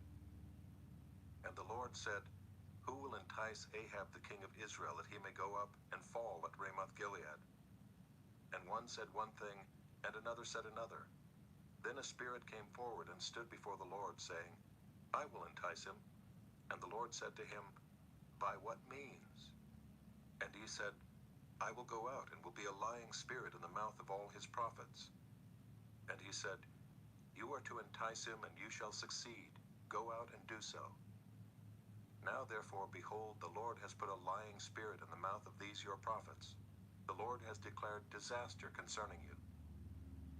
Then Zedekiah the son of Chenaanah came near and struck Micaiah on the cheek, and said, 'Which way did the Spirit of the Lord go from me to speak to you?' And Micaiah said, 'Behold, you shall see on that day when you go into an inner chamber to hide yourself.' And the king of Israel said, 'Seize Micaiah, and take him back to Ammon, the governor of the city, and to Joash the king's son, and say, Thus says the king, put this fellow in prison, and feed him with meager rations of bread and water until I return in peace.' And Micaiah said, 'If you return in peace, the Lord has not spoken by me.' And he said, 'Hear, all you peoples.' So the king of Israel and Jehoshaphat the king of Judah went up to Ramoth-Gilead. And the king of Israel said to Jehoshaphat, 'I will disguise myself and go into battle, but you wear your robes.' And the king of Israel disguised himself, and they went into battle. Now the king of Syria had commanded the captains of his chariots, "Fight with neither small nor great, but only with the king of Israel." As soon as the captains of the chariots saw Jehoshaphat, they said, "It is the king of Israel." So they turned to fight against him. And Jehoshaphat cried out, and the Lord helped him. God drew them away from him. For as soon as the captains of the chariots saw that it was not the king of Israel, they turned back from pursuing him. But a certain man drew his bow at random and struck the king of Israel between the scale armor and the breastplate. Therefore he said to the driver of his chariot, "Turn around and carry me out of the battle, for I am wounded." And the battle continued that day, and the king of Israel was propped up in his chariot facing the Syrians until evening. Then at sunset he died. Chapter 19. Jehoshaphat the king of Judah returned in safety to his house in Jerusalem. But Jehu the son of Hanani the seer went out to meet him and said to King Jehoshaphat, "Should you help the wicked and love those who hate the Lord? Because of this, wrath has gone out against you from the Lord. Nevertheless, some good is found in you, for you destroyed the Asheroth out of the land, and have set your heart to seek God." Jehoshaphat lived at Jerusalem, and he went out again among the people, from Beersheba to the hill country of Ephraim, and brought them back to the Lord, the God of their fathers. He appointed judges in the land in all the fortified cities of Judah, city by city, and said to the judges, "Consider what you do, for you judge not for man, but for the Lord. He is with you in giving judgment. Now then, let the fear of the Lord be upon you. Be careful what you do, for there is no injustice with the Lord our God, or partiality, or taking bribes." Moreover, in Jerusalem, Jehoshaphat appointed certain Levites and priests and heads of families of Israel to give judgment for the Lord and to decide disputed cases. They had their seat at Jerusalem. And he charged them, "Thus you shall do in the fear of the Lord, in faithfulness and with your whole heart. Whenever a case comes to you from your brothers who live in their cities concerning bloodshed, law or commandment, statutes or rules, then you shall warn them, that they may not incur guilt before the Lord, and wrath may not come upon you and your brothers. Thus you shall do, and you will not incur guilt. And behold, Amariah the chief priest is over you in all matters of the Lord, and Zebediah the son of Ishmael, the governor of the house of Judah, in all the king's matters, and the Levites will serve you as officers. Deal courageously, and may the Lord be with the upright." Chapter 20. After this, the Moabites and Ammonites, and with them some of the Meunites, came against Jehoshaphat for battle. Some men came and told Jehoshaphat, "A great multitude is coming against you from Edom, from beyond the sea, and behold, they are in Hazazon Tamar, that is in Gedi." Then Jehoshaphat was afraid and set his face to seek the Lord, and proclaimed a fast throughout all Judah. And Judah assembled to seek help from the Lord. From all the cities of Judah they came to seek the Lord. And Jehoshaphat stood in the assembly of Judah and Jerusalem, in the house of the Lord, before the new court, and said, "O Lord, God of our fathers, are you not God in heaven? You rule over all the kingdoms of the nations. In your hand are power and might, so that none is able to withstand you. Did you not, our God, drive out the inhabitants of this land before your people Israel, and give it forever to the descendants of Abraham your friend? And they have lived in it, and have built for you in it a sanctuary for your name, saying, If disaster comes upon us, the sword, judgment, or pestilence, or famine, we will stand before this house and before you, for your name is in this house, and cry out to you in our affliction, and you will hear and save. And now behold the men of Ammon and Moab and Mount Seir, whom you would not let Israel invade when they came from the land of Egypt, and whom they avoided and did not destroy. Behold, they reward us by coming to drive us out of your possession, which you have given us to inherit. O our God, will you not execute judgment on them? For we are powerless against this great horde that is coming against us. We do not know what to do, but our eyes are on you." Meanwhile, all Judah stood before the Lord with their little ones, their wives, and their children. And the Spirit of the Lord came upon Jehaziel the son of Zechariah, son of Benaiah, son of Jeiel, son of Mattaniah, a Levite of the sons of Asaph, in the midst of the assembly. And he said, Listen, all Judah and inhabitants of Jerusalem and King Jehoshaphat. Thus says the Lord to you, Do not be afraid and do not be dismayed at this great horde, for the battle is not yours but God's. Tomorrow go down against them. Behold, they will come up by the ascent of Ziz. You will find them at the end of the valley east of the wilderness of Jeruel. You will not need to fight in this battle. Stand firm, hold your position, and see the salvation of the Lord on your behalf, O Judah and Jerusalem. Do not be afraid and do not be dismayed. Tomorrow go out against them, and the Lord will be with you. Then Jehoshaphat bowed his head with his face to the ground, and all Judah and the inhabitants of Jerusalem fell down before the Lord, worshiping the Lord. And the Levites of the Kohathites and the Korahites stood up to praise the Lord, the God of Israel, with a very loud voice.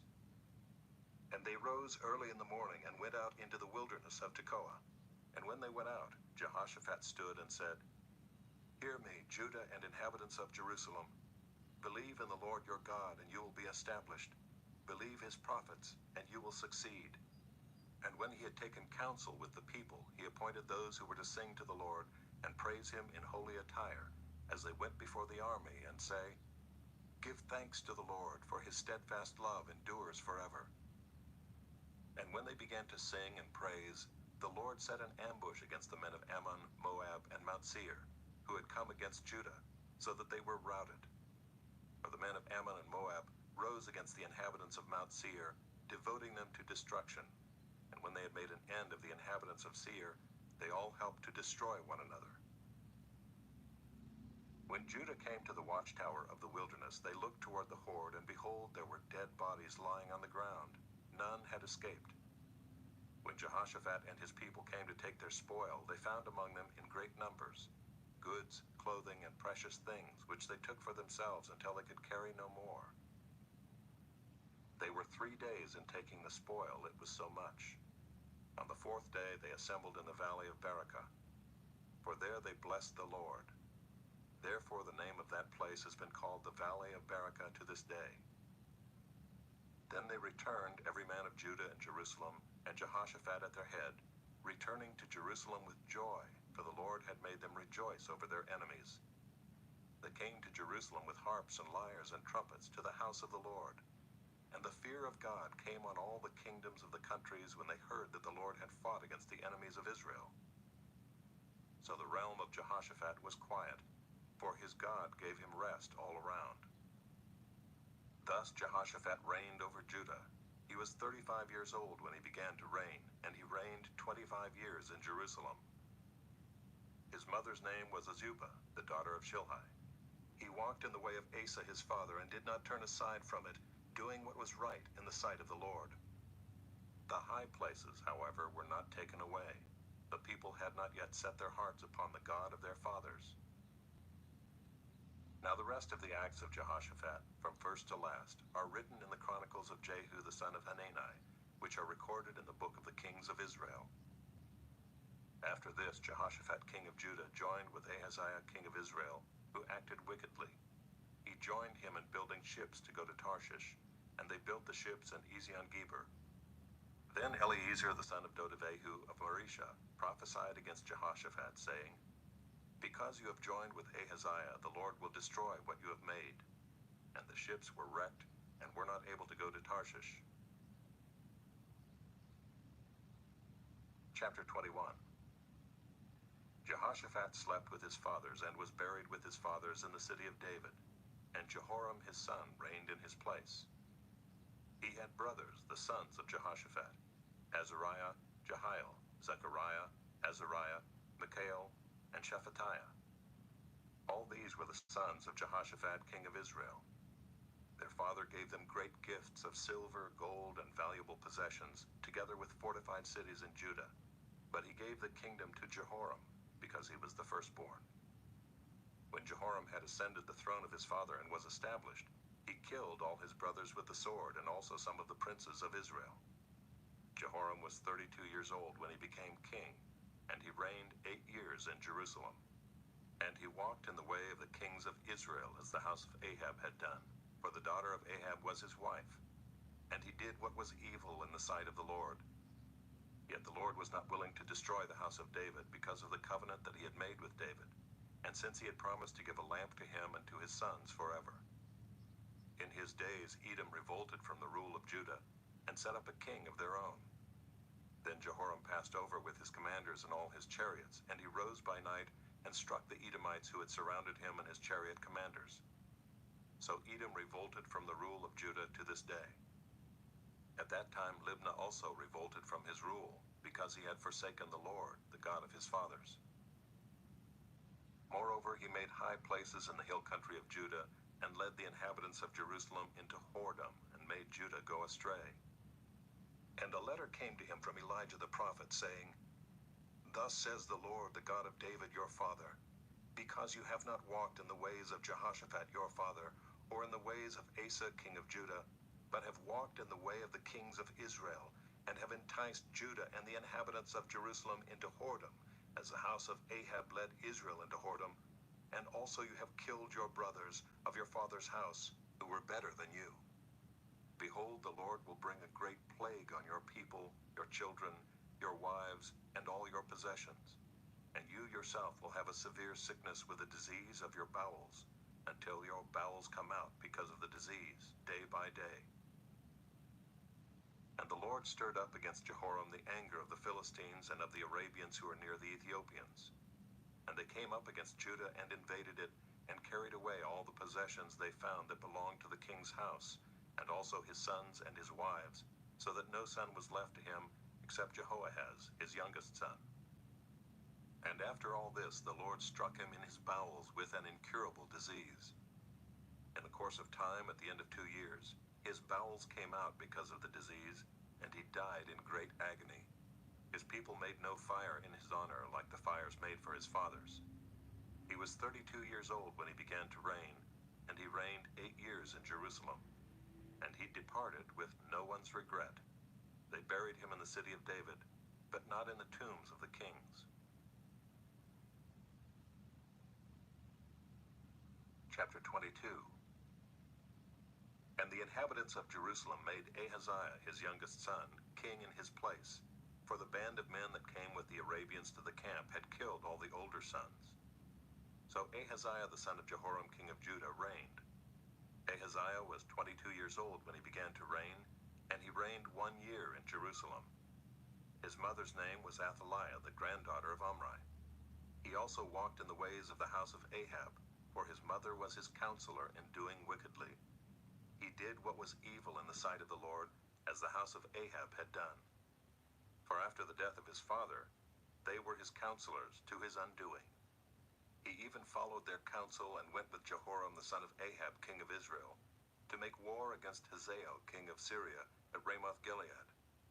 And the Syrians wounded Joram, and he returned to be healed in Jezreel of the wounds that he had received at Ramah, when he fought against Hazael king of Syria. And Ahaziah the son of Jehoram king of Judah went down to see Joram the son of Ahab in Jezreel, because he was wounded. But it was ordained by God that the downfall of Ahaziah should come about through his going to visit Joram. For when he came there, he went out with Jehoram to meet Jehu the son of Nimshi, whom the Lord had anointed to destroy the house of Ahab. And when Jehu was executing judgment on the house of Ahab, he met the princes of Judah and the sons of Ahaziah's brothers, who attended Ahaziah, and he killed them. He searched for Ahaziah, and he was captured while hiding in Samaria, and he was brought to Jehu and put to death. They buried him, for they said, He is the grandson of Jehoshaphat, who sought the Lord with all his heart. And the house of Ahaziah had no one able to rule the kingdom. Now when Athaliah the mother of Ahaziah saw that her son was dead, she arose and destroyed all the royal family of the house of Judah. But Jehoshabeath, the daughter of the king, took Joash the son of Ahaziah, and stole him away from among the king's sons who were about to be put to death, and she put him and his nurse in a bedroom. Thus Jehoshabeath, the daughter of King Jehoram and wife of Jehoiada the priest, because she was a sister of Ahaziah, hid him from Athaliah, so that she did not put him to death. And he remained with them 6 years, hidden in the house of God, while Athaliah reigned over the land.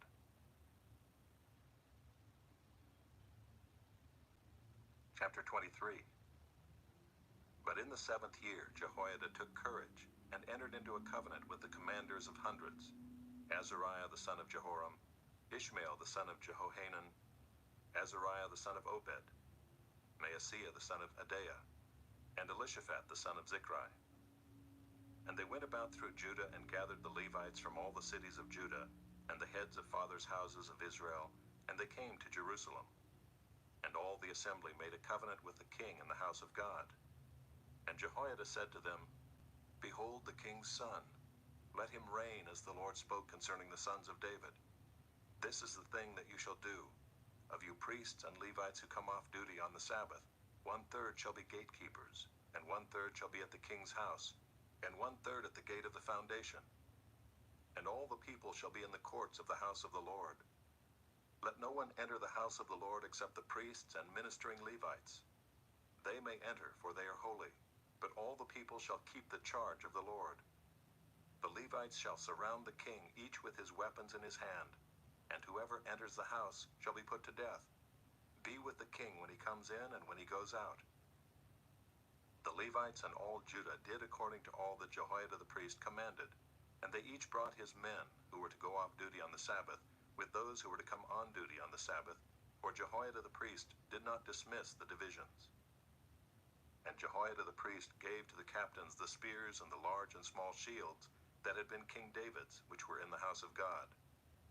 And he set all the people as a guard for the king, every man with his weapon in his hand, from the south side of the house to the north side of the house, around the altar and the house. Then they brought out the king's son and put the crown on him and gave him the testimony. And they proclaimed him king, and Jehoiada and his sons anointed him, and they said, Long live the king.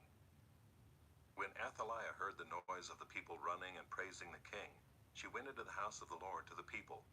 And when she looked, there was the king standing by his pillar at the entrance, and the captains and the trumpeters beside the king, and all the people of the land rejoicing and blowing trumpets, and the singers with their musical instruments leading in the celebration. And Athaliah tore her clothes and cried, Treason! Treason! Then Jehoiada the priest brought out the captains who were set over the army, saying to them, Bring her out between the ranks, and anyone who follows her is to be put to death with the sword. For the priest said, Do not put her to death in the house of the Lord. So they laid hands on her, and she went into the entrance of the horse gate of the king's house, and they put her to death there. And Jehoiada made a covenant between himself and all the people and the king, that they should be the Lord's people. Then all the people went to the house of Baal and tore it down. His altars and his images they broke in pieces, and they killed Mattan the priest of Baal before the altars.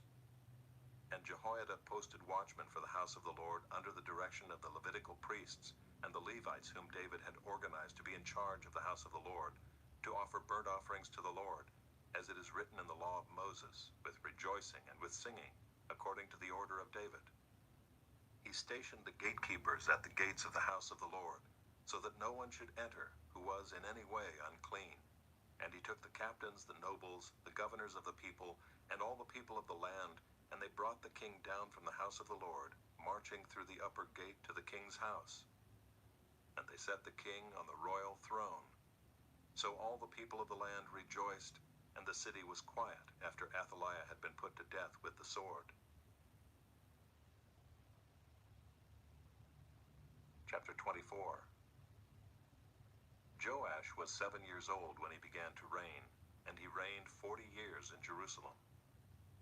His mother's name was Zibiah of Beersheba.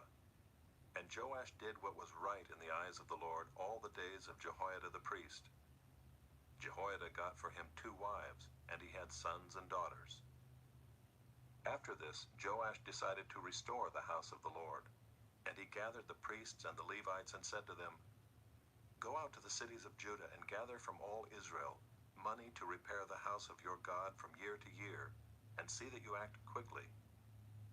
But the Levites did not act quickly. So the king summoned Jehoiada the chief and said to him, Why have you not required the Levites to bring in from Judah and Jerusalem the tax levied by Moses, the servant of the Lord, and the congregation of Israel for the tent of testimony? For the sons of Athaliah, that wicked woman, had broken into the house of God, and had also used all the dedicated things of the house of the Lord for the Baals. So the king commanded, and they made a chest and set it outside the gate of the house of the Lord. And proclamation was made throughout Judah and Jerusalem to bring in for the Lord the tax that Moses, the servant of God, laid on Israel in the wilderness. And all the princes and all the people rejoiced, and brought their tax and dropped it into the chest until they had finished. And whenever the chest was brought to the king's officers by the Levites, when they saw that there was much money in it, the king's secretary and the officer of the chief priest would come and empty the chest, and take it and return it to its place. Thus they did day after day, and collected money in abundance. And the king and Jehoiada gave it to those who had charge of the work of the house of the Lord. And they hired masons and carpenters to restore the house of the Lord, and also workers in iron and bronze to repair the house of the Lord. So those who were engaged in the work labored, and the repairing went forward in their hands, and they restored the house of God to its proper condition and strengthened it. And when they had finished, they brought the rest of the money before the king and Jehoiada, and with it were made utensils for the house of the Lord, both for the service and for the burnt offerings, and dishes for incense, and vessels of gold and silver. And they offered burnt offerings in the house of the Lord regularly all the days of Jehoiada. But Jehoiada grew old and full of days, and died. He was 130 years old at his death. And they buried him in the city of David among the kings, because he had done good in Israel and toward God and his house. Now after the death of Jehoiada, the princes of Judah came and paid homage to the king. Then the king listened to them, and they abandoned the house of the Lord, the God of their fathers, and served the Asherim and the idols. And wrath came upon Judah and Jerusalem for this guilt of theirs. Yet he sent prophets among them to bring them back to the Lord. These testified against them, but they would not pay attention. Then the Spirit of God clothed Zechariah the son of Jehoiada the priest, and he stood above the people and said to them, Thus says God, why do you break the commandments of the Lord, so that you cannot prosper? Because you have forsaken the Lord, he has forsaken you. But they conspired against him, and by command of the king they stoned him with stones in the court of the house of the Lord. Thus Joash the king did not remember the kindness that Jehoiada, Zechariah's father, had shown him, but killed his son. And when he was dying, he said, May the Lord see and avenge. At the end of the year, the army of the Syrians came up against Joash. They came to Judah and Jerusalem and destroyed all the princes of the people from among the people, and sent all their spoil to the king of Damascus. Though the army of the Syrians had come with few men, the Lord delivered into their hand a very great army, because Judah had forsaken the Lord, the God of their fathers. Thus they executed judgment on Joash. When they had departed from him, leaving him severely wounded, his servants conspired against him because of the blood of the son of Jehoiada the priest, and killed him on his bed. So he died, and they buried him in the city of David, but they did not bury him in the tombs of the kings. Those who conspired against him were Zabad the son of Shimeath the Ammonite, and Jehozabad the son of Shimrith the Moabite. Accounts of his sons and of the many oracles against him, and of the rebuilding of the house of God, are written in the story of the book of the Kings. And Amaziah his son reigned in his place. Chapter 25. Amaziah was 25 years old when he began to reign, and he reigned 29 years in Jerusalem. His mother's name was Jehoadan of Jerusalem. And he did what was right in the eyes of the Lord, yet not with a whole heart. And as soon as the royal power was firmly his, he killed his servants who had struck down the king his father. But he did not put their children to death, according to what is written in the law in the book of Moses, where the Lord commanded, Fathers shall not die because of their children, nor children die because of their fathers, but each one shall die for his own sin. Then Amaziah assembled the men of Judah and set them by fathers' houses under commanders of thousands and of hundreds for all Judah and Benjamin. He mustered those 20 years old and upward, and found that they were 300,000 choice men, fit for war, able to handle spear and shield. He hired also 100,000 mighty men of valor from Israel, for 100 talents of silver. But a man of God came to him and said, O king, do not let the army of Israel go with you, for the Lord is not with Israel, with all these Ephraimites. But go, act, be strong for the battle. Why should you suppose that God will cast you down before the enemy? For God has power to help or to cast down. And Amaziah said to the man of God, But what shall we do about the 100 talents that I have given to the army of Israel? The man of God answered, The Lord is able to give you much more than this. Then Amaziah discharged the army that had come to him from Ephraim to go home again.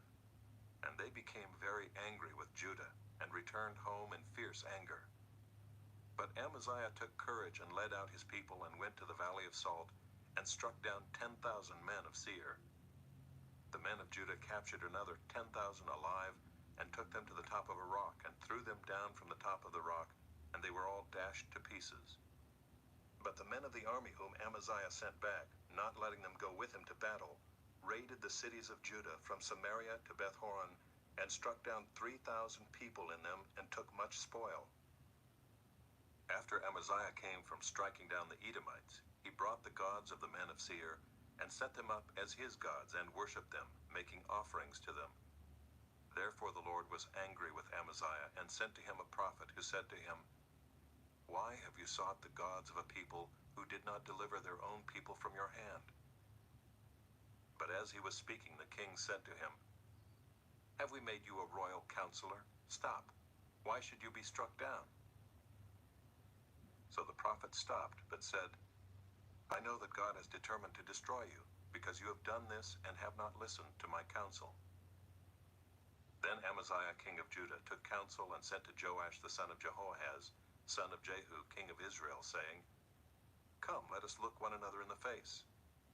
And Joash the king of Israel sent word to Amaziah king of Judah, A thistle on Lebanon sent to a cedar on Lebanon, saying, Give your daughter to my son for a wife. And a wild beast of Lebanon passed by and trampled down the thistle. You say, See, I have struck down Edom, and your heart has lifted you up in boastfulness. But now stay at home. Why should you provoke trouble so that you fall, you and Judah with you? But Amaziah would not listen, for it was of God, in order that he might give them into the hand of their enemies, because they had sought the gods of Edom. So Joash king of Israel went up, and he and Amaziah king of Judah faced one another in battle at Bethshemesh, which belongs to Judah. And Judah was defeated by Israel, and every man fled to his home. And Joash king of Israel captured Amaziah king of Judah, the son of Joash, son of Ahaziah, at Bethshemesh, and brought him to Jerusalem, and broke down the wall of Jerusalem for 400 cubits, from the Ephraim gate to the corner gate. And he seized all the gold and silver and all the vessels that were found in the house of God, in the care of Obed-Edom. He seized also the treasuries of the king's house, also hostages, and he returned to Samaria. Amaziah the son of Joash, king of Judah, lived 15 years after the death of Joash the son of Jehoahaz, king of Israel. Now the rest of the deeds of Amaziah, from first to last, are they not written in the book of the kings of Judah and Israel? From the time when he turned away from the Lord, they made a conspiracy against him in Jerusalem, and he fled to Lachish. But they sent after him to Lachish and put him to death there. And they brought him upon horses, and he was buried with his fathers in the city of David. Chapter 26. And all the people of Judah took Uzziah, who was 16 years old, and made him king instead of his father Amaziah. He built Eloth and restored it to Judah, after the king slept with his fathers. Uzziah was 16 years old when he began to reign, and he reigned 52 years in Jerusalem.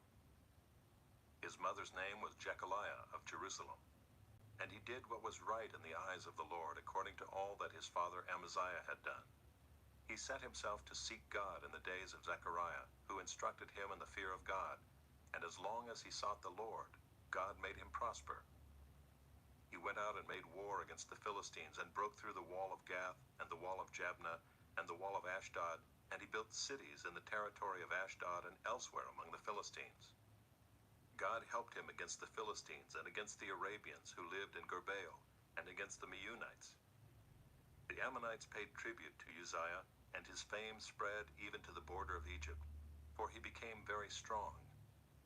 Moreover, Uzziah built towers in Jerusalem at the corner gate and at the valley gate and at the angle, and fortified them. And he built towers in the wilderness and cut out many cisterns, for he had large herds, both in the Shephelah and in the plain. And he had farmers and vine dressers in the hills and in the fertile lands, for he loved the soil. Moreover, Uzziah had an army of soldiers fit for war, in divisions according to the numbers in the muster made by Jeiel the secretary, and Maaseiah the officer, under the direction of Hananiah, one of the king's commanders. The whole number of the heads of fathers' houses of mighty men of valor was 2,600. Under their command was an army of 307,500, who could make war with mighty power to help the king against the enemy. And Uzziah prepared for all the army shields, spears, helmets, coats of mail, bows, and stones for slinging. In Jerusalem he made machines, invented by skillful men, to be on the towers and the corners, to shoot arrows and great stones. And his fame spread far, for he was marvelously helped till he was strong. But when he was strong, he grew proud, to his destruction. For he was unfaithful to the Lord his God, and entered the temple of the Lord to burn incense on the altar of incense. But Azariah the priest went in after him, with 80 priests of the Lord who were men of valor. And they withstood King Uzziah, and said to him, It is not for you, Uzziah, to burn incense to the Lord, but for the priests, the sons of Aaron, who are consecrated to burn incense. Go out of the sanctuary, for you have done wrong, and it will bring you no honor from the Lord God. Then Uzziah was angry. Now he had a censer in his hand to burn incense, and when he became angry with the priests, leprosy broke out on his forehead in the presence of the priests in the house of the Lord by the altar of incense. And Azariah the chief priest and all the priests looked at him, and behold, he was leprous in his forehead. And they rushed him out quickly, and he himself hurried to go out, because the Lord had struck him. And King Uzziah was a leper to the day of his death, and being a leper lived in a separate house, for he was excluded from the house of the Lord. And Jotham his son was over the king's household, governing the people of the land. Now the rest of the acts of Uzziah from first to last, Isaiah the prophet, the son of Amoz, wrote. And Uzziah slept with his fathers, and they buried him with his fathers in the burial field that belonged to the kings, for they said, He is a leper. And Jotham his son reigned in his place. Chapter 27. Jotham was 25 years old when he began to reign, and he reigned 16 years in Jerusalem. His mother's name was Jerusha, the daughter of Zadok. And he did what was right in the eyes of the Lord, according to all that his father Uzziah had done, except he did not enter the temple of the Lord. But the people still followed corrupt practices. He built the upper gate of the house of the Lord, and did much building on the wall of Ophel. Moreover, he built cities in the hill country of Judah, and forts and towers on the wooded hills. He fought with the king of the Ammonites, and prevailed against them. And the Ammonites gave him that year 100 talents of silver, and 10,000 cores of wheat, and 10,000 of barley. The Ammonites paid him the same amount in the second and the third years. So Jotham became mighty, because he ordered his ways before the Lord his God. Now the rest of the acts of Jotham, and all his wars and his ways, behold, they are written in the book of the kings of Israel and Judah. He was 25 years old when he began to reign, and he reigned 16 years in Jerusalem. And Jotham slept with his fathers, and they buried him in the city of David, and Ahaz his son reigned in his place. Chapter 28. Ahaz was 20 years old when he began to reign, and he reigned 16 years in Jerusalem. And he did not do what was right in the eyes of the Lord, as his father David had done, but he walked in the ways of the kings of Israel. He even made metal images for the Baals, and he made offerings in the valley of the son of Hinnom, and burned his sons as an offering, according to the abominations of the nations, whom the Lord drove out before the people of Israel. And he sacrificed and made offerings on the high places, and on the hills, and under every green tree. Therefore the Lord his God gave him into the hand of the king of Syria, who defeated him and took captive a great number of his people and brought them to Damascus. He was also given into the hand of the king of Israel, who struck him with great force. For Pekah the son of Remaliah killed 120,000 from Judah in one day, all of them men of valor, because they had forsaken the Lord, the God of their fathers. And Zichri, a mighty man of Ephraim, killed Maaseiah the king's son, and Azrikam, the commander of the palace, and Elkanah, the next in authority to the king. The men of Israel took captive 200,000 of their relatives, women, sons, and daughters. They also took much spoil from them and brought the spoil to Samaria. But a prophet of the Lord was there, whose name was Oded, and he went out to meet the army that came to Samaria, and said to them, Behold, because the Lord, the God of your fathers, was angry with Judah, he gave them into your hand, but you have killed them in a rage that has reached up to heaven. And now you intend to subjugate the people of Judah and Jerusalem, male and female, as your slaves. Have you not sins of your own against the Lord your God? Now hear me, and send back the captives from your relatives, whom you have taken, for the fierce wrath of the Lord is upon you. Certain chiefs also of the men of Ephraim, Azariah the son of Johanan, Berechiah the son of Meshillemoth, Jehizkiah the son of Shallum, and Amasa the son of Hadlai, stood up against those who were coming from the war, and said to them, You shall not bring the captives in here, for you propose to bring upon us guilt against the Lord, in addition to our present sins and guilt. For our guilt is already great, and there is fierce wrath against Israel. So the armed men left the captives and the spoil before the princes and all the assembly. And the men who have been mentioned by name rose and took the captives, and with the spoil they clothed all who were naked among them.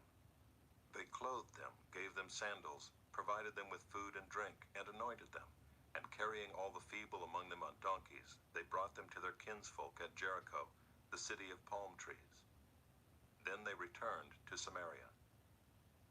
At that time King Ahaz sent to the king of Assyria for help, for the Edomites had again invaded and defeated Judah and carried away captives.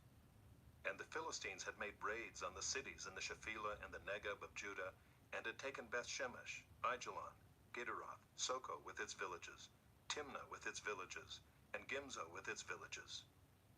And they settled there. For the Lord humbled Judah because of Ahaz king of Israel, for he had made Judah act sinfully, and had been very unfaithful to the Lord. So Tiglath-Pileser, king of Assyria, came against him and afflicted him instead of strengthening him. For Ahaz took a portion from the house of the Lord and the house of the king and of the princes, and gave tribute to the king of Assyria, but it did not help him. In the time of his distress he became yet more faithless to the Lord, this same King Ahaz. For he sacrificed to the gods of Damascus that had defeated him, and said, Because the gods of the kings of Syria helped them, I will sacrifice to them that they may help me. But they were the ruin of him and of all Israel. And Ahaz gathered together the vessels of the house of God, and cut in pieces the vessels of the house of God. And he shut up the doors of the house of the Lord, and he made himself altars in every corner of Jerusalem. In every city of Judah he made high places to make offerings to other gods, provoking to anger the Lord, the God of his fathers. Now the rest of his acts and all his ways, from first to last, behold, they are written in the book of the kings of Judah and Israel. And Ahaz slept with his fathers, and they buried him in the city, in Jerusalem, for they did not bring him into the tombs of the kings of Israel. And Hezekiah his son reigned in his place. Chapter 29. Hezekiah began to reign when he was 25 years old, and he reigned 29 years in Jerusalem.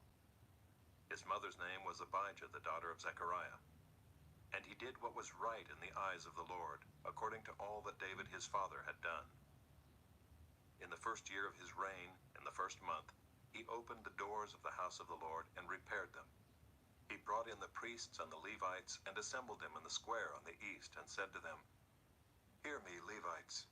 Now consecrate yourselves and consecrate the house of the Lord, the God of your fathers, and carry out the filth from the holy place. For our fathers have been unfaithful, and have done what was evil in the sight of the Lord our God. They have forsaken him, and have turned away their faces from the habitation of the Lord, and turned their backs. They also shut the doors of the vestibule, and put out the lamps, and have not burned incense or offered burnt offerings in the holy place to the God of Israel. Therefore the wrath of the Lord came on Judah and Jerusalem, and he has made them an object of horror, of astonishment, and of hissing, as you see with your own eyes. For behold, our fathers have fallen by the sword, and our sons and our daughters and our wives are in captivity for this. Now it is in my heart to make a covenant with the Lord, the God of Israel, in order that his fierce anger may turn away from us. My sons, do not now be negligent, for the Lord has chosen you to stand in his presence, to minister to him, and to be his ministers and make offerings to him.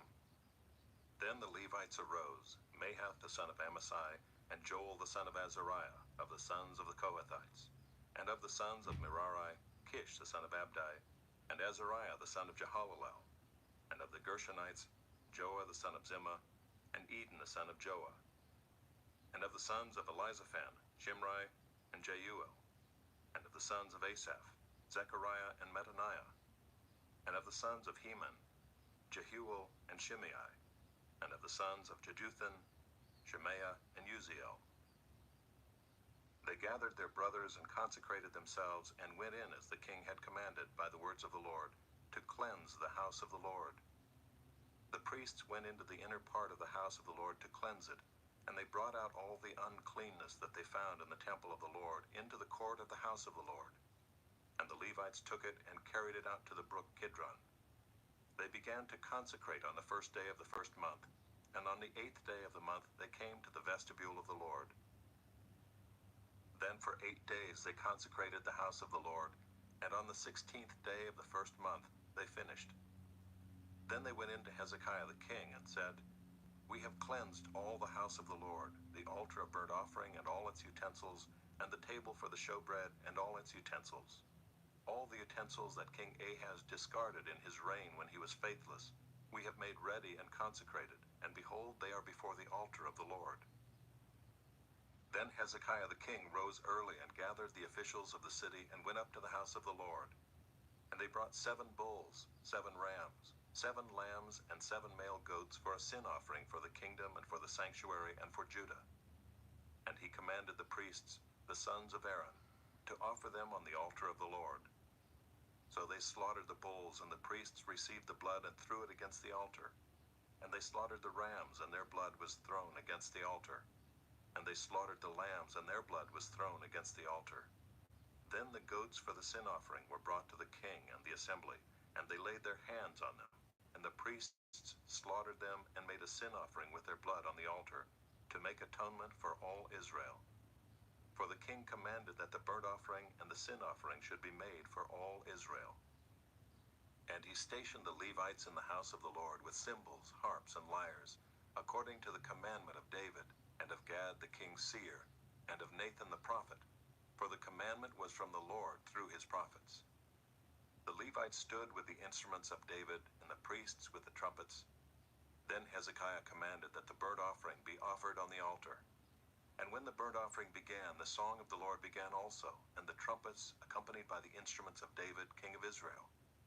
The whole assembly worshipped, and the singers sang, and the trumpeters sounded. All this continued until the burnt offering was finished. When the offering was finished, the king and all who were present with him bowed themselves and worshipped. And Hezekiah the king and the officials commanded the Levites to sing praises to the Lord with the words of David and of Asaph the seer. And they sang praises with gladness, and they bowed down and worshipped. Then Hezekiah said, You have now consecrated yourselves to the Lord. Come near, bring sacrifices and thank offerings to the house of the Lord. And the assembly brought sacrifices and thank offerings, and all who were of a willing heart brought burnt offerings. The number of the burnt offerings that the assembly brought was 70 bulls, 100 rams, and 200 lambs. All these were for a burnt offering to the Lord. And the consecrated offerings were 600 bulls and 3,000 sheep. But the priests were too few and could not flay all the burnt offerings. So until other priests had consecrated themselves, their brothers the Levites helped them until the work was finished, for the Levites were more upright in heart than the priests in consecrating themselves. Besides the great number of burnt offerings, there was the fat of the peace offerings, and there were the drink offerings for the burnt offerings. Thus the service of the house of the Lord was restored. And Hezekiah and all the people rejoiced, because God had provided for the people, for the thing came about suddenly. Chapter 30. Hezekiah sent to all Israel and Judah, and wrote letters also to Ephraim and Manasseh, that they should come to the house of the Lord at Jerusalem to keep the Passover to the Lord, the God of Israel. For the king and his princes and all the assembly in Jerusalem had taken counsel to keep the Passover in the 2nd month, for they could not keep it at that time, because the priests had not consecrated themselves in sufficient number, nor had the people assembled in Jerusalem. And the plan seemed right to the king and all the assembly. So they decreed to make a proclamation throughout all Israel, from Beersheba to Dan, that the people should come and keep the Passover to the Lord, the God of Israel, at Jerusalem, for they had not kept it as often as prescribed. So couriers went throughout all Israel and Judah with letters from the king and his princes, as the king had commanded, saying, O people of Israel, return to the Lord, the God of Abraham, Isaac, and Israel, that he may turn again to the remnant of you who have escaped from the hand of the kings of Assyria. Do not be like your fathers and your brothers, who were faithless to the Lord God of their fathers, so that he made them a desolation, as you see. Do not now be stiff-necked as your fathers were, but yield yourselves to the Lord and come to his sanctuary, which he has consecrated forever, and serve the Lord your God, that his fierce anger may turn away from you. For if you return to the Lord, your brothers and your children will find compassion with their captors and return to this land. For the Lord your God is gracious and merciful, and will not turn away his face from you if you return to him. So the couriers went from city to city through the country of Ephraim and Manasseh, and as far as Zebulun. But they laughed them to scorn and mocked them. However, some men of Asher, of Manasseh, and of Zebulun humbled themselves and came to Jerusalem. The hand of God was also on Judah to give them one heart to do what the king and the princes commanded by the word of the Lord. And many people came together in Jerusalem to keep the feast of unleavened bread in the 2nd month, a very great assembly. They set to work and removed the altars that were in Jerusalem, and all the altars for burning incense they took away and threw into the brook Kidron. And they slaughtered the Passover lamb on the 14th day of the 2nd month. And the priests and the Levites were ashamed, so that they consecrated themselves and brought burnt offerings into the house of the Lord. They took their accustomed posts according to the law of Moses, the man of God.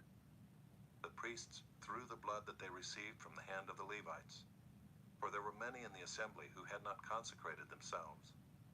Therefore the Levites had to slaughter the Passover lamb for everyone who was not clean, to consecrate it to the Lord.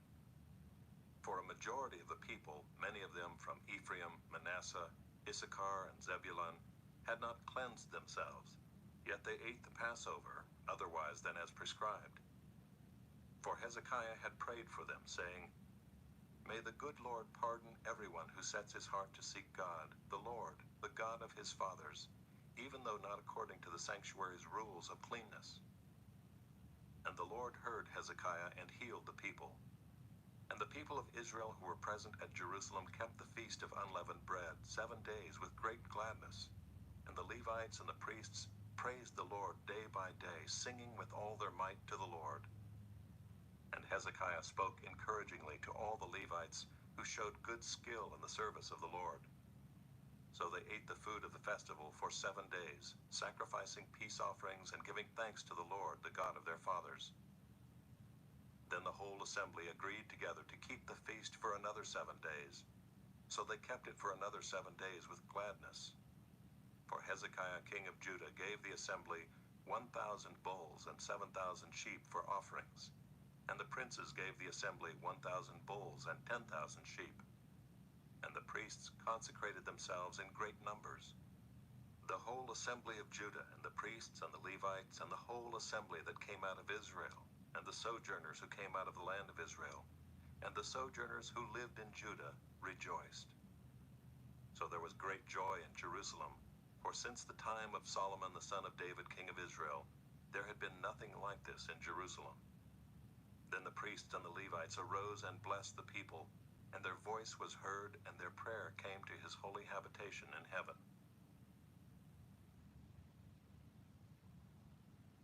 Chapter 31. Now when all this was finished, all Israel who were present went out to the cities of Judah and broke in pieces the pillars and cut down the Asherim and broke down the high places and the altars throughout all Judah and Benjamin and in Ephraim and Manasseh until they had destroyed them all. Then all the people of Israel returned to their cities, every man to his possession. And Hezekiah appointed the divisions of the priests and of the Levites, division by division, each according to his service, the priests and the Levites, for burnt offerings and peace offerings, to minister in the gates of the camp of the Lord, and to give thanks and praise. The contribution of the king from his own possessions was for the burnt offerings, the burnt offerings of morning and evening, and the burnt offerings for the Sabbath, the new moons, and the appointed feasts, as it is written in the law of the Lord. And he commanded the people who lived in Jerusalem to give the portion due to the priests and the Levites, that they might give themselves to the law of the Lord. As soon as the command was spread abroad, the people of Israel gave in abundance the first fruits of grain, wine, oil, honey, and of all the produce of the field. And they brought in abundantly the tithe of everything.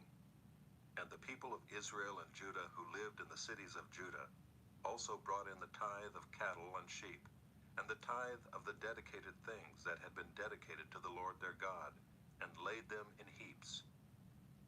In the 3rd month they began to pile up the heaps, and finished them in the 7th month. When Hezekiah and the princes came and saw the heaps, they blessed the Lord and his people Israel. And Hezekiah questioned the priests and the Levites about the heaps. Azariah the chief priest, who was of the house of Zadok, answered him, Since they began to bring the contributions into the house of the Lord, we have eaten and had enough, and have plenty left. For the Lord has blessed his people, so that we have this large amount left. Then Hezekiah commanded them to prepare chambers in the house of the Lord, and they prepared them. And they faithfully brought in the contributions, the tithes, and the dedicated things. The chief officer in charge of them was Conaniah the Levite, with Shimei his brother as second, while Jehiel, Azaziah, Nahath, Asahel, Jeremoth, Jozabad, Eliel, Ismachiah, Mahath, and Benaiah were overseers assisting Conaniah and Shimei his brother, by the appointment of Hezekiah the king, and Azariah the chief officer of the house of God. And Kori the son of Imnah the Levite, keeper of the east gate, was over the freewill offerings to God, to apportion the contribution reserved for the Lord and the most holy offerings. Eden, Miniamin, Jeshua, Shemaiah, Amariah, and Shechaniah were faithfully assisting him in the cities of the priests, to distribute the portions to their brothers, old and young alike, by divisions, except those enrolled by genealogy, males from 3 years old and upward, all who entered the house of the Lord as the duty of each day required, for their service according to their offices by their divisions. The enrollment of the priests was according to their fathers' houses. That of the Levites from 20 years old and upward was according to their offices by their divisions. They were enrolled with all their little children, their wives, their sons, and their daughters, the whole assembly, for they were faithful in keeping themselves holy. And for the sons of Aaron, the priests, who were in the fields of common land belonging to their cities, there were men in the several cities who were designated by name to distribute portions to every male among the priests, and to everyone among the Levites who was enrolled. Thus Hezekiah did throughout all Judah, and he did what was good and right and faithful before the Lord his God. And every work that he undertook in the service of the house of God, and in accordance with the law and the commandments, seeking his God, he did with all his heart, and prospered. Chapter 32. After these things and these acts of faithfulness, Sennacherib king of Assyria came and invaded Judah, and encamped against the fortified cities, thinking to win them for himself. And when Hezekiah saw that Sennacherib had come and intended to fight against Jerusalem, he planned with his officers and his mighty men to stop the water of the springs that were outside the city, and they helped him. a great many people were gathered, and they stopped all the springs and the brook that flowed through the land, saying, "Why should the kings of Assyria come and find much water?" He set to work resolutely and built up all the wall that was broken down and raised towers upon it. And outside it he built another wall, and he strengthened the Millo and the city of David. He also made weapons and shields in abundance.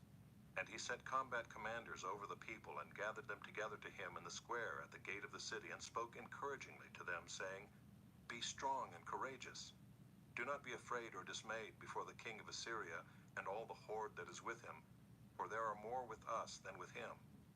With him is an arm of flesh, but with us is the Lord our God to help us and to fight our battles."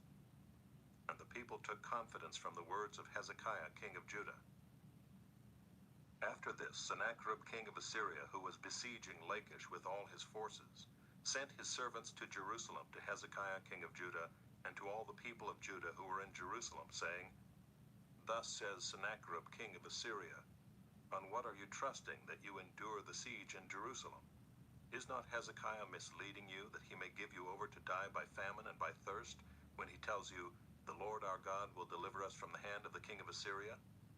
Has not this same Hezekiah taken away his high places and his altars, and commanded Judah and Jerusalem, 'Before one altar you shall worship, and on it you shall burn your sacrifices'?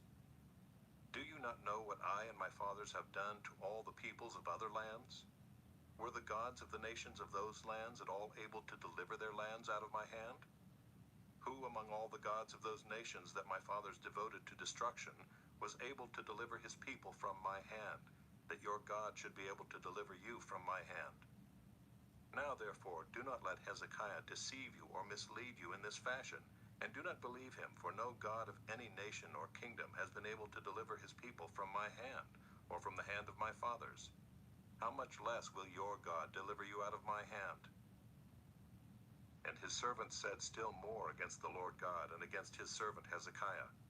And he wrote letters to cast contempt on the Lord, the God of Israel, and to speak against him, saying, "Like the gods of the nations of the lands who have not delivered their people from my hands, so the God of Hezekiah will not deliver his people from my hand."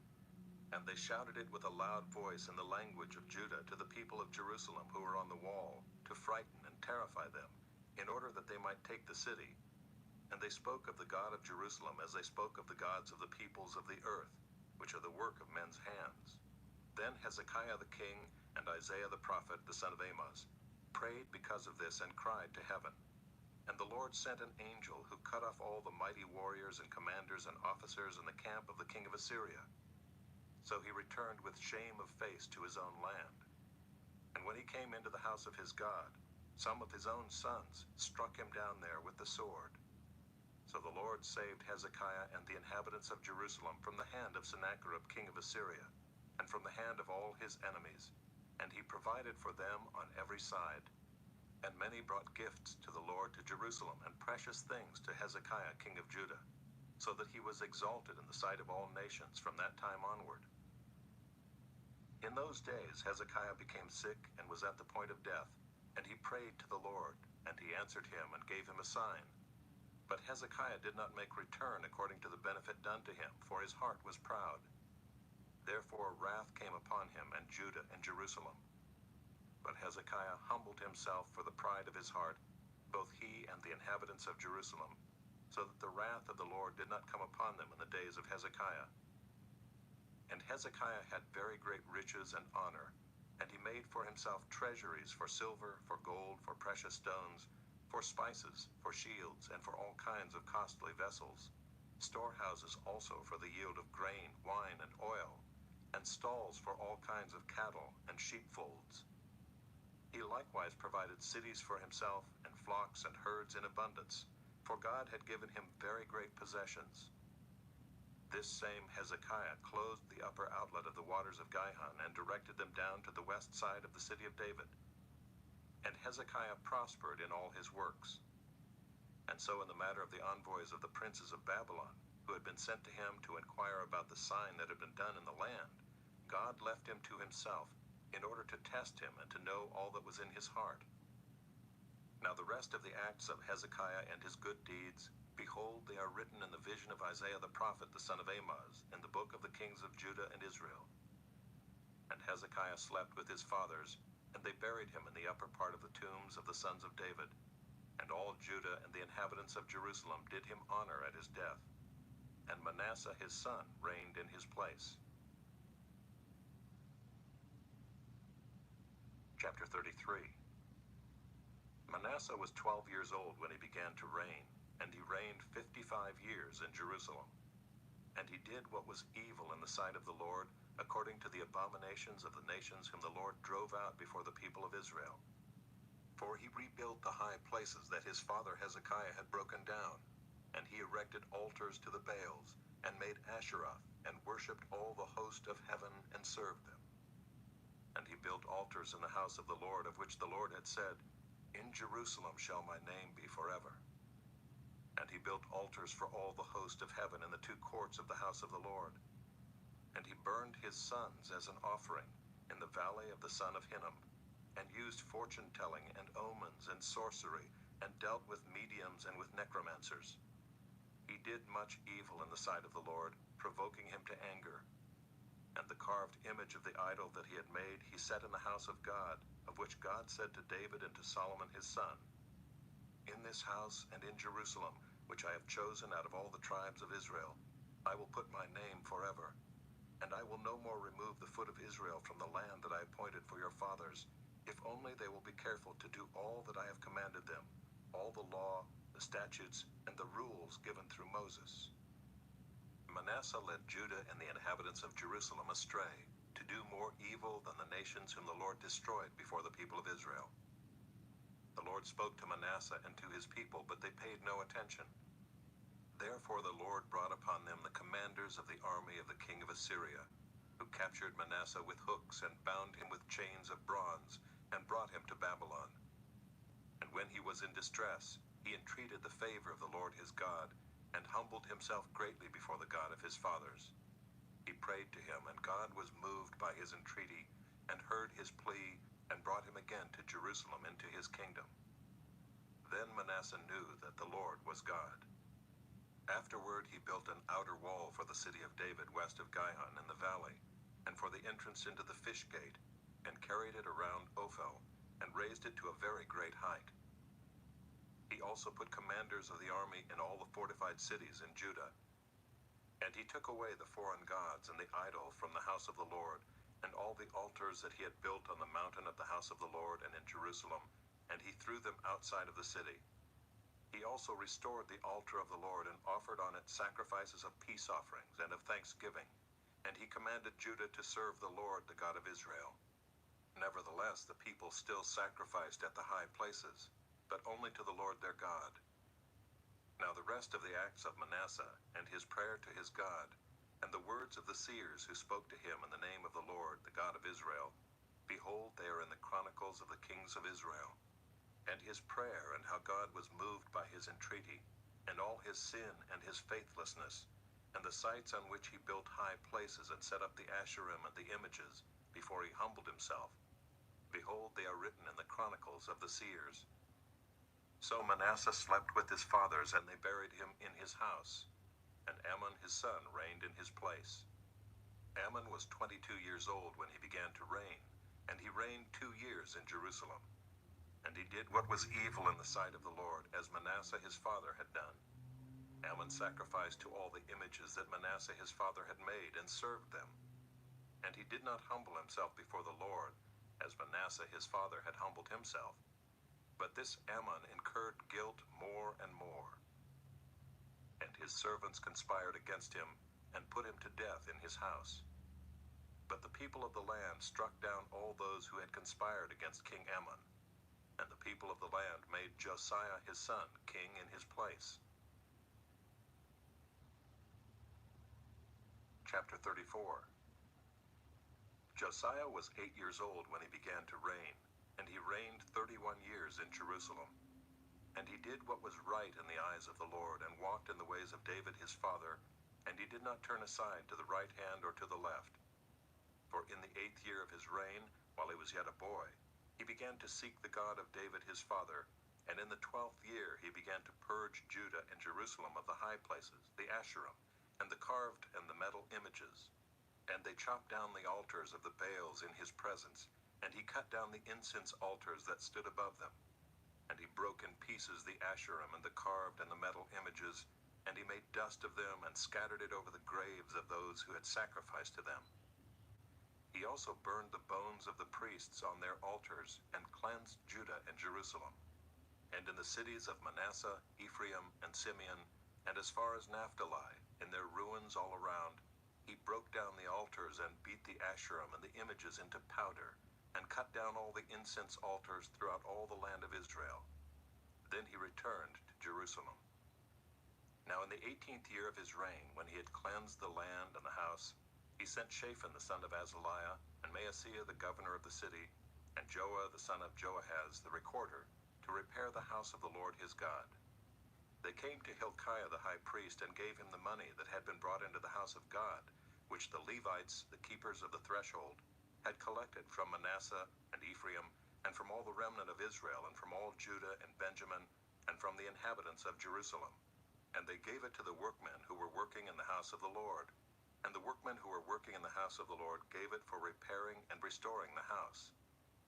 They gave it to the carpenters and the builders to buy quarried stone and timber for binders and beams for the buildings that the kings of Judah had let go to ruin. And the men did the work faithfully.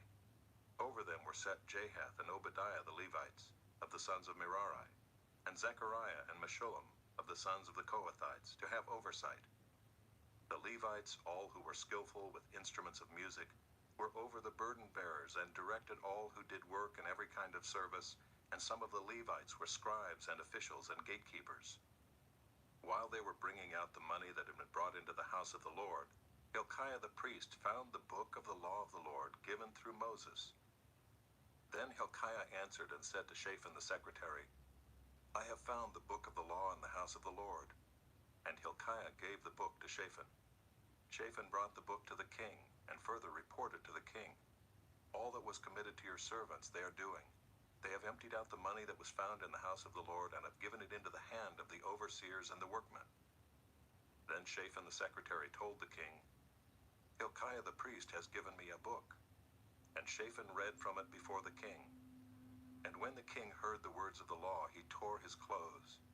And the king commanded Hilkiah, Ahikam the son of Shaphan, Abdon the son of Micah, Shaphan the secretary, and Asaiah the king's servant, saying, Go, inquire of the Lord for me and for those who are left in Israel and in Judah, concerning the words of the book that has been found. For great is the wrath of the Lord that is poured out on us, because our fathers have not kept the word of the Lord, to do according to all that is written in this book.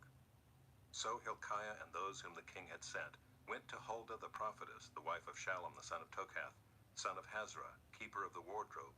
Now she lived in Jerusalem in the 2nd quarter, and spoke to her to that effect. And she said to them, Thus says the Lord, the God of Israel, Tell the man who sent you to me, Thus says the Lord, Behold, I will bring disaster upon this place and upon its inhabitants, all the curses that are written in the book that was read before the king of Judah, because they have forsaken me and have made offerings to other gods, that they might provoke me to anger with all the works of their hands. Therefore my wrath will be poured out on this place and will not be quenched.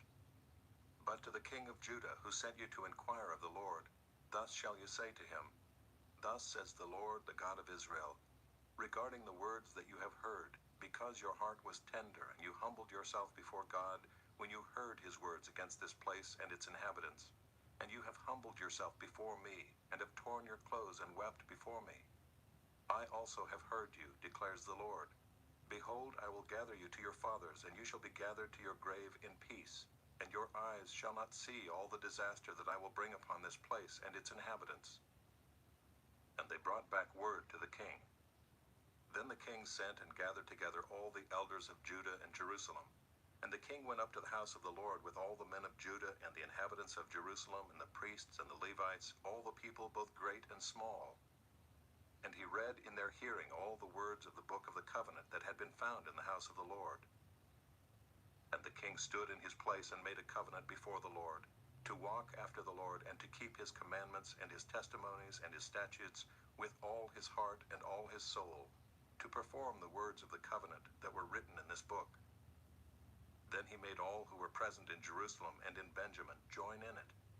And the inhabitants of Jerusalem did according to the covenant of God, the God of their fathers. And Josiah took away all the abominations from all the territory that belonged to the people of Israel, and made all who were present in Israel serve the Lord their God. All his days they did not turn away from following the Lord, the God of their fathers. Chapter 35. Josiah kept a Passover to the Lord in Jerusalem, and they slaughtered the Passover lamb on the 14th day of the first month. He appointed the priests to their offices and encouraged them in the service of the house of the Lord. And he said to the Levites who taught all Israel and who were holy to the Lord, "Put the holy ark in the house that Solomon the son of David, king of Israel, built. You need not carry it on your shoulders. Now serve the Lord your God and his people Israel. Prepare yourselves according to your fathers' houses by your divisions, as prescribed in the writing of David, king of Israel, and the document of Solomon his son. And stand in the holy place according to the groupings of the fathers' houses of your brothers, the lay people, and according to the division of the Levites by father's household. And slaughter the Passover lamb and consecrate yourselves, and prepare for your brothers to do according to the word of the Lord by Moses." Then Josiah contributed to the lay people as Passover offerings for all who were present, lambs and young goats from the flock to the number of 30,000, and 3,000 bulls. These were from the king's possessions. And his officials contributed willingly to the people, to the priests, and to the Levites. Hilkiah, Zechariah, Jehiel, the chief officers of the house of God, gave to the priests for the Passover offerings 2,600 Passover lambs and 300 bulls. Conaniah also, and Shemaiah and Nathanael his brother, and Hashabiah and Jeiel and Jozabad, the chiefs of the Levites, gave to the Levites for the Passover offerings 5,000 lambs and young goats and 500 bulls. When the service had been prepared for, the priests stood in their place, and the Levites in their divisions according to the king's command. And they slaughtered the Passover lamb, and the priests threw the blood that they received from them, while the Levites flayed the sacrifices. And they set aside the burnt offerings, that they might distribute them according to the groupings of the fathers' houses of the lay people, to offer to the Lord as it is written in the book of Moses. And so they did with the bulls. And they roasted the Passover lamb with fire according to the rule. And they boiled the holy offerings in pots, in cauldrons, and in pans, and carried them quickly to all the lay people. And afterward they prepared for themselves and for the priests, because the priests, the sons of Aaron, were offering the burnt offerings and the fat parts until night. So the Levites prepared for themselves and for the priests, the sons of Aaron. The singers, the sons of Asaph, were in their place according to the command of David, and Asaph and Heman and Jeduthun the king's seer, and the gatekeepers were at each gate. They did not need to depart from their service, for their brothers the Levites prepared for them. So all the service of the Lord was prepared that day to keep the Passover and to offer burnt offerings on the altar of the Lord, according to the command of King Josiah. And the people of Israel who were present kept the Passover at that time, and the feast of unleavened bread 7 days. No Passover like it had been kept in Israel since the days of Samuel the prophet. None of the kings of Israel had kept such a Passover as was kept by Josiah, and the priests and the Levites, and all Judah and Israel who were present, and the inhabitants of Jerusalem. In the 18th year of the reign of Josiah, this Passover was kept. After all this, when Josiah had prepared the temple, Necho, king of Egypt, went up to fight at Carchemish on the Euphrates, and Josiah went out to meet him. But he sent envoys to him, saying, "What have we to do with each other, king of Judah? I am not coming against you this day, but against the house with which I am at war. And God has commanded me to hurry. Cease opposing God, who is with me, lest he destroy you." Nevertheless, Josiah did not turn away from him, but disguised himself in order to fight with him. He did not listen to the words of Necho from the mouth of God, but came to fight in the plain of Megiddo. And the archers shot King Josiah. And the king said to his servants, "Take me away, for I am badly wounded." So his servants took him out of the chariot, and carried him in his second chariot and brought him to Jerusalem. And he died and was buried in the tombs of his fathers. All Judah and Jerusalem mourned for Josiah. Jeremiah also uttered a lament for Josiah, and all the singing men and singing women have spoken of Josiah in their laments to this day. They made these a rule in Israel. Behold, they are written in the laments. Now the rest of the acts of Josiah and his good deeds according to what is written in the law of the Lord, and his acts, first and last, behold, they are written in the book of the kings of Israel and Judah.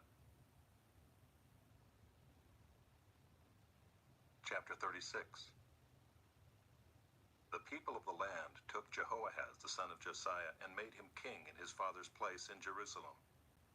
Jehoahaz was 23 years old when he began to reign, and he reigned 3 months in Jerusalem. Then the king of Egypt deposed him in Jerusalem, and laid on the land a tribute of 100 talents of silver and a talent of gold. And the king of Egypt made Eliakim his brother king over Judah and Jerusalem, and changed his name to Jehoiakim. But Necho took Jehoahaz his brother and carried him to Egypt. Jehoiakim was 25 years old when he began to reign, and he reigned 11 years in Jerusalem. He did what was evil in the sight of the Lord his God. Against him came up Nebuchadnezzar king of Babylon, and bound him in chains to take him to Babylon. Nebuchadnezzar also carried part of the vessels of the house of the Lord to Babylon, and put them in his palace in Babylon. Now the rest of the acts of Jehoiakim, and the abominations that he did, and what was found against him, behold, they are written in the book of the kings of Israel and Judah. And Jehoiakim his son reigned in his place. Jehoiakim was 18 years old when he became king, and he reigned 3 months and 10 days in Jerusalem. He did what was evil in the sight of the Lord. In the spring of the year, King Nebuchadnezzar sent and brought him to Babylon with the precious vessels of the house of the Lord, and made his brother Zedekiah king over Judah and Jerusalem. Zedekiah was 21 years old when he began to reign, and he reigned 11 years in Jerusalem. He did what was evil in the sight of the Lord his God. He did not humble himself before Jeremiah the prophet, who spoke from the mouth of the Lord. He also rebelled against King Nebuchadnezzar, who had made him swear by God. He stiffened his neck and hardened his heart against turning to the Lord, the God of Israel. All the officers of the priests and the people likewise were exceedingly unfaithful, following all the abominations of the nations. And they polluted the house of the Lord that he had made holy in Jerusalem. The Lord, the God of their fathers, sent persistently to them by his messengers, because he had compassion on his people and on his dwelling place. But they kept mocking the messengers of God, despising his words and scoffing at his prophets, until the wrath of the Lord rose against his people, until there was no remedy.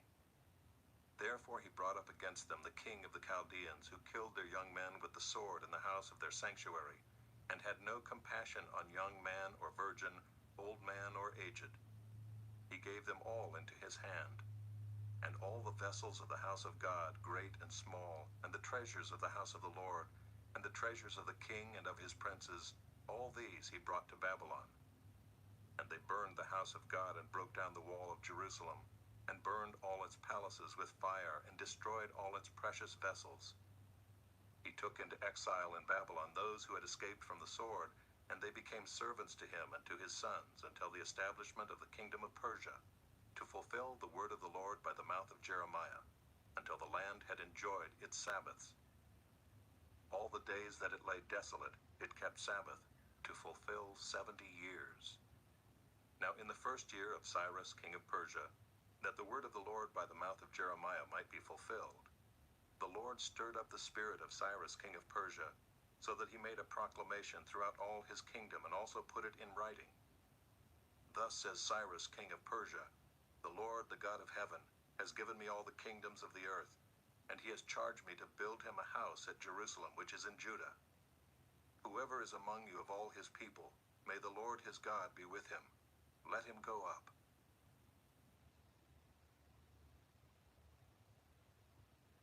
This audiobook has been broken into multiple parts to make the download faster. You have reached the end of a part, but not the end of the complete audiobook. So please check your library for the next part of this audiobook.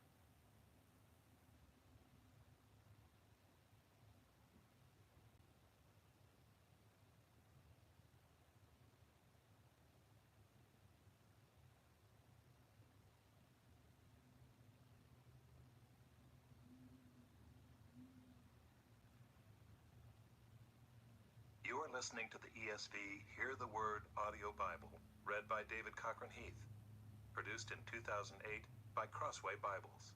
Ezra, chapter 1. In the first year of Cyrus, king of Persia, that the word of the Lord by the mouth of Jeremiah might be fulfilled, the Lord stirred up the spirit of Cyrus, king of Persia, so that he made a proclamation throughout all his kingdom, and also put it in writing. Thus says Cyrus, king of Persia, the Lord, the God of heaven, has given me all the kingdoms of the earth, and he has charged me to build him a house at Jerusalem, which is in Judah. Whoever is among you of all his people, may his God be with him, and let him go up to Jerusalem, which is in Judah, and rebuild the house of the Lord, the God of Israel. He is the God who is in Jerusalem. And let each survivor in whatever place he sojourns be assisted by the men of his place, with silver and gold, with goods and with beasts, besides freewill offerings for the house of God that is in Jerusalem.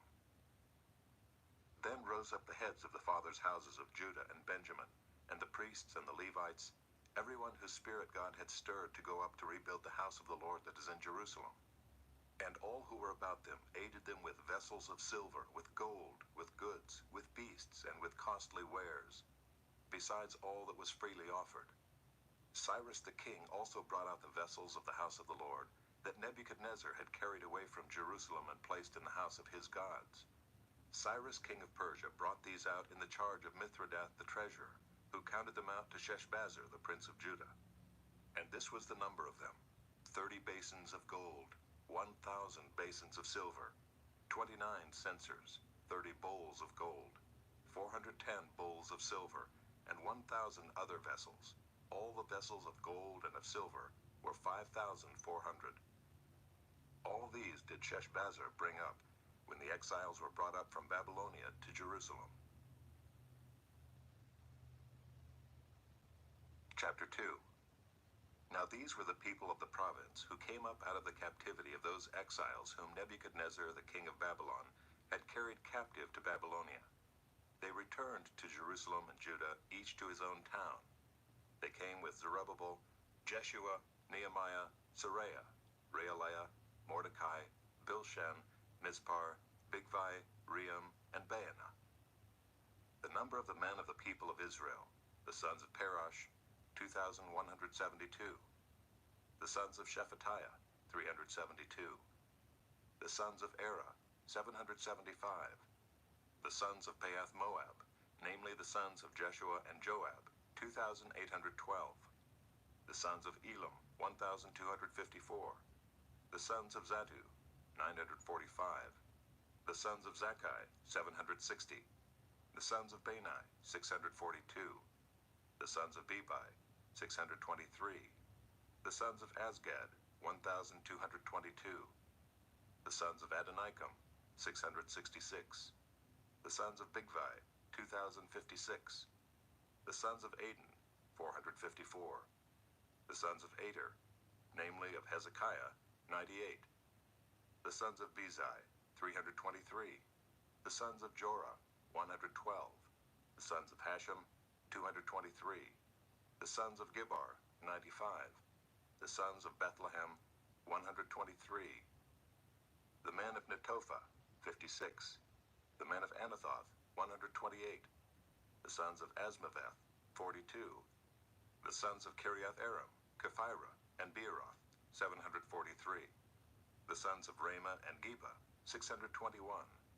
The men of Michmas, 122. The men of Bethel and Ai, 223. The sons of Nebo, 52. The sons of Magbish, 156. The sons of the other Elam, 1,254. The sons of Haram, 320. The sons of Lod, Hadid, and Ono, 725. The sons of Jericho, 345. The sons of Sineah, 3,630. The priests, the sons of Jedaiah, of the house of Jeshua, 973. The sons of Immer, 1,052. The sons of Pashur, 1,247. The sons of Haram, 1,017. The Levites, the sons of Jeshua and Kadmiel, of the sons of Hodaviah, 74. The singers, the sons of Asaph, 128. The sons of the gatekeepers, the sons of Shallum, sons of Ater, the sons of Talmon, the sons of Akub, the sons of Hatita, and the sons of Shobai, in all 139. The temple servants, the sons of Ziha, the sons of Hasupha, the sons of Tabaoth, the sons of Kiros, the sons of Siaha, the sons of Padan, the sons of Labana, the sons of Hagabah, the sons of Akub, the sons of Hagab, the sons of Shamlai, the sons of Hanan, the sons of Giddel, the sons of Gahar, the sons of Reaiah, the sons of Rezin, the sons of Nekoda, the sons of Gazam, the sons of Uzzah, the sons of Paseah, the sons of Besai, the sons of Asna, the sons of Meunim, the sons of Nephisim, the sons of Bakbuk, the sons of Hakupha, the sons of Harhur, the sons of Bazluth, the sons of Mahida, the sons of Harsha, the sons of Barkos, the sons of Sisera, the sons of Tema, the sons of Neziah, and the sons of Hatipha. The sons of Solomon's servants, the sons of Sotai, the sons of Hassophereth, the sons of Peruda, the sons of Jaala, the sons of Darkon, the sons of Giddel, the sons of Shephatiah, the sons of Hattil, the sons of Pochereth Hazzebaim, and the sons of Amai. All the temple servants and the sons of Solomon's servants were 392. The following were those who came up from Telmela, Telharsha, Kerub, Adon, and Immer, though they could not prove their fathers' houses or their descent, whether they belonged to Israel. The sons of Delaiah, the sons of Tobiah, and the sons of Nekoda, 652. Also of the sons of the priests, the sons of Habeah, the sons of Hakaz, and the sons of Barzillai, who had taken a wife from the daughters of Barzillai the Gileadite, and was called by their name. These sought their registration among those enrolled in the genealogies, but they were not found there, and so they were excluded from the priesthood as unclean. The governor told them that they were not to partake of the most holy food until there should be a priest to consult Urim and Thummim. The whole assembly together was 42,360, besides their male and female servants, of whom there were 7,337, and they had 200 male and female singers. Their horses were 736, their mules were 245, their camels were 435, and their donkeys were 6,720. Some of the heads of families, when they came to the house of the Lord that is in Jerusalem, made freewill offerings for the house of God, to erect it on its site. According to their ability, they gave to the treasury of the work 61,000 derricks of gold, 5,000 minas of silver, and 100 priests' garments. Now the priests, the Levites, some of the people, the singers, the gatekeepers, and the temple servants lived in their towns, and all the rest of Israel in their towns. Chapter 3. When the 7th month came and the children of Israel were in the towns, the people gathered as one man to Jerusalem. Then arose Jeshua the son of Jozadak with his fellow priests, and Zerubbabel the son of Shealtiel with his kinsmen. And they built the altar of the God of Israel to offer burnt offerings on it, as it is written in the law of Moses the man of God. They set the altar in its place, for fear was on them because of the peoples of the lands, and they offered burnt offerings on it to the Lord, burnt offerings morning and evening. And they kept the feast of booths, as it is written, and offered the daily burnt offerings by number according to the rule, as each day required. And after that the regular burnt offerings, the offerings at the new moon, and at all the appointed feasts of the Lord, and the offerings of everyone who made a freewill offering to the Lord. From the first day of the 7th month they began to offer burnt offerings to the Lord. But the foundation of the temple of the Lord was not yet laid. So they gave money to the masons and the carpenters, and food, drink, and oil to the Sidonians and the Tyrians, to bring cedar trees from Lebanon to the sea, to Joppa, according to the grant that they had from Cyrus, king of Persia. Now in the 2nd year after their coming to the house of God at Jerusalem, in the 2nd month, Zerubbabel the son of Shealtiel and Jeshua the son of Jozadak made a beginning, together with the rest of their kinsmen, the priests and the Levites, and all who had come to Jerusalem from the captivity. They appointed the Levites, from 20 years old and upward, to supervise the work of the house of the Lord.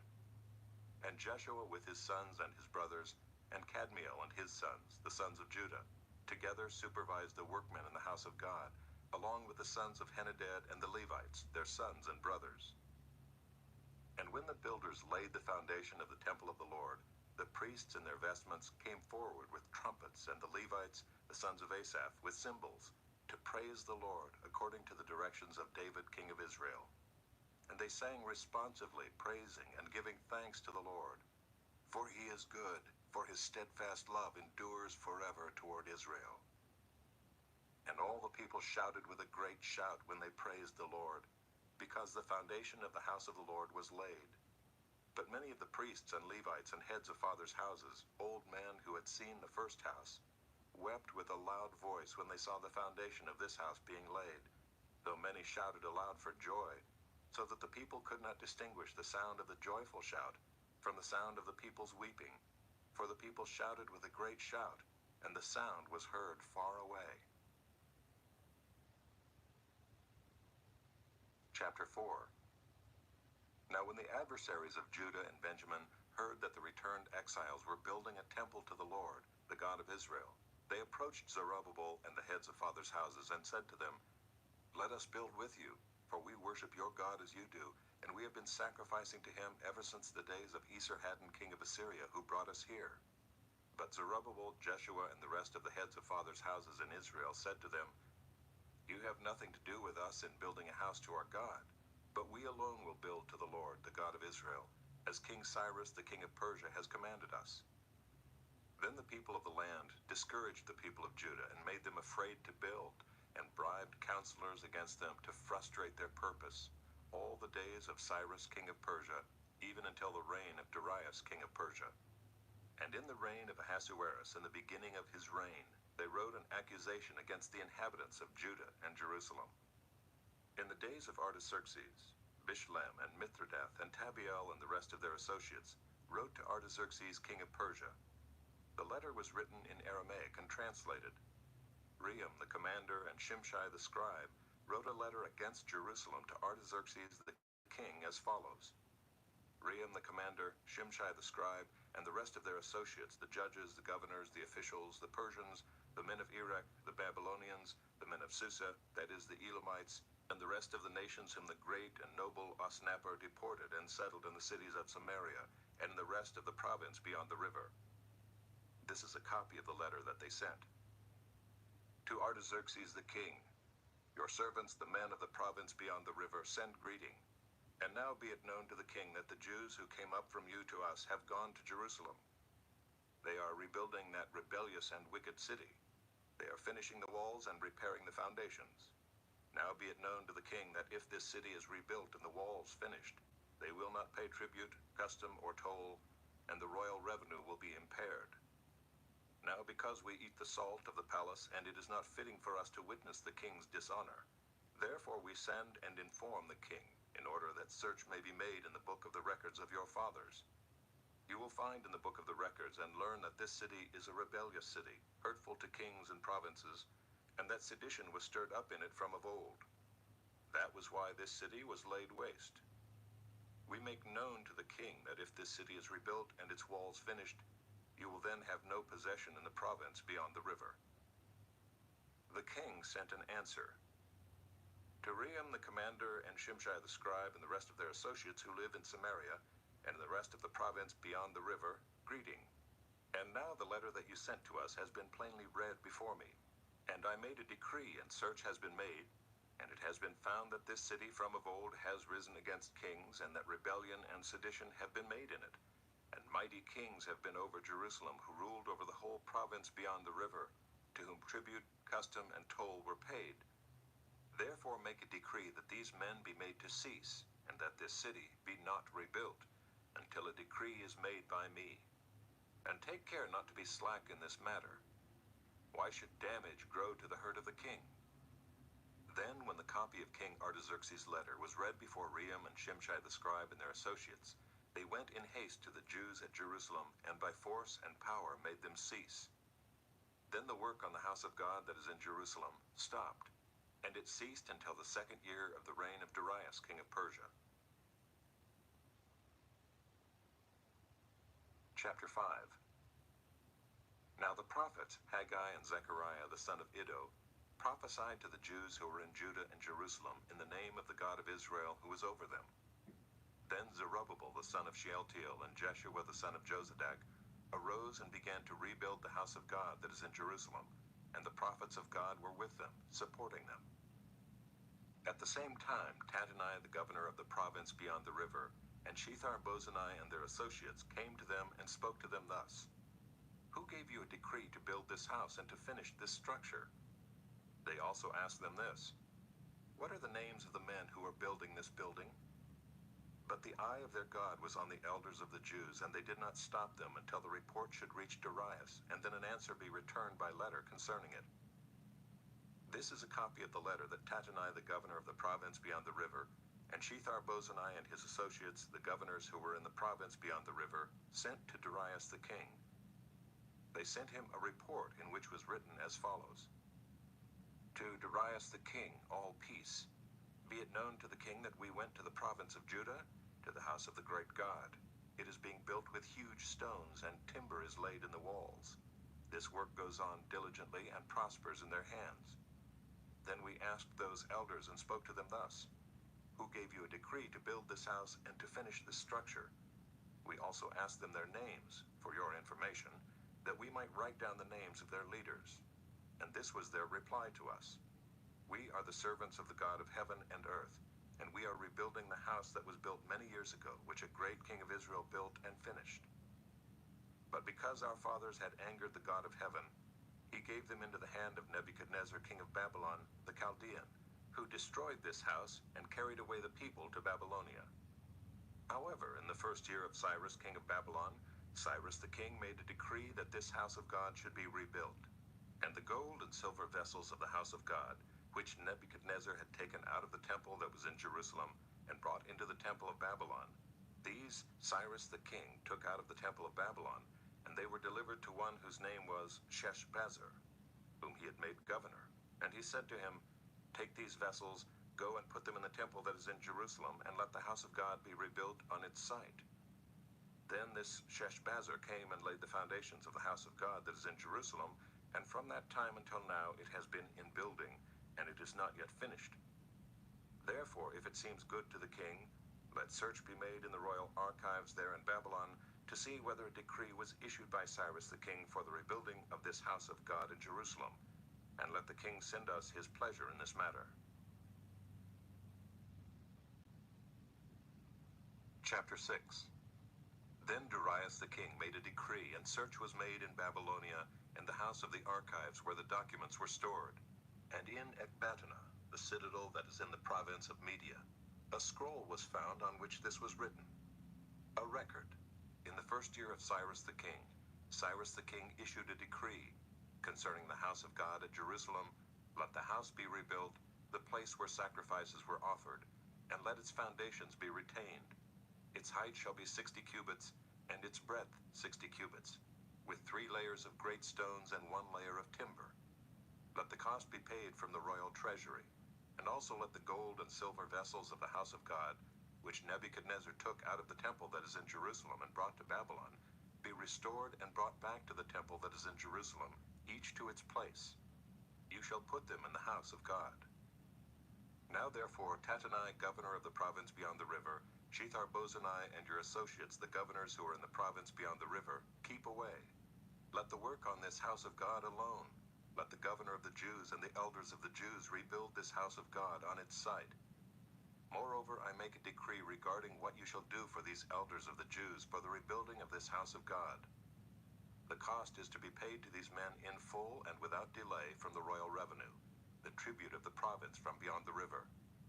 And whatever is needed, bulls, rams, or sheep for burnt offerings to the God of heaven, wheat, salt, wine, or oil, as the priests at Jerusalem require, let that be given to them day by day without sacrifices to the God of heaven, and pray for the life of the king and his sons.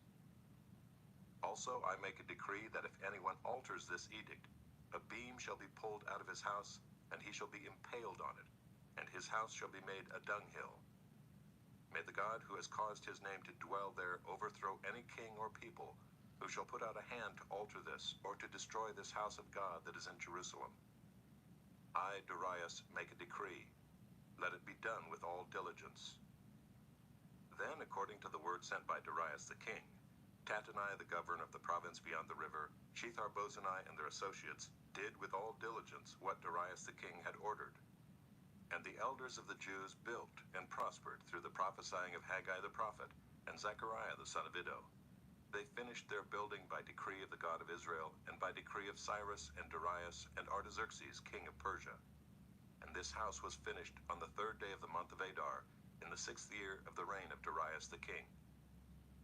And the people of Israel, the priests and the Levites and the rest of the returned exiles, celebrated the dedication of this house of God with joy. They offered at the dedication of this house of God 100 bulls, 200 rams, 400 lambs, and as a sin offering for all Israel, 12 male goats, according to the number of the tribes of Israel. And they set the priests in their divisions and the Levites in their divisions for the service of God at Jerusalem, as it is written in the book of Moses. On the 14th day of the 1st month, the returned exiles kept the Passover, for the priests and the Levites had purified themselves together, all of them were clean. So they slaughtered the Passover lamb for all the returned exiles, for their fellow priests, and for themselves. It was eaten by the people of Israel who had returned from exile, and also by everyone who had joined them and separated himself from the uncleanness of the peoples of the land, to worship the Lord, the God of Israel.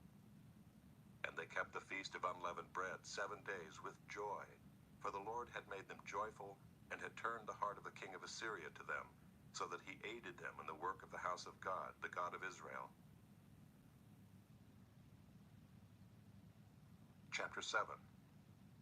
Now after this, in the reign of Artaxerxes king of Persia, Ezra the son of Seraiah, the son of Azariah, son of Hilkiah, son of Shallum, son of Zadok, son of Ahitub, son of Amariah, son of Azariah, son of Meraioth, son of Zerahiah, son of Uzai, son of Buckai, son of Abishua, son of Phinehas, son of Eleazar, son of Aaron the chief priest. This Ezra went up from Babylonia. He was a scribe skilled in the law of Moses that the Lord, the God of Israel, had given, and the king granted him all that he asked, for the hand of the Lord his God was on him. And there went up also to Jerusalem in the 7th year of Artaxerxes the king, some of the people of Israel, and some of the priests and Levites, the singers and gatekeepers, and the temple servants. And Ezra came to Jerusalem in the 5th month, which was in the 7th year of the king. For on the 1st day of the 1st month he began to go up from Babylonia, and on the 1st day of the 5th month he came to Jerusalem, for the good hand of his God was on him. For Ezra had set his heart to study the law of the Lord, and to do it, and to teach his statutes and rules in Israel. This is a copy of the letter that King Artaxerxes gave to Ezra the priest, the scribe, a man learned in matters of the commandments of the Lord and his statutes for Israel. Artaxerxes, king of kings, to Ezra the priest, the scribe of the law of the God of heaven, peace. And now I make a decree that any one of the people of Israel, or their priests or Levites in my kingdom, who freely offers to go to Jerusalem, may go with you. For you are sent by the king and his 7 counselors to make inquiries about Judah and Jerusalem, according to the law of your God which is in your hand, and also to carry the silver and gold that the king and his counselors have freely offered to the God of Israel, whose dwelling is in Jerusalem, with all the silver and gold that you shall find in the whole province of Babylonia, and with the freewill offerings of the people and the priests, vowed willingly for the house of their God that is in Jerusalem. With this money then you shall with all diligence buy bulls, rams, and lambs with their grain offerings and their drink offerings, and you shall offer them on the altar of the house of your God that is in Jerusalem. Whatever seems good to you and your brothers to do with the rest of the silver and gold you may do, according to the will of your God. The vessels that have been given you for the service of the house of your God you shall deliver before the God of Jerusalem, and whatever else is required for the house of your God, which it falls to you to provide, you may provide it out of the king's treasury. And I, Artaxerxes the king, make a decree to all the treasurers in the province beyond the river. Whatever Ezra the priest, the scribe of the law of the God of heaven, requires of you, let it be done with all diligence. Up to 100 talents of silver, 100 cores of wheat, 100 baths of wine, 100 baths of oil, and salt without prescribing how much. Whatever is decreed by the God of heaven, let it be done in full for the house of the God of heaven, lest his wrath be against the realm of the king and his sons. We also notify you that it shall not be lawful to impose tribute, custom, or toll on any one of the priests, the Levites, the singers, the doorkeepers, the temple servants, or other servants of this house of God. And you, Ezra, according to the wisdom of your God that is in your hand, appoint magistrates and judges, who may judge all the people in the province beyond the river, all such as know the laws of your God. And those who do not know them, you shall teach. Whoever will not obey the law of your God and the law of the king, let judgment be strictly executed on him, whether for death, or for banishment, or for confiscation of his goods, or for imprisonment. Blessed be the Lord, the God of our fathers, who put such a thing as this into the heart of the king, to beautify the house of the Lord that is in Jerusalem, and who extended to me his steadfast love before the king and his counselors, and before all the king's mighty officers. I took courage, for the hand of the Lord my God was on me, and I gathered leading men from Israel to go up with me. Chapter 8. These are the heads of their fathers' houses, and this is the genealogy of those who went up with me from Babylonia in the reign of Artaxerxes the king. Of the sons of Phinehas, Gershom. Of the sons of Ithamar, Daniel. Of the sons of David, Hattush. Of the sons of Shechaniah, who was of the sons of Parosh, Zechariah, with whom were registered 150 men. Of the sons of Pahath Moab, Elihoenai the son of Zeruiah, and with him 200 men. Of the sons of Zattu, Shechaniah the son of Jehaziel, and with him 300 men. Of the sons of Adin, Ebed the son of Jonathan, and with him 50 men. Of the sons of Elam, Jeshaiah the son of Athaliah, and with him 70 men. Of the sons of Shephatiah, Zebadiah the son of Michael, and with him 80 men. Of the sons of Joab, Obadiah the son of Jehiel, and with him 218 men. Of the sons of Bani, Shelomoth the son of Josephiah, and with him 160 men. Of the sons of Bebai, Zechariah the son of Bebai, and with him 28 men. Of the sons of Azgad, Johanan the son of Hakatan, and with him 110 men. Of the sons of Adonikam, those who came later, their names being Eliphalet, Jeuel, and Shemaiah, and with them 60 men. Of the sons of Bigvai, Uthai, and Zachar, and with them 70 men.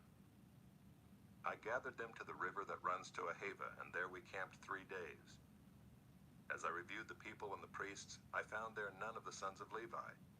Then I sent for Eliezer, Ariel, Shemaiah, Elnathan, Jerib, Elnathan, Nathan, Zechariah, and Meshullam, leading men, and for Joiarib and Elnathan, who were men of insight, and sent them to Iddo, the leading man at the place Casiphia, telling them what to say to Iddo and his brothers and the temple servants at the place Casiphia, namely, to send us ministers for the house of our God.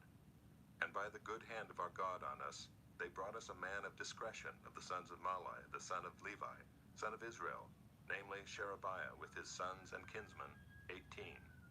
Also Hashabiah, and with him Jeshaiah, of the sons of Merari, with his kinsmen and their sons, 20.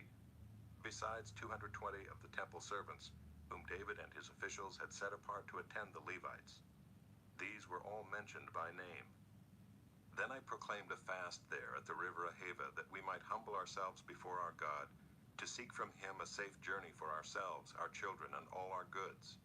For I was ashamed to ask the king for a band of soldiers and horsemen to protect us against the enemy on our way, since we had told the king, the hand of our God is for good on all who seek him, and the power of his wrath is against all who forsake him.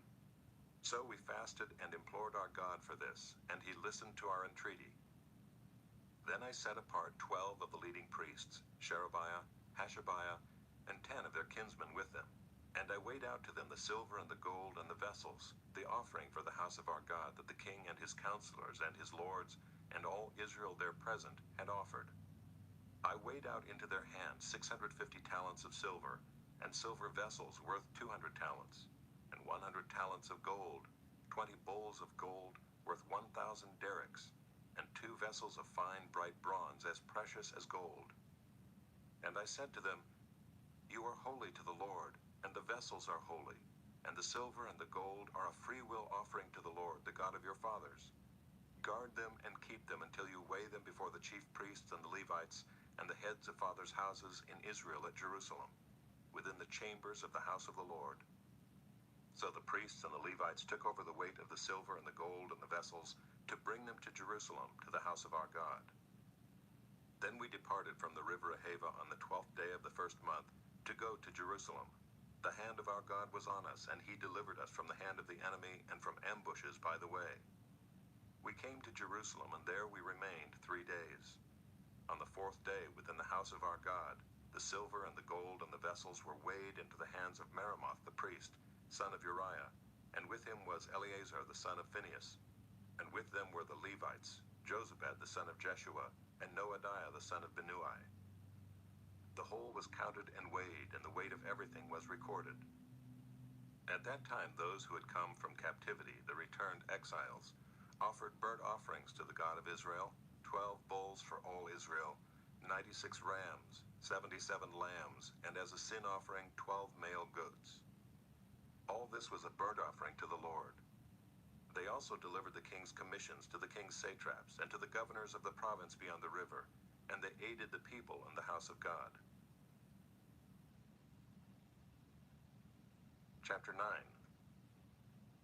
After these things had been done, the officials approached me and said, "The people of Israel and the priests and the Levites have not separated themselves from the peoples of the lands with their abominations, from the Canaanites, the Hittites, the Perizzites, the Jebusites, the Ammonites, the Moabites, the Egyptians, and the Amorites. For they have taken some of their daughters to be wives for themselves and for their sons, so that the holy race has mixed itself with the peoples of the lands. And in this faithlessness the hand of the officials and chief men has been foremost." As soon as I heard this, I tore my garment and my cloak, and pulled hair from my head and beard, and sat appalled. Then all who trembled at the words of the God of Israel, because of the faithlessness of the returned exiles, gathered around me while I sat appalled until the evening sacrifice. And at the evening sacrifice I rose from my fasting, with my garment and my cloak torn, and fell upon my knees, and spread out my hands to the Lord my God, saying, "O my God, I am ashamed and blush to lift my face to you, my God, for our iniquities have risen higher than our heads, and our guilt has mounted up to the heavens. From the days of our fathers to this day we have been in great guilt, and for our iniquities we, our kings and our priests, have been given into the hand of the kings of the lands, to the sword, to captivity, to plundering, and to utter shame as it is today. But now for a brief moment favor has been shown by the Lord our God, to leave us a remnant, and to give us a secure hold within his holy place, that our God may brighten our eyes and grant us a little reviving in our slavery. For we are slaves. Yet our God has not forsaken us in our slavery, but has extended to us his steadfast love before the kings of Persia, to grant us some reviving, to set up the house of our God, to repair its ruins, and to give us protection in Judea and Jerusalem. And now, O our God, what shall we say after this? For we have forsaken your commandments, which you commanded by your servants the prophets, saying, 'The land that you are entering to take possession of it is a land impure with the impurity of the peoples of the lands, with their abominations that have filled it from end to end with their uncleanness. Therefore do not give your daughters to their sons, neither take their daughters for your sons, and never seek their peace or prosperity, that you may be strong and eat the good of the land, and leave it for an inheritance to your children forever. And after all that has come upon us for our evil deeds and for our great guilt, seeing that you, our God, have punished us less than our iniquities deserved, and have given us such a remnant as this, shall we break your commandments again, and intermarry with the peoples who practice these abominations? Would you not be angry with us until you consumed us, so that there should be no remnant, nor any to escape? O Lord, the God of Israel, you are just, for we are left a remnant that has escaped as it is today. Behold, we are before you in our guilt, for none can stand before you because of this." Chapter 10. While Ezra prayed and made confession, weeping and casting himself down before the house of God, a very great assembly of men, women, and children gathered to him out of Israel, for the people wept bitterly. And Shechaniah the son of Jehiel, of the sons of Elam, addressed Ezra, "We have broken faith with our God, and have married foreign women from the peoples of the land. But even now there is hope for Israel in spite of this. Therefore let us make a covenant with our God, to put away all these wives and their children, according to the counsel of my Lord, and of those who tremble at the commandment of our God, and let it be done according to the law." Arise, for it is your task, and we are with you. Be strong and do it." Then Ezra arose and made the leading priests and Levites and all Israel take an oath that they would do as had been said. So they took the oath. Then Ezra withdrew from before the house of God and went to the chamber of Jehohanan, the son of Eliashib, where he spent the night, neither eating bread nor drinking water, for he was mourning over the faithlessness of the exiles. And a proclamation was made throughout Judah and Jerusalem to all the returned exiles that they should assemble at Jerusalem, and that if anyone did not come within 3 days, by order of the officials and the elders, all his property should be forfeited, and he himself banned from the congregation of the exiles. Then all the men of Judah and Benjamin assembled at Jerusalem within the 3 days. It was the 9th month, on the 20th day of the month. And all the people sat in the open square before the house of God, trembling because of this matter and because of the heavy rain. And Ezra the priest stood up and said to them, "You have broken faith and married foreign women, and so increased the guilt of Israel. Now then make confession to the Lord, the God of your fathers, and do his will. Separate yourselves from the peoples of the land and from the foreign wives." Then all the assembly answered with a loud voice, "It is so, we must do as you have said. But the people are many, and it is a time of heavy rain. We cannot stand in the open. Nor is this a task for 1 day or for 2, for we have greatly transgressed in this matter. Let our officials stand for the whole assembly. Let all in our cities who have taken foreign wives come at appointed times, and with them the elders and judges of every city, until the fierce wrath of our God over this matter is turned away from us." Only Jonathan the son of Asahel and Josiah the son of Tikvah opposed this, and Meshullam and Shabbathai the Levite supported them. Then the returned exiles did so. Ezra the priest selected men, heads of fathers' houses, according to their fathers' houses, each of them designated by name. On the first day of the 10th month they sat down to examine the matter, and by the first day of the first month they had come to the end of all the men who had married foreign women.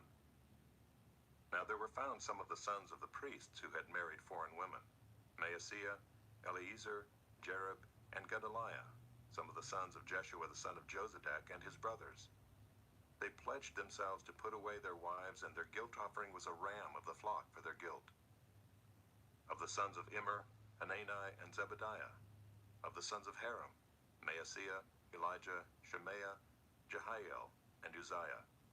Of the sons of Pashur, Elioenai, Maaseiah, Ishmael, Nathanael, Jozabad, and Elisah.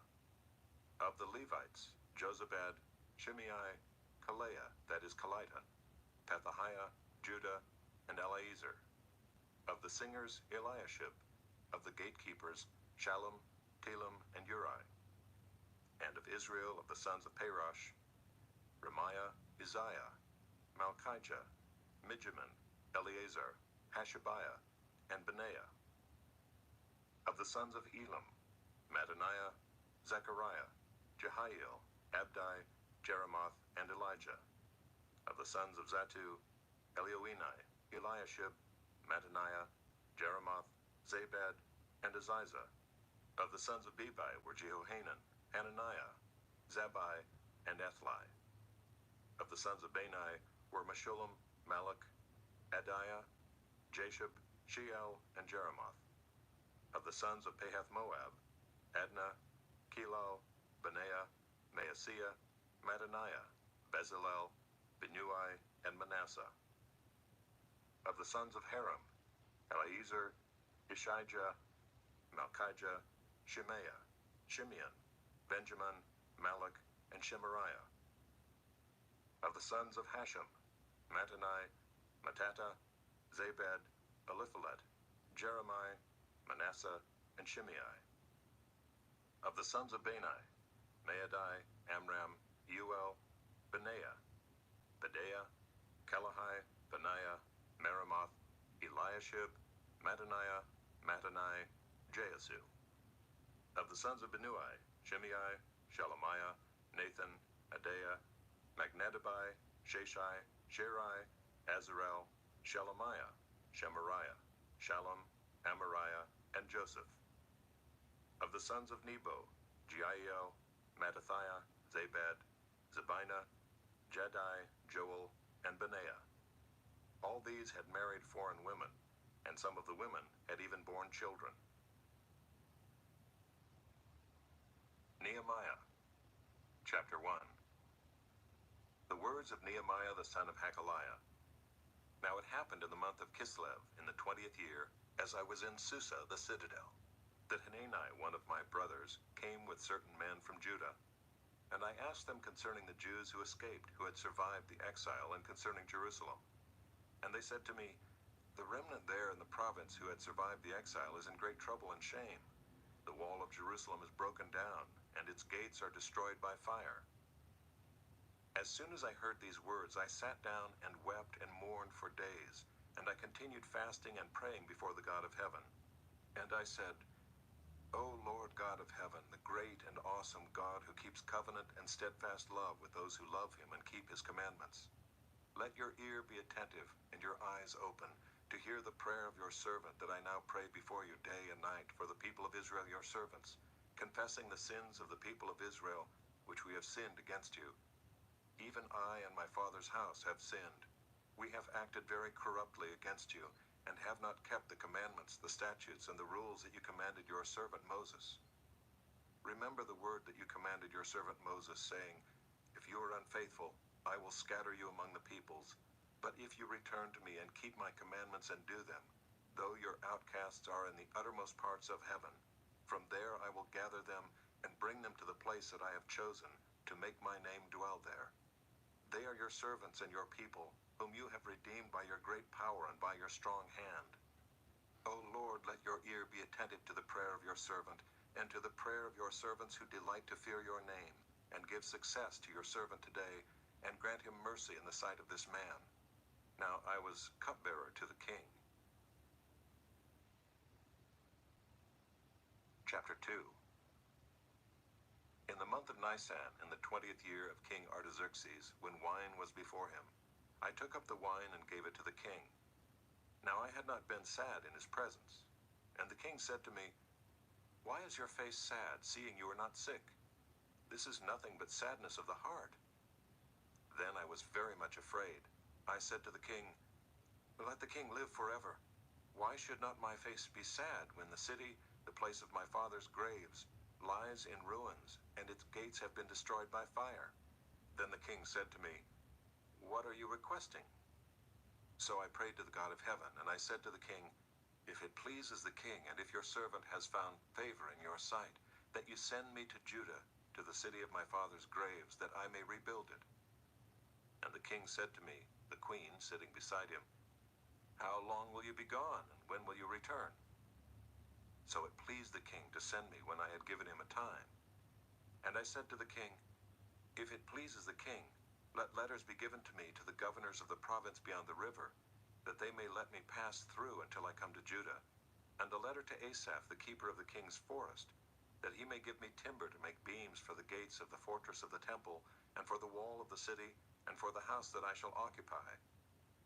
And the king granted me what I asked, for the good hand of my God was upon me. Then I came to the governors of the province beyond the river, and gave them the king's letters. Now the king had sent with me officers of the army and horsemen. But when Sanballat the Horonite and Tobiah the Ammonite servant heard this, it displeased them greatly, that someone had come to seek the welfare of the people of Israel. So I went to Jerusalem and was there 3 days. Then I arose in the night, I and a few men with me, and I told no one what my God had put into my heart to do for Jerusalem. There was no animal with me but the one on which I rode. I went out by night by the valley gate to the dragon spring and to the dung gate, and I inspected the walls of Jerusalem that were broken down, and its gates that had been destroyed by fire. Then I went on to the fountain gate and to the king's pool, but there was no room for the animal that was under me to pass. Then I went up in the night by the valley and inspected the wall, and I turned back and entered by the valley gate, and so returned. And the officials did not know where I had gone or what I was doing. And I had not yet told the Jews, the priests, the nobles, the officials, and the rest who were to do the work. Then I said to them, you see the trouble we are in, how Jerusalem lies in ruins with its gates burned. Come, let us build the wall of Jerusalem, that we may no longer suffer derision.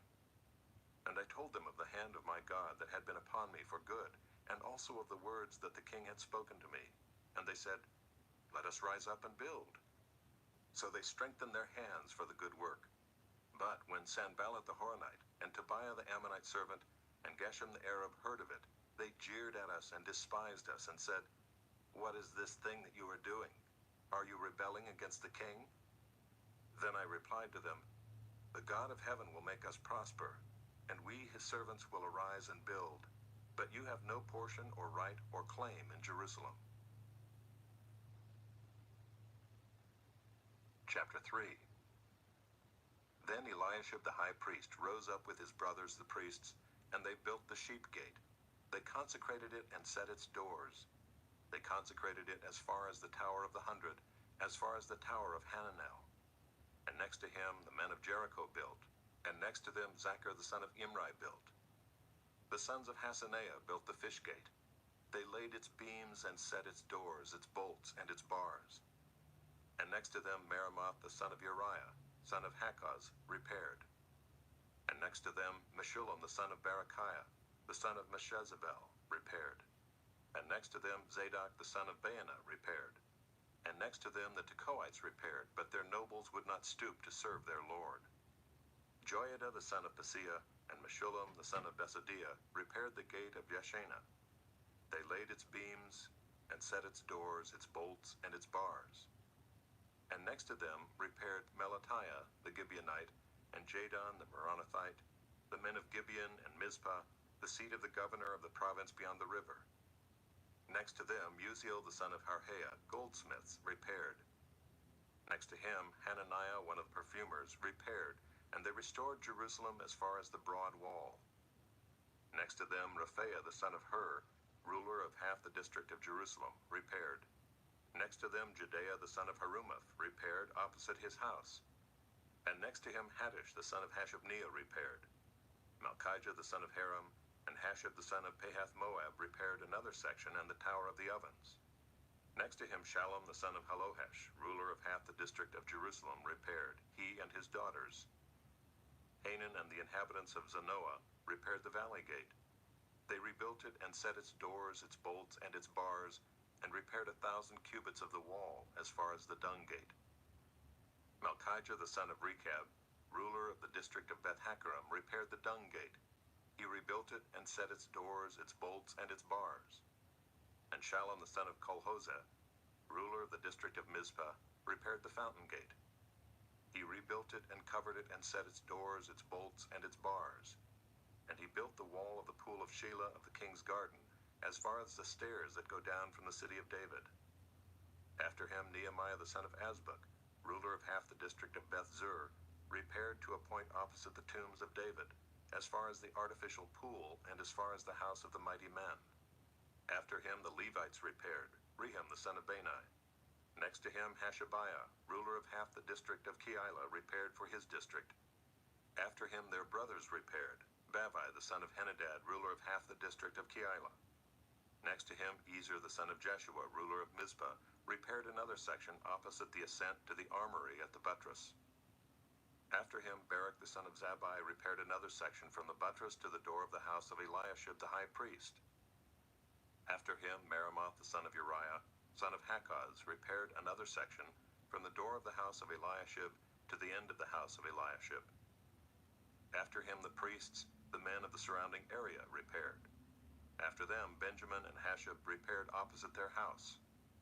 After them Azariah the son of Maaseiah, son of Ananiah, repaired beside his own house. After him Binnui the son of Henadad repaired another section from the house of Azariah to the buttress and to the corner. Palal the son of Uzai repaired opposite the buttress and the tower projecting from the upper house of the king at the court of the guard. After him Pedaiah the son of Parosh and the temple servants living on Ophel repaired to a point opposite the water gate on the east and the projecting tower. After him the Tekoites repaired another section opposite the great projecting tower as far as the wall of Ophel. Above the horse gate the priests repaired, each one opposite his own house. After them Zadok the son of Immer repaired opposite his own house. After him Shemaiah the son of Shechaniah, the keeper of the east gate, repaired. After him, Hananiah the son of Shelemiah and Hanan the sixth son of Zalaph repaired another section. After him, Meshullam the son of Berechiah repaired opposite his chamber. After him, Malchijah, one of the goldsmiths, repaired as far as the house of the temple servants and of the merchants, opposite the muster gate, and to the upper chamber of the corner. And between the upper chamber of the corner and the sheep gate, the goldsmiths and the merchants repaired. Chapter 4. Now when Sanballat heard that we were building the wall, he was angry and greatly enraged, and he jeered at the Jews. And he said in the presence of his brothers and of the army of Samaria, "What are these feeble Jews doing? Will they restore it for themselves? Will they sacrifice? Will they finish up in a day? Will they revive the stones out of the heaps of rubbish, and burned ones at that?" Tobiah the Ammonite was beside him, and he said, "Yes, what they are building. If a fox goes up on it, he will break down their stone wall. Hear, O our God, for we are despised. Turn back their taunt on their own heads, and give them up to be plundered in a land where they are captives. Do not cover their guilt, and let not their sin be blotted out from your sight, for they have provoked you to anger in the presence of the builders." So we built the wall, and all the wall was joined together to half its height, for the people had a mind to work. But when Sanballat and Tobiah and the Arabs and the Ammonites and the Ashdodites heard that the repairing of the walls of Jerusalem was going forward, and that the breaches were beginning to be closed, they were very angry. And they all plotted together to come and fight against Jerusalem and to cause confusion in it. And we prayed to our God and set a guard as a protection against them day and night. In Judah it was said, "The strength of those who bear the burdens is failing. There is too much rubble. By ourselves we will not be able to rebuild the wall." And our enemies said, "They will not know or see till we come among them and kill them and stop the work." At that time the Jews who lived near them came from all directions and said to us 10 times, "You must return to us." So in the lowest parts of the space behind the wall, in open places, I stationed the people by their clans with their swords, their spears, and their bows. And I looked and arose and said to the nobles and to the officials and to the rest of the people, "Do not be afraid of them. Remember the Lord, who is great and awesome, and fight for your brothers, your sons, your daughters, your wives, and your homes." When our enemies heard that it was known to us and that God had frustrated their plan, we all returned to the wall, each to his work. From that day on, half of my servants worked on construction, and half held the spears, shields, bows, and coats of mail. And the leaders stood behind the whole house of Judah, who were building on the wall. Those who carried burdens were loaded in such a way that each labored on the work with one hand, and held his weapon with the other. And each of the builders had his sword strapped at his side while he built. The man who sounded the trumpet was beside me, and I said to the nobles and to the officials and to the rest of the people, "The work is great and widely spread, and we are separated on the wall far from one another. In the place where you hear the sound of the trumpet, rally to us there. Our God will fight for us." So we labored at the work, and half of them held the spears from the break of dawn until the stars came out. I also said to the people at that time, "Let every man and his servant pass the night within Jerusalem, that they may be a guard for us by night, and may labor by day." So neither I nor my brothers nor my servants nor the men of the guard who followed me, none of us took off our clothes. Each kept his weapon at his right hand. Chapter 5. Now there arose a great outcry of the people and of their wives against their Jewish brothers.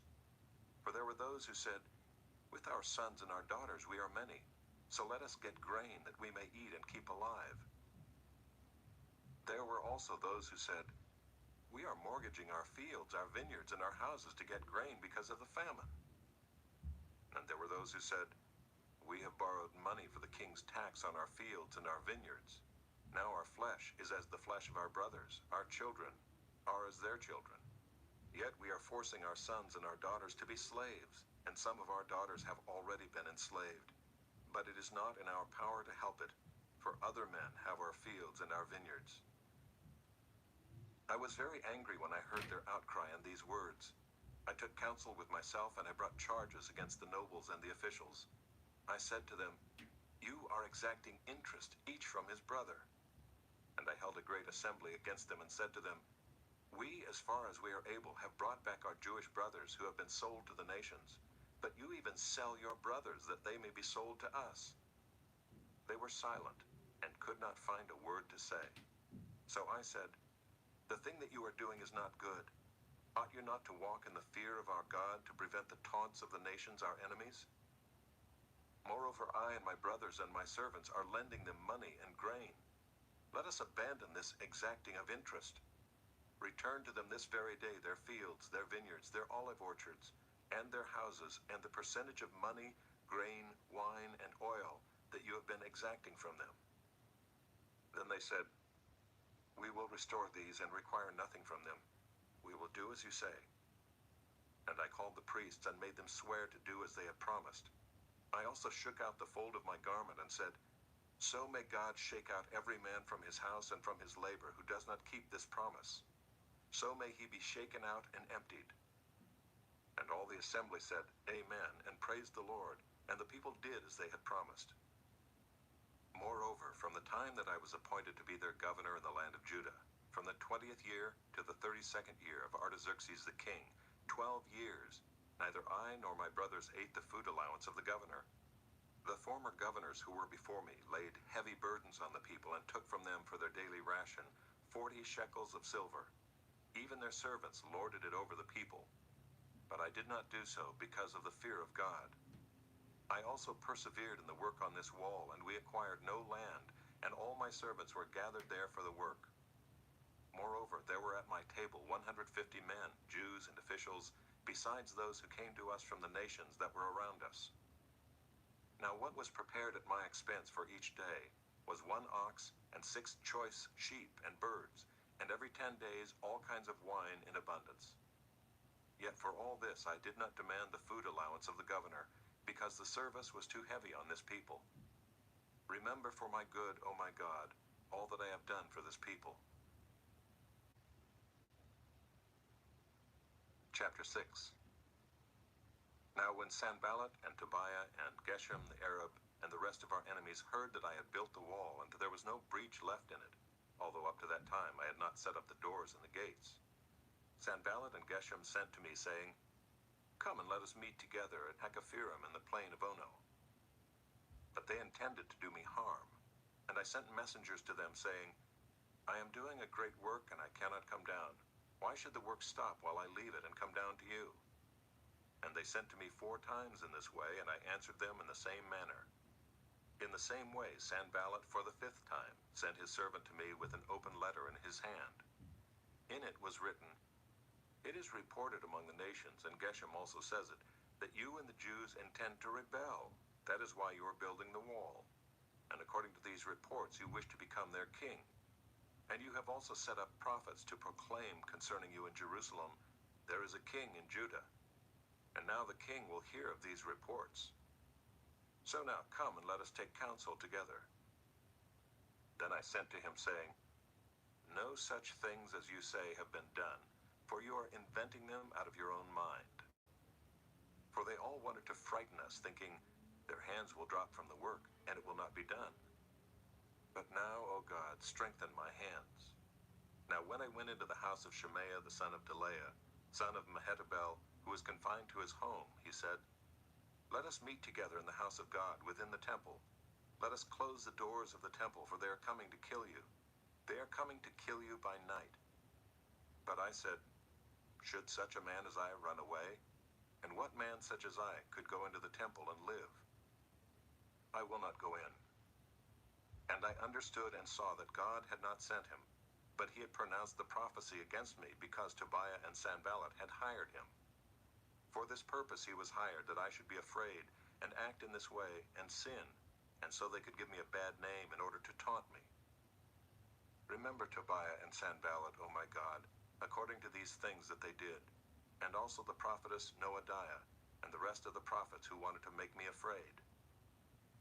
So the wall was finished on the 25th day of the month Elul in 52 days. And when all our enemies heard of it, all the nations around us were afraid and fell greatly in their own esteem, for they perceived that this work had been accomplished with the help of our God. Moreover, in those days the nobles of Judah sent many letters to Tobiah, and Tobiah's letters came to them. For many in Judah were bound by oath to him, because he was the son-in-law of Shechaniah the son of Era, and his son Jehohanan had taken the daughter of Meshullam the son of Berechiah as his wife. Also they spoke of his good deeds in my presence, and reported my words to him. And Tobiah sent letters to make me afraid. Chapter 7.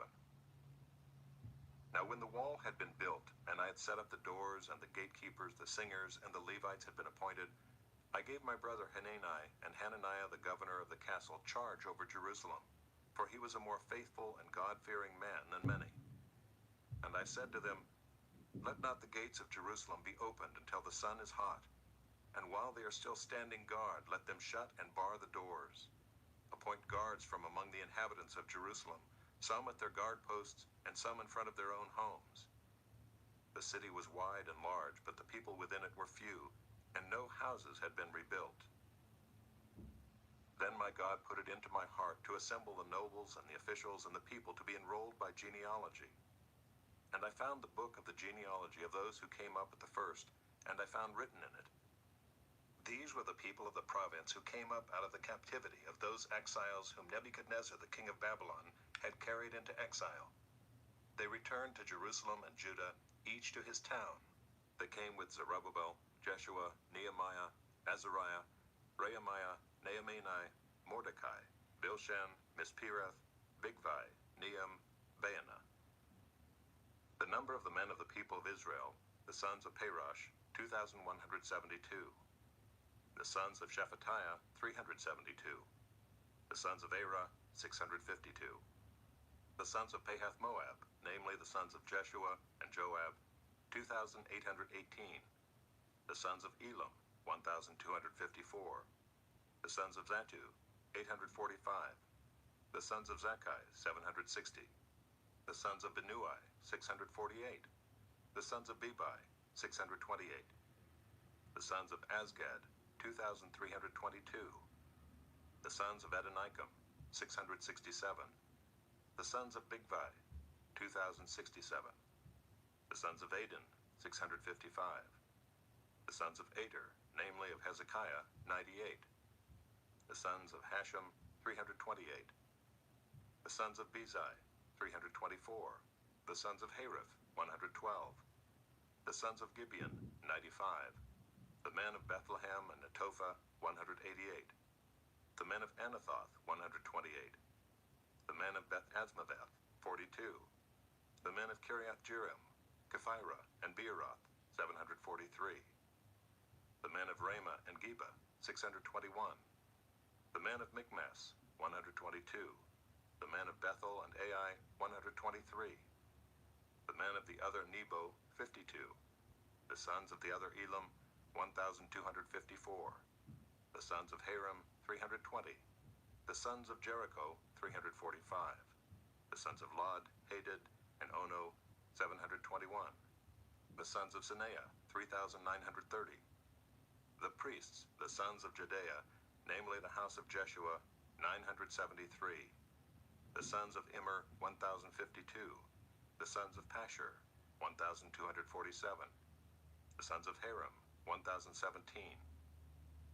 The Levites, the sons of Jeshua, namely of Kadmiel of the sons of Hodiva, 74. The singers, the sons of Asaph, 148. The gatekeepers, the sons of Shallum, the sons of Ader, the sons of Talmon, the sons of Akub, the sons of Hatita, the sons of Shobai, 138.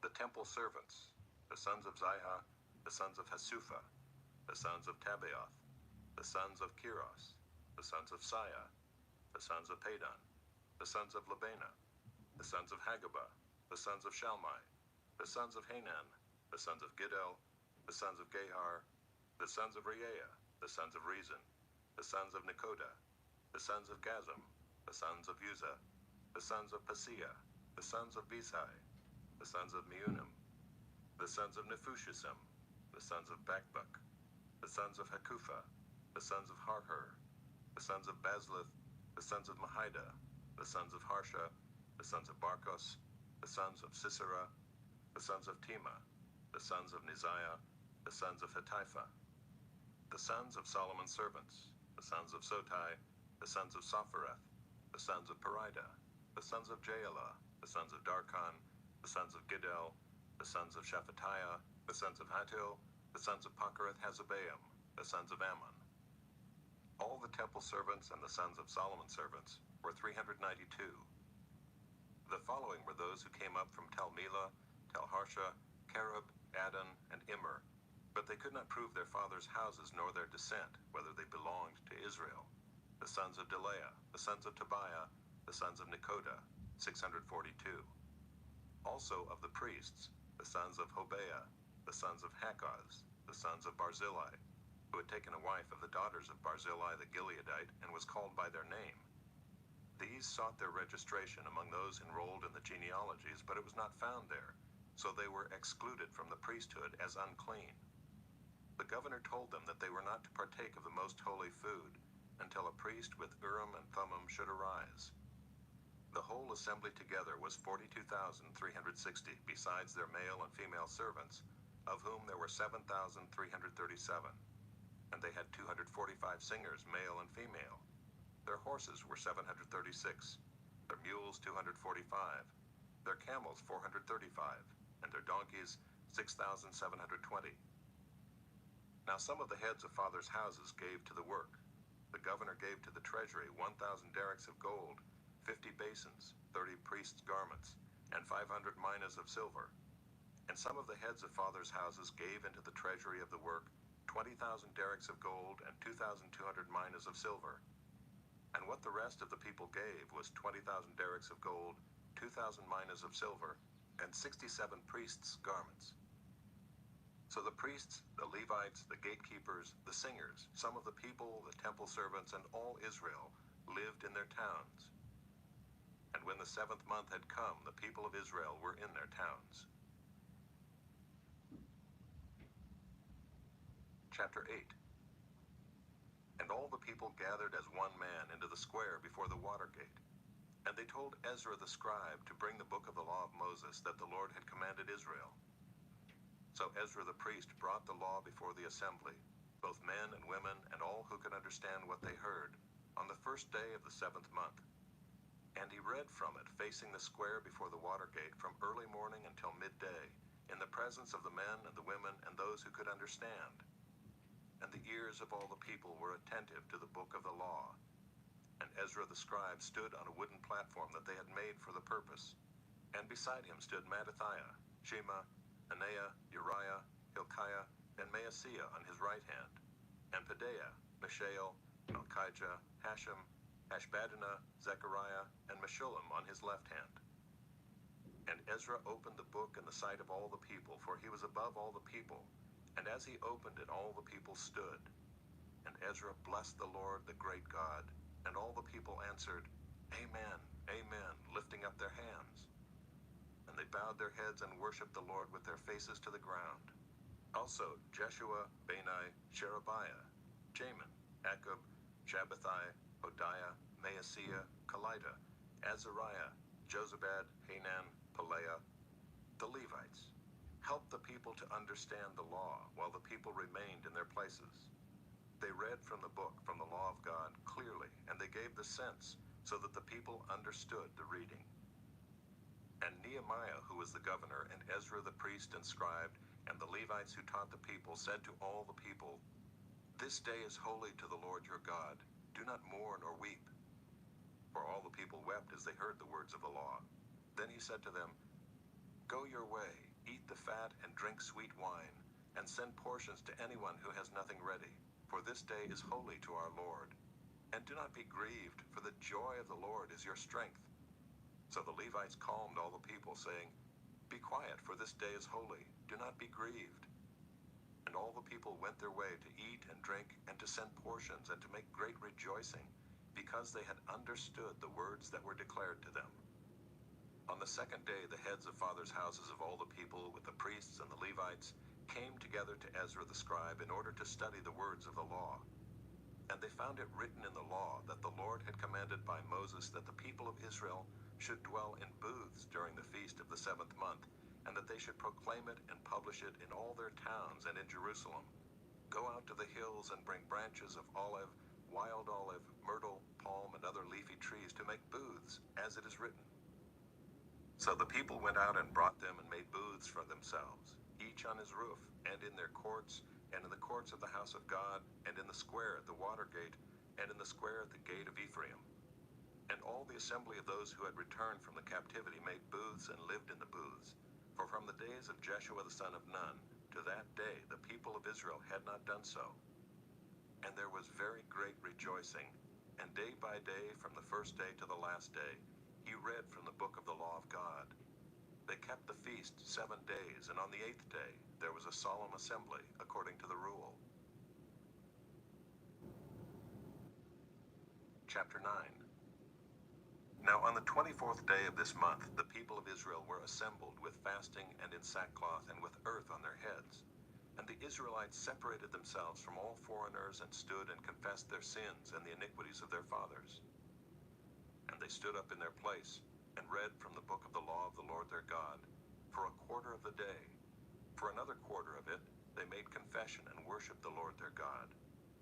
On the stairs of the Levites stood Jeshua, Bani, Kadmiel, Shebaniah, Bunai, Sherebiah, Bani, and Canaani. And they cried with a loud voice to the Lord their God. Then the Levites, Jeshua, Kadmiel, Bani, Hashabniah, Sherebiah, Hodiah, Shebaniah, and Pethahiah said, "Stand up and bless the Lord your God from everlasting to everlasting. Blessed be your glorious name, which is exalted above all blessing and praise. You are the Lord, you alone.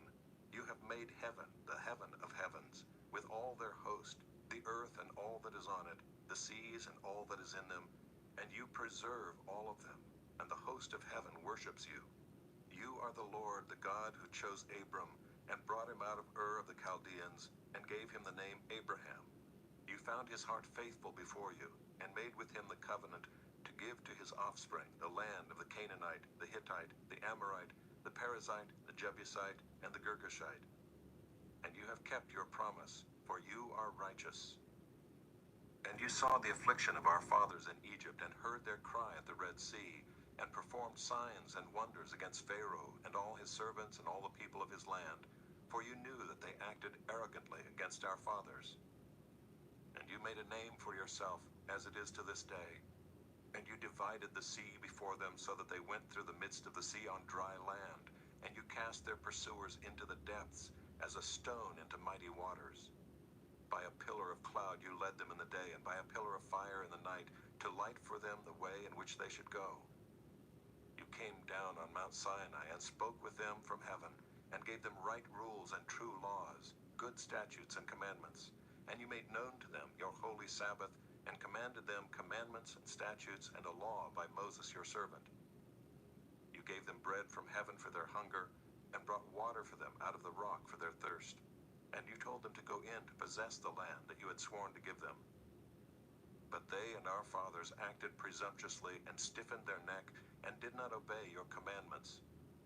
They refused to obey, and were not mindful of the wonders that you performed among them. But they stiffened their neck, and appointed a leader to return to their slavery in Egypt.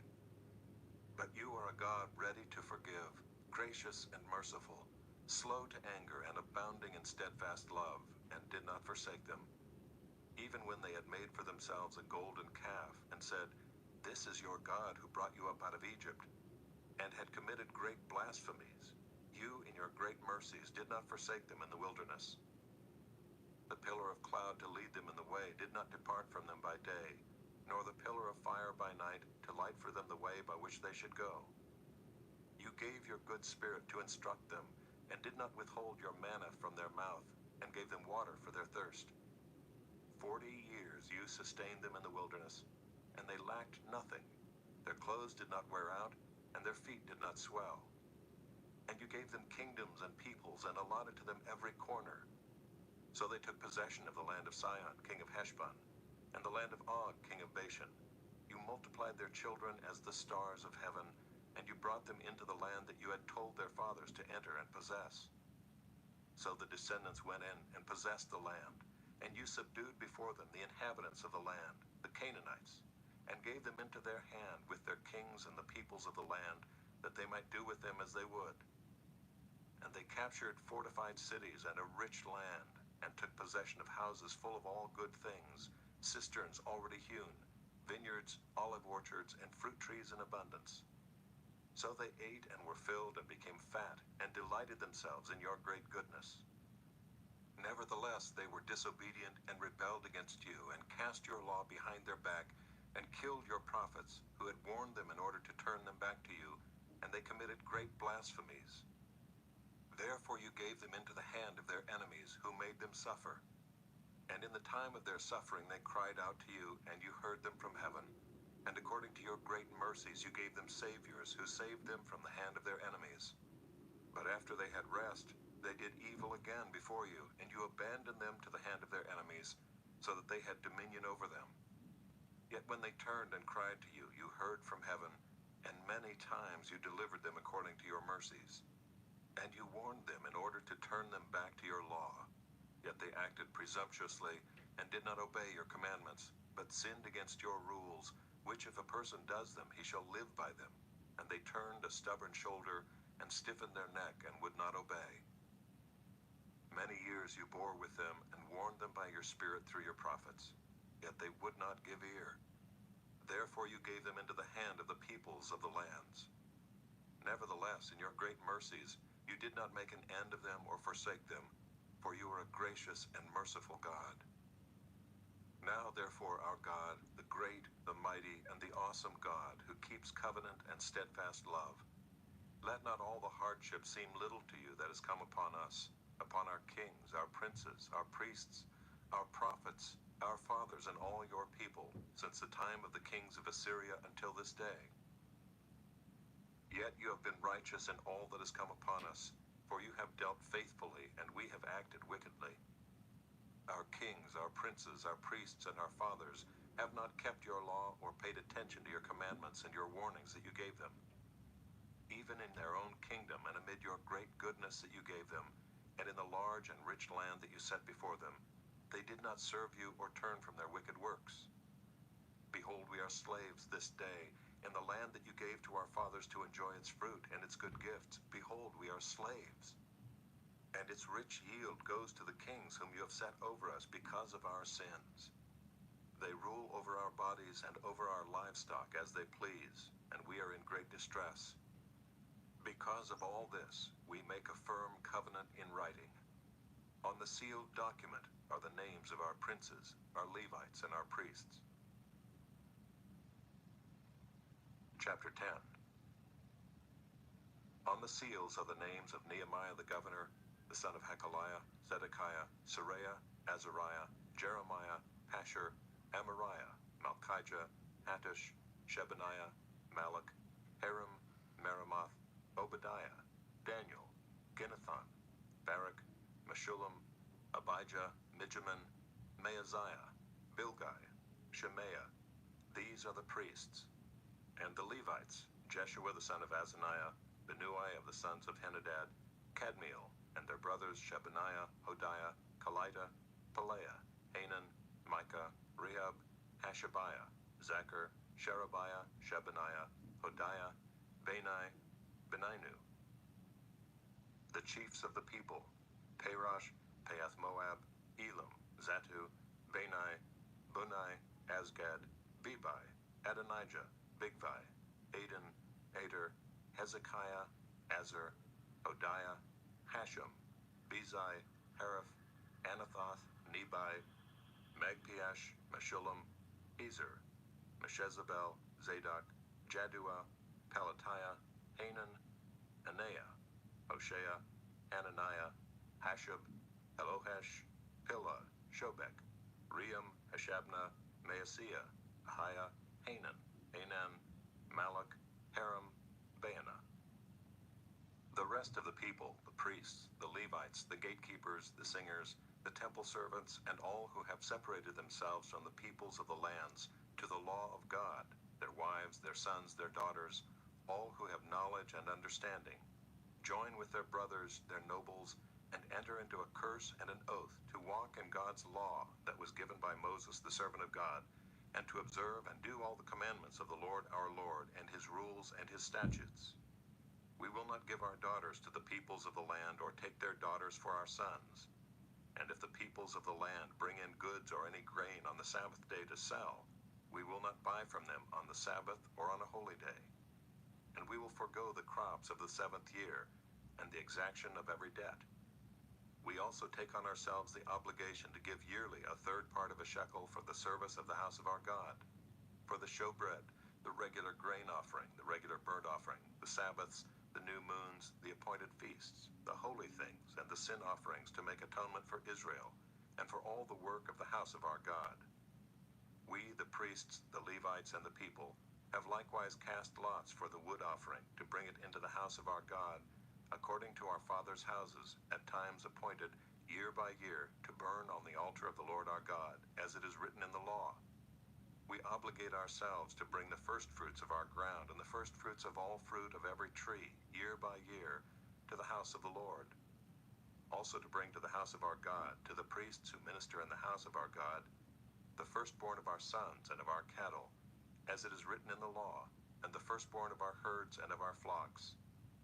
And to bring the first of our dough and our contributions, the fruit of every tree, the wine and the oil, to the priests, to the chambers of the house of our God, and to bring to the Levites the tithes from our ground. For it is the Levites who collect the tithes in all our towns where we labor. And the priest, the son of Aaron, shall be with the Levites when the Levites receive the tithes. And the Levites shall bring up the tithe of the tithes to the house of our God, to the chambers of the storehouse. For the people of Israel and the sons of Levi shall bring the contribution of grain, wine, and oil to the chambers, where the vessels of the sanctuary are, as well as the priests who minister, and the gatekeepers and the singers. We will not neglect the house of our God. Chapter 11. Now the leaders of the people lived in Jerusalem, and the rest of the people cast lots to bring 1 out of 10 to live in Jerusalem, the holy city, while 9 out of 10 remained in the other towns. And the people blessed all the men who willingly offered to live in Jerusalem. These are the chiefs of the province who lived in Jerusalem. But in the towns of Judah, everyone lived on his property in their towns.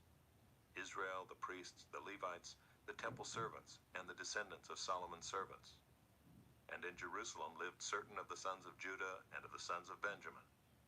Of the sons of Judah, Athaiah the son of Uzziah, son of Zechariah, son of Amariah, son of Shephatiah, son of Mahalalel, of the sons of Perez. And Maaseiah the son of Barak, son of Colhozeh, son of Haziah, son of Adaiah, son of Joiarib, son of Zechariah, son of the Shilonite. All the sons of Perez who lived in Jerusalem were 468 valiant men. And these are the sons of Benjamin: Sallu the son of Meshullam, son of Joed, son of Pedaiah, son of Koleah, son of Maaseiah, son of Ithiel, son of Jeshiah, and his brothers, men of valor, 928. Joel the son of Zichri was their overseer, and Judah the son of Hasenuah was second over the city. Of the priests, Jedaiah the son of Joiarib, Jachin, Seraiah the son of Hilkiah, son of Meshullam, son of Zadok, son of Meraioth, son of Ahitub, ruler of the house of God, and their brothers who did the work of the house, 822. And Adaiah the son of Jeroam, son of Pelaliah, son of Amzai, son of Zechariah, son of Pashur, son of Malchijah, and his brothers, heads of fathers' houses, 242. And Amashsai the son of Azarel, son of Azai, son of Meshillemoth, son of Immer, and their brothers, mighty men of valor, 128. Their overseer was Zabdiel the son of Haggedolim. And of the Levites, Shemaiah the son of Hashab, son of Azrikam, son of Hashabiah, son of Bunai. And Shabbathai and Jozabad, of the chiefs of the Levites, who were over the outside work of the house of God. And Mattaniah the son of Micah, son of Zabdi, son of Asaph, who was the leader of the praise, who gave thanks. And Bakbukiah, the second among his brothers, and Abda the son of Shemua, son of Galal, son of Jeduthun. All the Levites in the holy city were 284. The gatekeepers, Akub, Talmon, and their brothers, who kept watch at the gates, were 172. And the rest of Israel and of the priests and the Levites were in all the towns of Judah, everyone in his inheritance. But the temple servants lived on Ophel, and Zihah and Gishpa were over the temple servants. The overseer of the Levites in Jerusalem was Uzziah the son of Bani, son of Hashabiah, son of Mattaniah, son of Micah of the sons of Asaph, the singers, over the work of the house of God. For there was a command from the king concerning them, and a fixed provision for the singers, as every day required. And Pethahiah the son of Meshezabel, of the sons of Zerah the son of Judah, was at the king's side in all matters concerning the people. And as for the villages with their fields, some of the people of Judah lived in Kiriath Arba and its villages, and in Dibon and its villages, and in Jekabzeel and its villages, and in Jeshua, and in Moladah, and Beth Pelet, and Hazer-shual, in Beersheba and its villages, in Ziklag, in Mekonah and its villages, in Enrimmon, in Zorah, in Jarmuth, Zanoah, Adullam and their villages, Lachish and its fields, and Azekah and its villages. So they encamped from Beersheba to the valley of Hinnom. The people of Benjamin also lived from Geba onward, at Michmash, Ijah, Bethel and its villages, Anathoth, Nob, Ananiah, Hazor, Ramah, Gittaim, Hadid, Zeboim, Neballat, Lod, and Ono, the valley of craftsmen. And certain divisions of the Levites in Judah were assigned to Benjamin. Chapter 12. These are the priests and the Levites who came up with Zerubbabel the son of Shealtiel and Jeshua, Seraiah, Jeremiah, Ezra, Amariah, Malach, Hattush, Shechaniah, Ream, Meremoth, Iddo, Genethoi, Abijah, Mijamin, Maadiah, Bilgah, Shemaiah, Joiarib, Judea, Salu, Amok, Hilkiah, Judea. These were the chiefs of the priests and of their brothers in the days of Jeshua.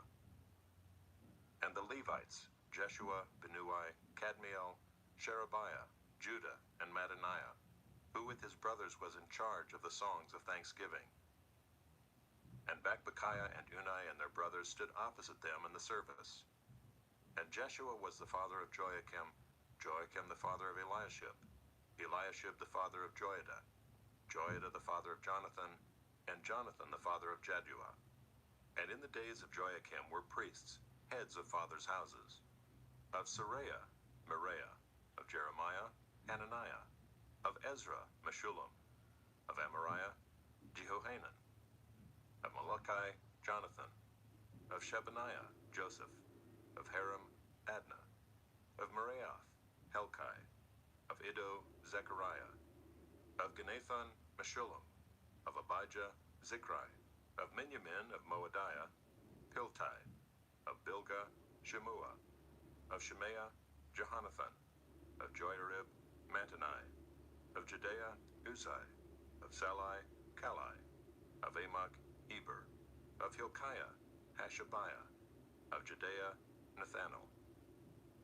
In the days of Eliashib, Joiada, Johanan, and Jaddua, the Levites were recorded as heads of fathers' houses.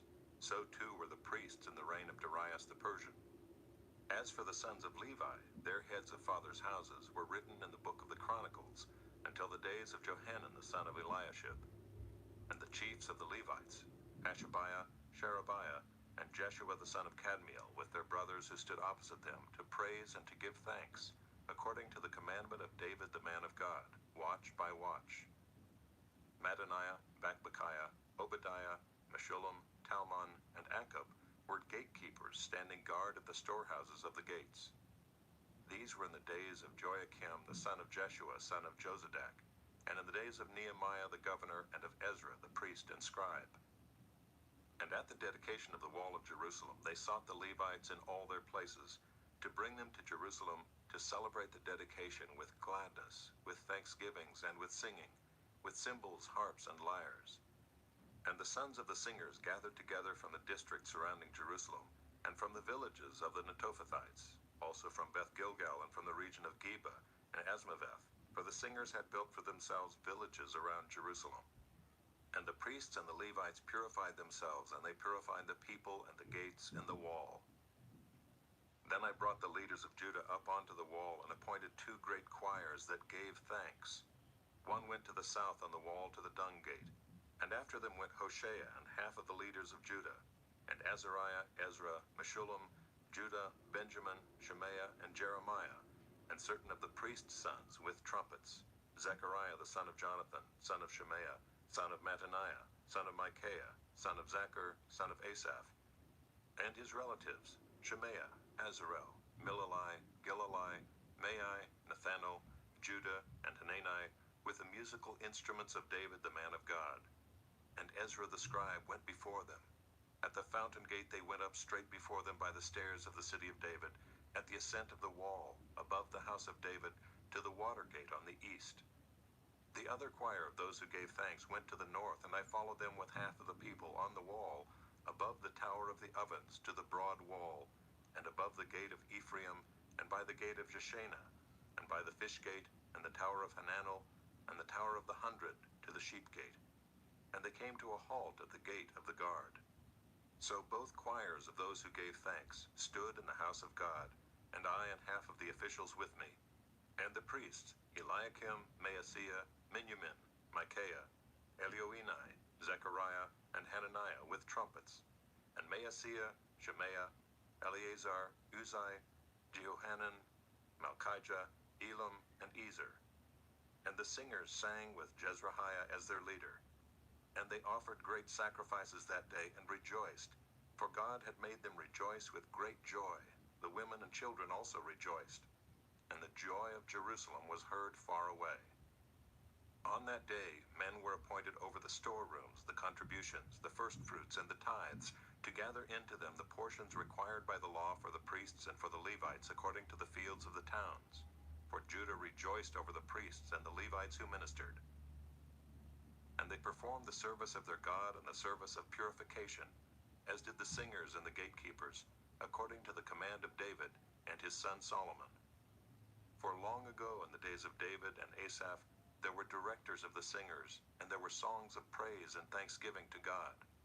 And all Israel in the days of Zerubbabel, and in the days of Nehemiah, gave the daily portions for the singers and the gatekeepers, and they set apart that which was for the Levites, and the Levites set apart that which was for the sons of Aaron. Chapter 13.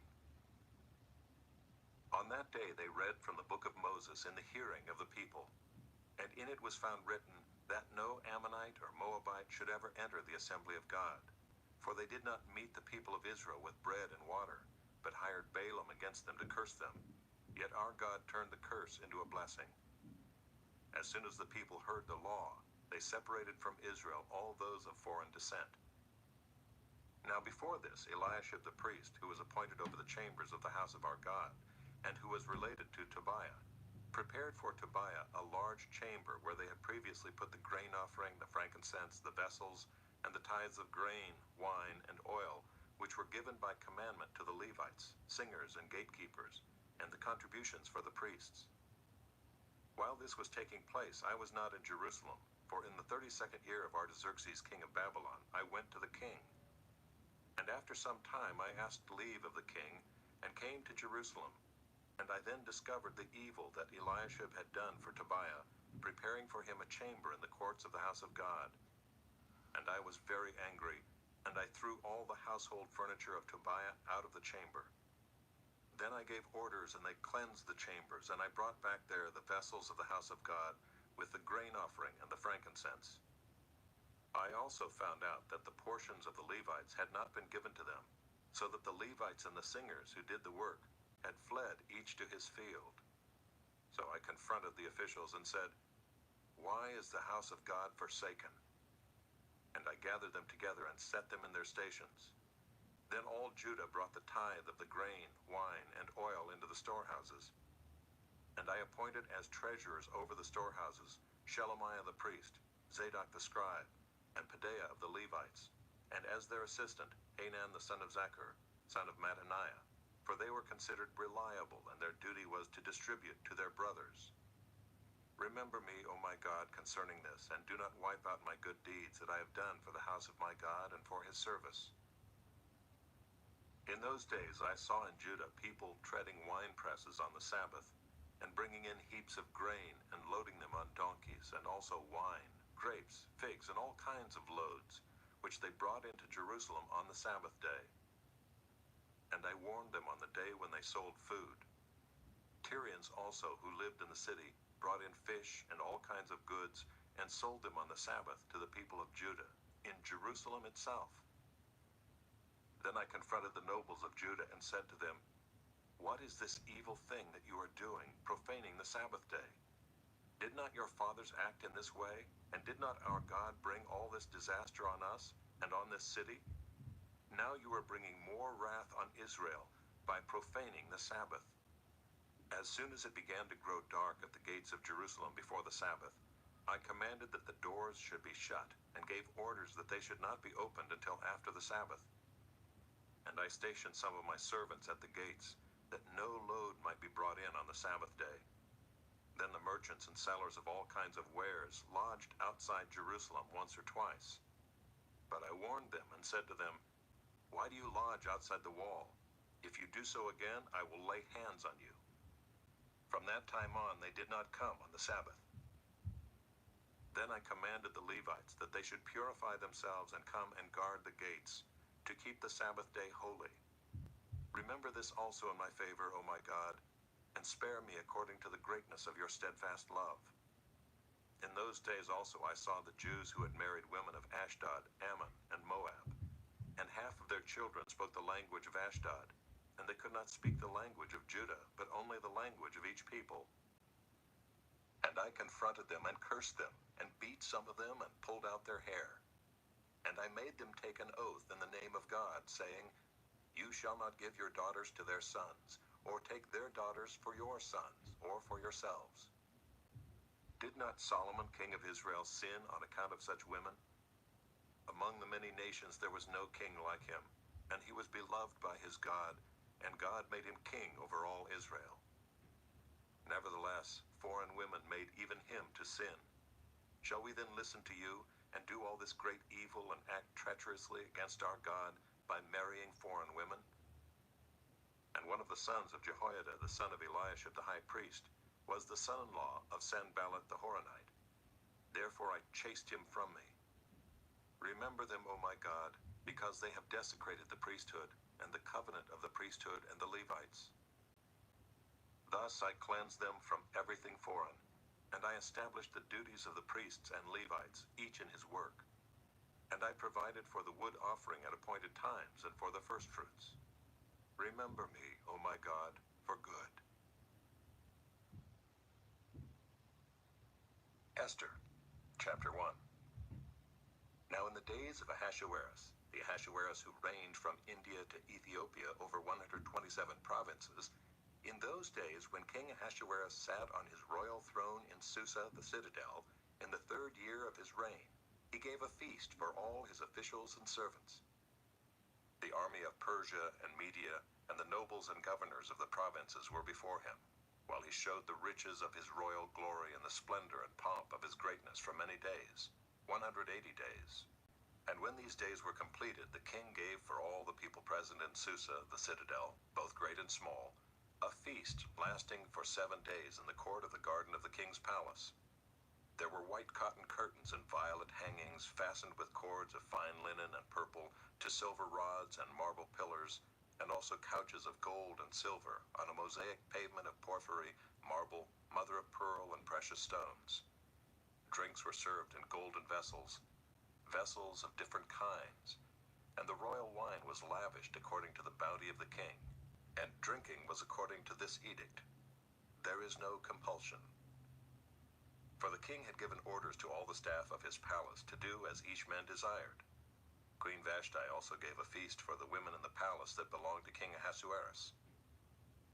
On the 7th day, when the heart of the king was merry with wine, he commanded Mehuman, Biztha, Harbona, Bigtha, and Abagtha, Zethar, and Carcass, the 7 eunuchs who served in the presence of King Ahasuerus, to bring Queen Vashti before the king with her royal crown, in order to show the peoples and the princes her beauty, for she was lovely to look at. But Queen Vashti refused to come at the king's command delivered by eunuchs. At this the king became enraged, and his anger burned within him. Then the king said to the wise man who knew the times, for this was the king's procedure toward all who were versed in law and judgment, the men next to him being Karshena, Shethar, and Metha, Tarshish, Meres, Marsena, and Memucan, the 7 princes of Persia and Media, who saw the king's face and sat first in the kingdom. According to the law, what is to be done to Queen Vashti because she has not performed the command of King Ahasuerus delivered by the eunuchs? Then Memucan said in the presence of the king and the officials, not only against the king has Queen Vashti done wrong, but also against all the officials and all the peoples who are in all the provinces of King Ahasuerus. For the queen's behavior will be made known to all women, causing them to look at their husbands with contempt, since they will say, King Ahasuerus commanded Queen Vashti to be brought before him, and she did not come. This very day the noble women of Persia and Media, who have heard of the queen's behavior, will say the same to all the king's officials, and there will be contempt and wrath in plenty. If it please the king, let a royal order go out from him, and let it be written among the laws of the Persians and the Medes, so that it may not be repealed, that Vashti is never again to come before King Ahasuerus.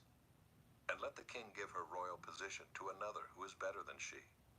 So when the decree made by the king is proclaimed throughout all his kingdom, for it is vast, all women will give honor to their husbands, high and low alike.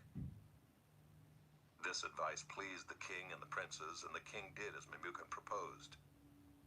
He sent letters to all the royal provinces, to every province in its own script, and to every people in its own language, that every man be master in his own household, and speak according to the language of his people.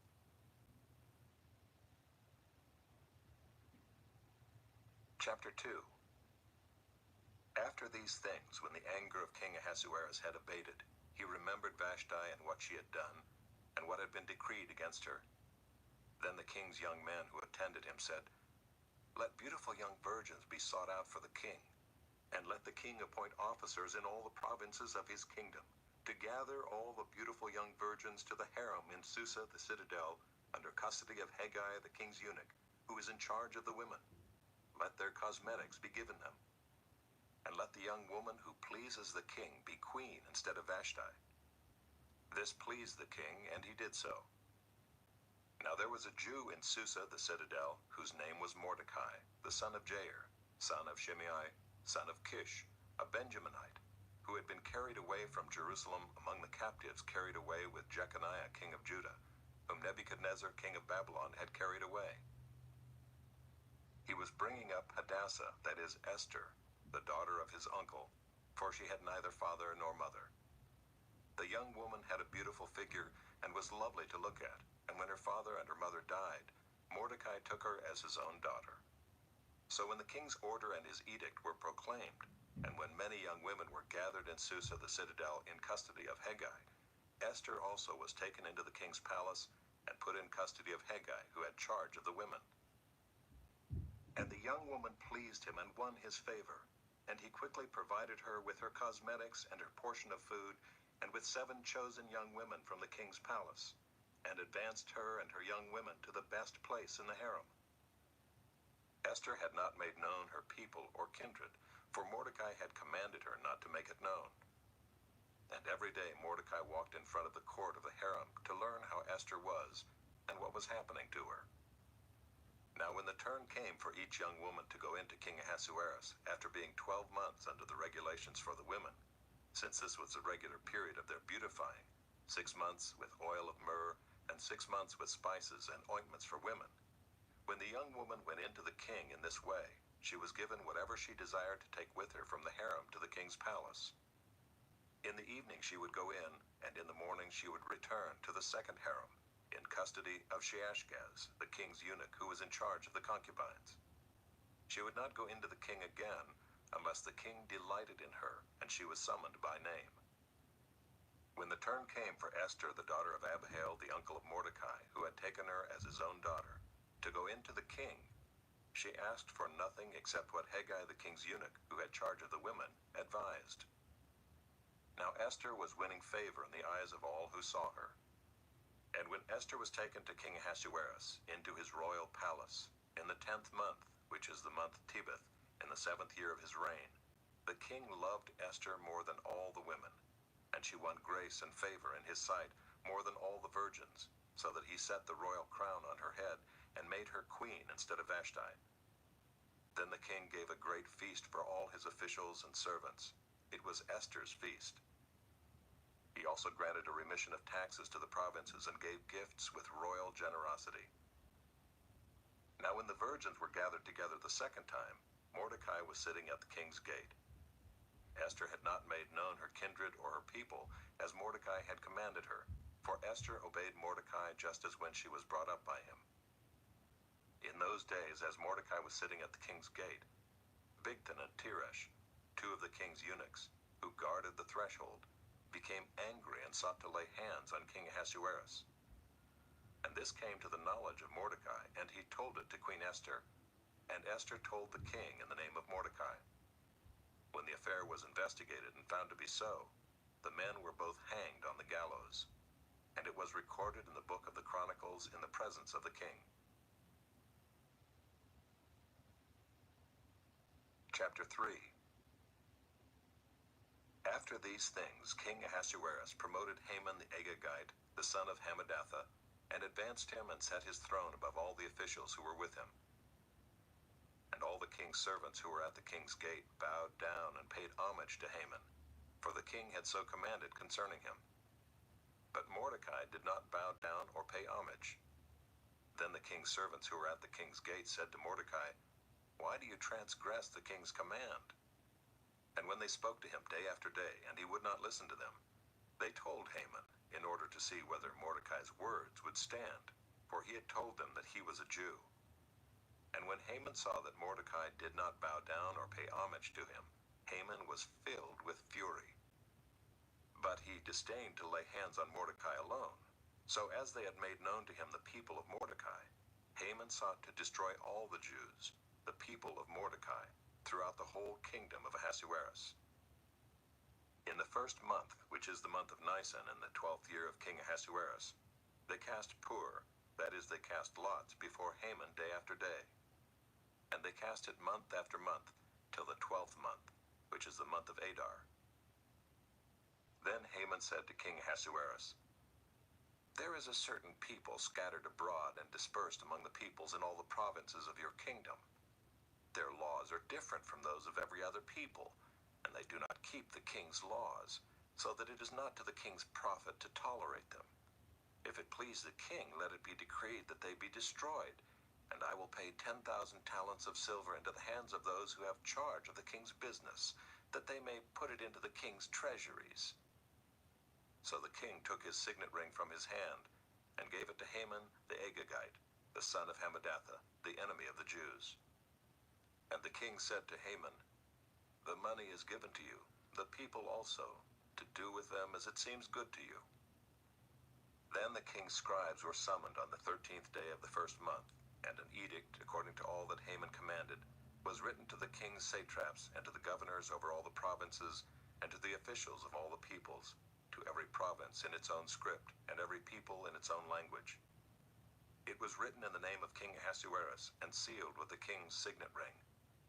Letters were sent by couriers to all the king's provinces, with instruction to destroy, to kill, and to annihilate all Jews, young and old, women and children, in one day, the 13th day of the 12th month, which is the month of Adar, and to plunder their goods.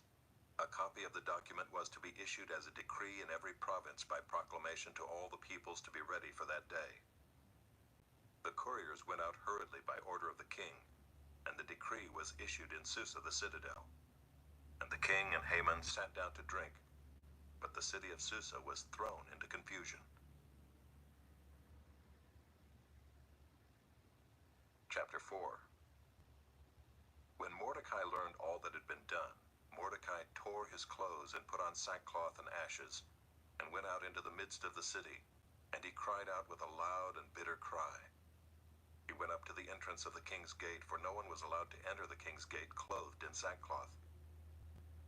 And in every province, wherever the king's command and his decree reached, there was great mourning among the Jews, with fasting and weeping and lamenting. and many of them lay in sackcloth and ashes. When Esther's young women and her eunuchs came and told her, the queen was deeply distressed. She sent garments to clothe Mordecai, so that he might take off his sackcloth, but he would not accept them. Then Esther called for Hathach, one of the king's eunuchs who had been appointed to attend her, and ordered him to go to Mordecai to learn what this was and why it was. Hathach went out to Mordecai in the open square of the city in front of the king's gate, and Mordecai told him all that had happened to him, and the exact sum of money that Haman had promised to pay into the king's treasuries for the destruction of the Jews. Mordecai also gave him a copy of the written decree issued in Susa for their destruction, that he might show it to Esther and explain it to her and command her to go to the king to beg his favor and plead with him on behalf of her people. And Hathach went and told Esther what Mordecai had said.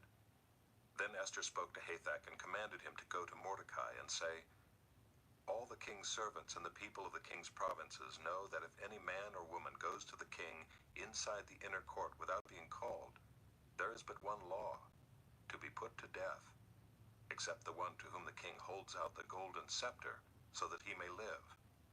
But as for me, I have not been called to come in to the king these 30 days." And they told Mordecai what Esther had said. Then Mordecai told them to reply to Esther, "Do not think to yourself that in the king's palace you will escape any more than all the other Jews. For if you keep silent at this time, relief and deliverance will rise for the Jews from another place, but you and your father's house will perish. And who knows whether you have not come to the kingdom for such a time as this?"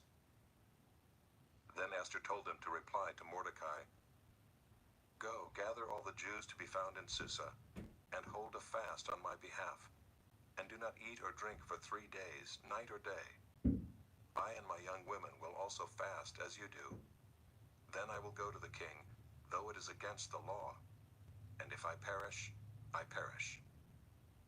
Mordecai then went away and did everything as Esther had ordered him. Chapter 5. On the 3rd day, Esther put on her royal robes and stood in the inner court of the king's palace in front of the king's quarters, while the king was sitting on his royal throne inside the throne room opposite the entrance to the palace. And when the king saw Queen Esther standing in the court, she won favor in his sight, and he held out to Esther the golden scepter that was in his hand. Then Esther approached and touched the tip of the scepter, and the king said to her, "What is it, Queen Esther?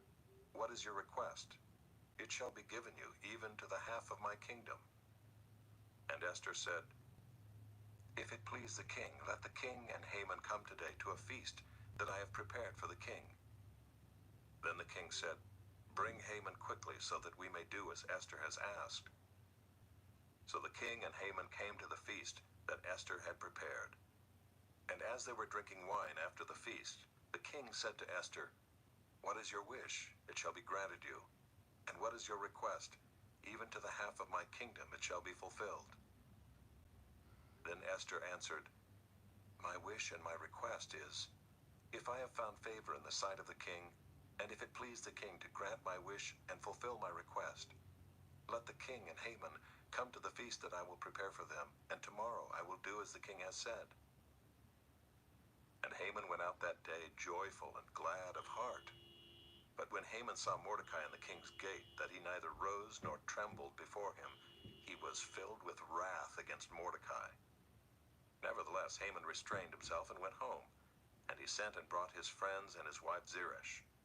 And Haman recounted to them the splendor of his riches, the number of his sons, all the promotions with which the king had honored him, and how he had advanced him above the officials and the servants of the king. Then Haman said, "Even Queen Esther let no one but me come with the king to the feast she prepared, and tomorrow also I am invited by her together with the king. Yet all this is worth nothing to me, so long as I see Mordecai the Jew sitting at the king's gate." Then his wife Zeresh and all his friends said to him, "Let a gallows 50 cubits high be made, and in the morning tell the king to have Mordecai hanged upon it. Then go joyfully with the king to the feast." This idea pleased Haman, and he had the gallows made. Chapter 6. On that night the king could not sleep, and he gave orders to bring the book of memorable deeds, the Chronicles, and they were read before the king. And it was found written how Mordecai had told about Bigthana and Teresh, two of the king's eunuchs, who guarded the threshold, and who had sought to lay hands on King Ahasuerus. And the king said, "What honor or distinction has been bestowed on Mordecai for this?" The king's young men who attended him said, "Nothing has been done for him." And the king said, "Who is in the court?" Now Haman had just entered the outer court of the king's palace to speak to the king about having Mordecai hanged on the gallows that he had prepared for him. And the king's young men told him, "Haman is there, standing in the court." And the king said, "Let him come in." So Haman came in, and the king said to him, "What should be done to the man whom the king delights to honor?" And Haman said to himself, "Whom would the king delight to honor more than me?" And Haman said to the king, "For the man whom the king delights to honor, let royal robes be brought, which the king has worn, and the horse that the king has ridden, and on whose head a royal crown is set. And let the robes and the horse be handed over to one of the king's most noble officials. Let them dress the man whom the king delights to honor, and let them lead him on the horse through the square of the city, proclaiming before him, 'Thus shall it be done to the man whom the king delights to honor.'" Then the king said to Haman, "Hurry, take the robes and the horse, as you have said, and do so to Mordecai the Jew, who sits at the king's gate. Leave out nothing that you have mentioned." So Haman took the robes and the horse, and he dressed Mordecai and led him through the square of the city, proclaiming before him, "Thus shall it be done to the man whom the king delights to honor."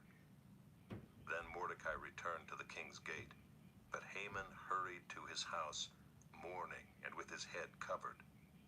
And Haman told his wife Zeresh and all his friends everything that had happened to him. Then his wise men and his wife Zeresh said to him, "If Mordecai, before whom you have begun to fall, is of the Jewish people, you will not overcome him, but will surely fall before him." While they were yet talking with him, the king's eunuchs arrived and hurried to bring Haman to the feast. Then Esther